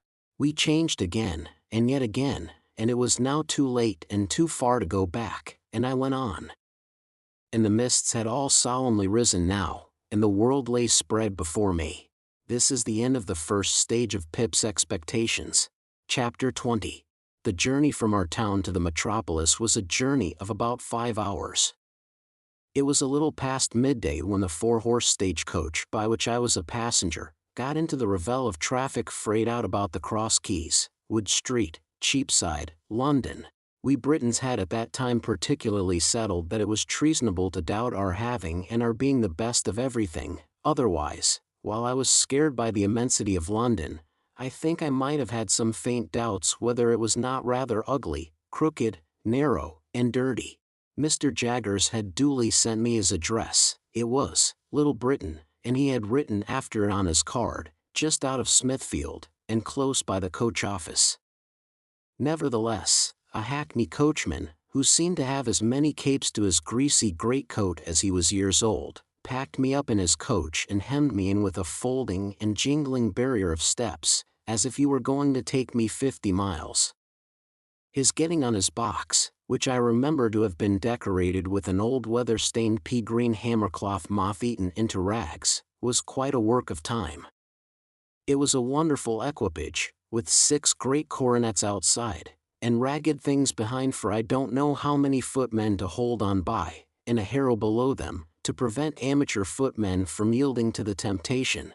I had scarcely had time to enjoy the coach and to think how like a straw yard it was, and yet how like a rag shop, and to wonder why the horses' nosebags were kept inside, when I observed the coachman beginning to get down, as if we were going to stop presently. And stop we presently did, in a gloomy street, at certain offices with an open door, whereon was painted Mr. Jaggers. "How much?" I asked the coachman. The coachman answered, "A shilling, unless you wish to make it more." I naturally said I had no wish to make it more. "Then it must be a shilling," observed the coachman. "I don't want to get into trouble." "I know him." He darkly closed an eye at Mr. Jaggers's name, and shook his head. When he had got a shilling, and had in course of time completed the ascent to his box, and had got away, which appeared to relieve his mind, I went into the front office with my little portmanteau in my hand and asked, "Was Mr. Jaggers at home?" "He is not," returned the clerk. "He is in court at present." "Am I addressing Mr. Pip?" I signified that he was addressing Mr. Pip. Mr. Jaggers left word, "Would you wait in his room?" He couldn't say how long he might be, having a case on. But it stands to reason, his time being valuable, that he won't be longer than he can help. With those words, the clerk opened a door, and ushered me into an inner chamber at the back. Here, we found a gentleman with one eye, in a velveteen suit and knee breeches, who wiped his nose with his sleeve on being interrupted in the perusal of the newspaper. "Go and wait outside, Mike," said the clerk. I began to say that I hoped I was not interrupting, when the clerk shoved this gentleman out with as little ceremony as I ever saw used, and tossing his fur cap out after him, left me alone. Mr. Jaggers's room was lighted by a skylight only, and was a most dismal place, the skylight, eccentrically pitched like a broken head, and the distorted adjoining houses looking as if they had twisted themselves to peep down at me through it. There were not so many papers about, as I should have expected to see, and there were some odd objects about, that I should not have expected to see, such as an old rusty pistol, a sword in a scabbard, several strange-looking boxes and packages, and two dreadful casts on a shelf, of faces peculiarly swollen, and twitchy about the nose. Mr. Jaggers's own high-backed chair was of deadly black horsehair, with rows of brass nails round it, like a coffin, and I fancied I could see how he leaned back in it, and bit his forefinger at the clients. The room was but small, and the clients seemed to have had a habit of backing up against the wall, especially opposite to Mr. Jaggers's chair, being greasy with shoulders. I recalled, too, that the one-eyed gentleman had shuffled forth against the wall when I was the innocent cause of his being turned out. I sat down in the cliental chair placed over against Mr. Jaggers's chair, and became fascinated by the dismal atmosphere of the place. I called to mind that the clerk had the same air of knowing something to everybody else's disadvantage, as his master had. I wondered how many other clerks there were upstairs, and whether they all claimed to have the same detrimental mastery of their fellow creatures. I wondered what was the history of all the odd litter about the room, and how it came there.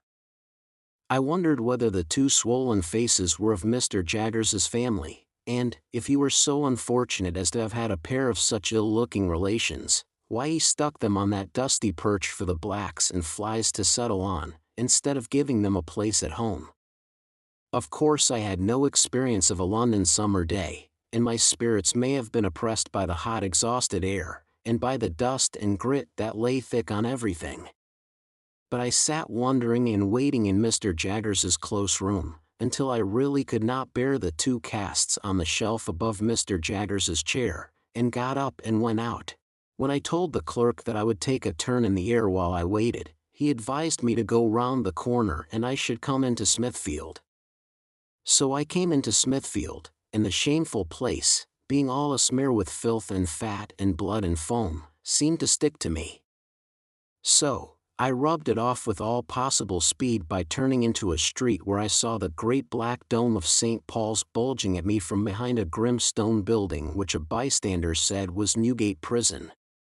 Following the wall of the jail, I found the roadway covered with straw to deaden the noise of passing vehicles, and from this, and from the quantity of people standing about smelling strongly of spirits and beer, I inferred that the trials were on.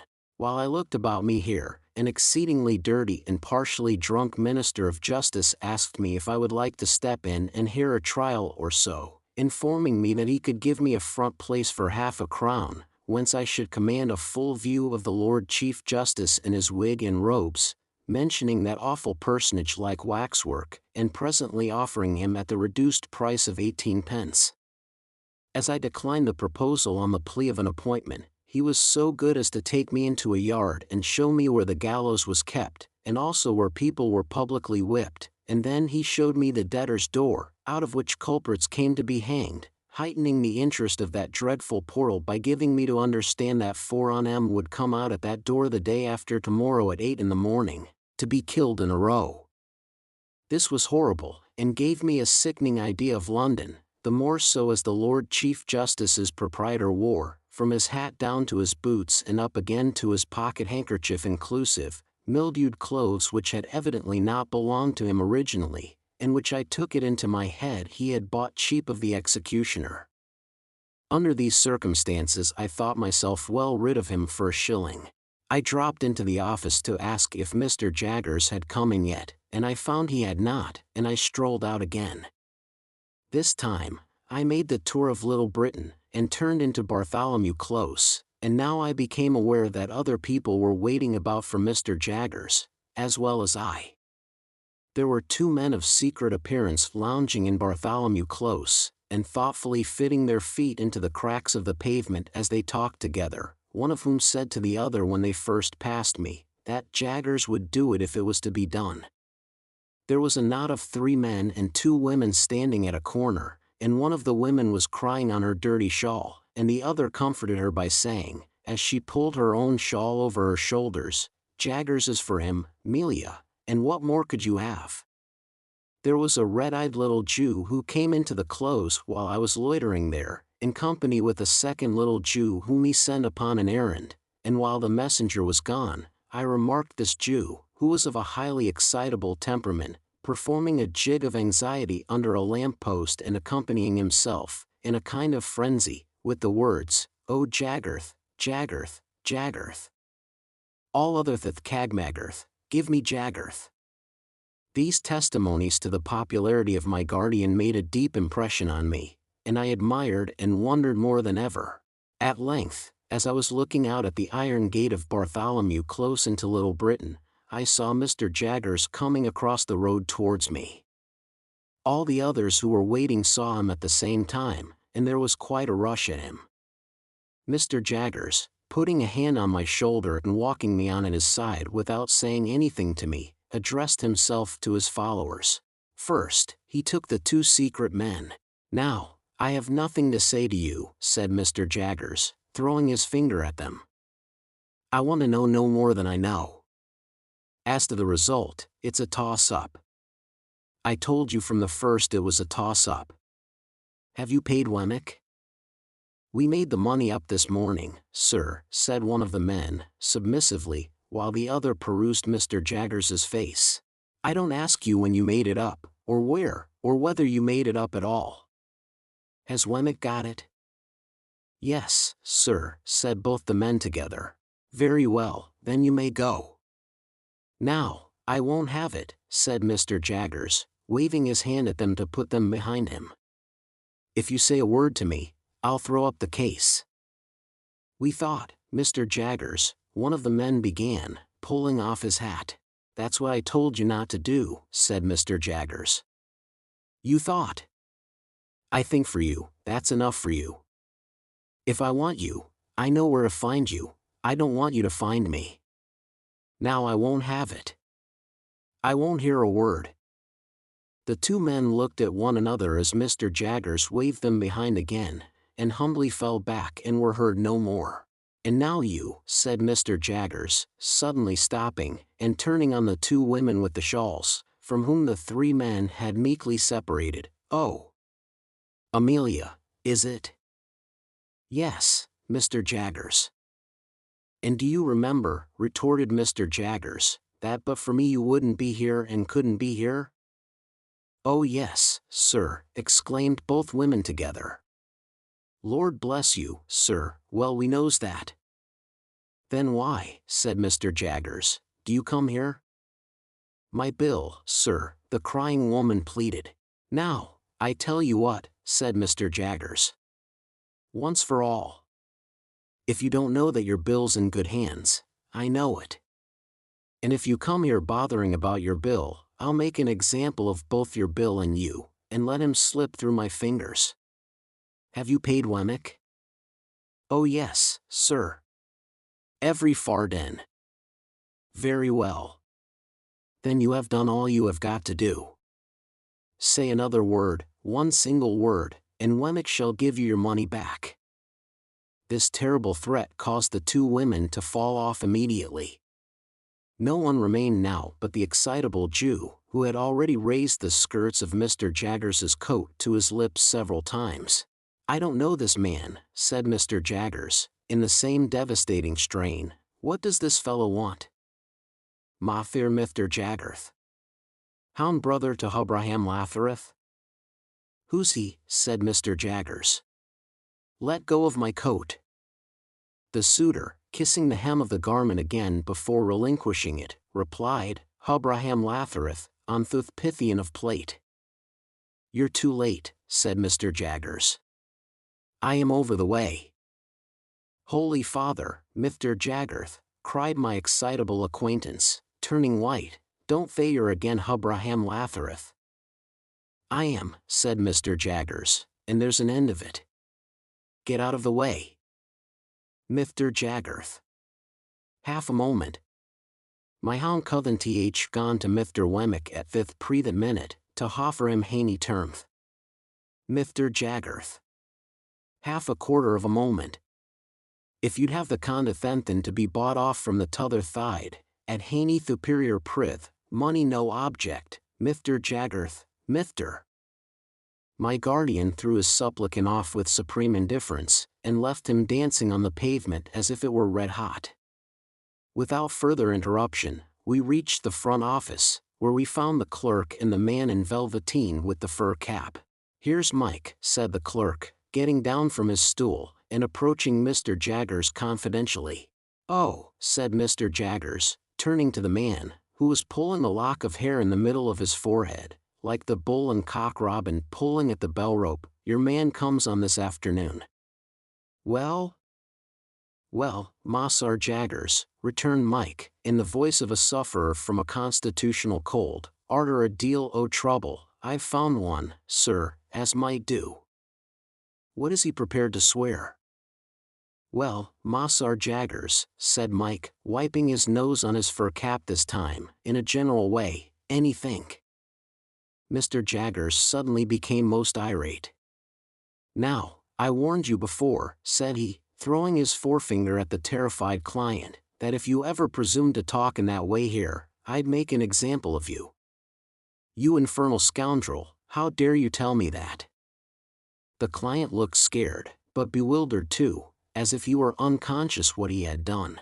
"Spoony," said the clerk, in a low voice, giving him a stir with his elbow. "Soft head. Need you say it face to face?" "Now, I ask you, you blundering booby," said my guardian, very sternly, "once more and for the last time, what the man you have brought here is prepared to swear." Mike looked hard at my guardian, as if he were trying to learn a lesson from his face, and slowly replied, either to character, or to having been in his company and never left him all the night in question. "Now, be careful. In what station of life is this man?" Mike looked at his cap, and looked at the floor, and looked at the ceiling, and looked at the clerk, and even looked at me, before beginning to reply in a nervous manner, "We've dressed him up like," when my guardian blustered out, "What? You will you?" "Spoony," added the clerk again, with another stir. After some helpless casting about, Mike brightened and began again. "He is dressed like a spectable pieman. A sort of a pastry cook." "Is he here?" asked my guardian. "I left him," said Mike, "a-setting on some doorsteps round the corner." "Take him past that window, and let me see him." The window indicated was the office window. We all three went to it, behind the wire blind, and presently saw the client go by in an accidental manner, with a murderous-looking tall individual, in a short suit of white linen and a paper cap. This guileless confectioner was not by any means sober, and had a black eye in the green stage of recovery, which was painted over. "Tell him to take his witness away directly," said my guardian to the clerk, in extreme disgust, "and ask him what he means by bringing such a fellow as that." My guardian then took me into his own room, and while he lunched, standing, from a sandwich box and a pocket flask of sherry, he seemed to bully his very sandwich as he ate it, informed me what arrangements he had made for me. I was to go to Barnard's Inn, to young Mr. Pocket's rooms, where a bed had been sent in for my accommodation. I was to remain with young Mr. Pocket until Monday. On Monday I was to go with him to his father's house on a visit, that I might try how I liked it. Also, I was told what my allowance was to be. It was a very liberal one, and had handed to me from one of my guardian's drawers the cards of certain tradesmen with whom I was to deal for all kinds of clothes, and such other things as I could in reason want. "You will find your credit good, Mr. Pip," said my guardian, whose flask of sherry smelt like a whole caskful, as he hastily refreshed himself, "but I shall by this means be able to check your bills, and to pull you up if I find you outrunning the constable. Of course you'll go wrong somehow, but that's no fault of mine." After I had pondered a little over this encouraging sentiment, I asked Mr. Jaggers if I could send for a coach. He said it was not worth while, I was so near my destination. Wemmick should walk round with me, if I pleased. I then found that Wemmick was the clerk in the next room. Another clerk was rung down from upstairs to take his place while he was out, and I accompanied him into the street, after shaking hands with my guardian. We found a new set of people lingering outside, but Wemmick made a way among them by saying coolly yet decisively, "I tell you it's no use, he won't have a word to say to one of you," and we soon got clear of them, and went on side by side. Chapter 21. Casting my eyes on Mr. Wemmick as we went along, to see what he was like in the light of day, I found him to be a dry man, rather short in stature, with a square wooden face, whose expression seemed to have been imperfectly chipped out with a dull-edged chisel. There were some marks in it that might have been dimples, if the material had been softer and the instrument finer, but which, as it was, were only dints. The chisel had made 3 or 4 of these attempts at embellishment over his nose, but had given them up without an effort to smooth them off. I judged him to be a bachelor from the frayed condition of his linen, and he appeared to have sustained a good many bereavements, for he wore at least 4 mourning rings, besides a brooch representing a lady and a weeping willow at a tomb with an urn on it. I noticed, too, that several rings and seals hung at his watch chain, as if he were quite laden with remembrances of departed friends. He had glittering eyes, small, keen, and black, and thin wide-mottled lips.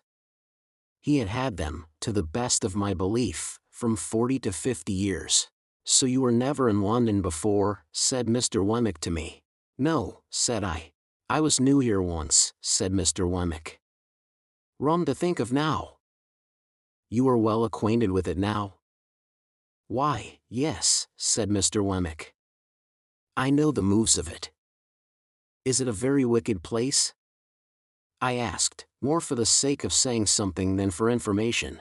"You may get cheated, robbed, and murdered in London. But there are plenty of people anywhere who'll do that for you." "If there is bad blood between you and them," said I, to soften it off a little. "Oh, I don't know about bad blood," returned Mr. Wemmick. "There's not much bad blood about. They'll do it, if there's anything to be got by it. That makes it worse." "You think so?" returned Mr. Wemmick. "Much about the same, I should say." He wore his hat on the back of his head, and looked straight before him, walking in a self-contained way as if there were nothing in the streets to claim his attention. His mouth was such a post-office of a mouth that he had a mechanical appearance of smiling. We had got to the top of Holborn Hill before I knew that it was merely a mechanical appearance, and that he was not smiling at all. "Do you know where Mr. Matthew Pocket lives?" I asked Mr. Wemmick. "Yes," said he, nodding in the direction. "At Hammersmith, west of London." "Is that far?" "Well, say 5 miles. "Do you know him?" "Why, you're a regular cross-examiner," said Mr. Wemmick, looking at me with an approving air. "Yes, I know him. I know him." There was an air of toleration or depreciation about his utterance of these words that rather depressed me, and I was still looking sideways at his block of a face in search of any encouraging note to the text, when he said here we were at Barnard's Inn. My depression was not alleviated by the announcement, for I had supposed that establishment to be an hotel kept by Mr. Barnard, to which the Blue Boar in our town was a mere public house. Whereas I now found Barnard to be a disembodied spirit, or a fiction, and is in the dingiest collection of shabby buildings ever squeezed together in a rank corner as a club for tomcats. We entered this haven through a wicket gate, and were disgorged by an introductory passage into a melancholy little square that looked to me like a flat burying ground. I thought it had the most dismal trees in it, and the most dismal sparrows, and the most dismal cats, and the most dismal houses, in number 6 or so, that I had ever seen. I thought the windows of the sets of chambers into which those houses were divided were in every stage of dilapidated blind and curtain, crippled flower pot, cracked glass, dusty decay, and miserable makeshift, while to let, glared at me from empty rooms, as if no new wretches ever came there, and the vengeance of the soul of Barnard were being slowly appeased by the gradual suicide of the present occupants and their unholy interment under the gravel. A frowsy morning of soot and smoke attired this forlorn creation of Barnard, and it had strewn ashes on its head, and was undergoing penance and humiliation as a mere dust-hole. Thus far my sense of sight, while dry rot and wet rot and all the silent rots that rot in neglected roof and cellar, rot of rat and mouse and bug and coaching stables near at hand besides, addressed themselves faintly to my sense of smell, and moaned, "Try Barnard's mixture." So imperfect was this realization of the first of my great expectations, that I looked in dismay at Mr. Wemmick. "Ah," said he, mistaking me, "the retirement reminds you of the country." "So it does me." He led me into a corner and conducted me up a flight of stairs, which appeared to me to be slowly collapsing into sawdust, so that one of those days the upper lodgers would look out at their doors and find themselves without the means of coming down to a set of chambers on the top floor.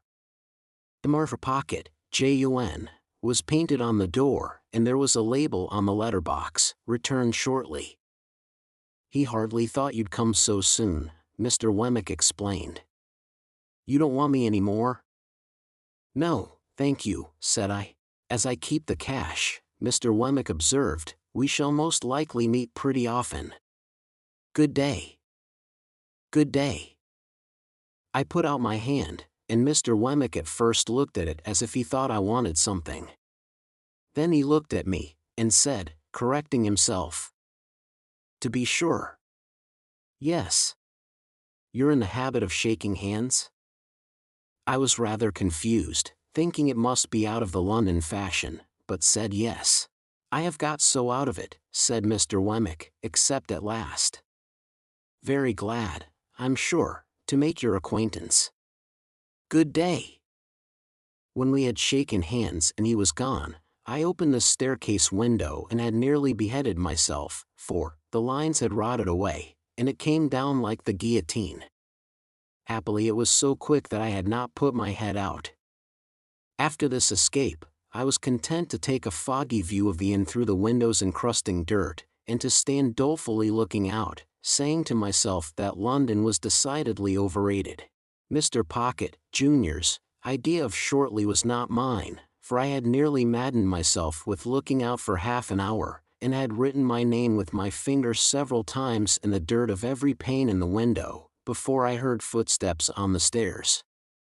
Gradually there arose before me the hat, head, neckcloth, waistcoat, trousers, boots, of a member of society of about my own standing.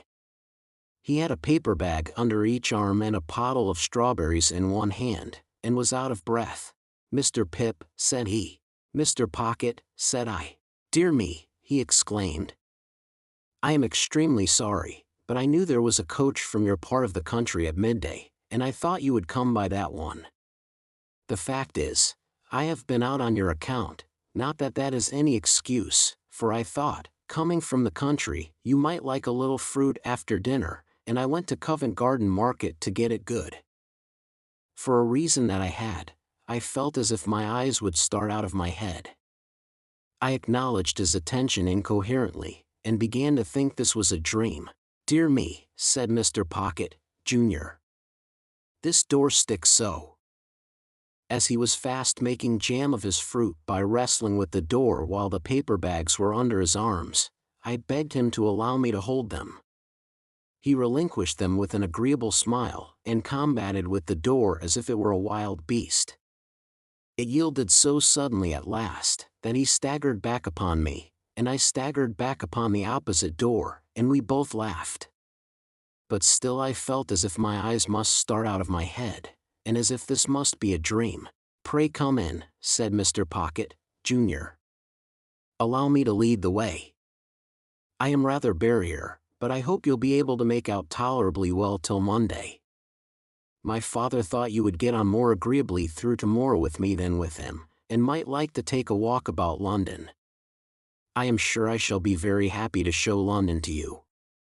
As to our table, you won't find that bad, I hope, for it will be supplied from our coffee house here, and, it is only right I should add, at your expense, such being Mr. Jaggers's directions. As to our lodging, it's not by any means splendid, because I have my own bread to earn, and my father hasn't anything to give me, and I shouldn't be willing to take it, if he had. This is our sitting room, just such chairs and tables and carpet and so forth, you see, as they could spare from home. You mustn't give me credit for the tablecloth and spoons and casters, because they come for you from the coffee house. This is my little bedroom, rather musty, but Barnard's is musty. This is your bedroom, the furniture's hired for the occasion, but I trust it will answer the purpose. If you should want anything, I'll go and fetch it. The chambers are retired, and we shall be alone together, but we shan't fight, I dare say. But dear me, I beg your pardon, you're holding the fruit all this time. Pray let me take these bags from you. I am quite ashamed." As I stood opposite to Mr. Pocket, Jr., delivering him the bags, 1, 2, I saw the starting appearance come into his own eyes that I knew to be in mine, and he said, falling back, "Lord bless me, you're the prowling boy." "And you," said I, "are the pale young gentleman." Chapter 22.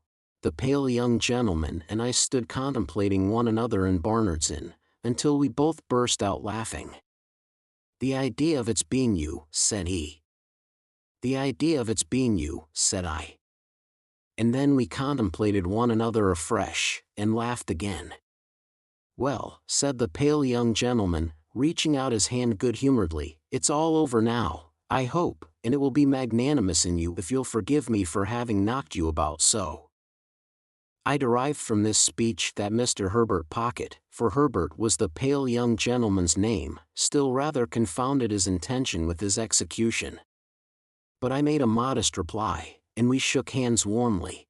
"You hadn't come into your good fortune at that time," said Herbert Pocket. "No," said I. "No," he acquiesced, "I heard it had happened very lately.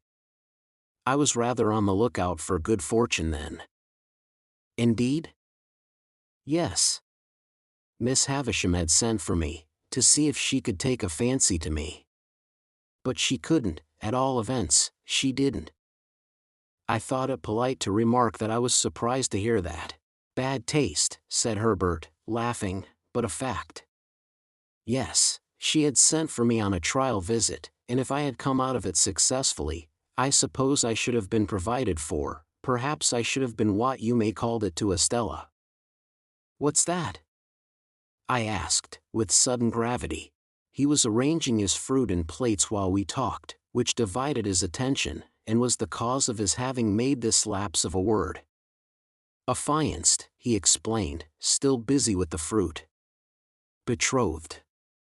Engaged. What's his named? Any word of that sort. How did you bear your disappointment? I asked. Pooh, said he, I didn't care much for it. She's a Tartar. Miss Havisham? I don't say no to that, but I meant Estella. That girl's hard and haughty and capricious to the last degree, and has been brought up by Miss Havisham to wreak revenge on all the male sex. What relation is she to Miss Havisham? None, said he. Only adopted. Why should she wreak revenge on all the male sex? What revenge? Lord, Mr. Pip, said he. Don't you know? No, said I. Dear me. It's quite a story, and shall be saved till dinner time. And now let me take the liberty of asking you a question. How did you come there, that day? I told him, and he was attentive until I had finished, and then burst out laughing again, and asked me if I was sore afterwards. I didn't ask him if he was, for my conviction on that point was perfectly established. Mr. Jaggers is your guardian, I understand, he went on. Yes. You know he is Miss Havisham's man of business and solicitor, and has her confidence when nobody else has? This was bringing me, I felt, towards dangerous ground. I answered with a constraint I made no attempt to disguise, that I had seen Mr. Jaggers in Miss Havisham's house on the very day of our combat, but never at any other time, and that I believed he had no recollection of having ever seen me there. He was so obliging as to suggest my father for your tutor, and he called on my father to propose it. Of course he knew about my father from his connection with Miss Havisham.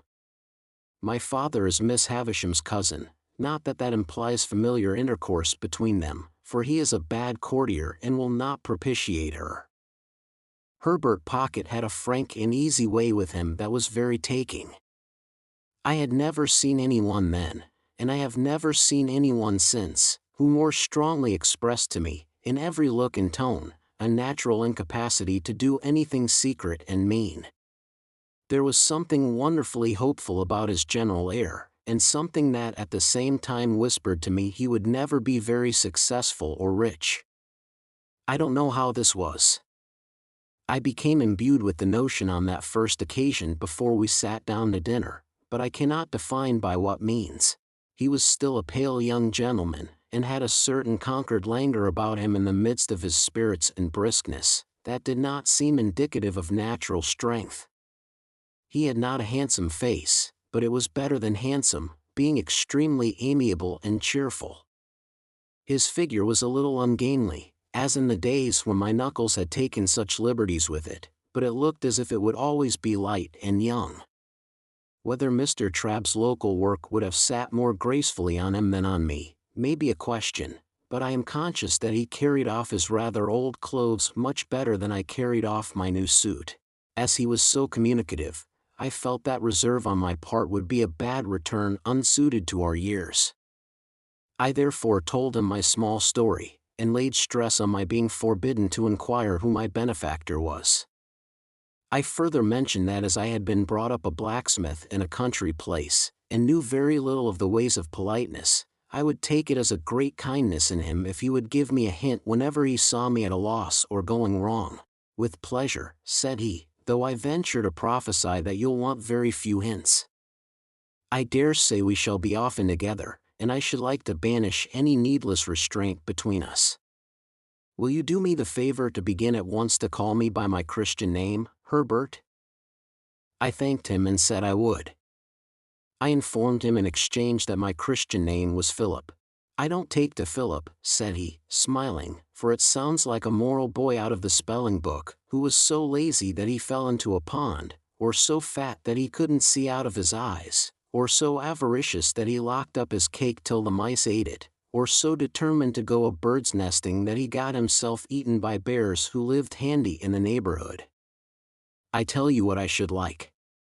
We are so harmonious, and you have been a blacksmith, would you mind it? "I shouldn't mind anything that you propose," I answered, "but I don't understand you. Would you mind Handel for a familiar name? There's a charming piece of music by Handel, called The Harmonious Blacksmith. I should like it very much."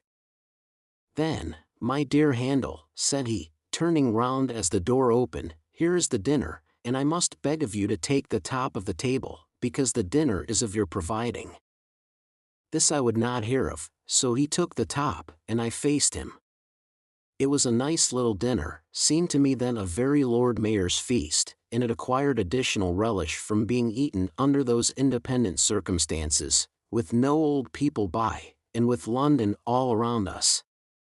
This again was heightened by a certain gypsy character that set the banquet off, for while the table was, as Mr. Pumblechook might have said, the lap of luxury, being entirely furnished forth from the coffee-house, the circumjacent region of sitting-room was of a comparatively pastureless and shifty character, imposing on the waiter the wandering habits of putting the covers on the floor, where he fell over them, the melted butter in the armchair, the bread on the bookshelves, the cheese in the coal scuttle, and the boiled fowl into my bed in the next room, where I found much of its parsley and butter in a state of congelation when I retired for the night.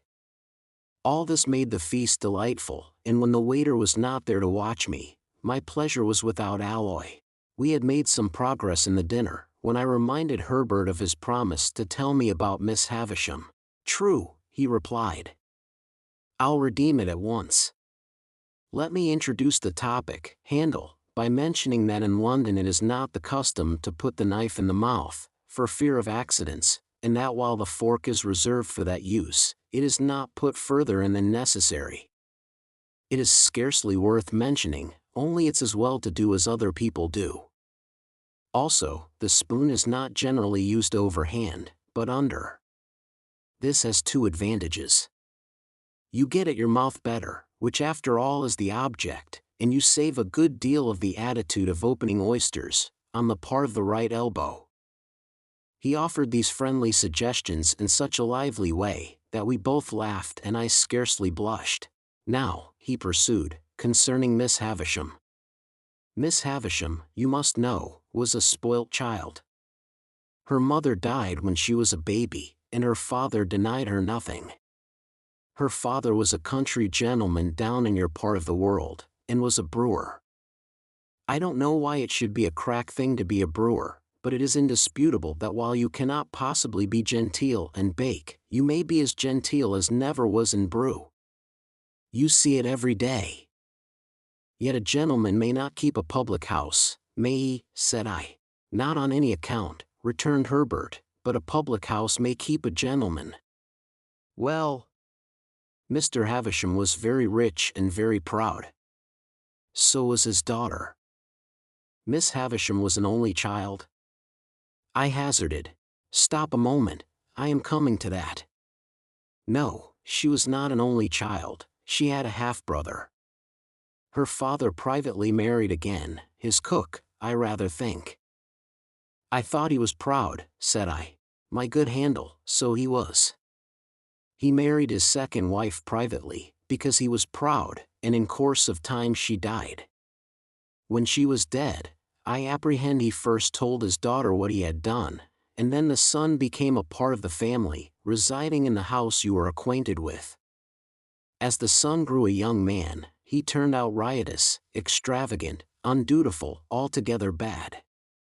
At last his father disinherited him, but he softened when he was dying, and left him well off, though not nearly so well off as Miss Havisham. Take another glass of wine, and excuse my mentioning that society as a body does not expect one to be so strictly conscientious in emptying one's glass, as to turn it bottom upwards with the rim on one's nose." I had been doing this, in an excess of attention to his recital. I thanked him, and apologized. He said, "Not at all," and resumed, "Miss Havisham was now an heiress, and you may suppose was looked after as a great match. Her half-brother had now ample means again, but what with debts and what with new madness wasted them most fearfully again. There were stronger differences between him and her than there had been between him and his father, and it is suspected that he cherished a deep and mortal grudge against her as having influenced the father's anger. Now, I come to the cruel part of the story, merely breaking off, my dear Handel, to remark that a dinner napkin will not go into a tumbler. Why I was trying to pack mine into my tumbler, I am wholly unable to say. I only know that I found myself, with a perseverance worthy of a much better cause, making the most strenuous exertions to compress it within those limits. Again I thanked him and apologized, and again he said in the cheerfulest manner, "Not at all, I am sure," and resumed.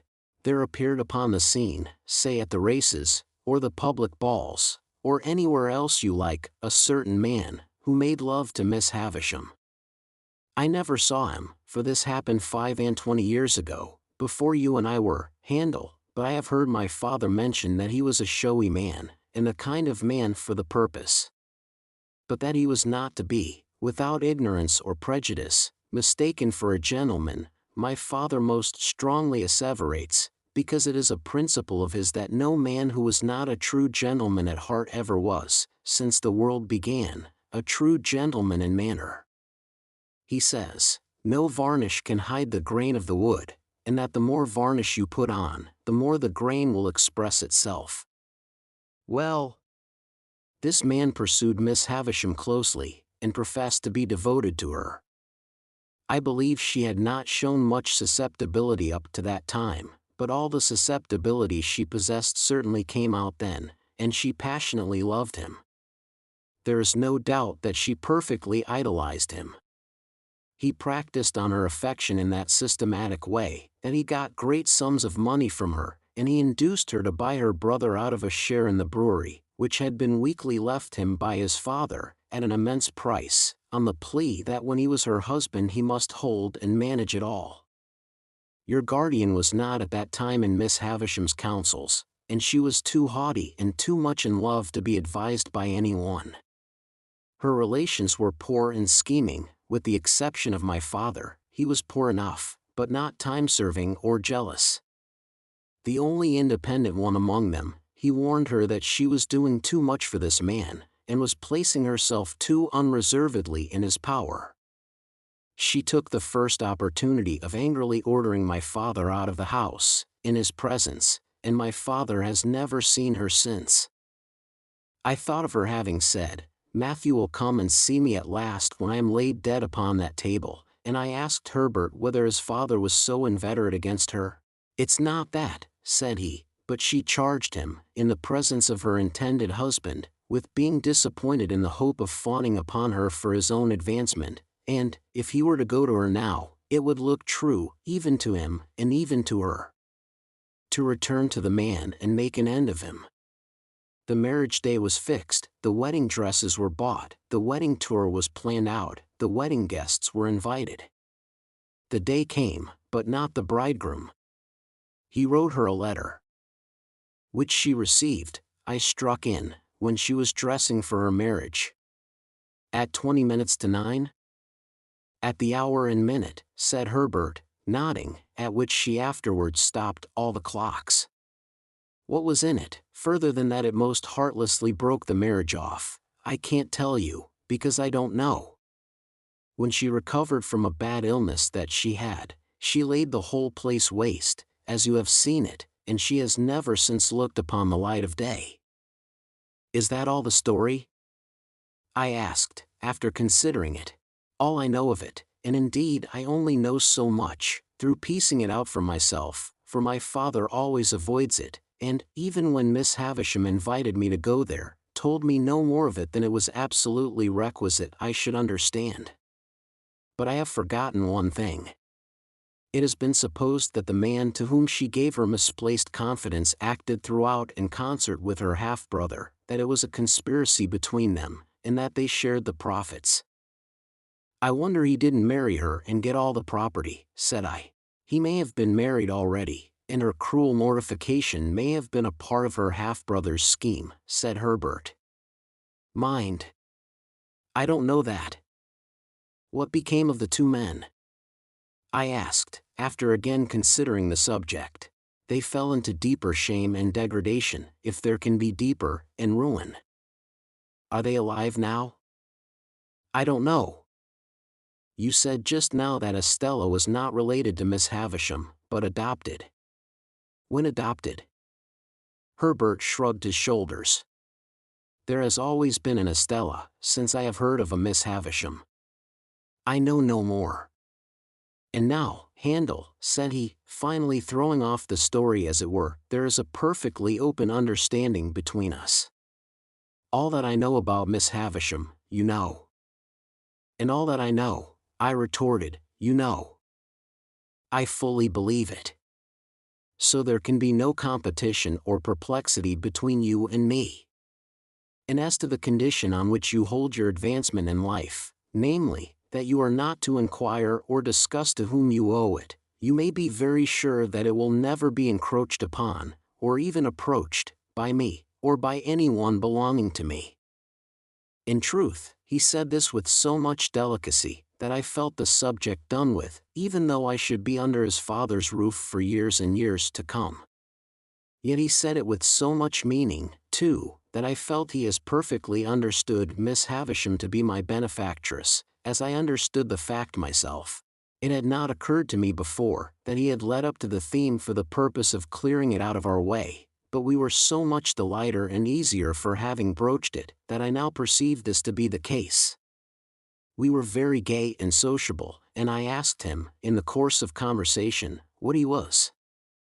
He replied, a capitalist, an insurer of ships. I suppose he saw me glancing about the room in search of some tokens of shipping, or capital, for he added, in the city. I had grand ideas of the wealth and importance of insurers of ships in the city, and I began to think with awe of having laid a young insurer on his back, blackened his enterprising eye, and cut his responsible head open. But again there came upon me, for my relief, that odd impression that Herbert Pocket would never be very successful or rich. I shall not rest satisfied with merely employing my capital in insuring ships. I shall buy up some good life assurance shares, and cut into the direction. I shall also do a little in the mining way. None of these things will interfere with my chartering a few thousand tons on my own account. I think I shall trade, said he, leaning back in his chair, to the East Indies, for silks, shawls, spices, dyes, drugs, and precious woods. It's an interesting trade. And the profits are large, said I. Tremendous, said he. I wavered again, and began to think here were greater expectations than my own. Illustration. I think I shall trade, also, said he, putting his thumbs in his waistcoat pockets, to the West Indies, for sugar, tobacco, and rum. Also to Ceylon, especially for elephants' tusks. You will want a good many ships, said I. A perfect fleet, said he. Quite overpowered by the magnificence of these transactions, I asked him where the ships he insured mostly traded to at present. I haven't begun insuring yet, he replied.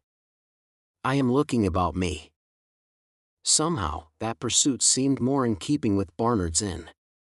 I said, in a tone of conviction, Yes. I am an accounting house, and looking about me. Is a counting house profitable? I asked. Do you mean to the young fellow who's in it? He asked, in reply. Yes, to you. Why, and no, not to me. He said this with the air of one carefully reckoning up and striking a balance. Not directly profitable. That is, it doesn't pay me anything, and I have to keep myself. This certainly had not a profitable appearance, and I shook my head as if I would imply that it would be difficult to lay by much accumulative capital from such a source of income. But the thing is, said Herbert Pocket, that you look about you. That's the grand thing. You are an accounting house, you know, and you look about you.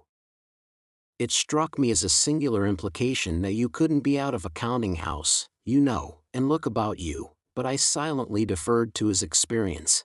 Then the time comes, said Herbert, when you see your opening. And you go in, and you swoop upon it, and you make your capital, and then there you are. When you have once made your capital, you have nothing to do but employ it. This was very like his way of conducting that encounter in the garden, very like. His manner of bearing his poverty, too, exactly corresponded to his manner of bearing that defeat. It seemed to me that he took all blows and buffets now with just the same air as he had taken mine then.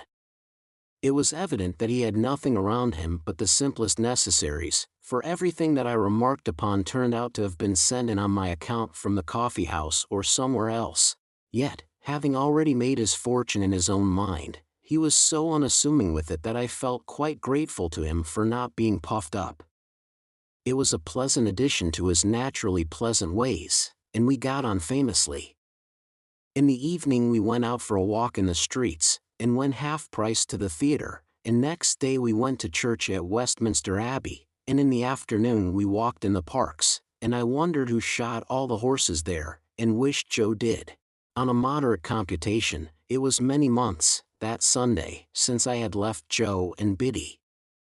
The space interposed between myself and them partook of that expansion, and our marshes were any distance off.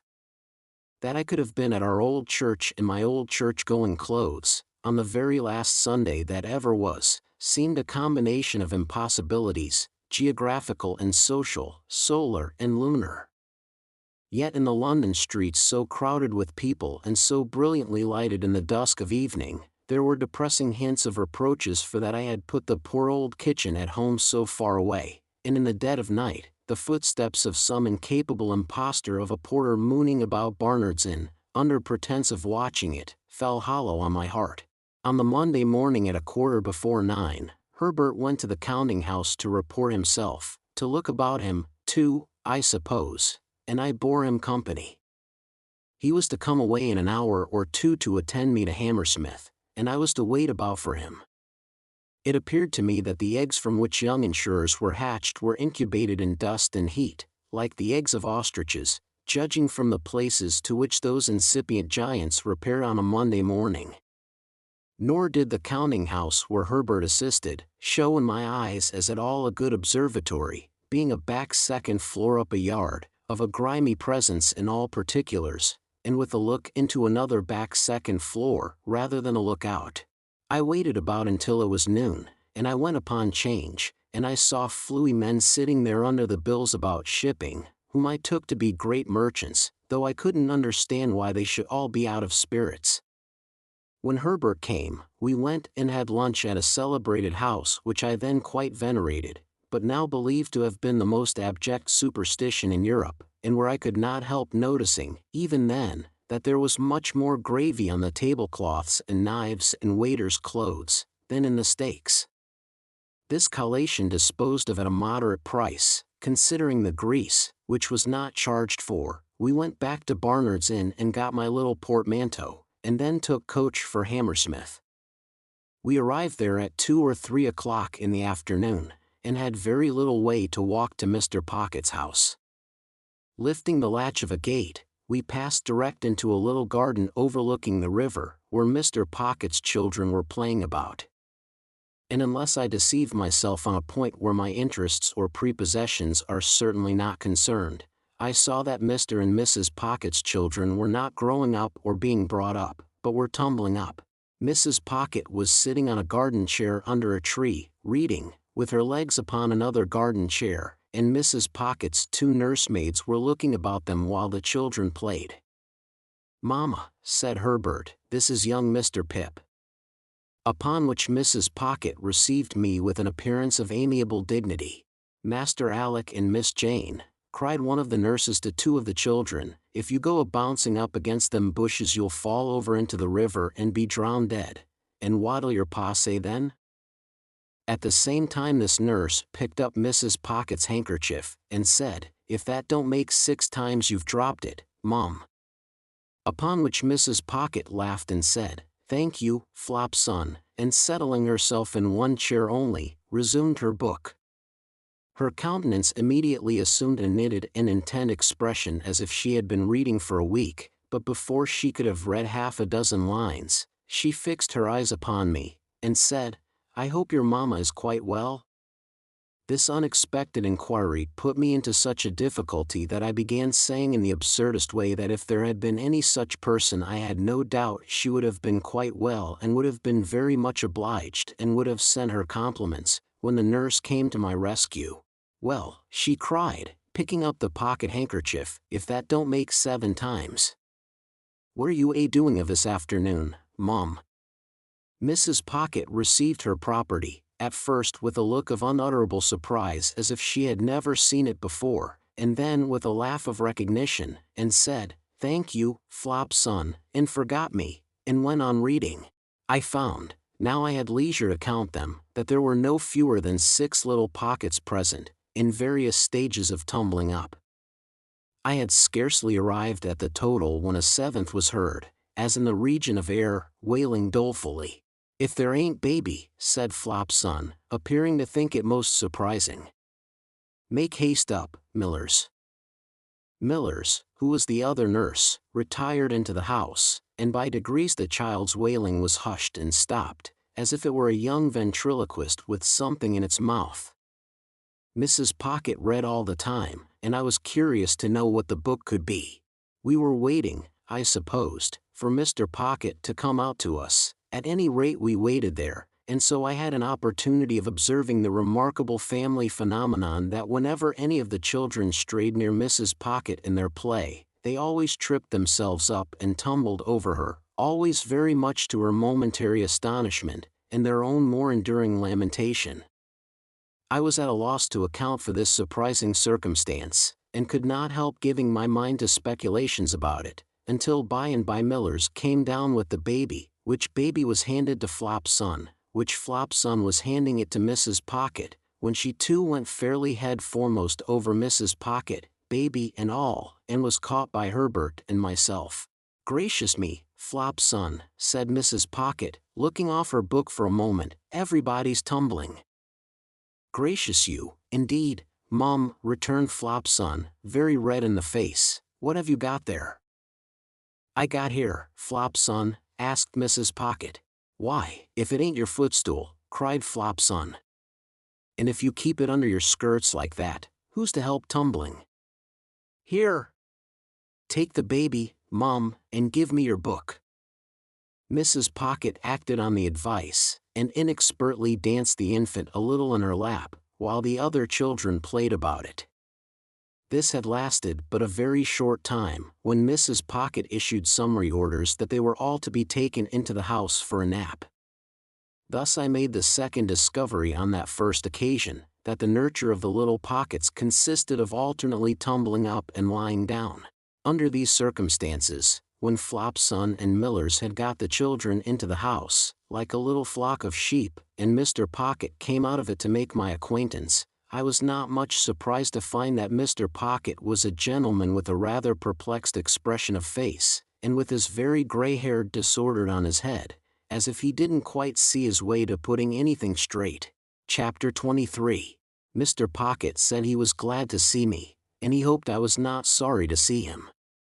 "For, I really am not," he added, with his son's smile, an alarming personage.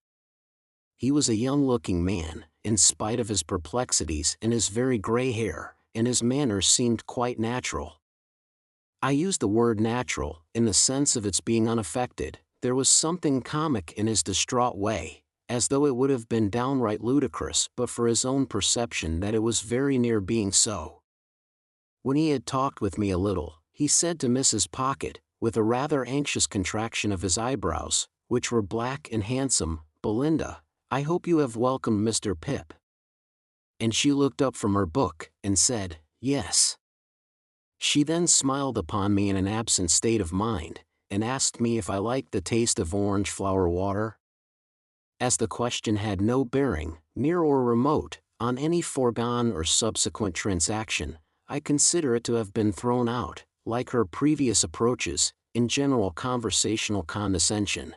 I found out within a few hours, and may mention at once, that Mrs. Pocket was the only daughter of a certain quite accidental deceased knight, who had invented for himself a conviction that his deceased father would have been made a baronet but for somebody's determined opposition arising out of entirely personal motives, I forget whose. if I ever knew, the sovereigns, the prime ministers, the lord chancellors, the Archbishop of Canterbury's, anybody's, and had tacked himself onto the nobles of the earth in right of this quite supposititious fact.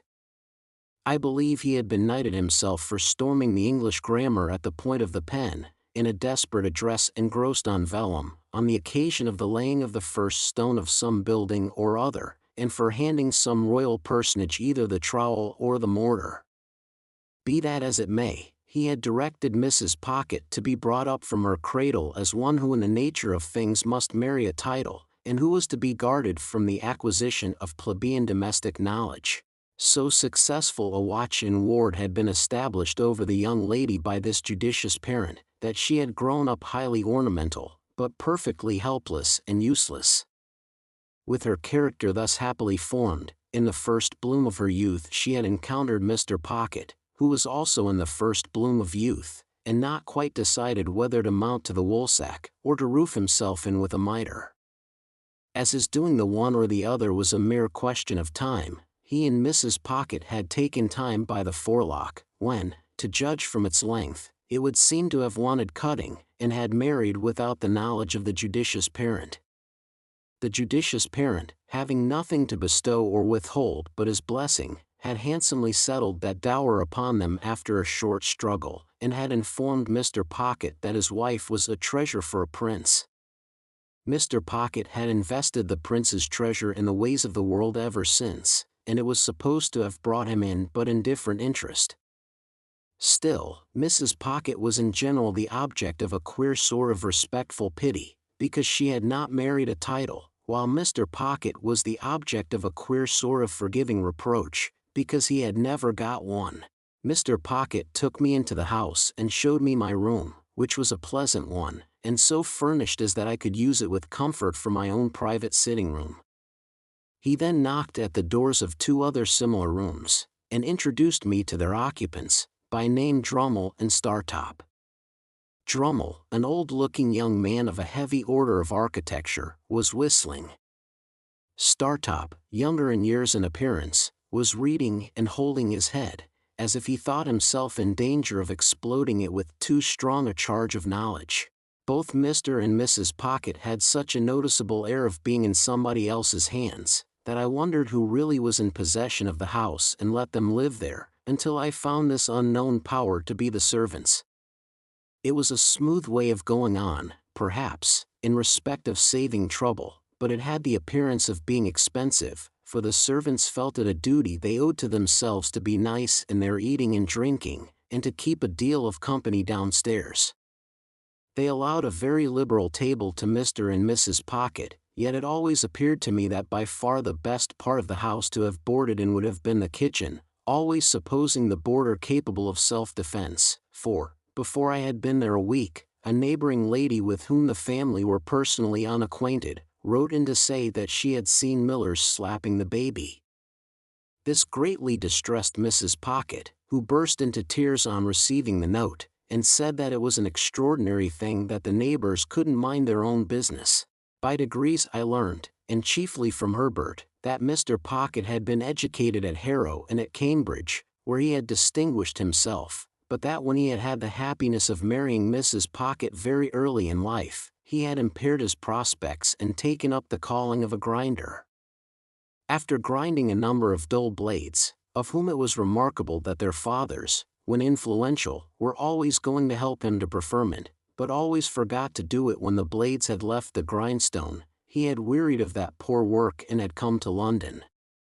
Here, after gradually failing in loftier hopes, he had read with divers who had lacked opportunities or neglected them, and had refurbished divers others for special occasions, and had turned his acquirements to the account of literary compilation and correction, and on such means, added to some very moderate private resources, still maintained the house I saw. Mr. and Mrs. Pocket had a toady neighbor, a widow lady of that highly sympathetic nature that she agreed with everybody, blessed everybody, and shed smiles and tears on everybody, according to circumstances. This lady's name was Mrs. Coiler, and I had the honor of taking her down to dinner on the day of my installation. She gave me to understand on the stairs, that it was a blow to dear Mrs. Pocket that dear Mr. Pocket should be under the necessity of receiving gentlemen to read with him. That did not extend to me, she told me in a gush of love and confidence. At that time, I had known her something less than 5 minutes. If they were all like me, it would be quite another thing. But dear Mrs. Pocket, said Mrs. Coiler, after her early disappointment, not that dear Mr. Pocket was to blame in that, requires so much luxury and elegance. Yes, ma'am, I said, to stop her, for I was afraid she was going to cry. And she is of so aristocratic a disposition. Yes, ma'am, I said again, with the same object as before. That it is hard, said Mrs. Coiler, to have dear Mr. Pocket's time and attention diverted from dear Mrs. Pocket. I could not help thinking that it might be harder if the butcher's time and attention were diverted from dear Mrs. Pocket, but I said nothing, and indeed had enough to do in keeping a bashful watch upon my company manners. It came to my knowledge, through what passed between Mrs. Pocket and Drummle while I was attentive to my knife and fork, spoon, glasses, and other instruments of self-destruction, that Drummle, whose Christian name was Bentley, was actually the next heir but one to a baronetcy. It further appeared that the book I had seen Mrs. Pocket reading in the garden was all about titles, and that she knew the exact date at which her grandpapa would have come into the book, if he ever had come at all.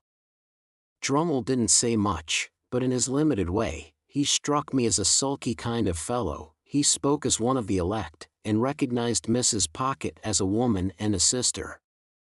No one but themselves and Mrs. Coiler the toady neighbor showed any interest in this part of the conversation, and it appeared to me that it was painful to Herbert, but it promised to last a long time, when the page came in with the announcement of a domestic affliction. It was, in effect, that the cook had mislaid the beef. To my unutterable amazement, I now, for the first time, saw Mr. Pocket relieve his mind by going through a performance that struck me as very extraordinary, but which made no impression on anybody else, and with which I soon became as familiar as the rest. He laid down the carving knife and fork, being engaged in carving, at the moment, put his 2 hands into his disturbed hair, and appeared to make an extraordinary effort to lift himself up by it. When he had done this, and had not lifted himself up at all, he quietly went on with what he was about. Mrs. Coiler then changed the subject and began to flatter me. I liked it for a few moments, but she flattered me so very grossly that the pleasure was soon over.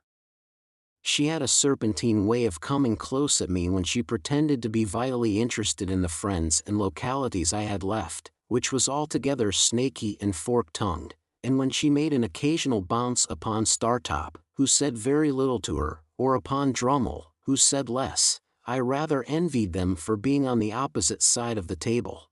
After dinner the children were introduced, and Mrs. Coiler made admiring comments on their eyes, noses, and legs, a sagacious way of improving their minds. There were 4 little girls, and 2 little boys, besides the baby who might have been either, and the baby's next successor who was as yet neither. They were brought in by Flopson and Millers, much as though those 2 non-commissioned officers had been recruiting somewhere for children and had enlisted these, while Mrs. Pocket looked at the young nobles that ought to have been as if she rather thought she had had the pleasure of inspecting them before, but didn't quite know what to make of them. "Here! Give me your fork, Mum, and take the baby," said Flopson. "Don't take it that way, or you'll get its head under the table." Thus advised, Mrs. Pocket took it the other way, and got its head upon the table, which was announced to all present by a prodigious concussion. "Dear, dear! Give it me back, Mum," said Flopson, "and Miss Jane, come and dance to baby, do." One of the little girls, a mere mite who seemed to have prematurely taken upon herself some charge of the others, stepped out of her place by me, and danced to and from the baby until it left off crying, and laughed. Then, all the children laughed, and Mr. Pocket, who in the meantime had twice endeavored to lift himself up by the hair, laughed, and we all laughed and were glad. Flopson, by dint of doubling the baby at the joints like a Dutch doll, then got it safely into Mrs. Pocket's lap, and gave it the nutcrackers to play with, at the same time recommending Mrs. Pocket to take notice that the handles of that instrument were not likely to agree with its eyes, and sharply charging Miss Jane to look after the same. Then, the two nurses left the room, and had a lively scuffle on the staircase with a dissipated page who had waited at dinner, and who had clearly lost half his buttons at the gaming table. I was made very uneasy in my mind by Mrs. Pocket's falling into a discussion with Drummle respecting two baronetcies, while she ate a sliced orange steeped in sugar and wine, and, forgetting all about the baby on her lap, who did most appalling things with the nutcrackers. At length little Jane, perceiving its young brains to be imperiled, softly left her place, and with many small artifices coaxed the dangerous weapon away. Mrs. Pocket, finishing her orange at about the same time, and not approving of this, said to Jane, "You naughty child, how dare you? Go and sit down this instant." "Mamma dear," lisped the little girl, "baby 'ud have putteth I'eth out." "How dare you tell me so?" retorted Mrs. Pocket. "Go and sit down in your chair this moment." Mrs. Pocket's dignity was so crushing, that I felt quite abashed, as if I myself had done something to rouse it. "Belinda," remonstrated Mr. Pocket, from the other end of the table, "how can you be so unreasonable?" Jane only interfered for the protection of baby. "I will not allow anybody to interfere," said Mrs. Pocket. "I am surprised, Matthew, that you should expose me to the affront of interference." "Good God!" cried Mr. Pocket, in an outbreak of desolate desperation. "Are infants to be nutcrackered into their tombs, and is nobody to save them?" "I will not be interfered with by Jane," said Mrs. Pocket, with a majestic glance at that innocent little offender. "I hope I know my poor grandpapa's position." "Jane, indeed." Mr. Pocket got his hands in his hair again, and this time really did lift himself some inches out of his chair. "Hear this," he helplessly exclaimed to the elements. "Babies are to be nutcrackered dead, for people's poor grandpapa's positions." Then he let himself down again, and became silent.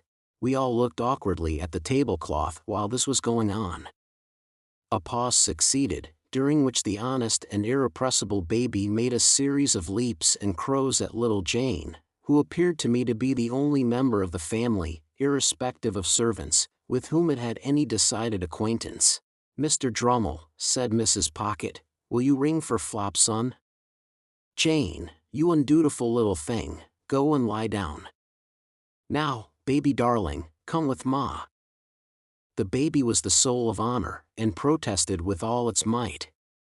It doubled itself up the wrong way over Mrs. Pocket's arm, exhibited a pair of knitted shoes and dimpled ankles to the company in lieu of its soft face, and was carried out in the highest state of mutiny. And it gained its point after all, for I saw it through the window within a few minutes, being nursed by little Jane. It happened that the other 5 children were left behind at the dinner table, through Flopson's having some private engagement, and there not being anybody else's business. I thus became aware of the mutual relations between them and Mr. Pocket, which were exemplified in the following manner.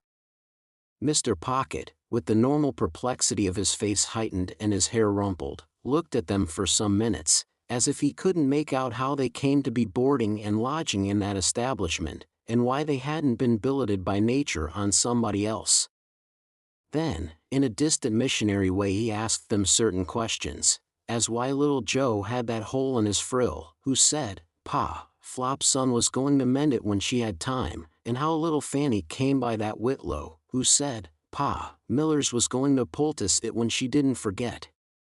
Then, he melted into parental tenderness, and gave them a shilling apiece and told them to go and play, and then as they went out, with one very strong effort to lift himself up by the hair, he dismissed the hopeless subject.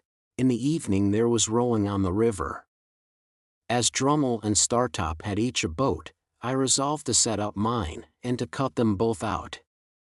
I was pretty good at most exercises in which country boys are adepts, but as I was conscious of wanting elegance of style for the Thames, not to say for other waters, I at once engaged to place myself under the tuition of the winner of a prize-wherry who plied at our stairs, and to whom I was introduced by my new allies. This practical authority confused me very much by saying I had the arm of a blacksmith. If he could have known how nearly the compliment lost him his pupil, I doubt if he would have paid it. There was a supper tray after we got home at night, and I think we should all have enjoyed ourselves, but for a rather disagreeable domestic occurrence. Mr. Pocket was in good spirits, when a housemaid came in, and said, "If you please, sir, I should wish to speak to you." "Speak to your master," said Mrs. Pocket, whose dignity was roused again. "How can you think of such a thing? Go and speak to Flop's son. Or speak to me, at some other time." "Begging your pardon, ma'am," returned the housemaid, "I should wish to speak at once, and to speak to master." Hereupon, Mr. Pocket went out of the room, and we made the best of ourselves until he came back. "This is a pretty thing, Belinda," said Mr. Pocket, returning with a countenance expressive of grief and despair. "Here's the cook lying insensibly drunk on the kitchen floor, with a large bundle of fresh butter made up in the cupboard ready to sell for grease." Mrs. Pocket instantly showed much amiable emotion, and said, "This is that odious Sophia's doing." "What do you mean, Belinda?" demanded Mr. Pocket. "Sophia has told you," said Mrs. Pocket. "Did I not see her with my own eyes and hear her with my own ears, come into the room just now and ask to speak to you?"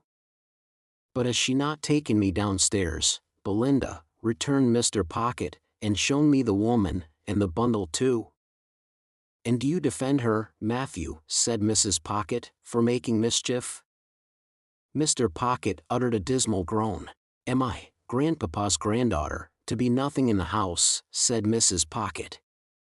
"Besides, the cook has always been a very nice respectful woman, and said in the most natural manner when she came to look after the situation, that she felt I was born to be a duchess."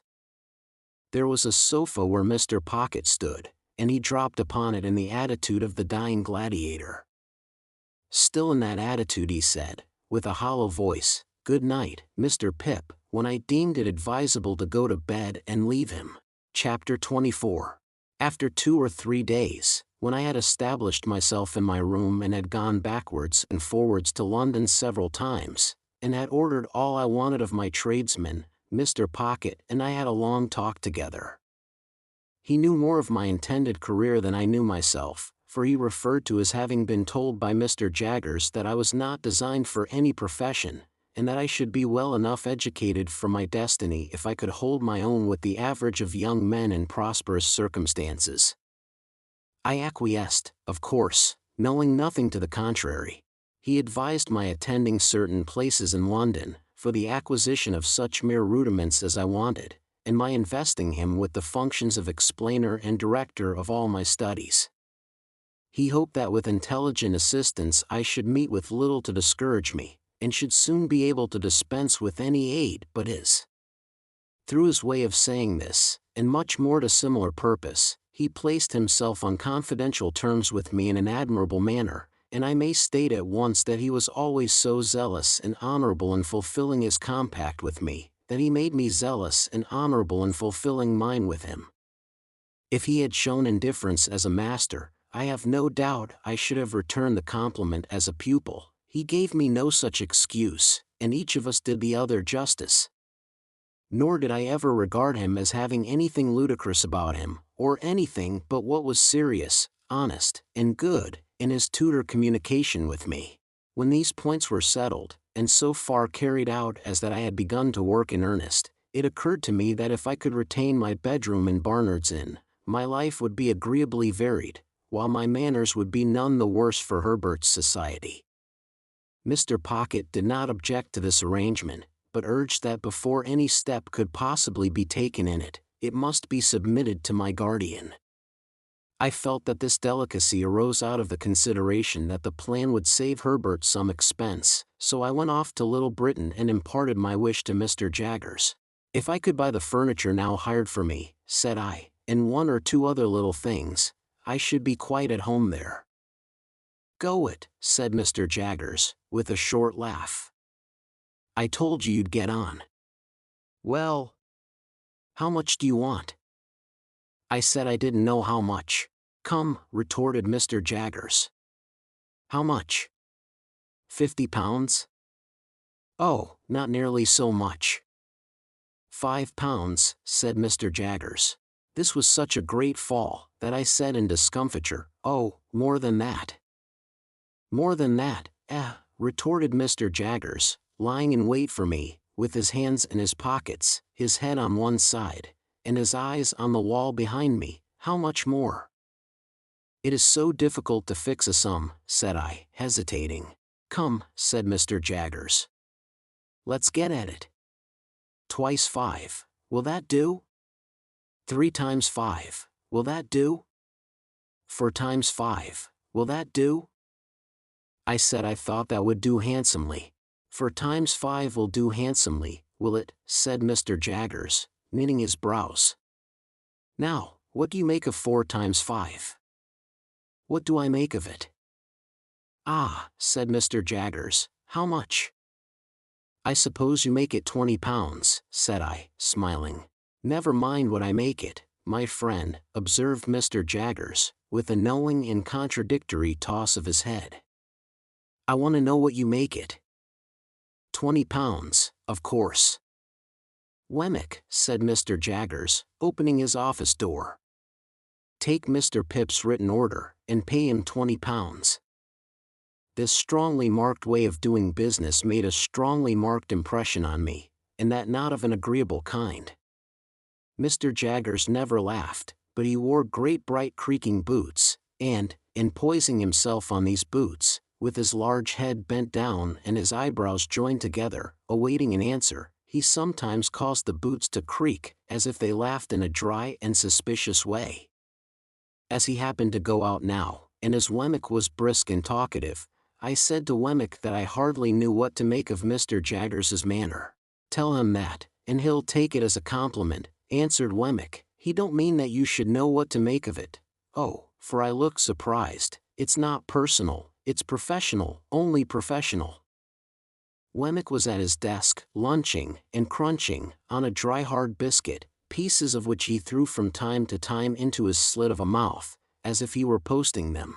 Always seems to me, said Wemmick, as if he had set a man-trap and was watching it. Suddenly, click, you're caught. Without remarking that man-traps were not among the amenities of life, I said I supposed he was very skillful. Deep, said Wemmick, as Australia. Pointing with his pen at the office floor, to express that Australia was understood, for the purposes of the figure, to be symmetrically on the opposite spot of the globe. If there was anything deeper, added Wemmick, bringing his pen to paper, he'd be it. Then, I said I supposed he had a fine business, and Wemmick said, "C.A. Pytal." Then I asked if there were many clerks. To which he replied, "We don't run much into clerks, because there's only one Jaggers, and people won't have him at second hand. There are only 4 of us. Would you like to see him? You are one of us, as I may say." I accepted the offer. When Mr. Wemmick had put all the biscuit into the post, and had paid me my money from a cash box in a safe, the key of which safe he kept somewhere down his back and produced from his coat collar like an iron pigtail, we went upstairs. The house was dark and shabby, and the greasy shoulders that had left their mark in Mr. Jaggers's room seemed to have been shuffling up and down the staircase for years.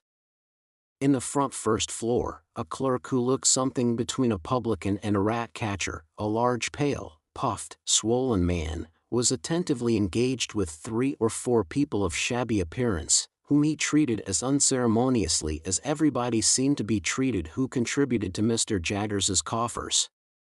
"Getting evidence together," said Mr. Wemmick, as we came out, "for the Bailey."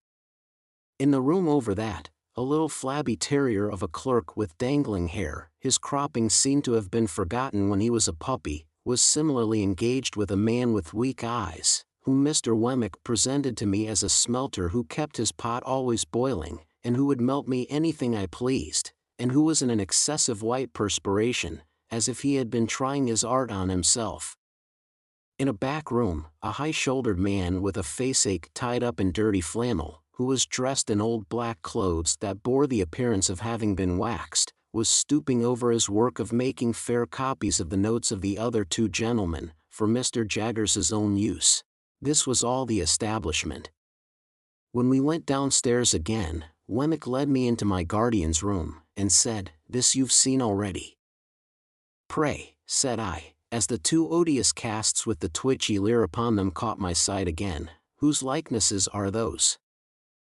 "These," said Wemmick, getting upon a chair, and blowing the dust off the horrible heads before bringing them down. "These are two celebrated ones.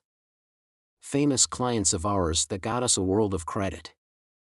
This chap, why you must have come down in the night and been peeping into the inkstand, to get this blot upon your eyebrow, you old rascal, murdered his master, and, considering that he wasn't brought up to evidence, didn't plan it badly. Is it like him?" I asked, recoiling from the brute, as Wemmick spat upon his eyebrow and gave it a rub with his sleeve. "Like him? It's himself, you know. The cast was made in Newgate, directly after he was taken down. You had a particular fancy for me, hadn't you, old artful?" said Wemmick. He then explained this affectionate apostrophe, by touching his brooch representing the lady and the weeping willow at the tomb with the urn upon it, and saying, "Had it made for me, express." "Is the lady anybody?" said I. "No," returned Wemmick. "Only his game. You liked your bit of game, didn't you?"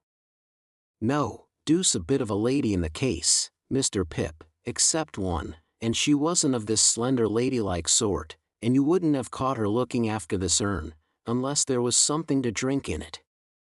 Wemmick's attention being thus directed to his brooch, he put down the cast, and polished the brooch with his pocket handkerchief. "Did that other creature come to the same end?" I asked. "He has the same look." "You're right," said Wemmick, "it's the genuine look. Much as if one nostril was caught up with a horsehair and a little fish-hook. Yes, he came to the same end, quite the natural end here, I assure you. He forged wills, this blade did, if he didn't also put the supposed testators to sleep too. You were a gentlemanly cove, though," Mr. Wemmick was again apostrophizing, "and you said you could write Greek." "Yah, bounceable.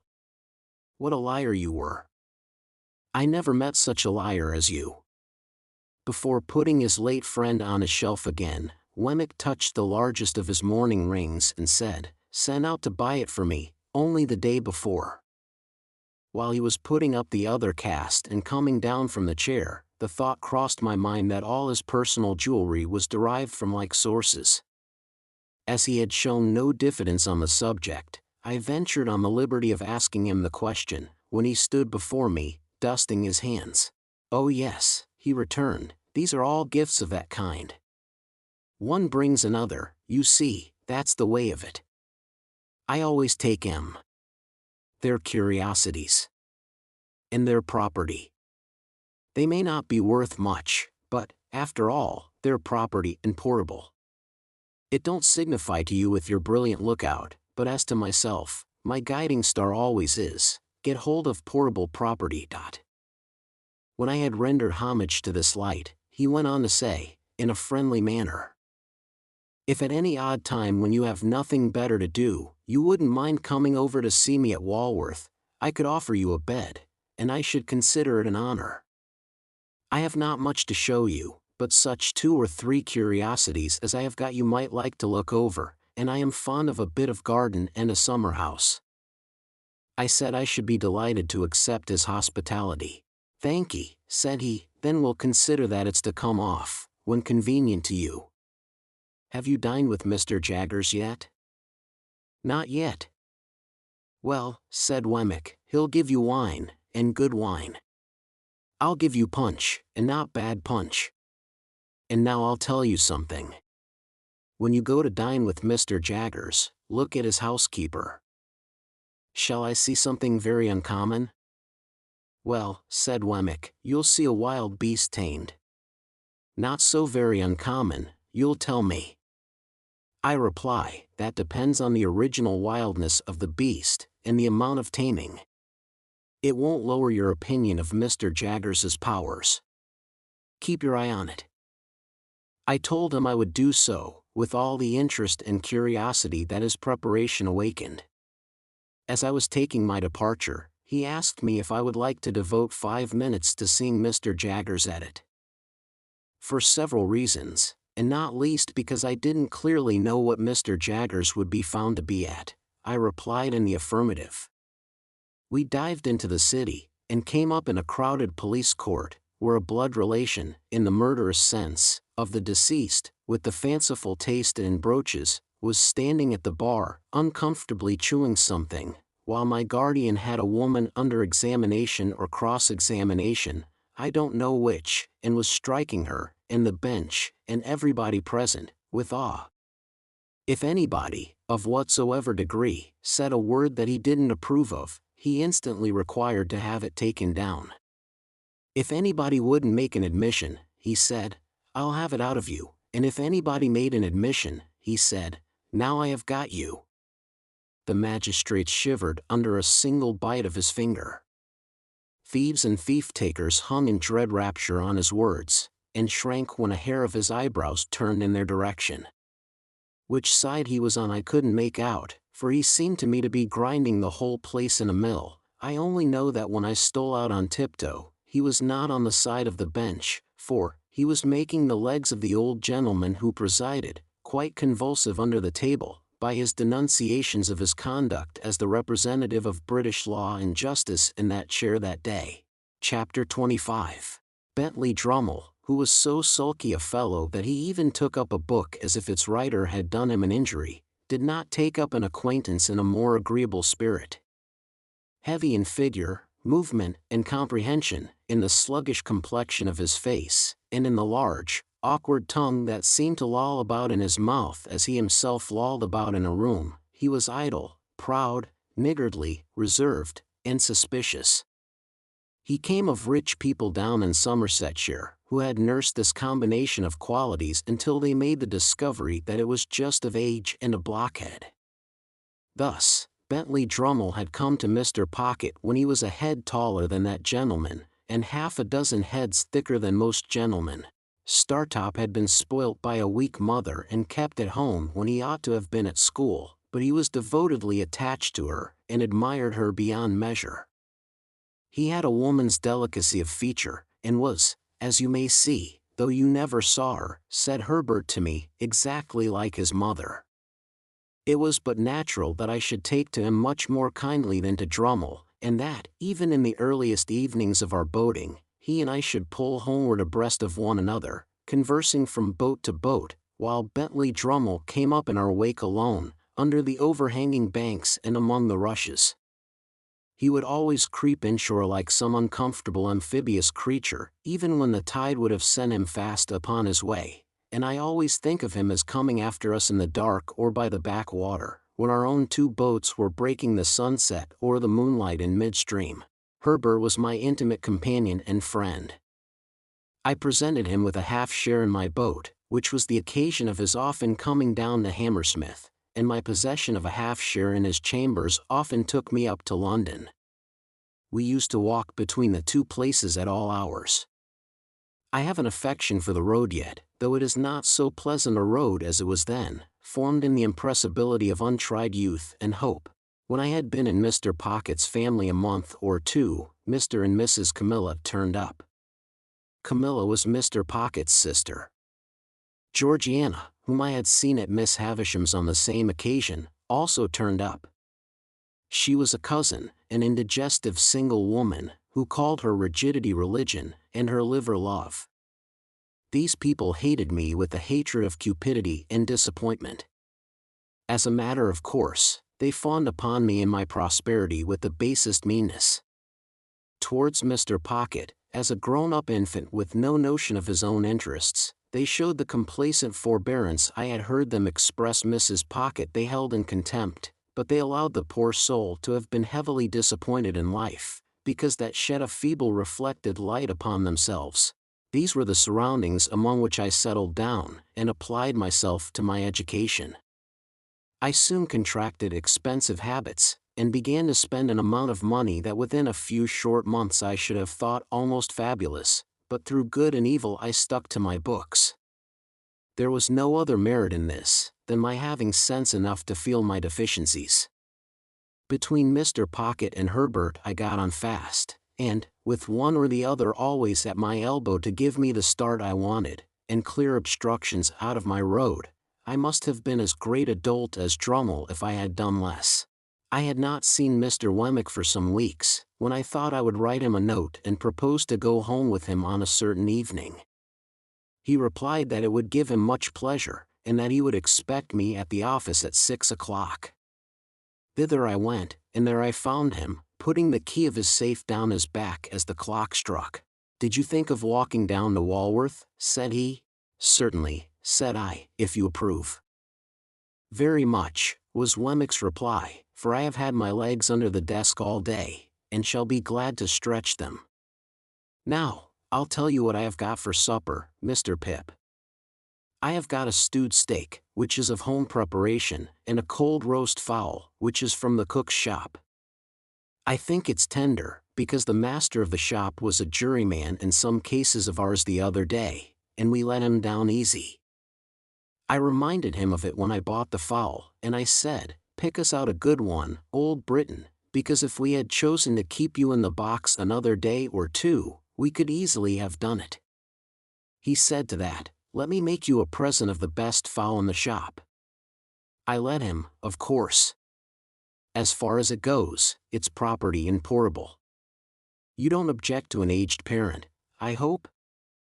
I really thought he was still speaking of a fowl, until he added, "Because I have got an aged parent at my place." I then said what politeness required. "So, you haven't dined with Mr. Jaggers yet?" he pursued, as we walked along. "Not yet. He told me so this afternoon when he heard you were coming. I expect you'll have an invitation tomorrow. He's going to ask your pals, too. 3 of 'em, ain't there?" Although I was not in the habit of counting Drummle as one of my intimate associates, I answered, "Yes." "Well, he's going to ask the whole gang." I hardly felt complimented by the word, "and whatever he gives you, he'll give you good.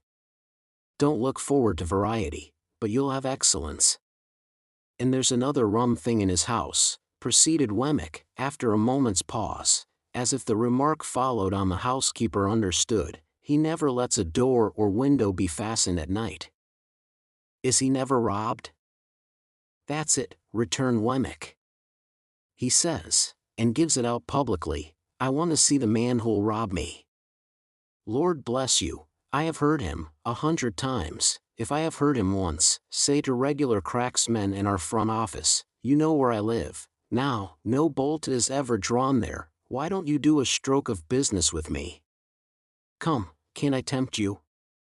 Not a man of them, sir, would be bold enough to try it on, for love or money."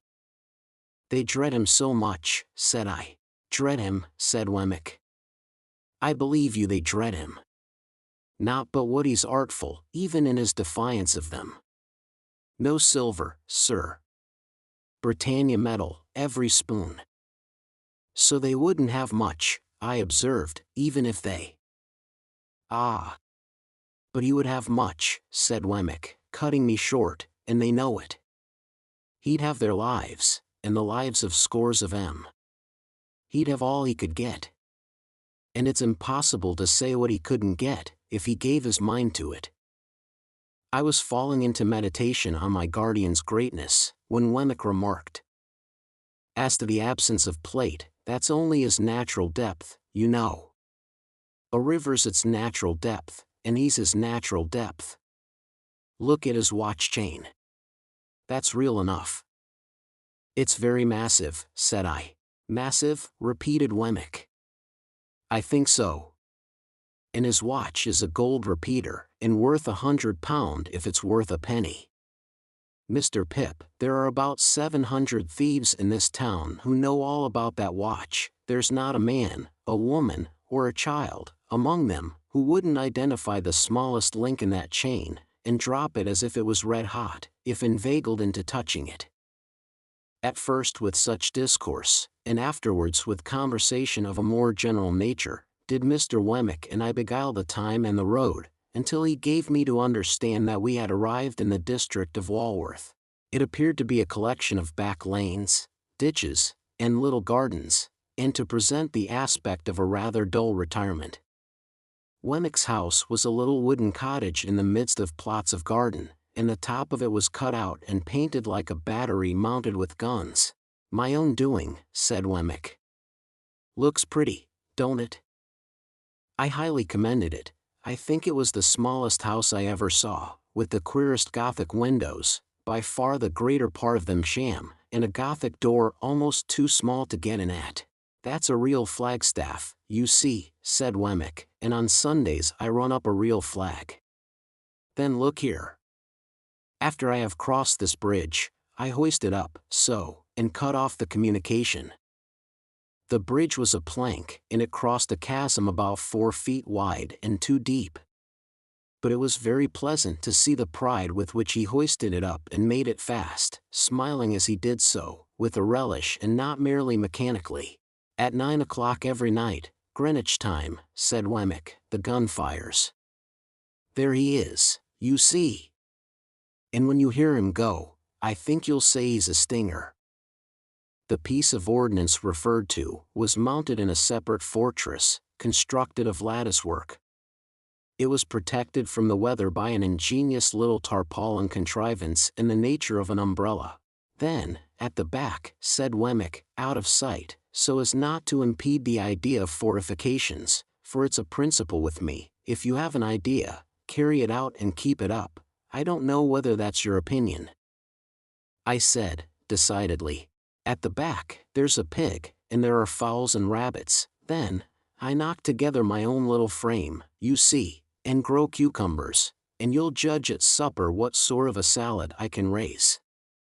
"So, sir," said Wemmick, smiling again, but seriously too, as he shook his head, "if you can suppose the little place besieged, it would hold out a devil of a time in point of provisions." Then, he conducted me to a bower about a dozen yards off, but which was approached by such ingenious twists of path that it took quite a long time to get at, and in this retreat our glasses were already set forth. Our punch was cooling in an ornamental lake, on whose margin the bower was raised. This piece of water, with an island in the middle which might have been the salad for supper, was of a circular form, and he had constructed a fountain in it, which, when you set a little mill going and took a cork out of a pipe, played to that powerful extent that it made the back of your hand quite wet. "I am my own engineer, and my own carpenter, and my own plumber, and my own gardener, and my own jack of all trades," said Wemmick, in acknowledging my compliments.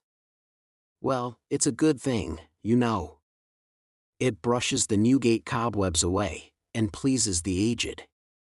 You wouldn't mind being at once introduced to the aged, would you? It wouldn't put you out?" I expressed the readiness I felt, and we went into the castle. There we found, sitting by a fire, a very old man in a flannel coat, clean, cheerful, comfortable, and well cared for, but intensely deaf. "Well-aged parent," said Wemmick, shaking hands with him in a cordial and jocose way, "how am you?" "All right, John, all right," replied the old man. "Here's Mr. Pip, aged parent," said Wemmick, "and I wish you could hear his name. Nod away at him, Mr. Pip, that's what he likes. Nod away at him, if you please, like winking." "This is a fine place of my son's, sir," cried the old man, while I nodded as hard as I possibly could. "This is a pretty pleasure ground, sir. This spot and these beautiful works upon it ought to be kept together by the nation, after my son's time, for the people's enjoyment. You're as proud of it as Punch, ain't you, aged?" said Wemmick, contemplating the old man, with his hard face really softened. "There's a nod for you, giving him a tremendous one. There's another for you, giving him a still more tremendous one. You like that, don't you? If you're not tired, Mr. Pip, though I know it's tiring to strangers, will you tip him one more? You can't think how it pleases him."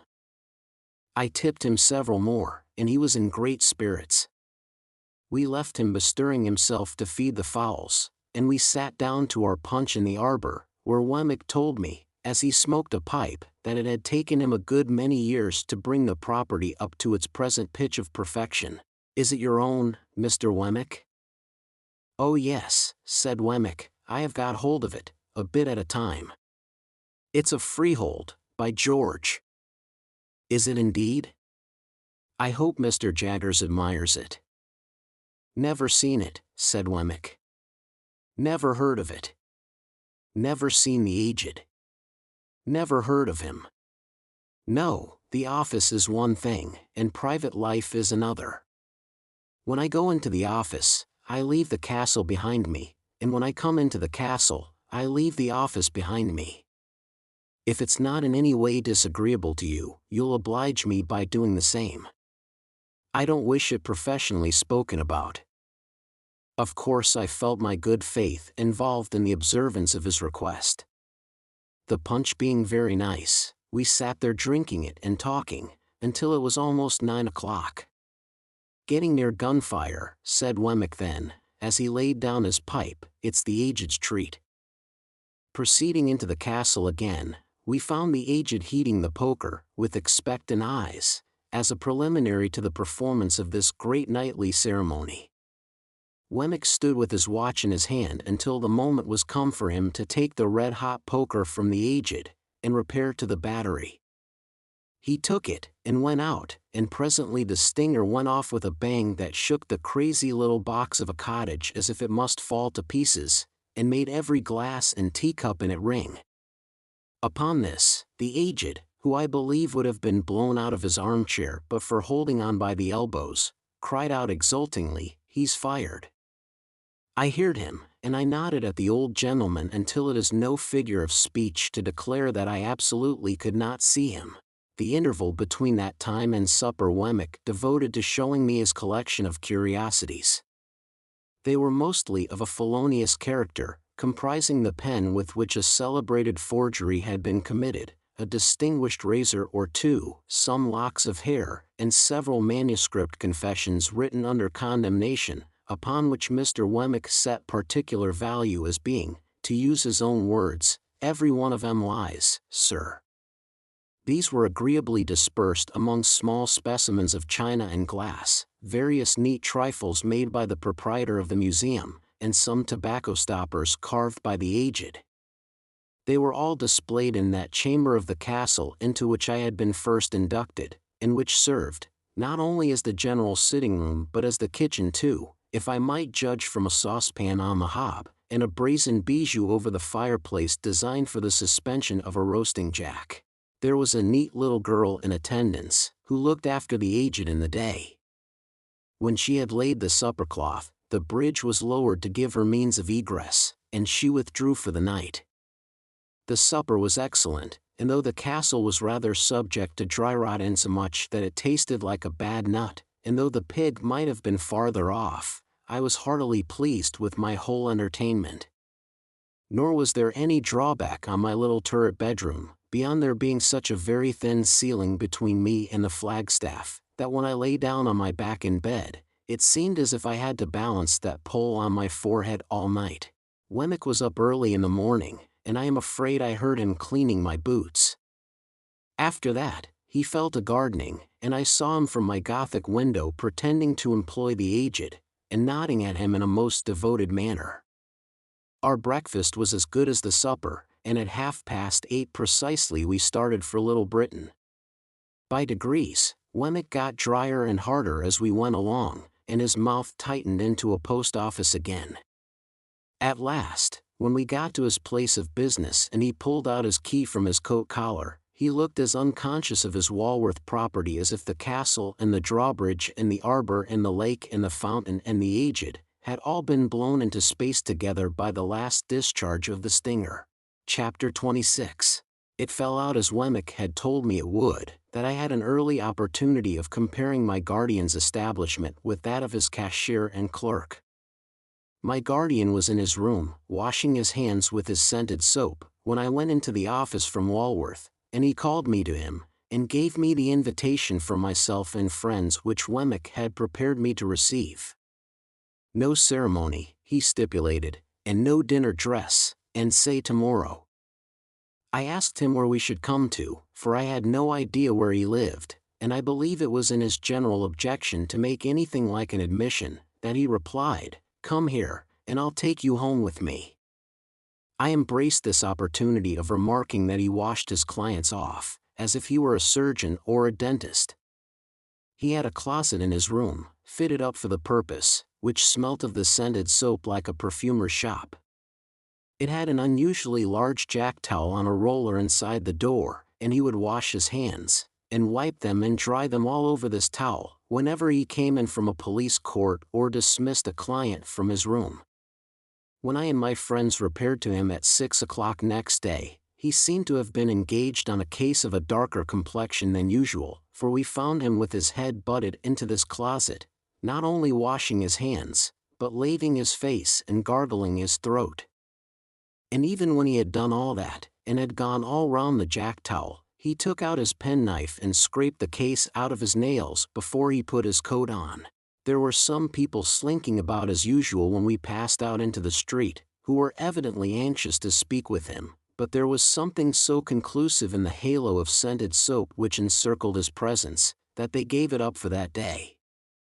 As we walked along westward, he was recognized ever and again by some face in the crowd of the streets, and whenever that happened he talked louder to me, but he never otherwise recognized anybody, or took notice that anybody recognized him. He conducted us to Gerrard Street, Soho, to a house on the south side of that street. Rather a stately house of its kind, but dolefully in want of painting, and with dirty windows. He took out his key and opened the door, and we all went into a stone hall, bare, gloomy, and little used. So, up a dark brown staircase into a series of 3 dark brown rooms on the first floor. There were carved garlands on the paneled walls, and as he stood among them giving us welcome, I know what kind of loops I thought they looked like. Dinner was laid in the best of these rooms, the second was his dressing room, the third, his bedroom. He told us that he held the whole house, but rarely used more of it than we saw. The table was comfortably laid, no silver in the service, of course, and at the side of his chair was a capacious dumbwaiter, with a variety of bottles and decanters on it, and 4 dishes of fruit for dessert. I noticed throughout that he kept everything under his own hand, and distributed everything himself. There was a bookcase in the room. I saw from the backs of the books that they were about evidence, criminal law, criminal biography, trials, acts of parliament, and such things.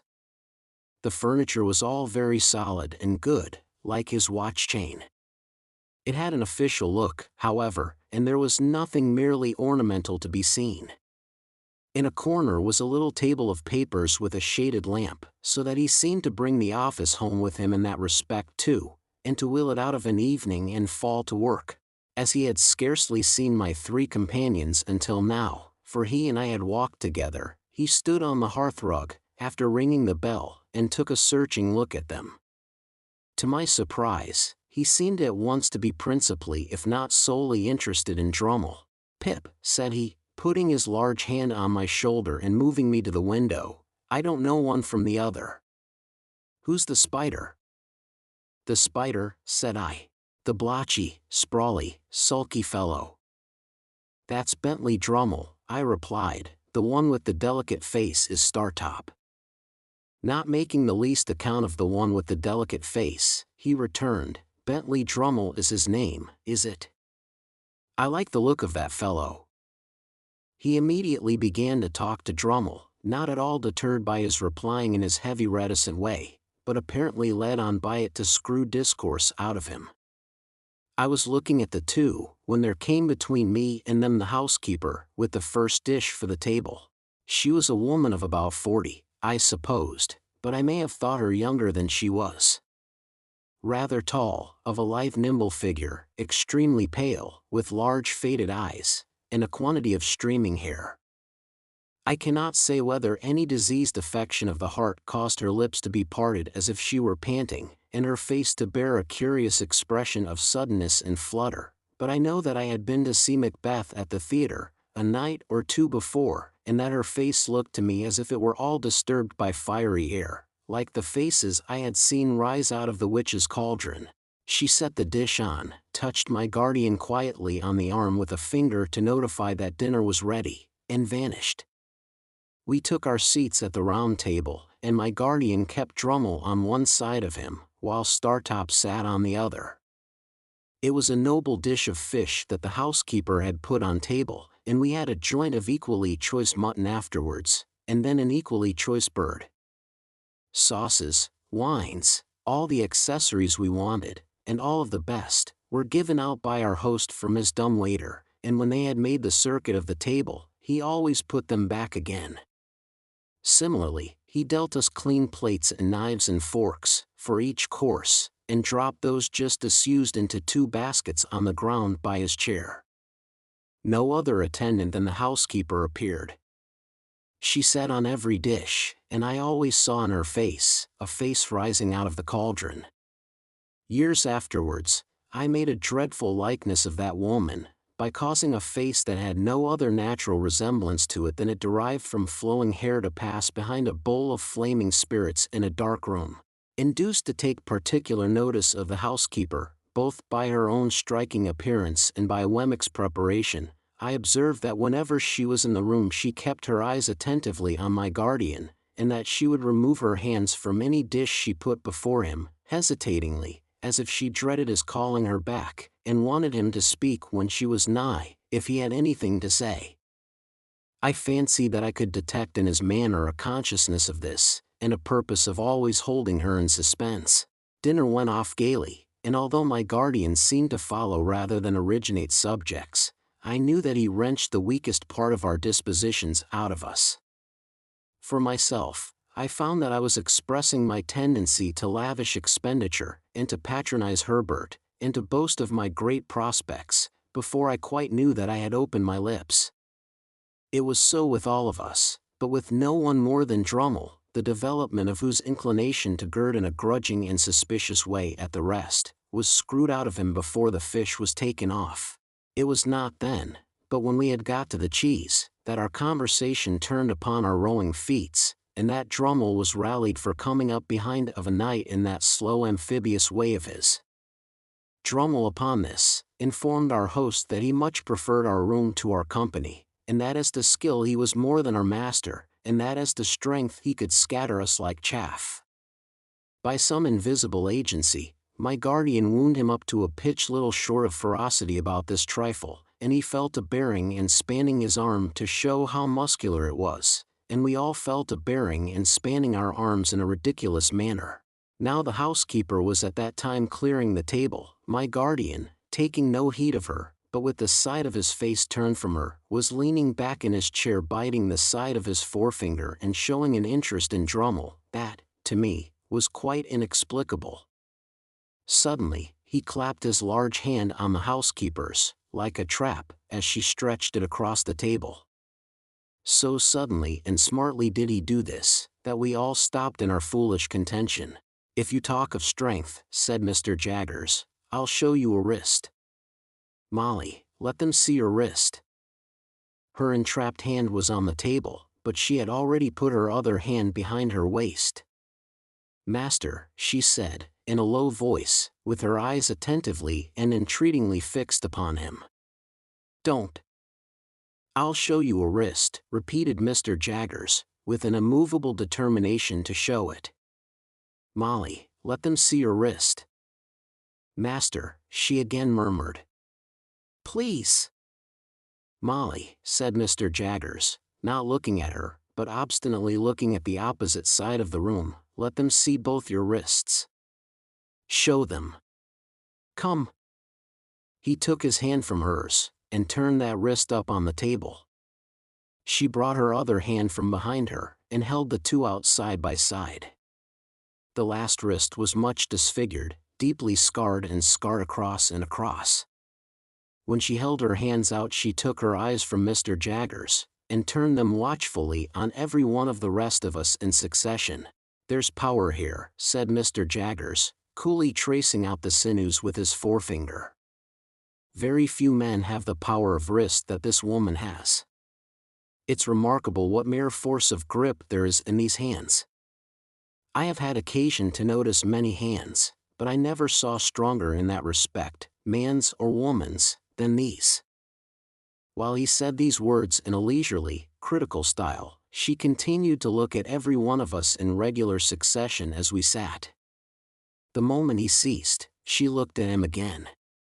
"That'll do, Molly," said Mr. Jaggers, giving her a slight nod. "You have been admired, and can go." She withdrew her hands and went out of the room, and Mr. Jaggers, putting the decanters on from his dumbwaiter, filled his glass and passed round the wine. "At 9:30, gentlemen," said he, "we must break up. Pray make the best use of your time. I am glad to see you all. Mr. Drummle, I drink to you." If his object in singling out Drummle were to bring him out still more, it perfectly succeeded. In a sulky triumph, Drummle showed his morose depreciation of the rest of us, in a more and more offensive degree, until he became downright intolerable.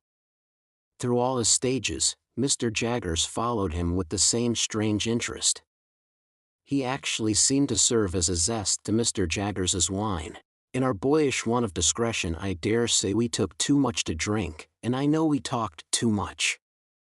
We became particularly hot upon some boorish sneer of Drummle's, to the effect that we were too free with our money.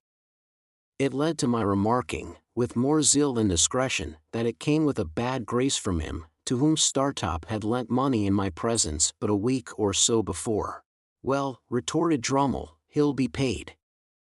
"I don't mean to imply that he won't," said I, "but it might make you hold your tongue about us and our money, I should think." "You should think," retorted Drummle. "Oh Lord!" "I dare say," I went on, meaning to be very severe, "that you wouldn't lend money to any of us if we wanted it." "You are right," said Drummle. "I wouldn't lend one of you a sixpence. I wouldn't lend anybody a sixpence. Rather mean to borrow under those circumstances, I should say." "You should say," repeated Drummle. "Oh Lord!"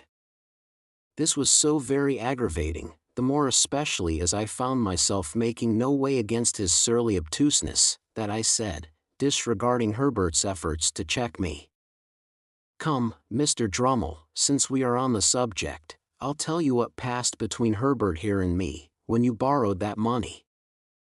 "I don't want to know what passed between Herbert there and you," growled Drummle. And I think he added in a lower growl, that we might both go to the devil and shake ourselves. "I'll tell you, however," said I, "whether you want to know or not.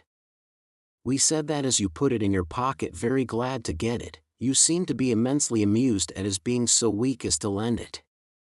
Drummle laughed outright, and sat laughing in our faces, with his hands in his pockets and his round shoulders raised, plainly signifying that it was quite true, and that he despised us as asses all. Hereupon Startop took him in hand, though with a much better grace than I had shown, and exhorted him to be a little more agreeable. Startop, being a lively, bright young fellow, and Drummle being the exact opposite, the latter was always disposed to resent him as a direct personal affront. He now retorted in a coarse, lumpish way, and Startop tried to turn the discussion aside with some small pleasantry that made us all laugh. Resenting this little success more than anything, Drummle, without any threat or warning, pulled his hands out of his pockets, dropped his round shoulders, swore, took up a large glass, and would have flung it at his adversary's head, but for our entertainers dexterously seizing it at the instant when it was raised for that purpose. "Gentlemen," said Mr. Jaggers, deliberately putting down the glass, and hauling out his gold repeater by its massive chain, "I am exceedingly sorry to announce that it's 9:30. On this hint we all rose to depart. Before we got to the street door, Startop was cheerily calling Drummle old boy, as if nothing had happened. But the old boy was so far from responding, that he would not even walk to Hammersmith on the same side of the way, so Herbert and I, who remained in town, saw them going down the street on opposite sides, Startop leading, and Drummle lagging behind in the shadow of the houses, much as he was wont to follow in his boat. As the door was not yet shut, I thought I would leave Herbert there for a moment, and run upstairs again to say a word to my guardian. I found him in his dressing room surrounded by his stock of boots, already hard at it, washing his hands of us. I told him I had come up again to say how sorry I was that anything disagreeable should have occurred, and that I hoped he would not blame me much. "Pooh," said he, sluicing his face, and speaking through the water drops, "it's nothing, Pip. I like that spider though." He had turned towards me now, and was shaking his head, and blowing, and toweling himself. "I am glad you like him, sir," said I, "but I don't." "No, no," my guardian assented, "don't have too much to do with him. Keep as clear of him as you can. But I like the fellow, Pip, he is one of the true sort. Why, if I was a fortune-teller." Looking out of the towel, he caught my eye. "But I am not a fortune-teller," he said, letting his head drop into a festoon of towel, and toweling away at his 2 ears. "You know what I am, don't you? Good night, Pip." "Good night, sir." In about a month after that, the spider's time with Mr. Pocket was up for good, and, to the great relief of all the house but Mrs. Pocket, he went home to the family hole. Chapter 27. My dear Mr. Pip. I write this by request of Mr. Gargery, for to let you know that he is going to London in company with Mr. Wopsle and would be glad if agreeable to be allowed to see you. He would call at Barnard's Hotel Tuesday morning at 9 o'clock, when if not agreeable please leave word. Your poor sister is much the same as when you left. We talk of you in the kitchen every night, and wonder what you are saying and doing. If now considered in the light of a liberty, excuse it for the love of poor old days. No more, dear Mr. Pip, from your ever obliged and affectionate servant, Biddy. P.S. He wishes me most particular to write what larks. He says you will understand. I hope and do not doubt it will be agreeable to see him, even though a gentleman, for you had ever a good heart, and he is a worthy, worthy man. I have read him all, excepting only the last little sentence, and he wishes me most particular to write again what larks. I received this letter by the post on Monday morning, and therefore its appointment was for next day. Let me confess exactly with what feelings I looked forward to Joe's coming, not with pleasure, though I was bound to him by so many ties, no, with considerable disturbance, some mortification, and a keen sense of incongruity. If I could have kept him away by paying money, I certainly would have paid money. My greatest reassurance was that he was coming to Barnard's Inn, not to Hammersmith, and consequently would not fall in Bentley Drummle's way. I had little objection to his being seen by Herbert or his father, for both of whom I had a respect, but I had the sharpest sensitiveness as to his being seen by Drummle, whom I held in contempt. So, throughout life, our worst weaknesses and meannesses are usually committed for the sake of the people whom we most despise.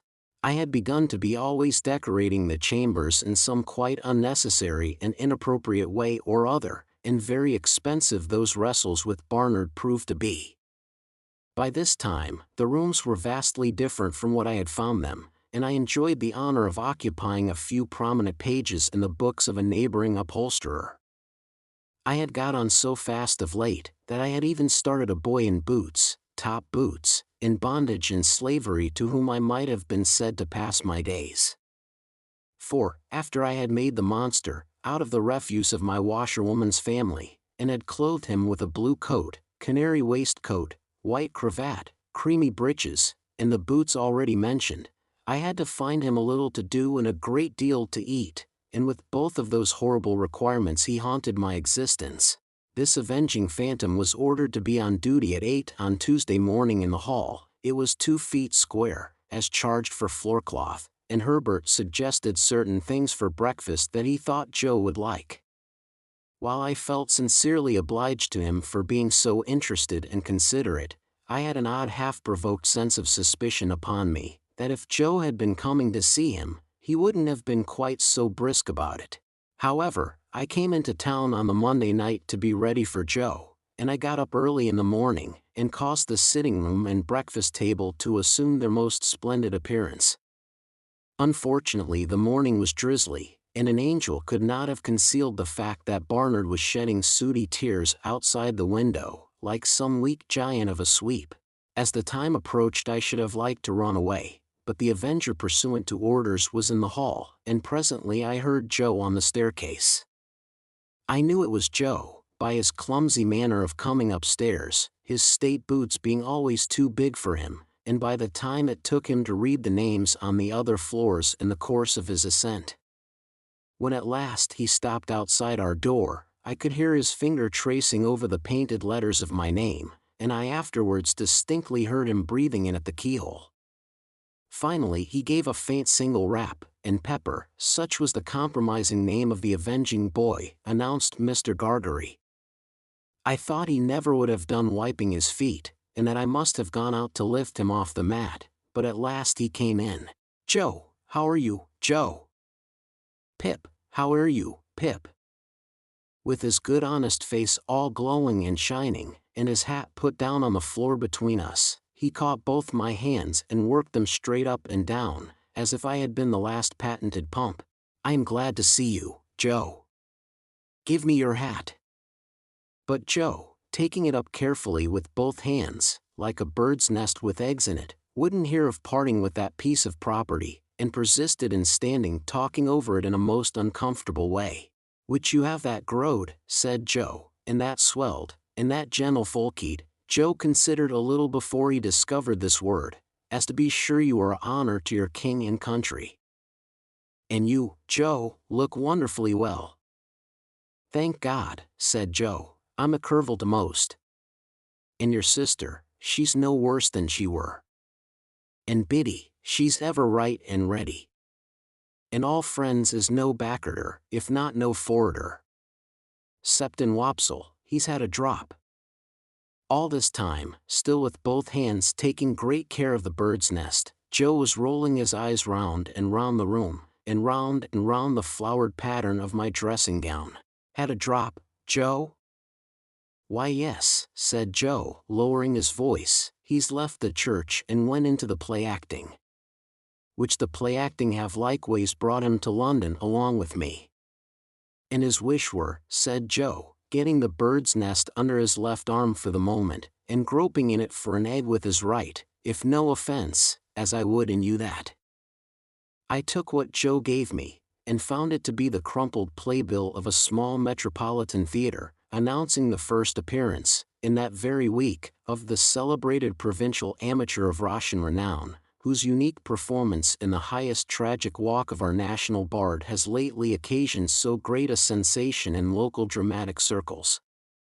"Were you at his performance, Joe?" I inquired. "I were," said Joe, with emphasis and solemnity. "Was there a great sensation?" "Why," said Joe, "yes, there certainly were a peck of orange peel. Particular when he see the ghost. Though I put it to yourself, sir, whether it were calculated to keep a man up to his work with a good heart, to be continually cutting in betwixt him and the ghost with amen." "A man may have had a misfortune and been in the church," said Joe, lowering his voice to an argumentative and feeling tone, "but that is no reason why you should put him out at such a time. Which I meander say, if the ghost of a man's own father cannot be allowed to claim his attention, what can, sir? Still more, when his mourning it is unfortunately made so small as that the weight of the black feathers brings it off, try to keep it on how you may." A ghost-seeing effect in Joe's own countenance informed me that Herbert had entered the room. So, I presented Joe to Herbert, who held out his hand, but Joe backed from it, and held on by the bird's nest. "Your servant, sir," said Joe, "which I hope is you and Pip." Here as I fell on the Avenger, who was putting some toast on table, and so plainly denoted an intention to make that young gentleman one of the family, that I frowned it down and confused him more, I meander say, you two gentlemen, which I hope as you get your healths in this close spot. For the present may be a wery good inn, according to London opinions, said Joe, confidentially, and I believe its character do stand it, but I wouldn't keep a pig in it myself, not in the case that I wished him to fatten wholesome and to eat with a meller flavour on him.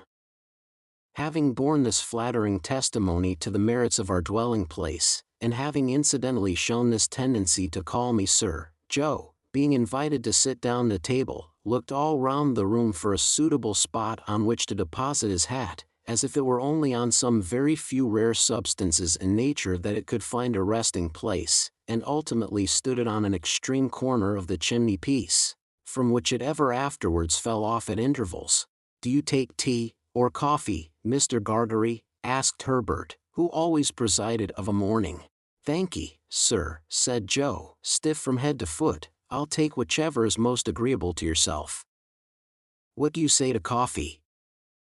Thank'ee, sir, returned Joe, evidently dispirited by the proposal. Since you are so kind as make sheets of coffee, I will not run contrary to your own opinions. But don't you never find it a little eating? Say tea then, said Herbert, pouring it out. Here Joe's hat tumbled off the mantelpiece, and he started out of his chair and picked it up, and fitted it to the same exact spot. As if it were an absolute point of good breeding that it should tumble off again soon. When did you come to town, Mr. Gargery? Were it yesterday afternoon? Said Joe, after coughing behind his hand, as if he had had time to catch the whooping cough since he came. No, it were not. Yes, it were. Yes. It were yesterday afternoon, with an appearance of mingled wisdom, relief, and strict impartiality. Have you seen anything of London yet? Why, yes, sir, said Joe. Me and Wopsle went off straight to look at the blacking warehouse. But we didn't find that it come up to its likeness in the red bills at the shop doors, which I meander say, added Joe, in an explanatory manner, as it is there drawed too architectural oral. I really believe Joe would have prolonged this word, mightily expressive to my mind of some architecture that I know, into a perfect chorus, but for his attention being providentially attracted by his hat, which was toppling. Indeed, it demanded from him a constant attention, and a quickness of eye and hand, very like that exacted by wicket-keeping. He made extraordinary play with it, and showed the greatest skill, now, rushing at it and catching it neatly as it dropped, now, merely stopping it midway, beating it up, and humoring it in various parts of the room and against a good deal of the pattern of the paper on the wall, before he felt it safe to close with it, finally splashing it into the slop basin, where I took the liberty of laying hands upon it. Illustration. As to his shirt collar, and his coat collar, they were perplexing to reflect upon, insoluble mysteries both. Why should a man scrape himself to that extent, before he could consider himself full dressed? Why should he suppose it necessary to be purified by suffering for his holiday clothes? Then he fell into such unaccountable fits of meditation, with his fork midway between his plate and his mouth, had his eyes attracted in such strange directions, was afflicted with such remarkable coughs, sat so far from the table, and dropped so much more than he ate, and pretended that he hadn't dropped it, that I was heartily glad when Herbert left us for the city. I had neither the good sense nor the good feeling to know that this was all my fault, and that if I had been easier with Joe, Joe would have been easier with me. I felt impatient of him and out of temper with him, in which condition he heaped coals of fire on my head. Us two being now alone, sir, began Joe. Joe, I interrupted, pettishly, how can you call me, sir? Joe looked at me for a single instant with something faintly like reproach. Utterly preposterous as his cravat was, and as his collars were, I was conscious of a sort of dignity in the look. Us two being now alone, resumed Joe, and me having the intentions and abilities to stay not many minutes more, I will now conclude, leastways begin, to mention what have led to my having had the present honor. For was it not, said Joe, with his old air of lucid exposition, that my only wish were to be useful to you, I should not have had the honor of breaking whittles in the company and abode of gentlemen. I was so unwilling to see the look again, that I made no remonstrance against this tone. Well, sir, pursued Joe, this is how it were. I were at the Bargemen t'other night, Pip, whenever he subsided into affection, he called me Pip, and whenever he relapsed into politeness he called me sir, when there come up in his shay-cart, Pumblechook. Which that same identical, said Joe, going down a new track, do comb my hair the wrong way sometimes, awful, by giving out up and down town as it were him whichever had your infant companionation and were looked upon as a playfellow by yourself. Nonsense. It was you, Joe. Which I fully believed it were, Pip, said Joe, slightly tossing his head, though it signify little now, sir. Well, Pip, this same identical, which his manners is given to blusterous, come to me at the Bargemen, what a pipe and a pint of beer do give refreshment to the working man, sir, and do not overstimulate, and his word were, Joseph, Miss Havisham she wished to speak to you. Miss Havisham, Joe? She wish, were Pumblechook's word, to speak to you. Joe sat and rolled his eyes at the ceiling. Yes, Joe? Go on, please. Next day, sir, said Joe, looking at me as if I were a long way off, having cleaned myself, I go and I see Miss A. Miss Joe? Miss Havisham? Which I say, sir, replied Joe, with an air of legal formality, as if he were making his will, Miss A, or otherways Havisham. Her expression air then as following, Mr. Gargery. You air in correspondence with Mr. Pip? Having had a letter from you, I were able to say I am. When I married your sister, sir, I said I will, and when I answered your friend, Pip, I said I am.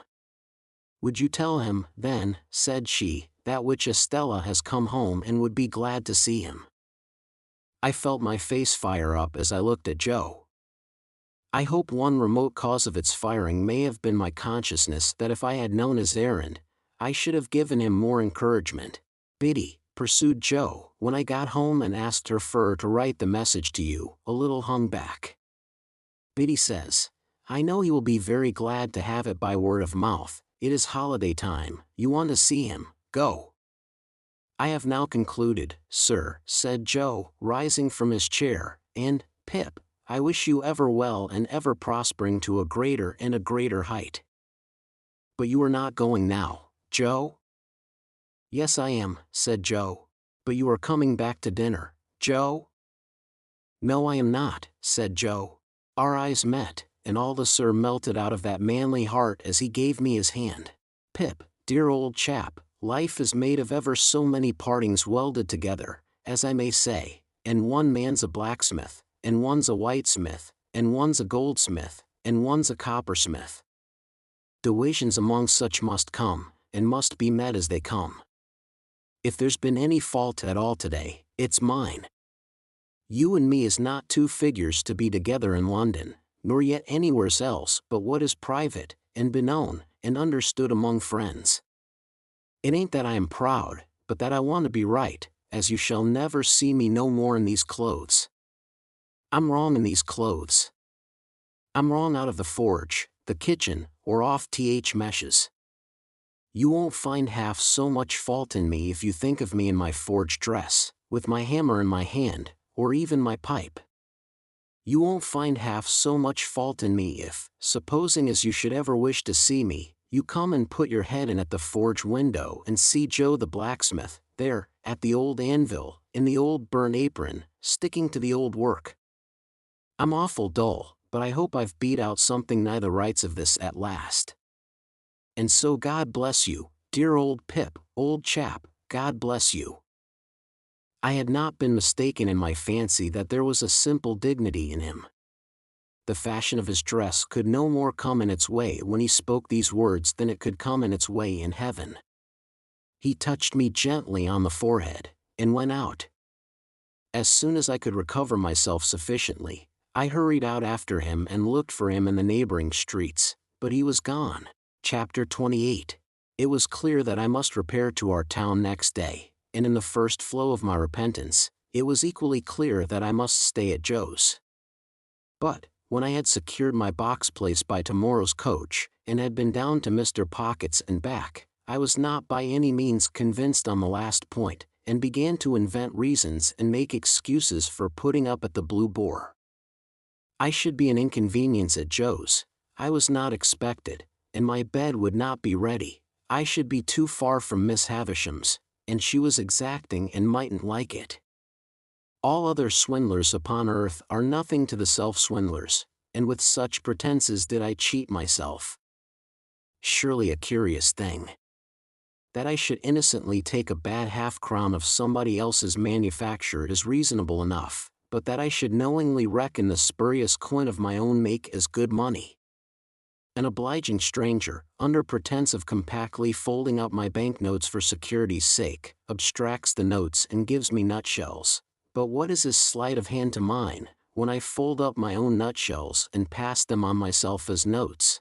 Having settled that I must go to the Blue Boar, my mind was much disturbed by indecision whether or not to take the Avenger.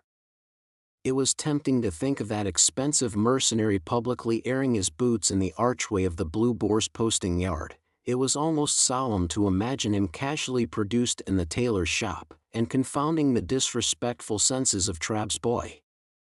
On the other hand, Trabb's boy might worm himself into his intimacy and tell him things, or, reckless and desperate wretch as I knew he could be, might hoot him in the High Street.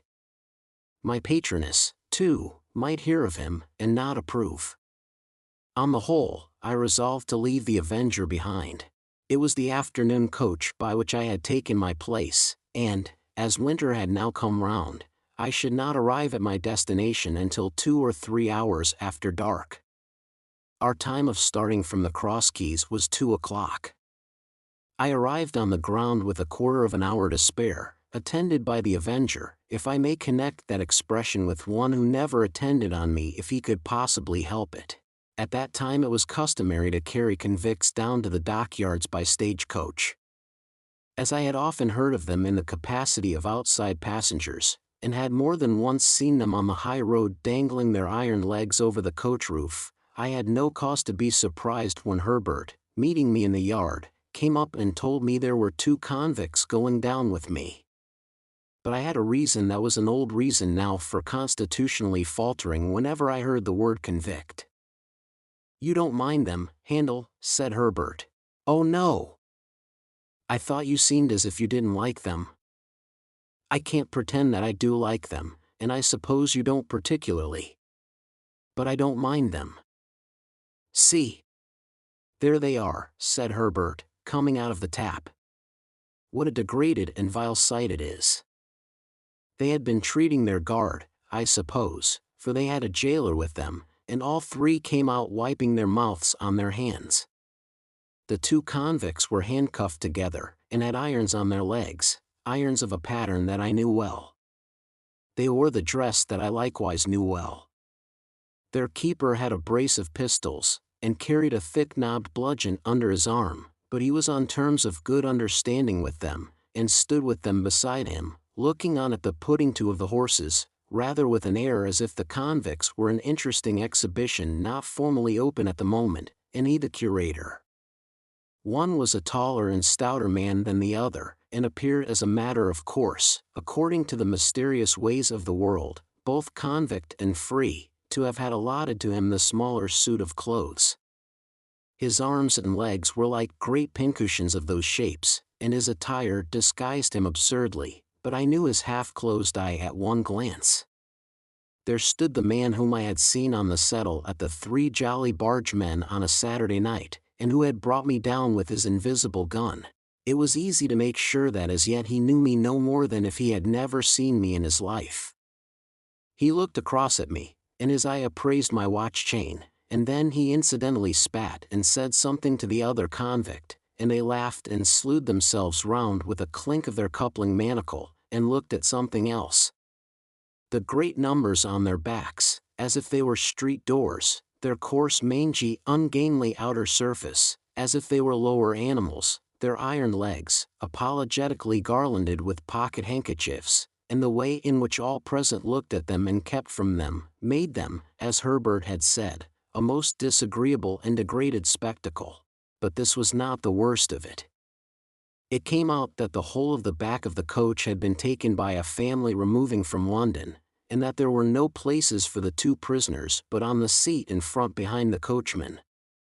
Hereupon, a choleric gentleman, who had taken the fourth place on that seat, flew into a most violent passion, and said that it was a breach of contract to mix him up with such villainous company, and that it was poisonous, and pernicious, and infamous, and shameful, and I don't know what else. At this time the coach was ready and the coachman impatient, and we were all preparing to get up, and the prisoners had come over with their keeper, bringing with them that curious flavor of bread poultice, baize, rope yarn, and hearthstone, which attends the convict presence. "Don't take it so much amiss, sir," pleaded the keeper to the angry passenger, "I'll sit next you myself. I'll put 'em on the outside of the row. They won't interfere with you, sir. You needn't know they're there." "And don't blame me," growled the convict I had recognized. "I don't want to go. I am quite ready to stay behind. As far as I am concerned, anyone's welcome to my place." "Or mine," said the other, gruffly. "I wouldn't have incommoded none of you, if I'd had my way." Then they both laughed, and began cracking nuts, and spitting the shells about, as I really think I should have liked to do myself, if I had been in their place and so despised. At length, it was voted that there was no help for the angry gentleman, and that he must either go in his chance company or remain behind. So he got into his place, still making complaints, and the keeper got into the place next him, and the convicts hauled themselves up as well as they could, and the convict I had recognized sat behind me with his breath on the hair of my head. "Goodbye, Handel," Herbert called out as we started. I thought what a blessed fortune it was, that he had found another name for me than Pip. It is impossible to express with what acuteness I felt the convict's breathing, not only on the back of my head, but all along my spine. The sensation was like being touched in the marrow with some pungent and searching acid. It set my very teeth on edge.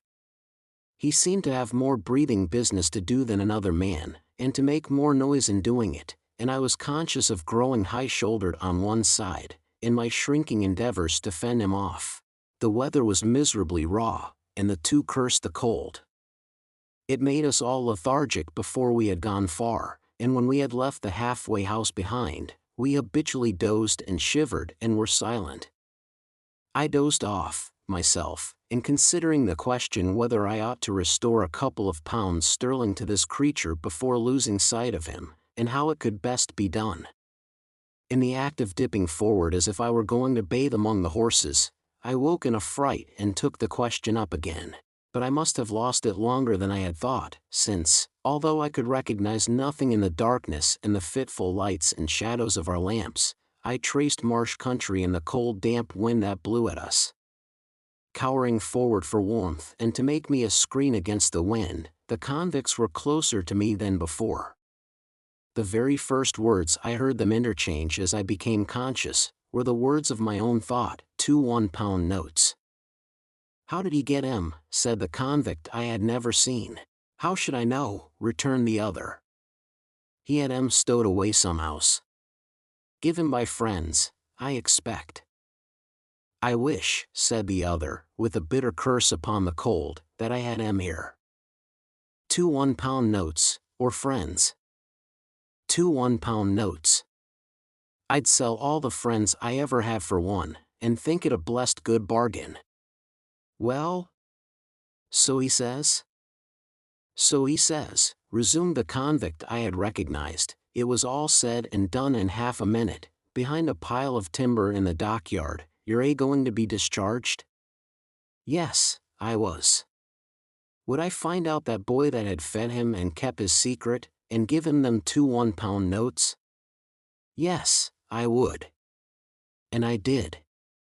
"More fool you," growled the other. "I'd have spent 'em on a man, in wittles and drink. He must have been a green one." "Mean to say he knowed nothing of you?" "Not a ha'porth. Different gangs and different ships. He was tried again for prison breaking, and got made a lifer." "And was that Honor, the only time you worked out, in this part of the country? The only time. What might have been your opinion of the place? A most beastly place. Mud bank, mist, swamp, and work, swamp, mist, and mud bank. They both execrated the place in very strong language, and gradually growled themselves out, and had nothing left to say. After overhearing this dialogue, I should assuredly have got down and been left in the solitude and darkness of the highway, but for feeling certain that the man had no suspicion of my identity. Indeed, I was not only so changed in the course of nature, but so differently dressed and so differently circumstanced, that it was not at all likely he could have known me without accidental help. Still, the coincidence of our being together on the coach was sufficiently strange to fill me with a dread that some other coincidence might at any moment connect me, in his hearing, with my name. For this reason, I resolved to alight as soon as we touched the town, and put myself out of his hearing. This device I executed successfully. My little portmanteau was in the boot under my feet. I had but to turn a hinge to get it out. I threw it down before me, got down after it, and was left at the first lamp on the first stones of the town pavement. As to the convicts, they went their way with the coach, and I knew at what point they would be spirited off to the river. In my fancy, I saw the boat with its convict crew waiting for them at the slime-washed stairs, again heard the gruff give way, like in order to dogs, again saw the wicked Noah's Ark lying out on the black water. I could not have said what I was afraid of, for my fear was altogether undefined and vague, but there was great fear upon me. As I walked on to the hotel, I felt that a dread, much exceeding the mere apprehension of a painful or disagreeable recognition, made me tremble. I am confident that it took no distinctness of shape, and that it was the revival for a few minutes of the terror of childhood. The coffee room at the Blue Boar was empty, and I had not only ordered my dinner there, but had sat down to it, before the waiter knew me. As soon as he had apologized for the remissness of his memory, he asked me if he should send boots for Mr. Pumblechook. No, said I, certainly not. The waiter, it was he who had brought up the great remonstrance from the commercials, on the day when I was bound, appeared surprised, and took the earliest opportunity of putting a dirty old copy of a local newspaper so directly in my way, that I took it up and read this paragraph. Our readers will learn, not altogether without interest, in reference to the recent romantic rise in fortune of a young artificer in iron of this neighborhood, what a theme, by the way, for the magic pen of our as yet not universally acknowledged townsman Toby, the poet of our columns, that the youth's earliest patron, companion, and friend, was a highly respected individual not entirely unconnected with the corn and seed trade, and whose eminently convenient and commodious business premises are situate within 100 miles of the High Street. It is not wholly irrespective of our personal feelings that we record him as the mentor of our young Telemachus, for it is good to know that our town produced the founder of the latter's fortunes. Does the thought-contracted brow of the local sage or the lustrous eye of local beauty inquire whose fortunes? We believe that Quentin Matsys was the blacksmith of Antwerp. Verb. Sap. I entertain a conviction, based upon large experience, that if in the days of my prosperity I had gone to the North Pole, I should have met somebody there, wandering Eskimo or civilized man, who would have told me that Pumblechook was my earliest patron and the founder of my fortunes.